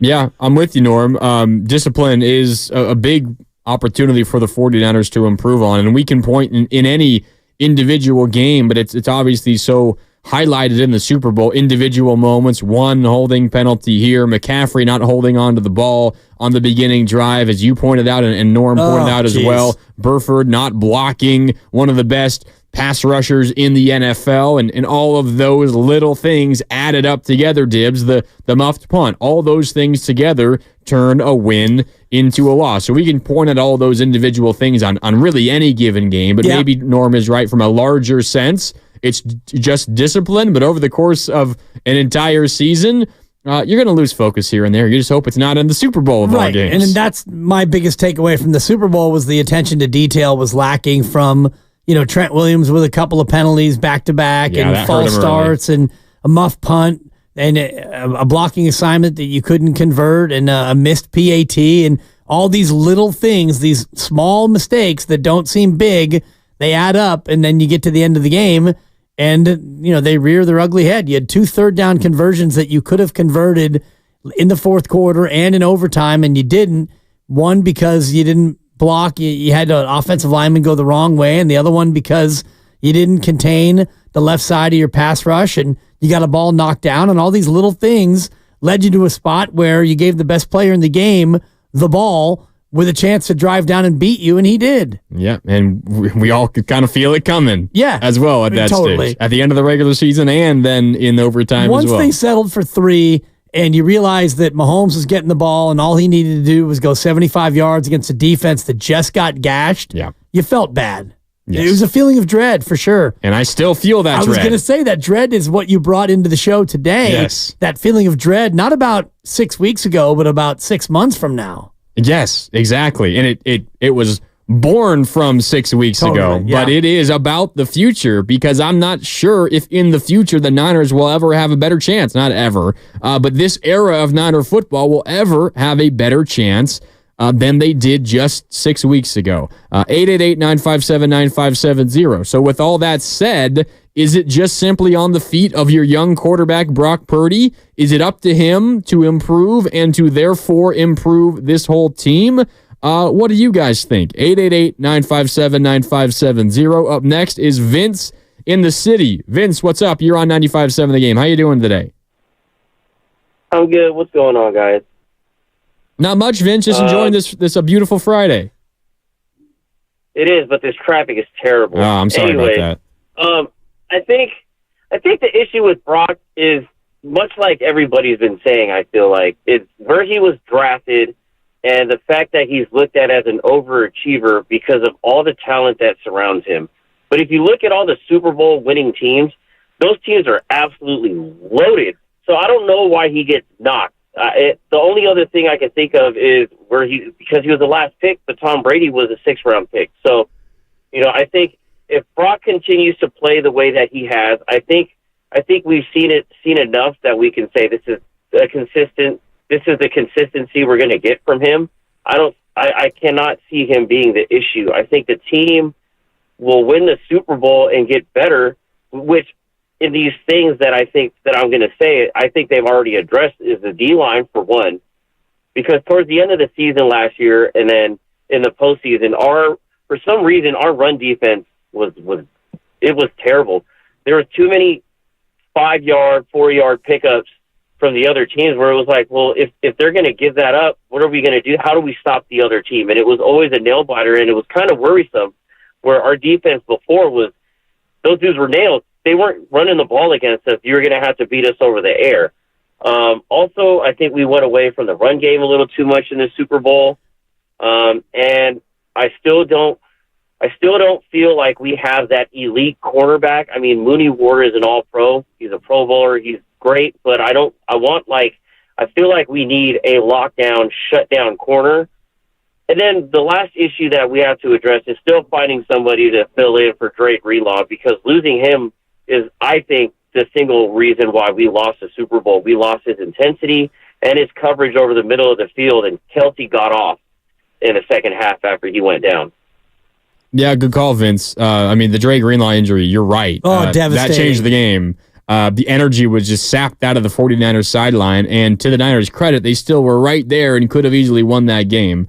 But the Dre Greenlaw replacement is a big question. They did sign today Devondre Campbell, formerly of the Packers. A 2021 All-Pro, was fantastic in 2021's a tackling machine. Hasn't been as good the last 2 years and has missed a handful of games total the last 2 years. But not anything terrible that makes you super scared that he's going to miss a giant chunk of this season. He is turning 31 in July, I believe, which isn't super old. Certainly not. I mean, it's not bad for a linebacker. He does struggle in terms of covering people out of his linebacker spot. He's more of a run stopper or a rusher of the quarterback. He can't really cover all that well, but you don't need him to be your full season starter. You have Dre Greenlaw coming back, you would hope, at some point. Yep. And if he progresses quickly like he might, it's crazy how quick these guys come back from Achilles now. Maybe he doesn't miss all that much time in the first place. So they have their answer there for the most part, I think, but we'll see how the rest of the offseason does progress. One other thing, though, Dibs, I think when it comes to Purdy, and it's why in my mind I think he can take a step forward, it is the fact that this is his first real offseason. I mean, 2 years ago when he was drafted, he was the rookie, Mr. Irrelevant. Right, He wasn't even sure. Yeah, he wasn't even sure if he was going to make the roster first, and then he earned his way onto the roster, was the third string. Last year, he was the starter, but he was dealing with a torn UCL and had to rehab that all offseason. And then Kyle Shanahan called him up and said, "Hey, Brock, I'm going to try to coax Tom Brady out of retirement. If I can do that, Brock, you're not going to be our starter anymore, at least not for this year." This year, he's healthy, he's the entrenched starter, and it's his first opportunity to have a normal offseason as a starting quarterback in the NFL. And I got to imagine, Dibs, that's going to do him wonders when he prepares for his first normal season going forward. It should. It should make some sort of a difference, but I look at how he came out last year to start the year, and it didn't look like he missed a beat. He was terrific in the start of the year. He was great all regular season, except for the Christmas night disaster against Baltimore where he lost the MVP. He threw 4 interceptions.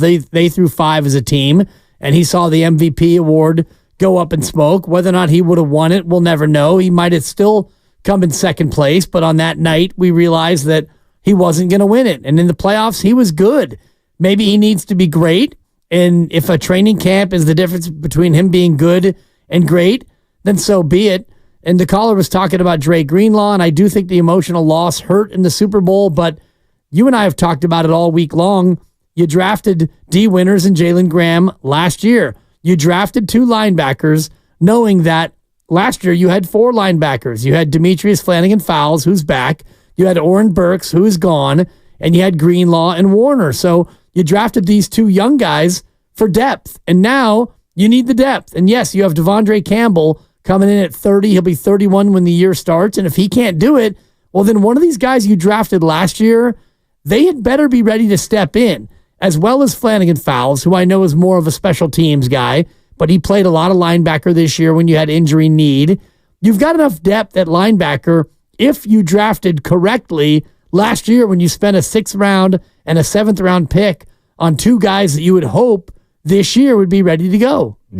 Yeah, and that's where this draft comes in as well. I think our caller was talking about getting another lockdown corner. You're not getting that in free agency. You're not trading for one, so that's going to come via the draft as well. Probably draft a guy, though, thinking about next year as opposed to this year, because you don't often see on winning teams a rookie corner step in and be the guy. Generally not. And you can say that for a lot of positions when it comes to rookies. I think corner is a big one. Yeah, I'm with you. All right, we're presented by Fremont Bank, full service banking, no compromises. It's Grandy in for Willard today, so Dibs and Grandy with you here on Willard and Dibs. More coming up on the other side. Is it just as simple as Brock Purdy improves and the Niners can still win the Super Bowl, or are there other ways for the 49ers to achieve their ultimate goal? That's coming up. A whole lot more on the other side as Willard and Dibs continues on 95.7 The Game.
Now, back to Willard and Dibs on 95.7 The Game.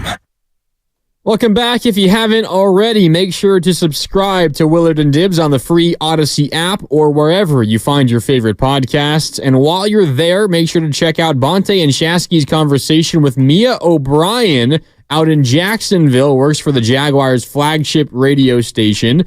And she shared some interesting nuggets about Brandon Aiyuk and the Jaguars. Dibs, there is reported interest from this very same Mia O'Brien that Aiyuk's camp and the Jaguars have, quote, mutual interest in trying to get a trade done. However, as you and I were talking about before we came on the air, tough luck, Jacksonville, and tough luck, Brandon, if this is actually what you want. You're under contract with the Niners, and nothing happens unless the Niners agree to it. Right, and mutual interest is an interesting way to look at it. And if you're Brandon Aiyuk, you're going to be interested in terms of, getting another team to maybe put pressure on the Niners to blank or get off the pot about an extension. And, if you're Aiyuk, you want to get that bag. Like Debo got his bag, and he got a big number guaranteed, and now he's paid in full, and your career is pretty much set as far as making enough money to where you're going to be comfortable after retirement if you take care of your money, etc. Not that $14 million a year isn't comfortable,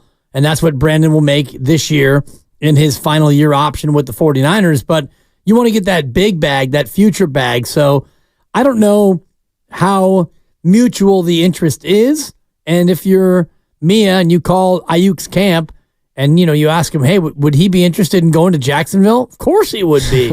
He'd be interested in going anywhere. Yeah, and please get that out there publicly. I want the Niners to know that. Exactly. Yeah, exactly. And so if it comes down to a trade, if the Niners really want to trade Brandon Aiyuk, if I'm the Niners, I'd be looking to get a first-round pick back. Yes. Or it's a non-starter in terms of that conversation. Yeah. And I don't know what team out there would want to part with the first-round pick to take on Brandon Aiyuk, and knowing full well that you're going to have to extend him and pay him, as opposed to take your first-round pick that you have and draft your own receiver. Yeah.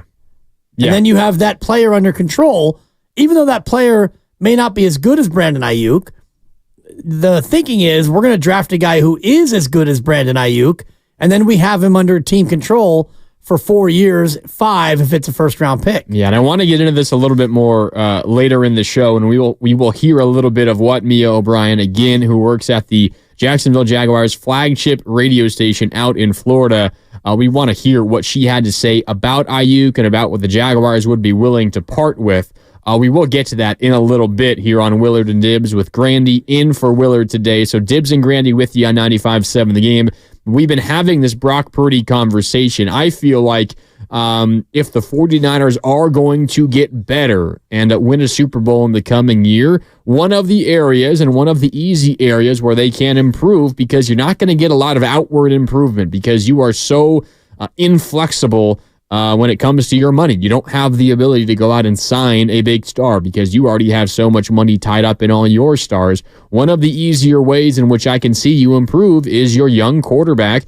Brock Purdy takes a step forward, and he helps elevate the rest of your roster, which is already really, really good. I don't think he necessarily did that during the postseason. While he had an awesome regular season and was rightly so an MVP finalist, he wasn't necessarily at his best during the postseason. So for me, if the Niners are going to be better this year, it's going to be because Brock Purdy gets better. 888-957-9570. That is the topic right now here on Willard and Dibs with Grandy in for Willard. What say you? Up next is Rashad in Oakland, who wants to talk about Brock Purdy and how he can progress this offseason. Rashad, what's up? You're on Willard and Dibs. How you doing, fellas? Just want to say I definitely appreciate listening to you guys while I'm in this amazing San Franciscan traffic. So my thing was Super Bowl last year, right? Or this year, the Super Bowl, I feel like could have been won if, no doubt about Mahomes' arm strength and Brock Purdy's ability to throw. He's a legend, Mahomes, but he scrambled at least 3 times when the game was really on the line and got some crucial first downs in the overtime period, in which I think Brock Purdy had to try to make some uncomfortable throws instead of stepping up in the pocket. I think they run the same 40 times. So Mahomes isn't more fast, more athletic, I don't think, than Brock Purdy. And I feel like if he would have scrambled more, it would have been a different outturn. Yeah, good call, Rashad. Yeah. Thanks, Rashad. Honestly, going into last season, I thought the opposite because I remember the postseason, so a year and like a month ago, a year and 2 months ago now, that first postseason, the 2022 season, the 2023 postseason, when the 49ers were playing the Seahawks. And there was that crazy Brock Purdy play where he scrambled way to the left, and this was the Niners were up big in the fourth quarter. The game was almost over, and they were driving to put the final nail in the Seahawks coffin. And Purdy scrambles way to the left. Nobody there. He turns back around, turns his back to the defense, and runs all the way back across the field the other way. Shimmy move makes a man miss. Pump fake makes another man miss. Steps back and then throws a dart to Aiyuk in the back corner of the end zone. It would have been the highlight of all highlights, except Aiyuk dropped it. Right. But he took a giant hit on that play, Purdy did. And if I'm Kyle Shanahan watching that play, I'm thinking, oh, my God, Brock, let's be smart here. Like, tone it down. Yeah. Let's take the easy play. Let's not risk getting hurt. We've already had 2 quarterbacks get hurt. We've got bad luck when it comes to injuries. Just play smart.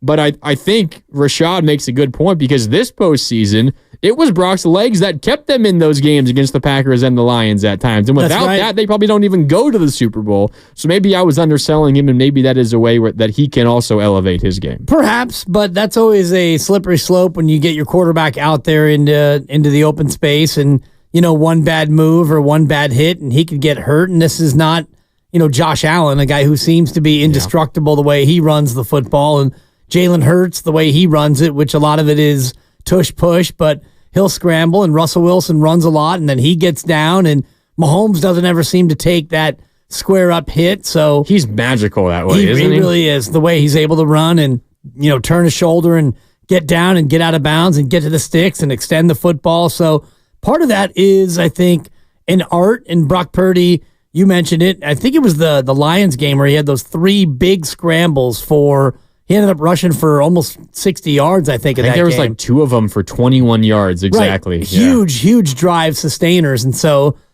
that's an area where I think that Brock Purdy can continue to get better, but I'm not saying that he can't improve and that he can't continue to be better, but I look at how he played in the regular season, and I think about what the ceiling would be for just how much better he can be with this offense, because he was pretty much remarkable last year.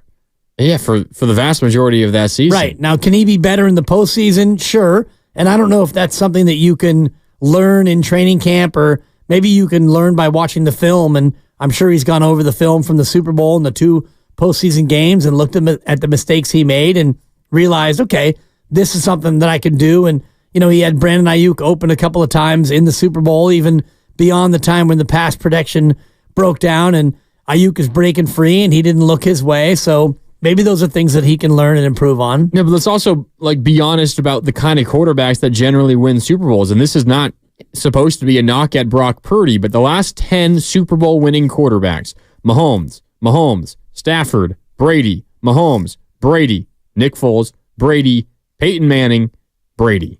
Those are the last 10 quarterbacks. A lot of Brady, a lot of Mahomes recently. 3 of the last 5 have been Patrick Mahomes. A Stafford mixed in there. 4 Bradys and 3 Mahomeses. And then 1 Peyton Manning and 1 Nick Foles. Right. I mean, my God. So you went back 10 and you had 7 that were Brady or Mahomes. Yes. And my point is not that I don't think Brock Purdy is capable of being a Super Bowl winning quarterback, but generally the quarterbacks that win Super Bowls are otherworldly. And Purdy's only entering his 3rd year. The expectation shouldn't be that he has to be otherworldly. But I think it's also relatively logical to think entering your 3rd year with your first real offseason, he could take a step forward. And if he's marginally better, maybe that's the difference between winning and not winning this coming year. Right. I think that's one way to look at it. And you can also go the other way and look at the quarterbacks who have lost Super Bowls over the last 10 years. And it's Purdy, it's Hurts, it's Burrow, it's Mahomes again, Garoppolo, Goff, Brady, Matty Ice, and Cam Newton, I think, lost to Denver. Correct. In 24-10. Yeah, didn't dive on that fumble. Right. That was an early one, At too. Levi's. Yeah, he kind of turned down that one. So in the last 10, you've got a mixed bag of quarterbacks. And, of that list, you've got Matt Ryan, who I guess will be a Hall of Famer because, probably. When we look at aggregate, and it's an aggregation sensation with him, he's probably going to get in based on his numbers. And Jared Goff, probably not a Hall of Famer unless he wins the Super Bowl. I don't think that he's on that track. Joe Burrow, you would think that he could if he has a long enough career. He's a guy who could compile the numbers, but he'll need a Super Bowl.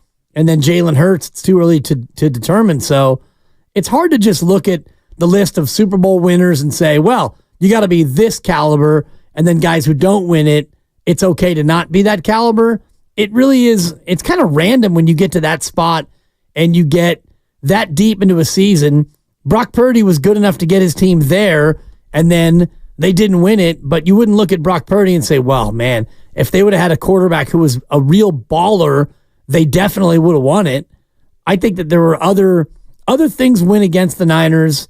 Their mistakes were outside of Brock Purdy's purview as to why they lost that game. Yeah, I mean, they win if their quarterback plays otherworldly. They also win if they get the quarterback play they got and other things happen better as well. That's a good way to put it. There's multiple ways that you can win. But I think you would agree if you're going to get not otherworldly quarterback play, you are clearly making it more difficult on yourself, and you got to be perfect or nearly perfect in almost every other area to get it done. It's circumstantial, but yes, especially when you're going up against Andy Reid and Patrick Mahomes, it feels like, and we've seen this Niner story before against Kansas City with Jimmy Garoppolo. That Super Bowl, when they lost to Kansas City the first time, they played pretty well until you got down to the final 6 minutes and you gave up 21 points. And I don't mean to bring this back because I could see you rolling your eyes and I could see you getting upset. Now the dread's coming back from 4 years ago, not just from a month ago. Yeah, seriously. February 2nd, 2020. 2/2/2020 is when that one came. And then a month later, we all were stuck in our house. The world has changed so much since then. It's hard to believe that was only 4 years ago. I heard you say that, and I was thinking, it can't be 4 years ago. And I'm looking at the list. 4 years, a month, and 2 weeks. Right. Jeez, ballpark it. Why don't you? I mean, seriously, though, it's hard to believe that was just 4 years ago, considering what happened after that and what we all have gone through since then. Yeah. 888-957-9570, talking about Brock Purdy and can he improve, or are there other ways for the 49ers to get better to increase their opportunity to win a Super Bowl coming up this coming year? Up next is Phil in Concord who wants to add to this Purdy conversation. Phil, what's up? You're on 95.7 The Game. How you doing today? Hey, great. Thanks, Brady. It's a pleasure. Dibs, I've been listening to you since the days of G-Rad. And it's a bucket list item.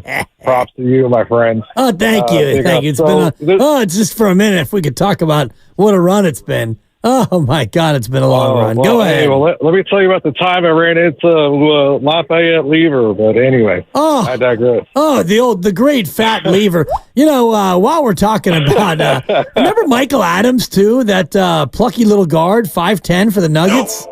Oh, what a backcourt. Go ahead. Oh, fantastic. Oh, and Alex English on the weak side. And Kiki Vandeweghe. Oh, boy. Absolutely. No, but hey, seriously, though, I think, Grady, I think you're spot on as far as the Super Bowl quarterback conversation. I mean, it's sad but true. You need an elite quarterback to overcome a mediocre team. I mean, Patrick Mahomes wins that game. Brock Purdy's I think what happens is everyone thinks he's a superstar or he's trash because of where he was drafted. I think he's a good quarterback that's gotten away with a lot of, let's call it, oh no, Jimmy throws. And watching games, it's into the lap of the guy against Dallas. Balls getting dropped against the Lions off the head of players. And getting rescued by Brandon Aiyuk. The only team that didn't drop the oh no Jimmy throws were the Ravens, right? So I feel like he can't really go up. I feel like he is what he is. He's got a lot of good breaks. And they really need to either really kind of start improving and focusing on that running game or seriously think about a long-term solution at quarterback, which is why they wanted Trey Lance anyway. I think Garoppolo and Purdy are closer than Niners fans want to agree with. They want to bash Garoppolo, but Garoppolo never had McCaffrey. He never had a full Debo and Aiyuk, and he still got the Niners just as far as Purdy. So anyway, that's my take. Garoppolo good, Purdy the same. Love you, Dibs. I digress. All right, thanks, Phil. Yeah, drive safe. Thank you, Phil. Thanks. Really quickly, you're listening to 95.7 The Game, KGMZ FM in HD1 San Francisco, always live on the free Odyssey app, Twitch and YouTube, powered by First NorCal Credit Union. Upgrade your savings dividend. Open a First NorCal first-class money market today.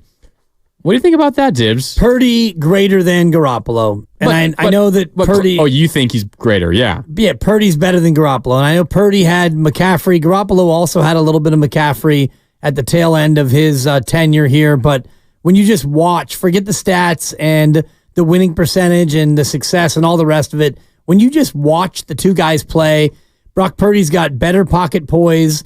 He has an ability to make more throws than Jimmy Garoppolo. The offense expanded when Brock Purdy took over, so I don't think that it's a fair comparison to say that Brock Purdy is Jimmy G. Yeah, I'm with you. And let's also say, I'm here talking about how I think it's on Brock Purdy to improve, at least marginally, to help this 49ers team. Because while, we could sit here and say they were good enough to win last year, they simply didn't. And a lot of their core key guys are getting older. Trent Williams, who knows how much longer he's going to play for, and if he's going to continue to be his all-pro self. I would bet on it because he's built different and he's a Hall of Famer. But I think it's on Brock Purdy to step up and to continue to improve. And it's not like it's necessarily like a do or die thing. I think it's what should happen and what generally happens with young quarterbacks when they get more experience and they have a normal offseason.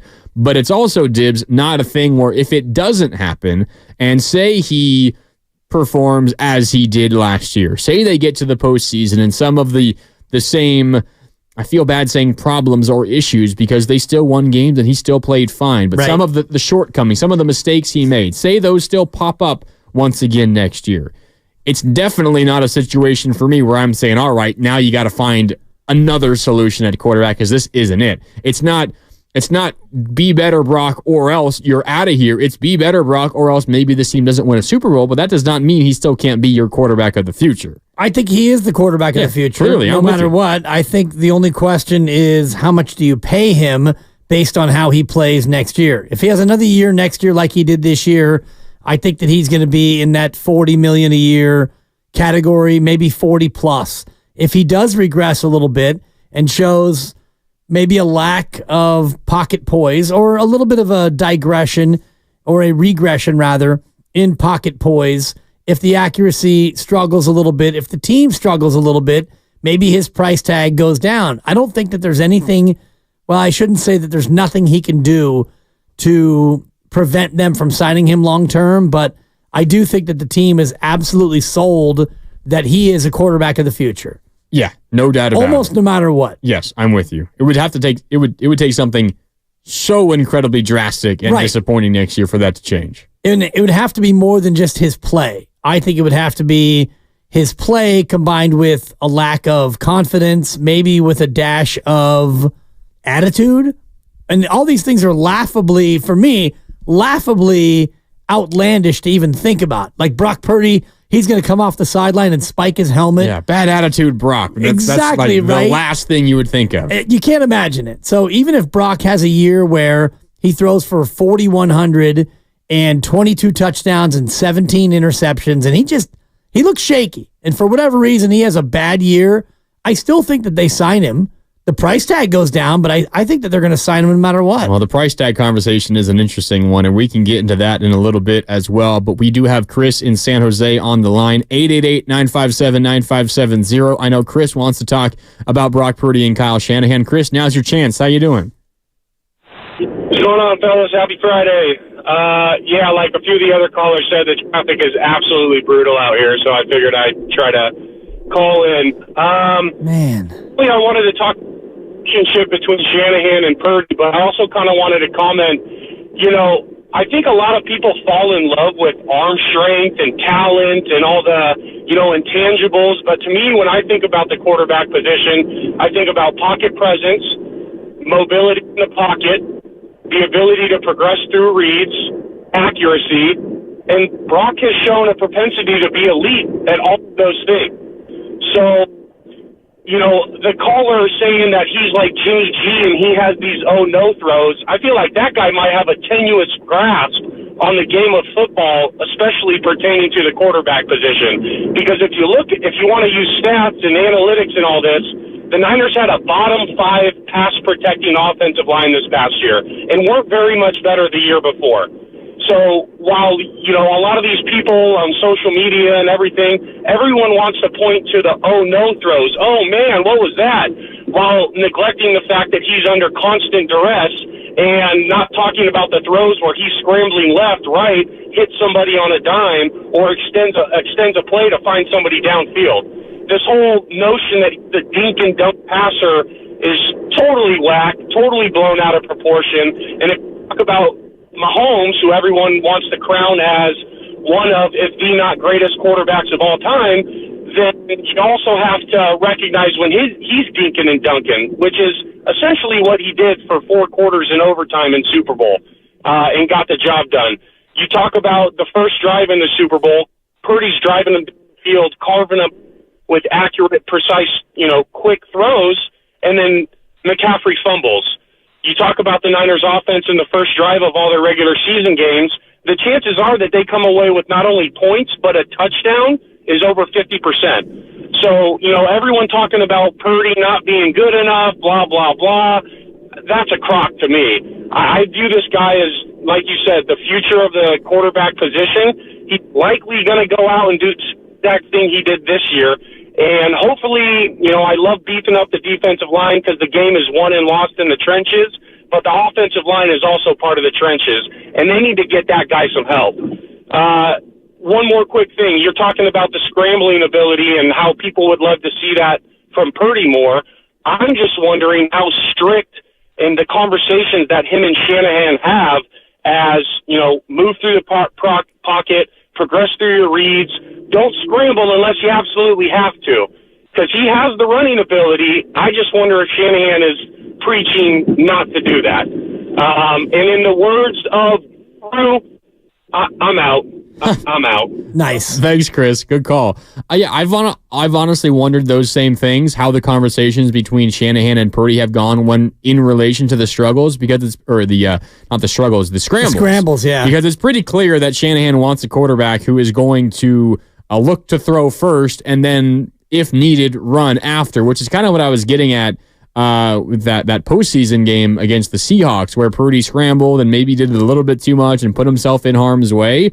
But I think Shanahan is also smart enough to realize that, hey, if you can do something that's going to help us move the ball and win football games, we'll do it. We just got to do it smartly. Yeah, and I think that Brock Purdy's shown a great ability to scramble when necessary. He oftentimes makes the right decision, and the last caller, I think, makes good points about Brock Purdy's pocket presence, his ability to see the field, make the right throw the majority of the times. I do think that in the playoffs this year, he got a little tight, which is understandable because those games are, one and done, and those are super, super competitive, tight ball games. But it's something where, as a second-year quarterback, he'll continue to grow from. Yeah, I think so too. And if he does continue to grow in that regard, then the Niners, they get better as a team, and they have an opportunity. They already do, but they have an even better opportunity to win a Super Bowl come next year. All right, time for a break here on Willard and Dibs. It's Grandy in for Willard. So Dibs and Grandy with you here on this Friday on 95.7 The Game. A beautiful day in San Francisco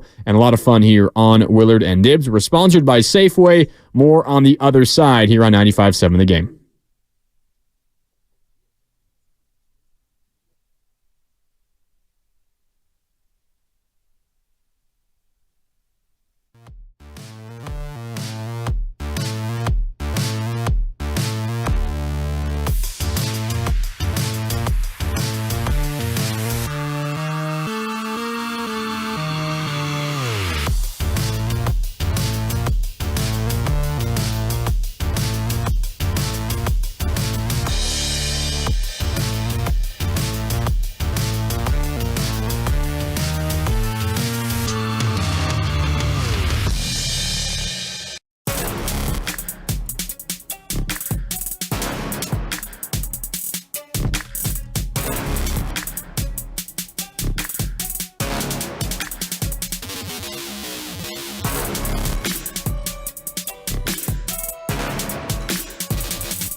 Now, back to Will and Dibby on 95.7 The Game.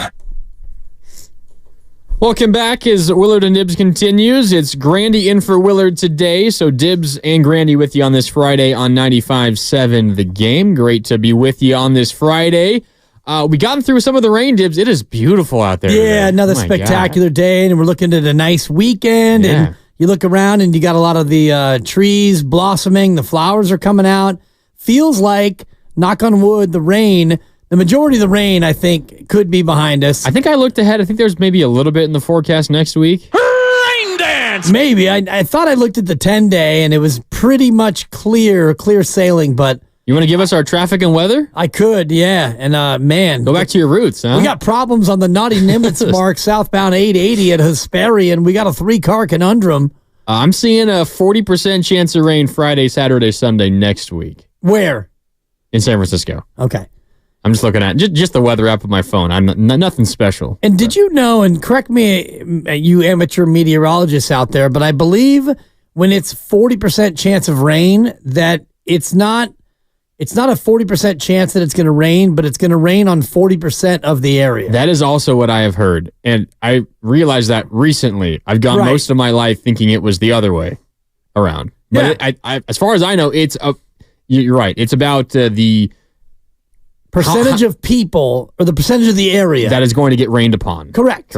Yeah. So 40% of San Francisco is going to get rained upon potentially Friday, Saturday, and Sunday. But maybe we're lucky and we'll be in the 60%. Could be. Who knows? Could be. And while you got me thinking about traffic and weather together on the 8s, always right here on our sister station, I am checking the traffic map because we've had like 5 different callers all call in and say, it's a calamity. And today I did choose to drive as opposed to BART from my little East Bay hovel.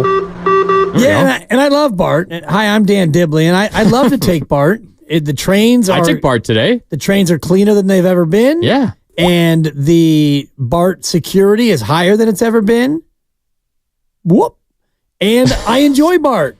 Today I chose to drive, and I'm lightweight regretting it with all the people who've called in to say, this traffic.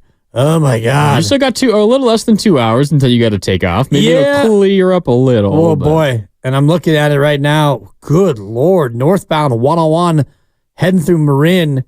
Nightmare. Oh, man. Good luck to Lucas later on today, then. That's where he goes. You may want to stay late. Backed up right now from Sausalito all the way up to the Novato Narrows. Oh, man. Gridlock. I'm Lucas Alexander.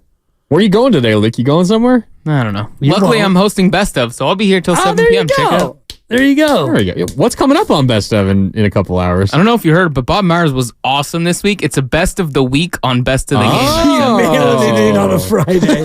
It's a best of the best of. Yeah. You're welcome. No, I can't wait. And make sure you include portions of, was it Wednesday? When your best of ran about an hour and 15. Yeah, this one's going long already.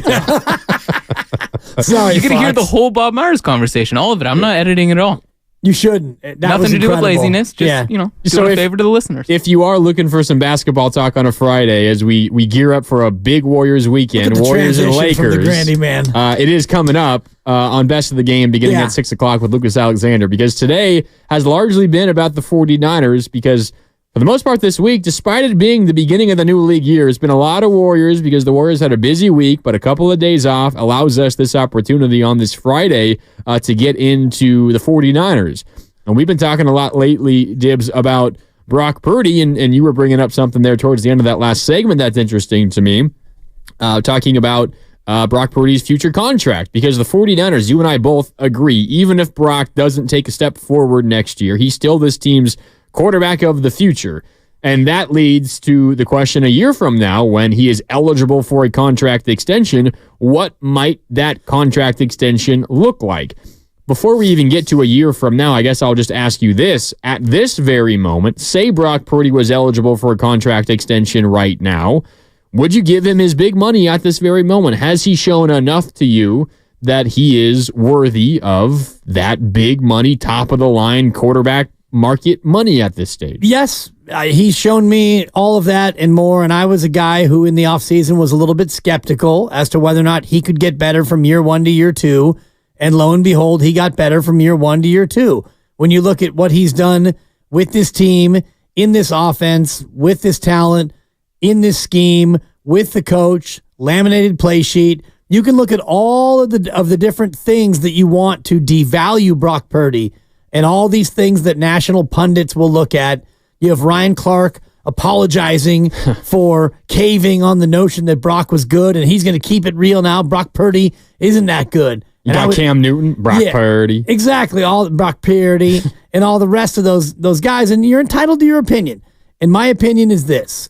In this scheme, with this talent and this coach and the laminated play sheet and everything around him, he's damn good. And I don't know that you can go out there and find better in the draft or on the open market. So the old expression of a bird in the hand is worth two in the bush, I think is appropriate here because you have a bird in your hand. And this bird, all he's done is win games. And the games that he hasn't won, such as the Super Bowl, tough. I mean, that's a tough one. And I'm sure it burns. And you lost to Patrick Mahomes. And only one team can win the Super Bowl. And you lost 3 straight to Cleveland, Minnesota, and Cincinnati in the regular year. You bounced back and went on a great winning streak. The only game that the team lost after that was against the Rams, and he wasn't even quarterbacking. So I look at what he's done, how he's played, and I just don't know how you're going to get better. So if he was eligible right now for an extension, you would back the truck up for him. You'd have to. Is it bad that I'm not there just yet? It's not bad. Because it's not bad. I think more people are where you are, and I'm not quite where Mark Willard is. Mark's even more of a Brock fan than I am. Yeah. I'm not trying to come across as Team Brock because I've been late to the party, but I think about the market for quarterbacks, and you look around the league and the teams that have a quarterback, and there's probably about 12 of them, teams that are really sold on and paying for their guy. And then the teams that aren't are either teams with rookies and they're making that decision or teams that have absolutely nobody. Yes. And you don't want to be in that last group. Correct, but there's also another like subcategory where I would be a little fearful, not that I think it's going to happen, but I would be a little fearful of Brock Purdy being part of this group. So we can use some examples from this past year, both on the positive and on the negative. What's the quickest way for a team who is previously not good? The quickest way for a not good football team to suddenly be good and competitive. It is to acquire, whether it's through the draft or whatever, a young quarterback. C.J. Stroud. C.J. Stroud is the perfect example. Jordan Love is the other. Yep. You and the Packers are a little bit of a different example because they were still pretty decent even before Love because they had a great quarterback before him as well. But the expectations for the Packers this year were relatively low. And then Jordan Love came in and was pretty decent early and was very good late. And suddenly they are one of the best teams in the NFC as a result. The Houston Texans were expected to do absolutely nothing last year. They won their division and they won a playoff game. And then they lost to the Baltimore Ravens. No shame in that. They came out of nowhere. Yeah, they had a great draft otherwise, but C.J. Stroud was the driving force behind that. And now they look like they're going to be a perennial player in the AFC. And it is a very packed and competitive AFC, but Houston's future is as bright as almost any's in the league right now. It's because they have a young quarterback who, just like Brock Purdy is on a very cheap rookie contract. Now, the flip side to that is, what's the quickest way from going competitive or from going decent to bottoming out? It is overpaying a quarterback who you think is your guy and then turns out to not be your guy. I think of the New York Giants, who are paying Daniel Jones, $40 million a year? Yep. And if they want to get rid of him, tough luck. No one wants him. You're going to just have to cut him and pay him what you owe him. You want to keep him? Okay, you're going to be stuck in mediocrity.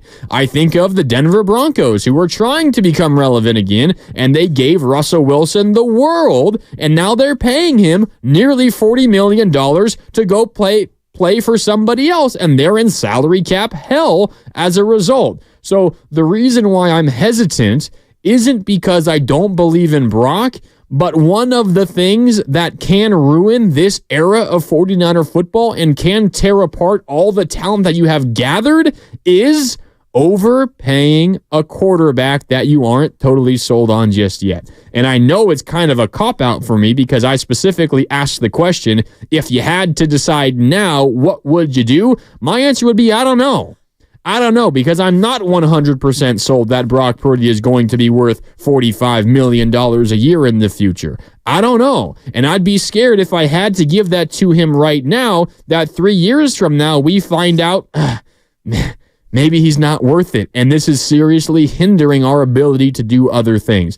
That's my feeling on this. It's less so about my thought about Brock Purdy and more so about how I've seen some promising, talented, competitive teams fall by the wayside simply because their quarterback wasn't who they thought he was going to pan out to be. Then you can look at other teams like Dallas with Dak Prescott, where they gave him the bag and they still aren't totally sure. They're not totally sold. It's another good example. Last year he had a near MVP season. He's a good quarterback, but is he worth what he's getting, and is he worth the trade-off of not getting some other players as a result? That's ultimately what you have to balance, because if the Cowboys didn't have Dak, if they had, Jarrett Stidham, or if they had Jeff Driscoll or Jake Browning, and I'm looking at the listed starters, the last week starters for some of these teams, Carson Wentz and Nick Mullins and Bailey Zappi, and these are human beings who are actually starting games. Trevor Siemian, Tyrod Taylor.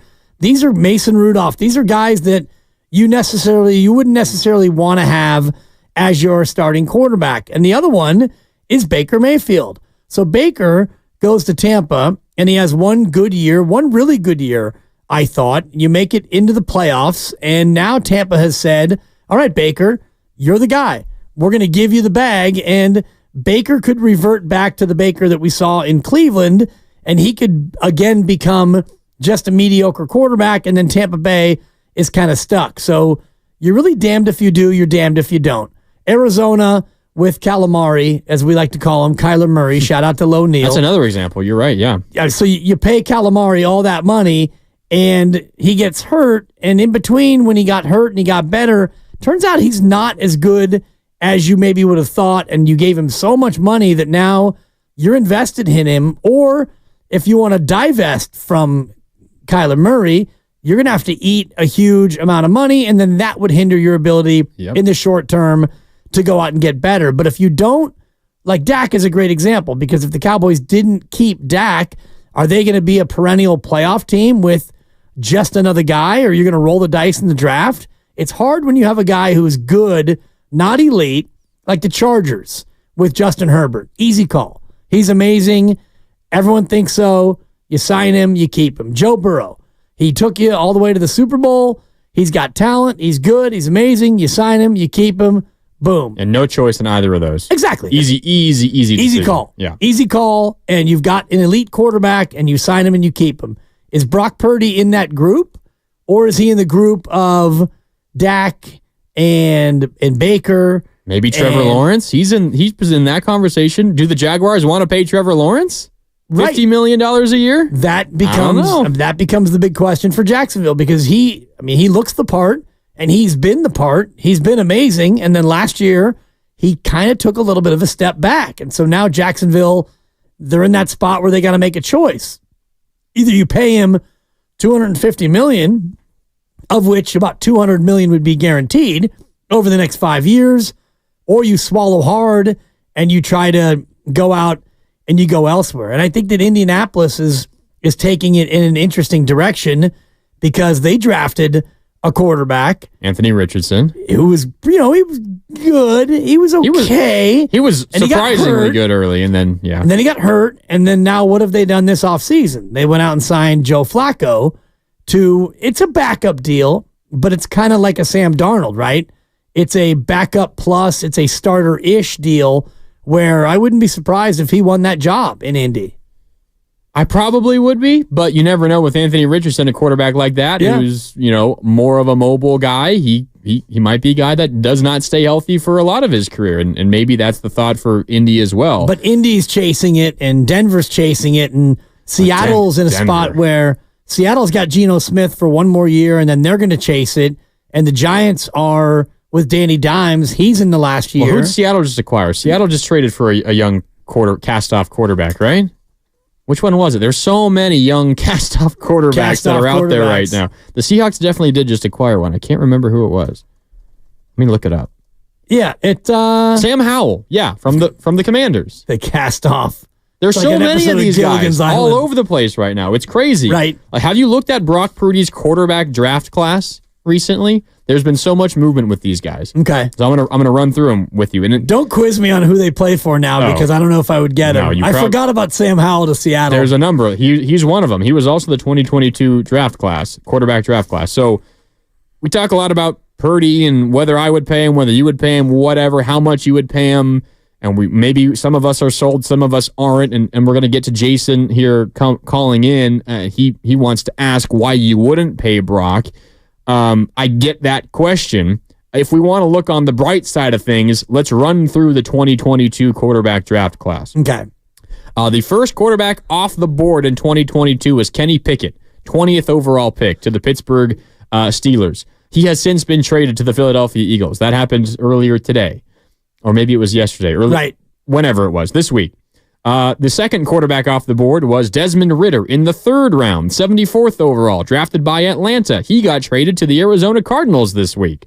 Third quarterback off the board was in the third round, 86th overall, Malik Willis to the Titans. He's still in Tennessee, but he's a backup and isn't really expected to do anything. The fourth quarterback off the board, third round, 94th overall, Matt Corral, drafted to Carolina. He's not in the league anymore. Wow. Believe it or not. The fourth quarterback off the board, not in the league. Fifth quarterback off the board in the fourth round, 137th overall, Bailey Zappi. He's the New England backup now. He got some time actually starting last year because that's how bad Mac Jones was, but he's not lighting the world on fire either. The sixth quarterback off the board, Sam Howell in the fifth round, 144th overall. As we just talked about, he was traded from the team that drafted him, the Commanders, to the Seahawks.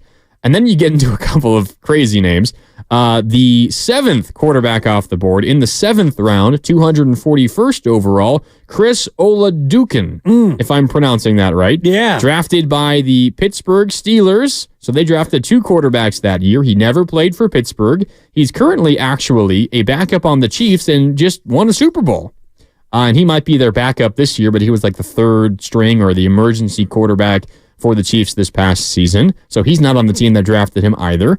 And then the second to last quarterback drafted also in the seventh round, 247 overall, Skylar Thompson with Miami. He might be one of the other actually more recognizable names because he actually started a playoff game for Miami last season. No, that's right. When Tua went down. The Dolphins were actually in that game in Buffalo, and it was Skylar Thompson at the helm, and he got a decent run last year because of all of Tua's injuries. And then you have the final pick of the draft, the last quarterback off the board, Brock Purdy. So you got a bunch of guys who are not on their current teams, who are backups, who are out of the league entirely, and then you got Brock Purdy. The only starter, right? The only starter. And I guess Zappi, Some have had opportunities will duel to start with Jacoby Brissett for that job, but Yeah. Brissett is the expected starter in New think England. so. But wow, I mean, you talk about your worst quarterback draft classes of all time. It's up there. If Purdy didn't come out of nowhere as Mr. Irrelevant, I Right. think bar none it would be the worst quarterback draft class. Yeah, I mean, wow. And when you put it in that light, and I remember when that draft class was actually happening and there were no quarterbacks, and then Pickett was the first off the board, and you thought, all right, the Pittsburgh kid going to Pittsburgh, Yeah. that's a good pick. Maybe it's something that's going to work out for him because Pittsburgh's been searching for their quarterback, and now they did the smart thing in bringing in Russell Wilson. Even if Russell isn't that good this year, they're only paying him about $1 million. Denver's carrying the luggage. Oh, it's an easy decision for the Steelers, too. Why Right. not? I mean, Yeah, try bring it him in. out. See what happens. Exactly. And you figure if Russ has anything left with Mike Tomlin and a good Pittsburgh team, a team that can run the football, and a Pittsburgh team that somehow finds a way to win games even when everyone is ready to write them off. Yeah.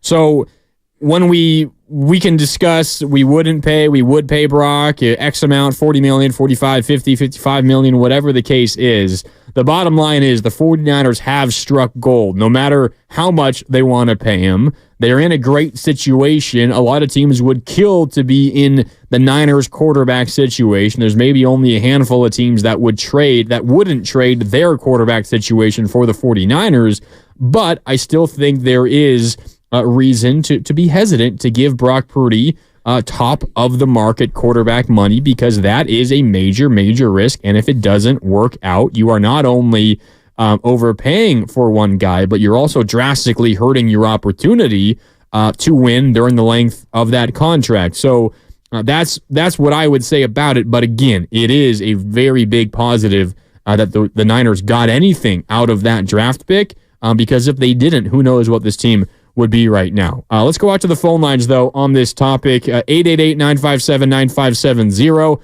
Up next is Jason in San Francisco, who wants to talk about Brock Purdy and his future contract. What's up, Jason? You're on Willard and Dibs on 95.7 The Game. What's going on, guys? Yeah, I was just saying, if the Niners don't pay Brock, they're back to square one, it seems like. And then, this whole Super Bowl window team they got is completely done pretty much, like starting fresh, or whether you go with Baker Mayfield or Joey Flacco, like a washed-up vet. It's like you're not going to – no one's giving up their good quarterbacks. So Niners really have no choice with Brock. They're stuck with him. Yeah, Jason. Stuck with him, huh? Is that how you see it, Jason? Yeah, does that mean you don't want him to have him, or what? Well, personally, I'm not a Niners fan. I wouldn't say stuck with him. It's a good problem to have for sure, because I think Brock, he's a good young quarterback. It's like saying the Texans, have they found their guy? Pretty sure, yeah, but, of course, no one knows for sure, but every other team would take him. If Niners don't pay him, there's going to be 3-4 teams in line ready to pay him. Unless he has unless the bottom falls out next year of him, Yeah, you're probably right, Jason. However, I will say the teams that would be willing to, give Brock Purdy the bag also have a lot less on the line than the 49ers do. The teams that would be willing to do it don't have another option at quarterback, probably don't have a Nick Bosa on their team, don't have a Kittle, don't have a McCaffrey, don't have a Debo, don't have an Aiyuk, don't have a Trent Williams. There's a lot less at risk for a team that has less talent than the 49ers do. Right, and there's a lot less of a reward also. If you're a team that is in need of a quarterback, you're probably not a very good team.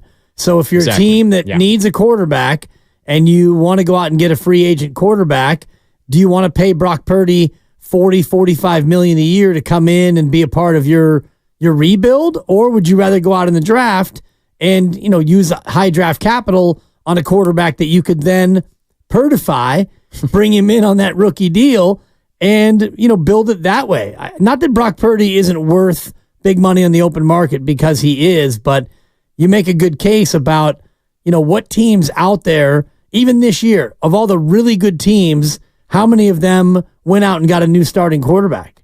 And we could look at every playoff team. Of all the playoff teams, how many of those 14 teams went out and got a new starting quarterback? Like before last year, you mean? Since the end of last year and the start of this year, going into next year, which of those playoff teams? Which playoff teams have made quarterback changes? Right. And I think about Baltimore, KC, Buffalo, Miami. Those are all no's. Cleveland, not really, because their starter got hurt. Joe Flacco was a stopgap. Right. And Houston is not changing out their quarterback. Packers aren't changing. The Lions aren't changing. The Niners aren't changing. The Rams even aren't changing. Cowboys aren't changing. The Rams aren't changing. The Eagles aren't changing. Tampa's not changing. Right. So that's your top 14 right there. You had 14 playoff teams, and we're 14 for 14 on we're keeping our guy. And, Cleveland, I guess, is keeping Deshaun Watson.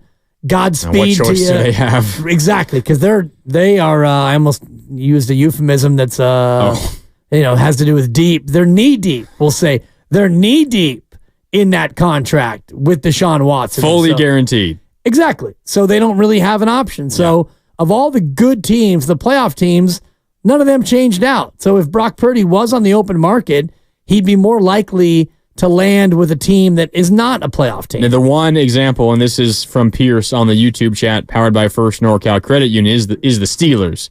Easy to forget the Steelers were a playoff team. They were, and they are making a quarterback change. So good call there, Pierce. Yeah. But, that's one example. And the Steelers, a playoff team, but sure. Barely. Well, but they got in. They got in the last week, and they are a playoff team who's making that change. And so they've been chasing their starting quarterback since Big Ben left. They have been. It's been a handful of years now for the Steelers. Maybe Russ is it, but it's probably only going to be a one-year thing anyway, and then they're going to have to try to figure something out. Maybe they draft another, but it did not go well when they drafted Kenny Pickett in the first round a couple of years ago. They just traded him to the Eagles. Brock Purdy, by far the most successful quarterback from that 2022 draft class. All right, time for a break here on Willard and Dibs. It's Grandy in for Willard today. So Dibs and Grandy with you on 95.7 The Game. We are sponsored by Safeway. More coming up on the other side right here on 95.7 The Game. Thank you, Grandy. It's Dan.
Now, back to Willard and Dibs on 95.7 The Game.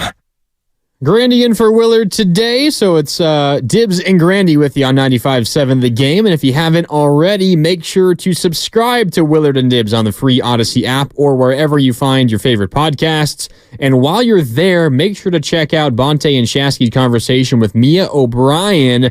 She covers the Jacksonville Jaguars for the Jaguars flagship radio station out in Jacksonville, and she shared some interesting nuggets about Brandon Aiyuk and the mutual interest between Aiyuk and the Jaguars themselves. Interesting story there. Again, you can find that on the free Odyssey app. Just search for the show you're looking for. If you want that Mia O'Brien conversation about Aiyuk, search for The Morning Roast. If you want to get caught up on Willard and Dibs, search Willard and Dibs. If you want to get caught up on Steiny and Goo from earlier today, which was and always is a fun show, just search Steiny and Goo. But again, it's Grandy in for Willard today. So Dibs and Grandy with you on this Friday afternoon on 95.7 The Game. A lot of football talk on this Friday. During the football season, we call these Football Fridays because we're gearing up for a game.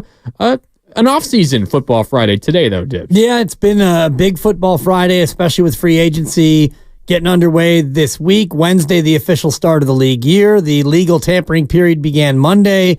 And as expected, or as I predicted anyway, the 49ers were not major players in the top end of the market, although I do think that they made some good, significant upgrades to their defense. The offense largely remained intact, a couple of subtractions, no real additions, but your starting offensive 11 all comes back. Kyle Juszczyk got a reworked deal, so he's going to come back, and I think he took about $1 million pay cut, and everything that you did, all the moves you made, I don't think they affected what you're going to try to do with Brandon Aiyuk here down the road, which probably won't happen till the end of summer based on the Niners' track record. It feels like these deals, these extensions, they don't happen until it absolutely needs to happen before camp. Yeah, and one thing to note about the saved money for the Niners, you mentioned some of those restructures. So Kyle Juszczyk saved the Niners about $1.75 million in cap space.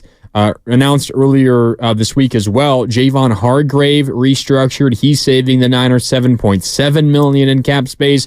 George Kittle also restructured again. That saves the Niners nearly $10 million in cap space.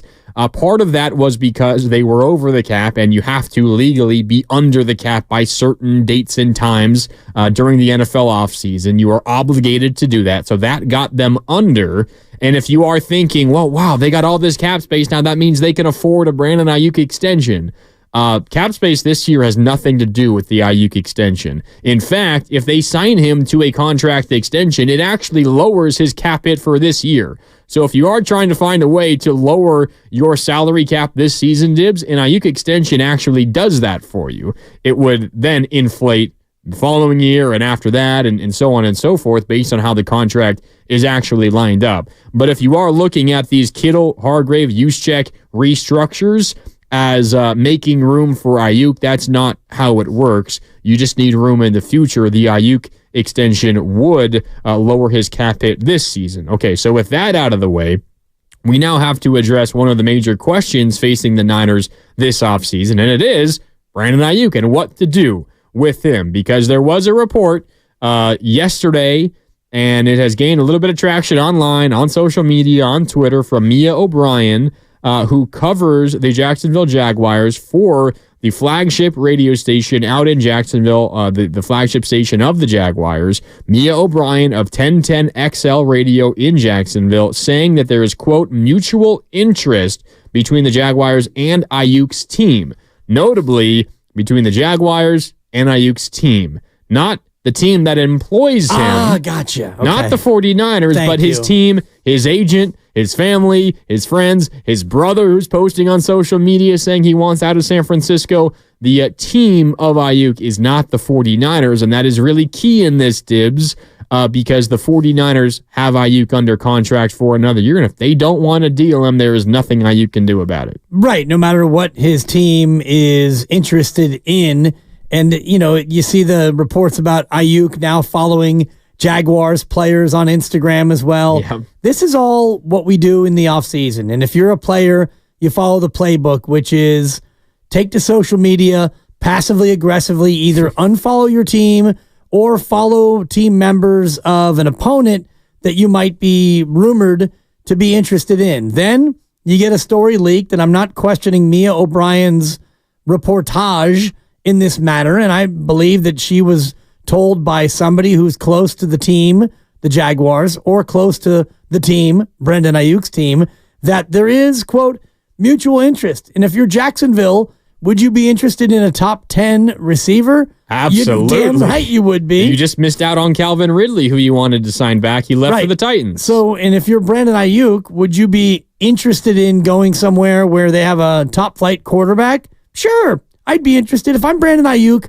I'd be interested in going to any other team. He'd be the number one option there, too. Right, and I'm sure he's interested in being a Niner, but it's no harm for him or his team to say, yeah, heck yeah, we'd be interested in that. So, yes, there is mutual interest. And as we get further down the road into the spring, into the summer, if he remains unsigned, some of these other reports will come out about Brandon Aiyuk or about the team or about other teams. We know this, the deadlines spur action, and the real deadline is not voluntary mini camps, and it's not off-season work or OTAs. It's training camp. So until we get closer to July, there really is no pressing deadline. Yeah, I'm with you. Let's hear what Mia O'Brien did have to say, though, on this. She was on with the Morning Roast, Bonte and Shasky, this morning. Again, Mia O'Brien had the tweet yesterday that linked Aiyuk to the Jaguars, quote, mutual interest between Aiyuk's representation, perhaps is a better way to put it, and the Jaguars. Here is what Mia O'Brien had to say about that, connecting the dots between the two parties earlier today on the Morning Roast. There were calls being placed, and there was mutual interest between Brandon Aiyuk's camp and the Jacksonville Jaguars. One of those things that I get a lot of that during the week, and so I kind of just store those nuggets away. I then arrived at the stadium and saw, which I'm sure you guys have been following this account too, and if you have not, I'm sure you and your listeners will after this, that Pretty Ricky Twitter account that a lot of folks believe is actually someone involved with Athletes First, which of course is the agency that represents Brandon Aiyuk, that also represents Calvin Ridley. Let's table that for here in just a second as we continue to connect the dots. And so when I saw this Pretty Ricky account also tweet out about potential interest between Aiyuk and the Jacksonville Jaguars, I made a few more calls, and it was confirmed to me that Trent Baalke is indeed, after losing out on the Calvin Ridley sweepstakes and the rights to retain him here in Jacksonville, have been placing some calls about a potential replacement, adding another wide receiver to this wide receiver room. And so when you connect the dots, I mean, it isn't that hard to see. Calvin Ridley's representation is the same representation as Brandon Aiyuk. Even if it's a large, massive entity, you can't help but say, hey, there seems to be an indicator that in those negotiations that fell apart because ultimately Ridley signed with Tennessee, could there have been also, we may be shopping Brandon at some point or may be interested in finding a new home for him. Would there be interest? To which the Jaguars reciprocated it and said, yes, there would be interest on our part of it. Okay, so that's Mia O'Brien, 1010 XL Radio in Jacksonville, the flagship station for the Jaguars, on with Bonte and Shasky on the Morning Roast today. So essentially, she saw a unsubstantiated rumor that connected Aiyuk to the Jaguars and wanted to make a call and see if she could confirm it, and she got confirmation that at least there is interest, or at least that there is supposed interest between Aiyuk and the Jaguars. Does that mean anything to you, Dibs? No. Means next to nothing. The Trent Baalke piece is interesting because, yeah, he would love to have Calvin Ridley, and you lose Calvin Ridley, and so now you need a wide receiver one, and you look around the league, and you start going through your checklist, and I'm sure you called about Justin Jefferson and said, T. Higgins. Maybe you got to Justin Jefferson's people and asked about, how unhappy is he in Minnesota. You mentioned T. Higgins, and you go down the list of guys who might be available, might be able to be acquired, and you get to Brandon Aiyuk, and you realize, yeah, he's a guy who's in a spot where he wants his extension. He doesn't have it yet. He probably won't get it until June or July, based on the way the Niners normally do these things with players entering their fifth-year option. Doesn't mean that they don't want Brandon, but this is the way John Lynch has gone about doing this with players going into their fifth-year option. So if you're Brandon Aiyuk, you're not, I don't think, impatient, but at the same time, these sorts of stories, they don't hurt you. This is not Brandon Aiyuk coming out and saying, I want out or the Niners saying, we don't want to keep Brandon Aiyuk. All the Niners have said is, if we draft you and we like you, we keep you. And the only one they didn't do that with was DeForest Buckner, and it was because Buckner wanted more money than they wanted to pay. Ultimately, they chose Armstead instead of Buckner. Now they don't have either one, which is a story for another day. But with Brandon Aiyuk, Debo's a great example. They drafted Debo, they valued Debo, they paid Debo, and they kept Debo for now.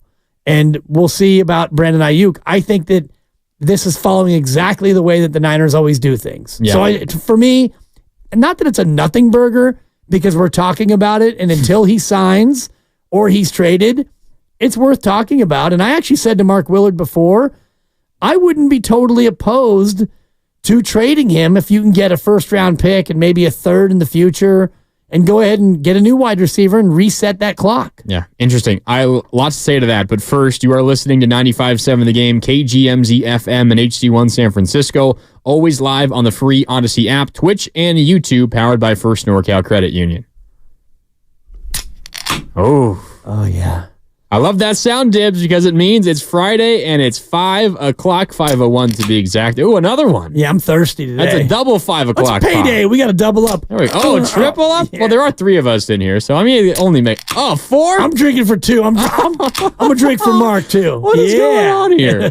5 o'clock... What is going on, Fitz? 5 o'clock pop is brought to you by Farmers Brewing Company. Whatever time it is, wherever you are, join us as we get ready for the weekend. We'll be sipping on their hazy IPA called Garage Dweller. And Dibs, I spent last weekend at my parents' with family up in Sonoma County, and I brought a 6-pack of this same beer, Garage Dweller, their hazy IPA, and it was a hit.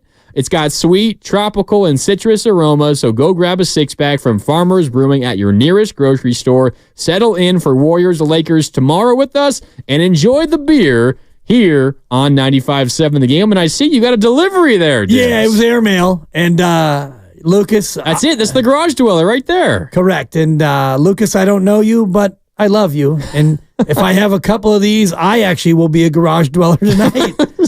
Slap a couch in there and call it good. Where in Sonoma County, Grandy? If I can... Well, yeah, I grew up in Windsor. Yeah. Very good. Just north of Santa Rosa. I love Windsor. Yeah, it's a nice little Windsor's town. underrated. It's grown a lot lately. And My parents first moved there. It wasn't even incorporated. I was going to say, now it's bustling. And what people don't know about Windsor, and if we have some time, maybe at 5:45, we can do a get to know Grandy segment because I don't feel like we know enough about.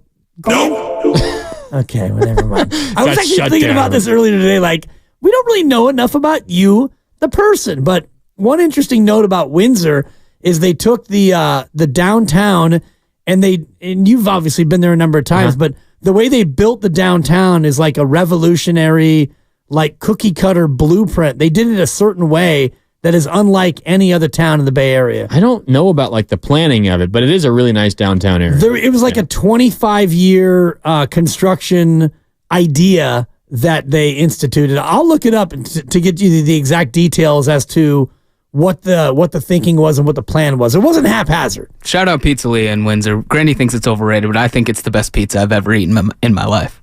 Thanks, Luke. You're welcome. I was going to shout out the golf course in Windsor. It's a nice golf course. It's a fun golf course. Yeah. And of course, rest in peace to Windsor Waterworks. Oh, we're all thinking it. You don't remember that. Windsor Waterworks, you're gonna get wet. Yeah. That's a solid 4. Did you ever go there? Yes. Because it closed a long time ago. I mean, ago. I must have been maybe like 12, 13, or 14 when it closed, something like that. Okay. So yeah, went there a number of times as a kid. Field trip haven for summer camp. Yeah. I'm a little older than Grandy. No, I'm trying to remember what summer camp you went to because I was running summer camp. Would have been Y back camp? then. Oh, in Terralinda YMCA. Okay, yeah. All right. Anyway, enough about you. More about Grandy coming up. Anyway, Windsor Waterworks was like the smallest water park ever made. They had 3 slides and like another pool. Oh, but it was and an so arcade fun. though. It was so fun. Yeah. Anyway, what were we even talking about? Oh, Aiyuk. That's right. The 5 o'clock pop got us off on a tangent, but it's a Friday, so what the hell? Get loose, Grandy. But Brandon Aiyuk, you brought up a lot of good points there before we hit the top of the hour, and I agree with you in a lot of them. And I'm glad you brought up the DeForest Buckner trade because remember what happened that year, and that was after the Niners lost to the Chiefs in the Super Bowl the first time. The They traded DeForest Buckner, and they got the 13th overall pick back for that. And then they actually used that 13th overall pick to move back. They made another trade. They moved back one slot for the 14th pick, and they got another pick in addition to that. The 14th pick became Javon Kinlaw, who has now moved on. That did not work. It was a miss of a pick, maybe more so because Kinlaw just simply couldn't stay healthy, not necessarily anything against his abilities. He was pretty decent this past year, and the Jets obviously see something in him. But interestingly enough, the pick the Niners got to move back one slot from the pick they got for DeForest Buckner, they used that extra pick to move back into the first round in addition to some other picks, and they drafted with that pick Brandon Aiyuk. Yeah. And now Brandon Aiyuk is in a situation perhaps similar to DeForest Buckner was in when the Niners lost the Super Bowl for the first time 4 years ago to the Chiefs. Now they lose the Super Bowl to the Chiefs this year, and now maybe the Niners are in a similar situation. I bring that up, and I was happy you brought it up for the reason being the only way I would even consider doing this if I'm the 49ers is if you get that first-round pick back and you can use it to recoup at a cheaper, price point. But if you're not going to get a first-round pick back, it's not even something I consider for the 49ers to do because you have so high expectations. You can't just get rid, assuming you can make the money work, and the Niners can make the money work. They've been planning on it for a while. You're not going to move off of a all-pro wide receiver who is entering his prime just to save a lot of dollars and cents, but just to save money. You're at least going to give this one more true swing, two more true swings, three more true swings to try to win before thinking about breaking things up. The only way I would even consider it, and I probably still wouldn't even do it, is if you get a first-round pick back. That's the only way it's even on the table for me. For me, it's a first and something else, maybe a first and a third or a first and a fourth. I agree with you, but the more you look at where the Niners are, not only in their window with Brock Purdy on a rookie deal for 2 more years, but also with Deebo Samuel at the end of next year, Deebo's contract becomes one that you are much more able to get out from underneath. If you decide at the end of another year that you don't want to pay 2 wide receivers north of $20 million, then you can probably do something with Deebo Samuel at that point. I just typed into the old Google machine, Brandon Aiyuk contract, and this came up, which was a spot track estimation that he's going to get an average of 22.9 a year over 4 years. So the estimation is 4 years and about $92 million, of which 70 probably would be guaranteed. I think that might even be a little bit low for Brandon Aiyuk. If he gets $25 million a year, he becomes a top 10 paid wide receiver, and you've already got Deebo up there on that list. So I don't know if you really want to go deep into both of their contracts with both of them making north of $20 million. That's pretty rare now in the NFL. I'm with you. So the wide receiver AAV rankings, average annual value, if we're just going on that, not cap hit, not individual value, years, just total value split by the number of years. Tyreek Hill's number 1, $30 million. Then you got Devontae, $28 million. Cooper Kupp, 26.7. Coop, go ahead. Cooper Kupp, shout out Low Neal. Thank you. A.J. Brown, 4th highest AAV for receivers, $25 million. Then Stephon Diggs and DK Metcalf, both at $24 million. And then you see Deebo, $23.85 million. Calvin Ridley just signed this week with the Tennessee Titans, 8th highest AAV for receivers, $23 million. Terry McLaurin of the Commanders, $27.8 million. And then Michael Pittman rounds out the top 10, also just signed this week, $22.67 million. So McLaurin was 22.8. 22.78, yeah, essentially $22.8 million. Gotcha. If I am Brandon Aiyuk and I see that list, certainly I would want to be paid more than Michael Pittman Jr., more than Terry McLaurin, more than Calvin Ridley. Keep going. And then you get the Deebo. And I think you want to be paid by Deebo Samuel. I think you want to. If I'm Aiyuk, I'm telling Kyle Shanahan and John Lynch, I'm your best receiver. Pay me more than your current highest paid wide receiver. And Deebo's at 23.8, you were saying? 23.85. Yeah. And that's his average annual. And I don't have his exact contract details in front of me. I'll pull them up. But I do know after next year, the dead cap number for Debo goes significantly down. It's like $40 million this year. Right. And it goes down a lot at the end of next year. So if you're thinking about it as a 49er team, even if you have to swallow hard and give Aiyuk $24 million, and I'm with you, if I'm Brandon's team, not the Niners, not the Jaguars, but Brandon's people, if I'm his people, I look at Debo and say, we're a better receiver than Debo. We're more durable than Debo. And, bottom line, we're as good as a football player as Debo, because Debo does other things. Debo, as a ball carrier, they're both really good blockers. That's the part of it, too, that makes me hesitant to actually trade him. Even if you get high draft capital coming back, Brandon Aiyuk is a great fit for this team because he can block. And if you're going to go out and draft a rookie, you got to make sure that rookie can be impactful in the pass game. But more importantly, he's got to be a willing blocker, because that's what this team depends on from everybody. Running backs, you see McCaffrey in the blitz pickup. We know about the tight ends and their blocking. And you see Debo and Aiyuk and how physically they play. That's an absolute must. And you already have that with Aiyuk. Yeah, I mean, how many highlights this year? Obviously, Aiyuk was involved in a number of them, but how many highlights also featured Aiyuk leading the way for McCaffrey for a touchdown run? Like, I think back to week 1. Aiyuk had the first touchdown of the season. He went off that game week 1. I remember specifically because I was, of course, playing against him in fantasy football, and he killed me. He had like 2 touchdowns week 1, and then struggled to find the end zone for a while after that. But I think it was right out of the halftime break, week 1, McCaffrey had that wild, 60-yard touchdown run, if you remember it, down the left sideline. It was Aiyuk who pile drove his defensive back matched up with him 40 yards down the field. You're right. I mean, maybe that's why Aiyuk was in the doghouse of Kyle Shanahan early. And he had completely become a great and willing blocker as a wide receiver. Juwan Jennings, the same thing.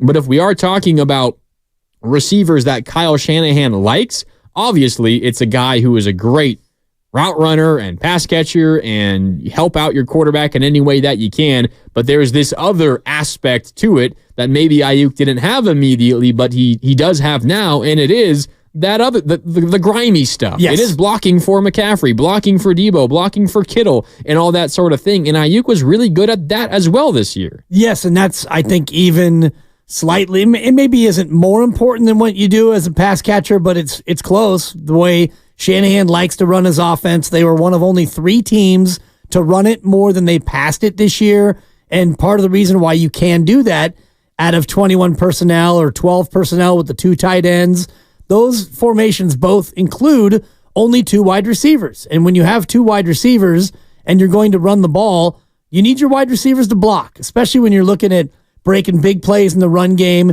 You get downfield blockers. We know that Kittle loves to pancake people, and Debo's a good blocker, and Aiyuk has become a very good blocker. So those are key things. Also, if I'm Aiyuk and I'm talking contract, I look at my career numbers versus Debo's career numbers, and they're almost identical, and he's played 1 fewer years. He's only played 4 years, and he's played 62 games to Debo's 66. So that's where the injuries come in, yeah. Exactly. Debo has 283 catches. Aiyuk has 269 in 1 less year. And rushing numbers, I know, are totally skewed toward Debo, and that's fine. That's where he has his edge. But Ayuk's a better route runner. He's a better receiver.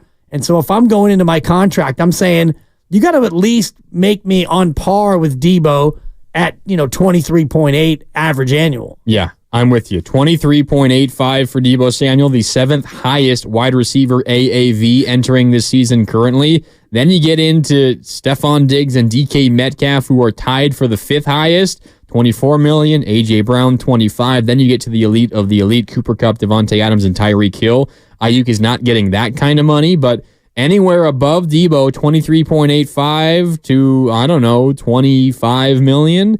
AJ Brown, 25 million. I think Aiyuk would be asking for something in that range, around $25 million per year. Who knows how many years, but I think that's what his camp will be holding out for. And it's easy for us to just say, well, we'll pay the man. I mean, he's worth it. You're going to need him to win a Super Bowl. You got to help out Brock Purdy in any way you can by keeping all these weapons around. Do it. And I think the Niners ultimately will. I think I agree with you that this report is mostly it's mostly a negotiation It's posturing, tactic. yeah. It's posturing, Yeah. exactly. It's what Deebo Samuel did 2 years ago when he unfollowed the Niners on social media Yes. and he requested a trade, even though there was no formal request and all of that. So I think Deebo Samuel will be a 49er, but there is the possibility maybe someone gives you a haul that you weren't quite expecting and you reconsider. Deebo's dead cap after next year is 15.1. So that would be how much you'd have to eat if you, at the end of next year, decided to part ways. So what that tells you is if the Niners are going to move on from Deebo Samuel, it's not happening now. Right. And It's it also- happening later. It also tells me that you can pay Brandon Aiyuk, you can give him 4 years and $100 million, you can give him $70 million guaranteed. That contract wouldn't kick in until after this year. Correct. And so it's kind of like the Jordan Poole thing where you gave Jordan Poole this huge contract and you never had to pay even $1 on it because you traded him before it even kicked in. If you give Aiyuk that money, it doesn't kick in until after next year, at which point you could, if you realize, man, we can't pay two receivers $25 million a year apiece. At that point, you could move off of Deebo Samuel. Yeah, you're right. And Who's no longer 19 problems, by the way. Yeah, one problem. Yeah, and I missed one that. problem. He can't even have a Z on the end of it No, and anymore. I love that nickname, and because he switched to his old college number of number 1. And now it's Samuel Sr. because he's got a baby Deebo. Yeah, good for you, Deebo. Yeah, congrats, Deebo. But a lot going on. Brock got married, and Deebo has a kid. These guys are growing up, Grandy. So the back of his jersey no longer says Samuel 19. It says Samuel Sr. and 1. And 1. Quite There a you go. difference. Yeah. It's gonna look a little funny when he's out there next season. It is. And I love the 19 problems handle, but I think he still has that as his official website. Actually, I don't know. I think it was 19problems.gov somehow. Wait, he has an actual... I'm just kidding. It was 19problems.com. Did he actually have a website? So. Yeah. I thought it was just his Instagram handle. Nah, look at that. He's so checked out. Lucas gave the ding, but he put his palms up to the skies. If I don't know, he's just randomly giving out dings. I don't know what that's about. 888-957-9570. There you go. There's the buzzer. Yeah, there's Grandy. That wasn't me. 888-957-9570 is the number to call. Gene in Oakland wants to talk about Aiyuk and also has a question about Aiyuk for us as well. Gene, fire away. What's up? How you doing? I'm doing great. Hey, all right. So first of all, I'm convinced that the Niners will pay and maybe even overpay to keep Aiyuk. I mean, to me, it seems he's as valuable or nearly as valuable on offense as Bosa is on defense. So they really need him.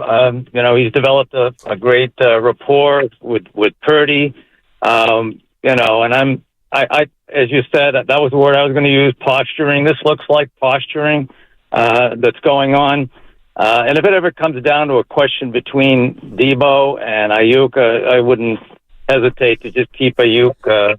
I'm concerned about Deebo, but mainly his availability because he's so injury prone. My question, though, is the only reason I might have some concern about keeping Aiyuk or being able to is if there's been any kind of real problems between Aiyuk and the organization. I haven't read of any. I haven't heard of any. But that's my question. Has anything happened that might turn him away from the organization? I don't think so, Gene. Thanks for the call. The only thing I can think of is like the media session after the Super Bowl. That wasn't anti-organization necessarily. That's really the only friction I can recall since he was in the doghouse a couple of years ago. But I don't really think there's any butting of heads, at least not publicly. No, and I don't even know what the friction was from that post game or that postseason because it was the next day during the cleaning out of the lockers. Probably just emotions, honestly. Totally emotions. And I don't think that he said or did anything that would be reflective of him being mad at the organization. I'm sure he was frustrated by the way the playoffs went, not only the team, but his own, where he went 3-3 and 3 catches. And, you look back at the Super Bowl, and I wonder if he's even looked back at the tape more than just the occasional glance, but there were multiple plays where he was open. And he was open in the end zone, and Brock Purdy didn't have time to find him. And on another play, Brock Purdy threw the ball elsewhere. And so if you're Brandon Aiyuk, I'm sure you're frustrated because you didn't have the kind of a postseason run that you were looking for. Yeah, and then there was kind of the awkwardness of his brother and then his girlfriend who were posting on social media as well. Maybe those were frustrations that they heard from Brandon themselves, but that also wasn't posted by Brandon himself. So I can't really lay that on Aiyuk's feet either. Deebo Samuel's Instagram handle is now 1 Deebo Senior. Okay. So it's no longer 19 problems on Instagram. Yeah. Everything changes. People change their numbers. It's a new era. Yeah, and I'm still not thrilled with the new numerology in the NFL. I'm getting used to it where, only offensive, I think in defense, not even defensive linemen, offensive linemen are restricted to numbers, I think 50 through 79, through 69 even, I think. Oh, is it really? No, because Trent's 71, so 50 to 79 if you're an offensive lineman. Yeah. And that's for reporting purposes. Everybody else is free range. Just about, yeah. So I have an update on the website if you want it. Yeah, talk to me. Debo19problems.com. Oh, it's Debo19problems. What is on the website? Please hold. All right, we'll go to the phones. We'll let Lucas figure that out. Up next is Rich in Fremont, 888-957-9570. Rich, what's up? You're on 95.7 The Game. Hey, what's up, fellas? Happy Friday. Yeah, you too, Rich. So I'm not going to be putting my lips on a farmer anytime soon, but I will be putting my lips on a Australian Cabernet. Oh. Yeah, close, but all right. I got. Little cork pop. Wait a minute. Close? Oh, my goodness. Okay, I think like the other caller, man, you pay Aiyuk. I mean, come on, 1,300 yards. He's been producing, and we all know the percentage of players when they're paid and they're happy, they produce. So if I'm John Lynch and Kyle Shanahan, you make that happen. You pay Aiyuk so that he stays here, and because if you don't pay him, if you trade him or let him go, now what is your replacement? You don't have a lot of star receivers available because a lot of them have already signed. They're probably going to sign before the end of this week or next week. So my whole take on it is this. You pay Brandon Aiyuk. You make him happy. You make him a 49er, and you let him go out there and produce. And that's the answer to that. Thanks, guys. Yep. Thanks, Rich. All right, Rich. Yep. I will say, first of all, that was a really quick trigger by Rich there once again. Yep. I will say, first of all, I agree with Rich. Pay Brandon Aiyuk. That's what I would want to happen. That's what I think will happen. But I'm just going to give you the other side just for the sake of it. Say you find someone to give you a first-round pick, whether it's Jacksonville or whatever. Jacksonville has, the 17th overall pick. Say they give you the 17th overall pick. This is one hell of a wide receiver draft. It's a great wide receiver draft, the best in a really long time. It's also a really good offensive tackle draft. Guess what? You need both of those positions. You need the wide receiver if you trade Aiyuk. So if you get the 17th overall pick for Brandon Aiyuk, you don't give up your first-round pick. You gain a first-round pick for Aiyuk, and maybe there's a couple other minor pieces that are included in it, whatever it is. You can, with the 17th overall pick your choice. You want an offensive lineman or do you want a wide receiver? Pick whichever one you want. Based on how mocks are going, I would probably suggest if the Niners have the 17th and the 31st, take the O-line at 17 and wait for a receiver at 31. And if you hit on it, and it's great, and you get two young pieces who you feel like can be cornerstones of your franchise moving forward. Now, it's a risk. It's a big risk because you don't know if it's going to work out. You tried the same thing with DeForest Buckner 4 years ago, and your replacement for Buckner was Kinlaw, and that was largely a failure. But that is the other side of it. You can get two quality first-round picks out of it.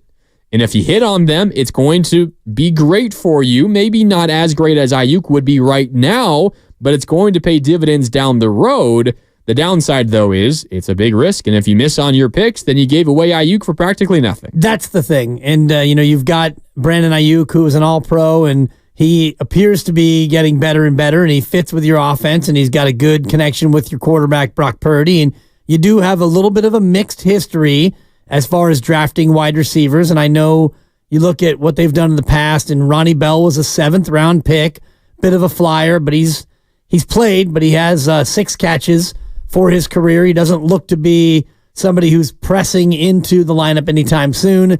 Danny Gray, 3rd-rounder, looking like a miss. Yes, you had Aiyuk. Jawan Jennings in the 7th is a hit. Deebo Samuel was a nice hit in the 2nd round. Jalen Hurd in the 3rd was a miss. Oh, man. Dante Pettis going back to 2018. So a little bit of a mixed history with wide receivers, although Aiyuk in the first round was your only first-round wide receiver you've taken, and that one worked out really well. Who was the first-round receiver out of Illinois? AJ Jenkins. That's you going remember way him? back. 2012. Yeah, 2012. wow. I mean, that's obviously well before Shanahan. But when you think of Niners drafting, obviously there's been a lot of hits and a lot of surprising later-round picks that have panned out. Until Debo and Aiyuk, they've been so bad at drafting wide receivers. So bad. The team. Yeah. Debo and Aiyuk hits, obviously. Right. Well, find the last time you hit on a wide receiver before that. I mean, you got to go back to Crabtree. Was that even really a hit? He held out before he even played in a game. He held out his rookie year. I think that was a hit. I mean, he was a starter in the Super Bowl, but even their first draft when they took Trent Taylor in the 5th round, and he was your slot receiver, and he was pretty good when he was able to be healthy, but he, 87 catches over the course of his career, and he wound up going elsewhere, and his career kind of fizzled, but that was their first draft.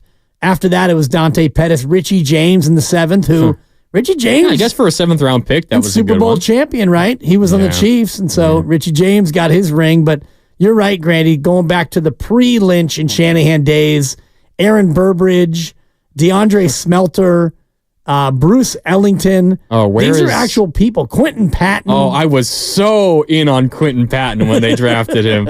Out of Louisiana Tech, I thought he was going to be awesome, and then barely even played. AJ Jenkins, Ronald Johnson in 2011, and I mean, Kyle Williams, maybe too soon. No. Yeah, boy.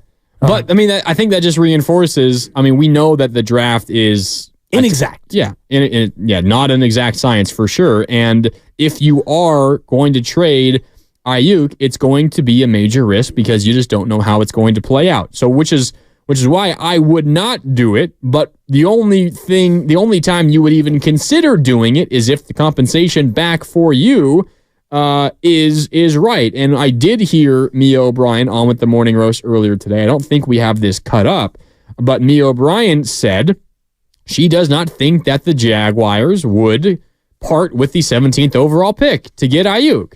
So if I'm the 49ers and say Trent Baalke calls up, former Niners GM, say he calls up John Lynch and he says, all right, we're interested in Aiyuk. What's it going to take? And John Lynch says, we'll start at 17 overall. And Trent Baalke says, yeah, sorry, we're not going to do that. Then John Lynch should hang up the phone. And end of conversation. If you're not getting a first-round pick and ideally a top 20 pick for Brandon Aiyuk, absolutely no chance the Niners even think about this for a split second. And I think, assuming that is the price point, and I would hope that it is, I don't know what team out there would value him at that level. And this is not Tyreek Hill, who is a true game changer. And when you look at what Miami gave up to bring in Tyreek Hill, that package was massive that they sent to Kansas City for a guy who might be the best wide receiver in football. He certainly is much more of a unique wide receiver with that speed that he has than Brandon Aiyuk. And Kansas City turned those picks into a number of starters who are now Super Bowl champs. The other thing is, I mean, you're right. Maybe there is no team out there that wants to give you a first rounder for Aiyuk. And okay, that's fine. I don't want the Niners to trade Aiyuk anyway. But to get an idea of what the wide receiver market is right now, there's been a couple of notable wide receiver trades already this week. Just yesterday, the Chargers traded Keenan Allen, and I know that this is an entirely different situation because Keenan Allen is aging and he's a veteran. He's been around for 12 years now. Like that's not the 26-year-old Brandon Aiyuk who's coming off of his first All-Pro season. The Chargers traded Keenan Allen for a 4th-round pick. The Broncos traded Jerry Jeudy, the same draft class as Aiyuk, for a 5th and a 6th. Yeah, wow. I know Aiyuk is a more valuable commodity than both of those guys at this stage of all of their careers, but you're talking about a 4th for Keenan Allen and a 5th and a 6th for Jerry Jeudy. If that's what the wide receiver market is right now, hold on to Brandon Aiyuk. He's so much more valuable to you than whatever you're going to get in return for him. Yeah, and I think Jeudy is a much better comp, although Brandon Aiyuk is having more impact on his team than Jeudy was even on Denver. I had Jerry Jeudy on my fantasy team this year, and it was a whole lot of, many games of like, is he even active? And then he'd have 2 and 3 catches. He was not nearly as impactful for a team that threw it a lot more often and needed a wide receiver probably more than the Niners even needed Aiyuk. So that is a little troubling, though, when you look at the compensation for those receivers. I think that Aiyuk is better than them, but maybe it's pie in the sky thinking to imagine them getting a first-round pick. And if you're not getting a first-round pick back, then bye-bye. What are we even talking about? Exactly. I mean, it's kind of like the conversation that you and Willard had last Warriors offseason. I remember it was something that Monty Poole told you guys when the conversation was around Draymond Green, or maybe it wasn't even the offseason. Maybe it was after one of his suspensions. I think actually it was in season after a suspension. Right. All right, if you're going to move off of Draymond Green, what's your next step? Go and try to find your next Draymond Green. If the Niners move off of Brandon Aiyuk, as we talked about, they would like a first-round pick back to try to draft the next Brandon Aiyuk. And we can talk about how great Aiyuk was this year and an all-pro, and he's doing it with limited number of targets and catches. You ran through those numbers a while back, and it was awesome considering where he is in terms of yards versus catches and targets. He has way more yards per target than most others do that are in his stratosphere in the NFL. But I think that kind of clouds how bumpy at times the first couple of years were for Brandon Aiyuk as well. I mean, we talk about the doghouse. You think a rookie wide receiver is going to come in here and play every down for the Niners? Probably not. Yep, probably not. And you need somebody to be able to step in and do that. And I guess my thinking would be you keep Juwan Jennings and you elevate him to the starter spot opposite Deebo Samuel. But even at that, Juwan Jennings won't be as good as Brandon Aiyuk was. So now you're sacrificing this championship window that you'd like to think that you're in with a rookie, quarterback on a rookie deal. So you got 2 more years of that. You got to strike while the iron is hot, so to speak, and you got to pay Aiyuk and hope that you can get it done this year.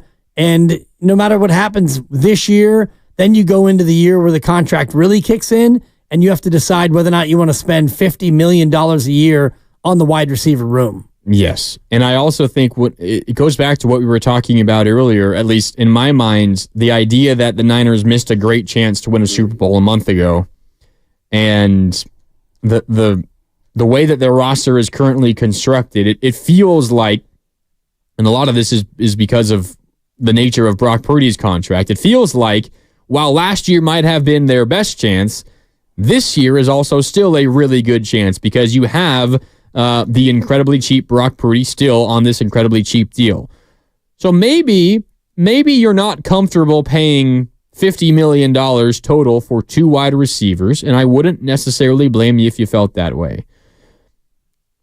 But do everything in your power to at least make sure you have those 2 guys together and this whole offense together for one more season. And whether that is forcing Aiyuk to play on the 4th year of his rookie deal, okay, you could go that route if you really feel comfortable with it, but then you lead to off-season distractions, and maybe he doesn't play for a couple of weeks, and maybe he's going to hold out for a whole year. Who knows how it's going to pan out. But as you talked about, maybe it is a Jordan Poole situation.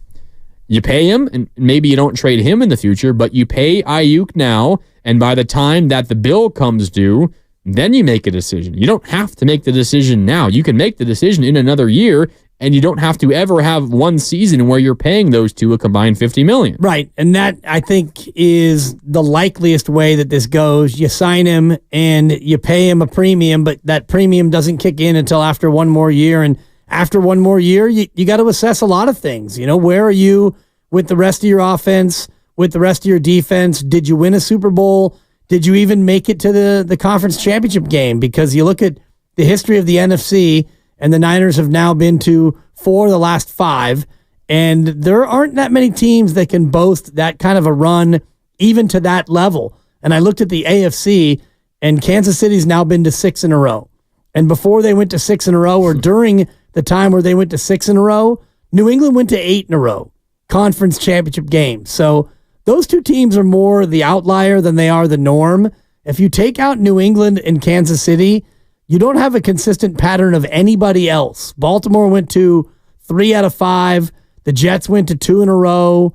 And, Denver had a tiny bit of a run for a while there, but Seahawks went to a couple in a row. Yeah, the Seahawks in the NFC side, they went to, I think, 2 in a row. They went to the Super Bowl consecutive years. Right. So. They beat the Niners, they beat the Packers, and beyond that, you have to go back to 2005 to find their last appearance in the conference championship game. So you don't often get it. Philly had a little run.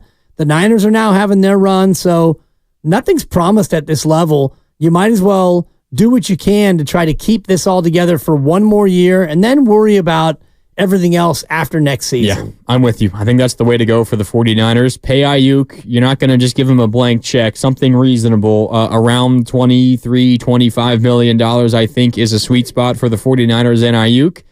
Don't do it, and I think you're going to don't do it and move on from him, or don't do it and anger him enough to not want to play under his 4th year of his rookie deal, and you're going to really hurt your chances at trying to win a Super Bowl. And as much as I feel like last year was your best chance, this coming year is your next best chance. So don't waste this one as well. All right, it's Willard and Dibs with you here on 95.7 The Game. Grandy in for Willard this week, so Dibs and Grandy with you. A little bit of news out of MLB, Dibs. Not big news, little news. J.D. Davis was released by the Giants once they acquired Matt Chapman, and it was kind of handled awkwardly, if you remember reading about that. Giants getting a little bit of flack nationally for that. J.D. Davis has settled across the bay to the A's. $2.5 million, J.D. Davis to the Oakland A's. $2.5 million for J.D. Davis. Plus $1 million in incentives. Okay. So he goes from making a potential, I think it was 6.7 he would have made in arbitration, an arbitration battle that he won. And turns out if you win an arbitration case, then you're able to be cut. If he wouldn't have won that case, then they wouldn't have been able to cut him without having to eat that money. I don't know exactly how that or the guaranteed works. money. I think because he won the arbitration case, his contract was able to be just wiped off the books if you decided to cut him. If they would have just signed him to a contract, the contract that they offered, which was less than 6.7, it was around 6.5, I think. If he just would have signed that contract, well, then that money becomes guaranteed. But because he won the arbitration case, the contract can be wiped off the books. Yeah. So the Giants used a loophole to go out and lose the arbitration case and then lowball them. Yeah. Lowball him. He goes in and wins an arbitration. And because he wins the case based on the collective bargaining agreement, they can wipe their hands of him. Exactly. So cost him about $3.3 million in total from the arbitration number to what he signed with the A's for. Which is brutal. And you wonder how motivated he'll be when the A's and Giants play those Bay Bridge games. Yeah, there's a lot of A's, or a lot of former Giants on the A's now. J.D. Davis, Alex Wood, Ross Stripling, and Scott Alexander. Oh, geez. All four of those guys went across the bay from the Giants. Rivalry games coming up. Yeah. For that piece of metal trophy. Don't get me started. Concrete, I believe. Is it concrete? I think so. I thought it was metal. It's a piece of the Bay Bridge itself, but yeah, and I mean that. Savor them while we got them. Who knows how much longer they're going to be in the East Bay? So who knows? Maybe it is going to be for a long time. Could be.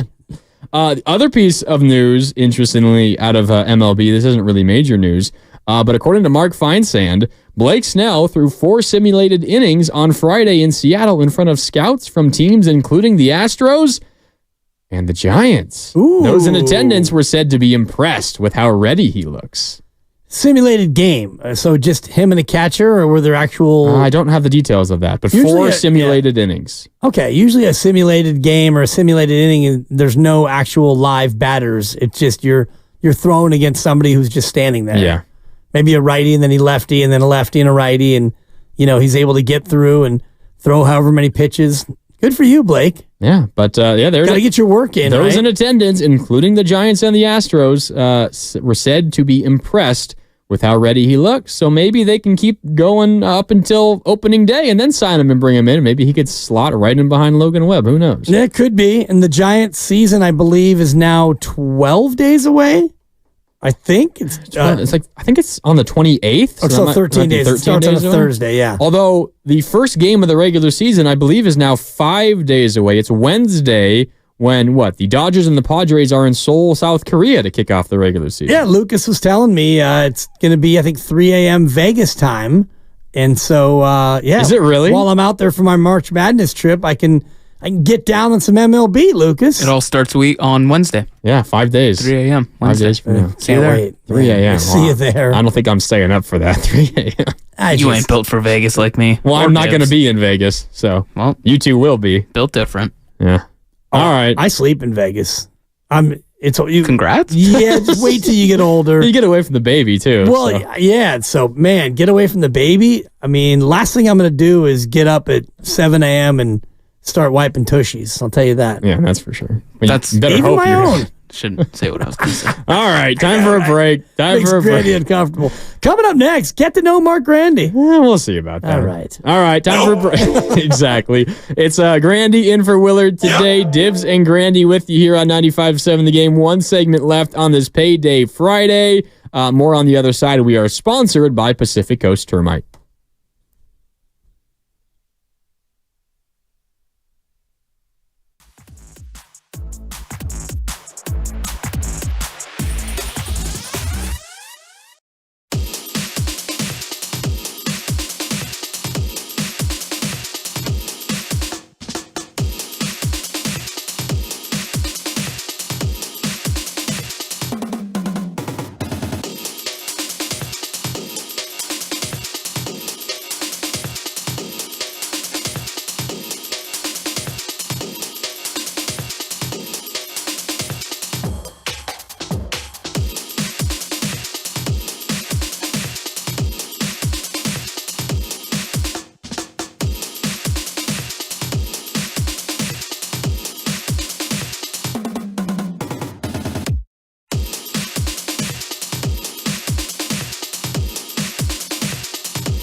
Now, back to Willard and Dibs on 95.7 The Game.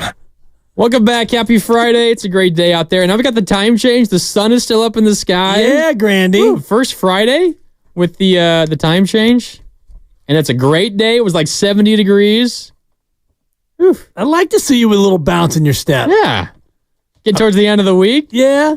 Nice weekend coming up. Going to be great weather. You've done a nice job. I just want to say that. You've done a really nice job of steering the ship this week in the big chair. Fun. Yeah, I've really enjoyed it. Yeah. Got a few minutes left. We do have one more piece of business to take care of before we can have a little bit of fun. Let's do it with our defensive play of the week, which is brought to you by the East Bay Law Practice. When you need the best defense attorneys, you need to call the Bay Area's top criminal defense attorney. Visit eastbaylawpractice.com today. It hasn't been the best week for the Warriors, so let's go back all the way till Monday in San Antonio. The Spurs, they led at halftime over the Warriors, and they took a 10-point lead early in the third quarter. Then the Warriors put together a 28-4 run, which included this CP3 steal. For the Spurs, to Vassell, to Wembanyama. Turn pass inside, knocked away by Chris Paul. Paul the steal. No look to Klay Thompson, who glides in transition for the layup. What a play by Paul. And Klay, all he had to do was catch and lay it in. Beautiful fast break. That 28-4 run, Dibs, in the third quarter against the Spurs on Monday, the high point of the Warriors' week, because it just after that they lost to the Mavericks in Dallas. Draymond did not play, and now they're basically locked into the 9-10 playing game. So defensive play of the week, the high watermark for the Warriors this week. And I like it, and we go back to Monday, which was still a part of this week, but it counts, and I like the fact that you went into a spot where things were a little bit brighter than they have seemed to have been since then. And that game against San Antonio wasn't a must-win, but after losing to San Antonio on Saturday, that was one where you had to get right, and they did. Yeah. So that is the defensive play of the week, brought to you by East Bay Law Practice. East Bay Law Practice knows how to go the distance for you by providing the defense you need to help reduce or eliminate your penalties. Visit eastbaylawpractice.com today. All right, there is the defensive play of the week, Dibs. Yeah, there it is. Lock in, and tomorrow doesn't really feel like a must-win. It doesn't even feel like as big of a game as it would have been had they beaten Dallas. Yeah, I guess it's big in the sense how big of a difference it is in your mind, the 9 versus the 10.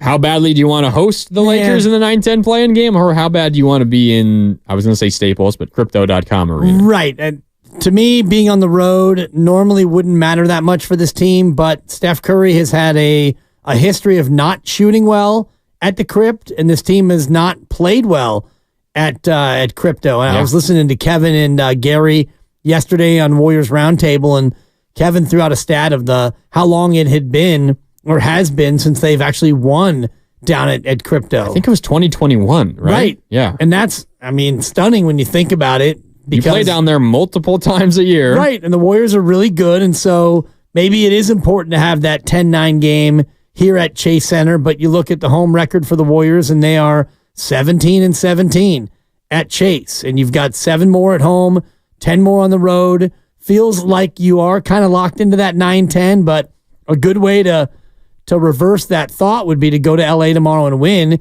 You would immediately become the 9, they would fall to the 10, and then you can do what Steve Kerr likes to do, which is scoreboard watch a little bit. Oh, yeah. You had some good results last night. Dallas lost in OKC. That was good news for the Warriors, although you're not really going to be able to catch Dallas most likely unless things go your way exactly. But at this stage, the biggest team you're scoreboard watching is the Lakers, and I guess maybe you're keeping an eye on the Rockets just in case. You don't want to you don't want to bottom out entirely. But Phoenix leading Charlotte by 19 at this hour, early fourth. So that's another team that you would be scoreboard watching. I'm sure Coach Kerr has his NBA League Pass ramped up, and he's watching that game right now. In the hotel room in LA, or maybe they're going out to dinner, having a little bit of fun. Who knows? And for Steph's birthday, maybe a little celebration. Might have been. Oh, I guess, yes. His birthday was yesterday. Thought about this, but Steph flew down to LA, and maybe it was last night, probably this morning, got into practice with the team, I would imagine. He's supposed to be reevaluated after the practice before the game tomorrow. I haven't seen anything. I haven't seen an official release from the Warriors, but we did get the report earlier today that he is expected to play tomorrow. So at least that seems like things have gone well. But no official release from the Warriors just yet. And Draymond also expected to play as well, which makes sense because he was just kind of a last-minute scratch for the game the other night against Dallas, and you figure with a little bit more time off, he'd be ready to go up against his old buddy LeBron. Yeah, so Warriors and Lakers tomorrow, 5:30 is the tip-off. That means coverage begins at 4:30 tomorrow here on 95.7 The Game. But Dibs, you got just a few minutes left. You want to get to know me a little bit or what? Yeah, so you went to Oregon. You grew up in Windsor, went to Oregon. What are you looking at, Lucas? I mean, outside of sports talk radio, and you do a great job here. You do a lot of Warriors pre and post and all the rest of it. What do you like to do, Mark? And I say Mark because I want to get to know you. We got about 2 minutes here. Mark with a C. What do you do when you're not knee-deep in sports, doing what you do, and you love sports, but what are the other things about you that you want people to know, Mark Randy? What makes you tick? What makes me tick? That's an entirely different question. Like hiking? Do you like spelunking? Do you do crochet? None of those things. Oh, I hike sometimes. Do you speak another language? I speak a little bit of Spanish. Un poco. That is un poco. Un poco. Without a doubt. I play tennis. I don't know if you knew that about me. I did not know. I play tennis. My parents have gotten big into pickleball because it's one of the fastest growing sports in America, if you know. Thank you. I play some pickleball with them as well. It's a lot of fun. Right. How good are you at tennis? Are you USTA? Are you? No. I don't do the rating. I was pretty decent. I was the number one player on my high school team. I tried out for the Oregon. Yeah, there we go. I tried out for the Oregon club team. Almost made the cut. Okay. The club team, even at Oregon, is pretty good, but didn't make it. Oh. Yeah. There you go, Lucas. Get to know you. Look at you. It's a throwback jam. Yeah, I like to play tennis. I play a decent amount of video games as well. That's why I pass some time. FIFA? Have you heard of a game called Rocket League? Oh my God, my kid was addicted to Rocket League. Rocket League is my favorite video game. So Rocket League is basically, it's soccer, but you're driving vehicles. You're driving a car and you can fly through the air with the cars. And you try to hit a ball into a goal. It's crazy because you're a lot closer to my kid's age than you are my age. So when you say things like that, it makes me feel like you are one of my kids. Because my oldest is 22 and my youngest, who's 20, loved Rocket League. He doesn't love it anymore? I don't know if he still plays, but he's in college now at Santa Barbara, so you don't play as much video game as you did in high school or when you were a young adult. Yeah. Rocket League's my game. It's my go-to. All right. Yeah. Run out of time. I can't give you my whole life story. Lucas told me I got to be out in 30 seconds. All right. I had other questions. It's been fun, Divs. You a good dancer? You like to dance? I am a terrible dancer. Okay. See? Yeah. Lucas is playing me off now. All right, coming up next on 95.7 The Game is brought to you by Fremont Bank. Full service banking, no compromises. Best of the game, an hour or maybe more of 95.7 The Game's best content from the day, but in this case, the week that was on 95.7 The Game, hosted by Lucas Alexander. Bob Myers on the Morning Roast is coming up next. Dibs, it's been great. Thanks so much for the week. Lucas on the other side. You'll hear from him in a minute. My name is Mark Randy. Thanks so much for tuning in and have a great weekend. Ladies and gentlemen, the weekend.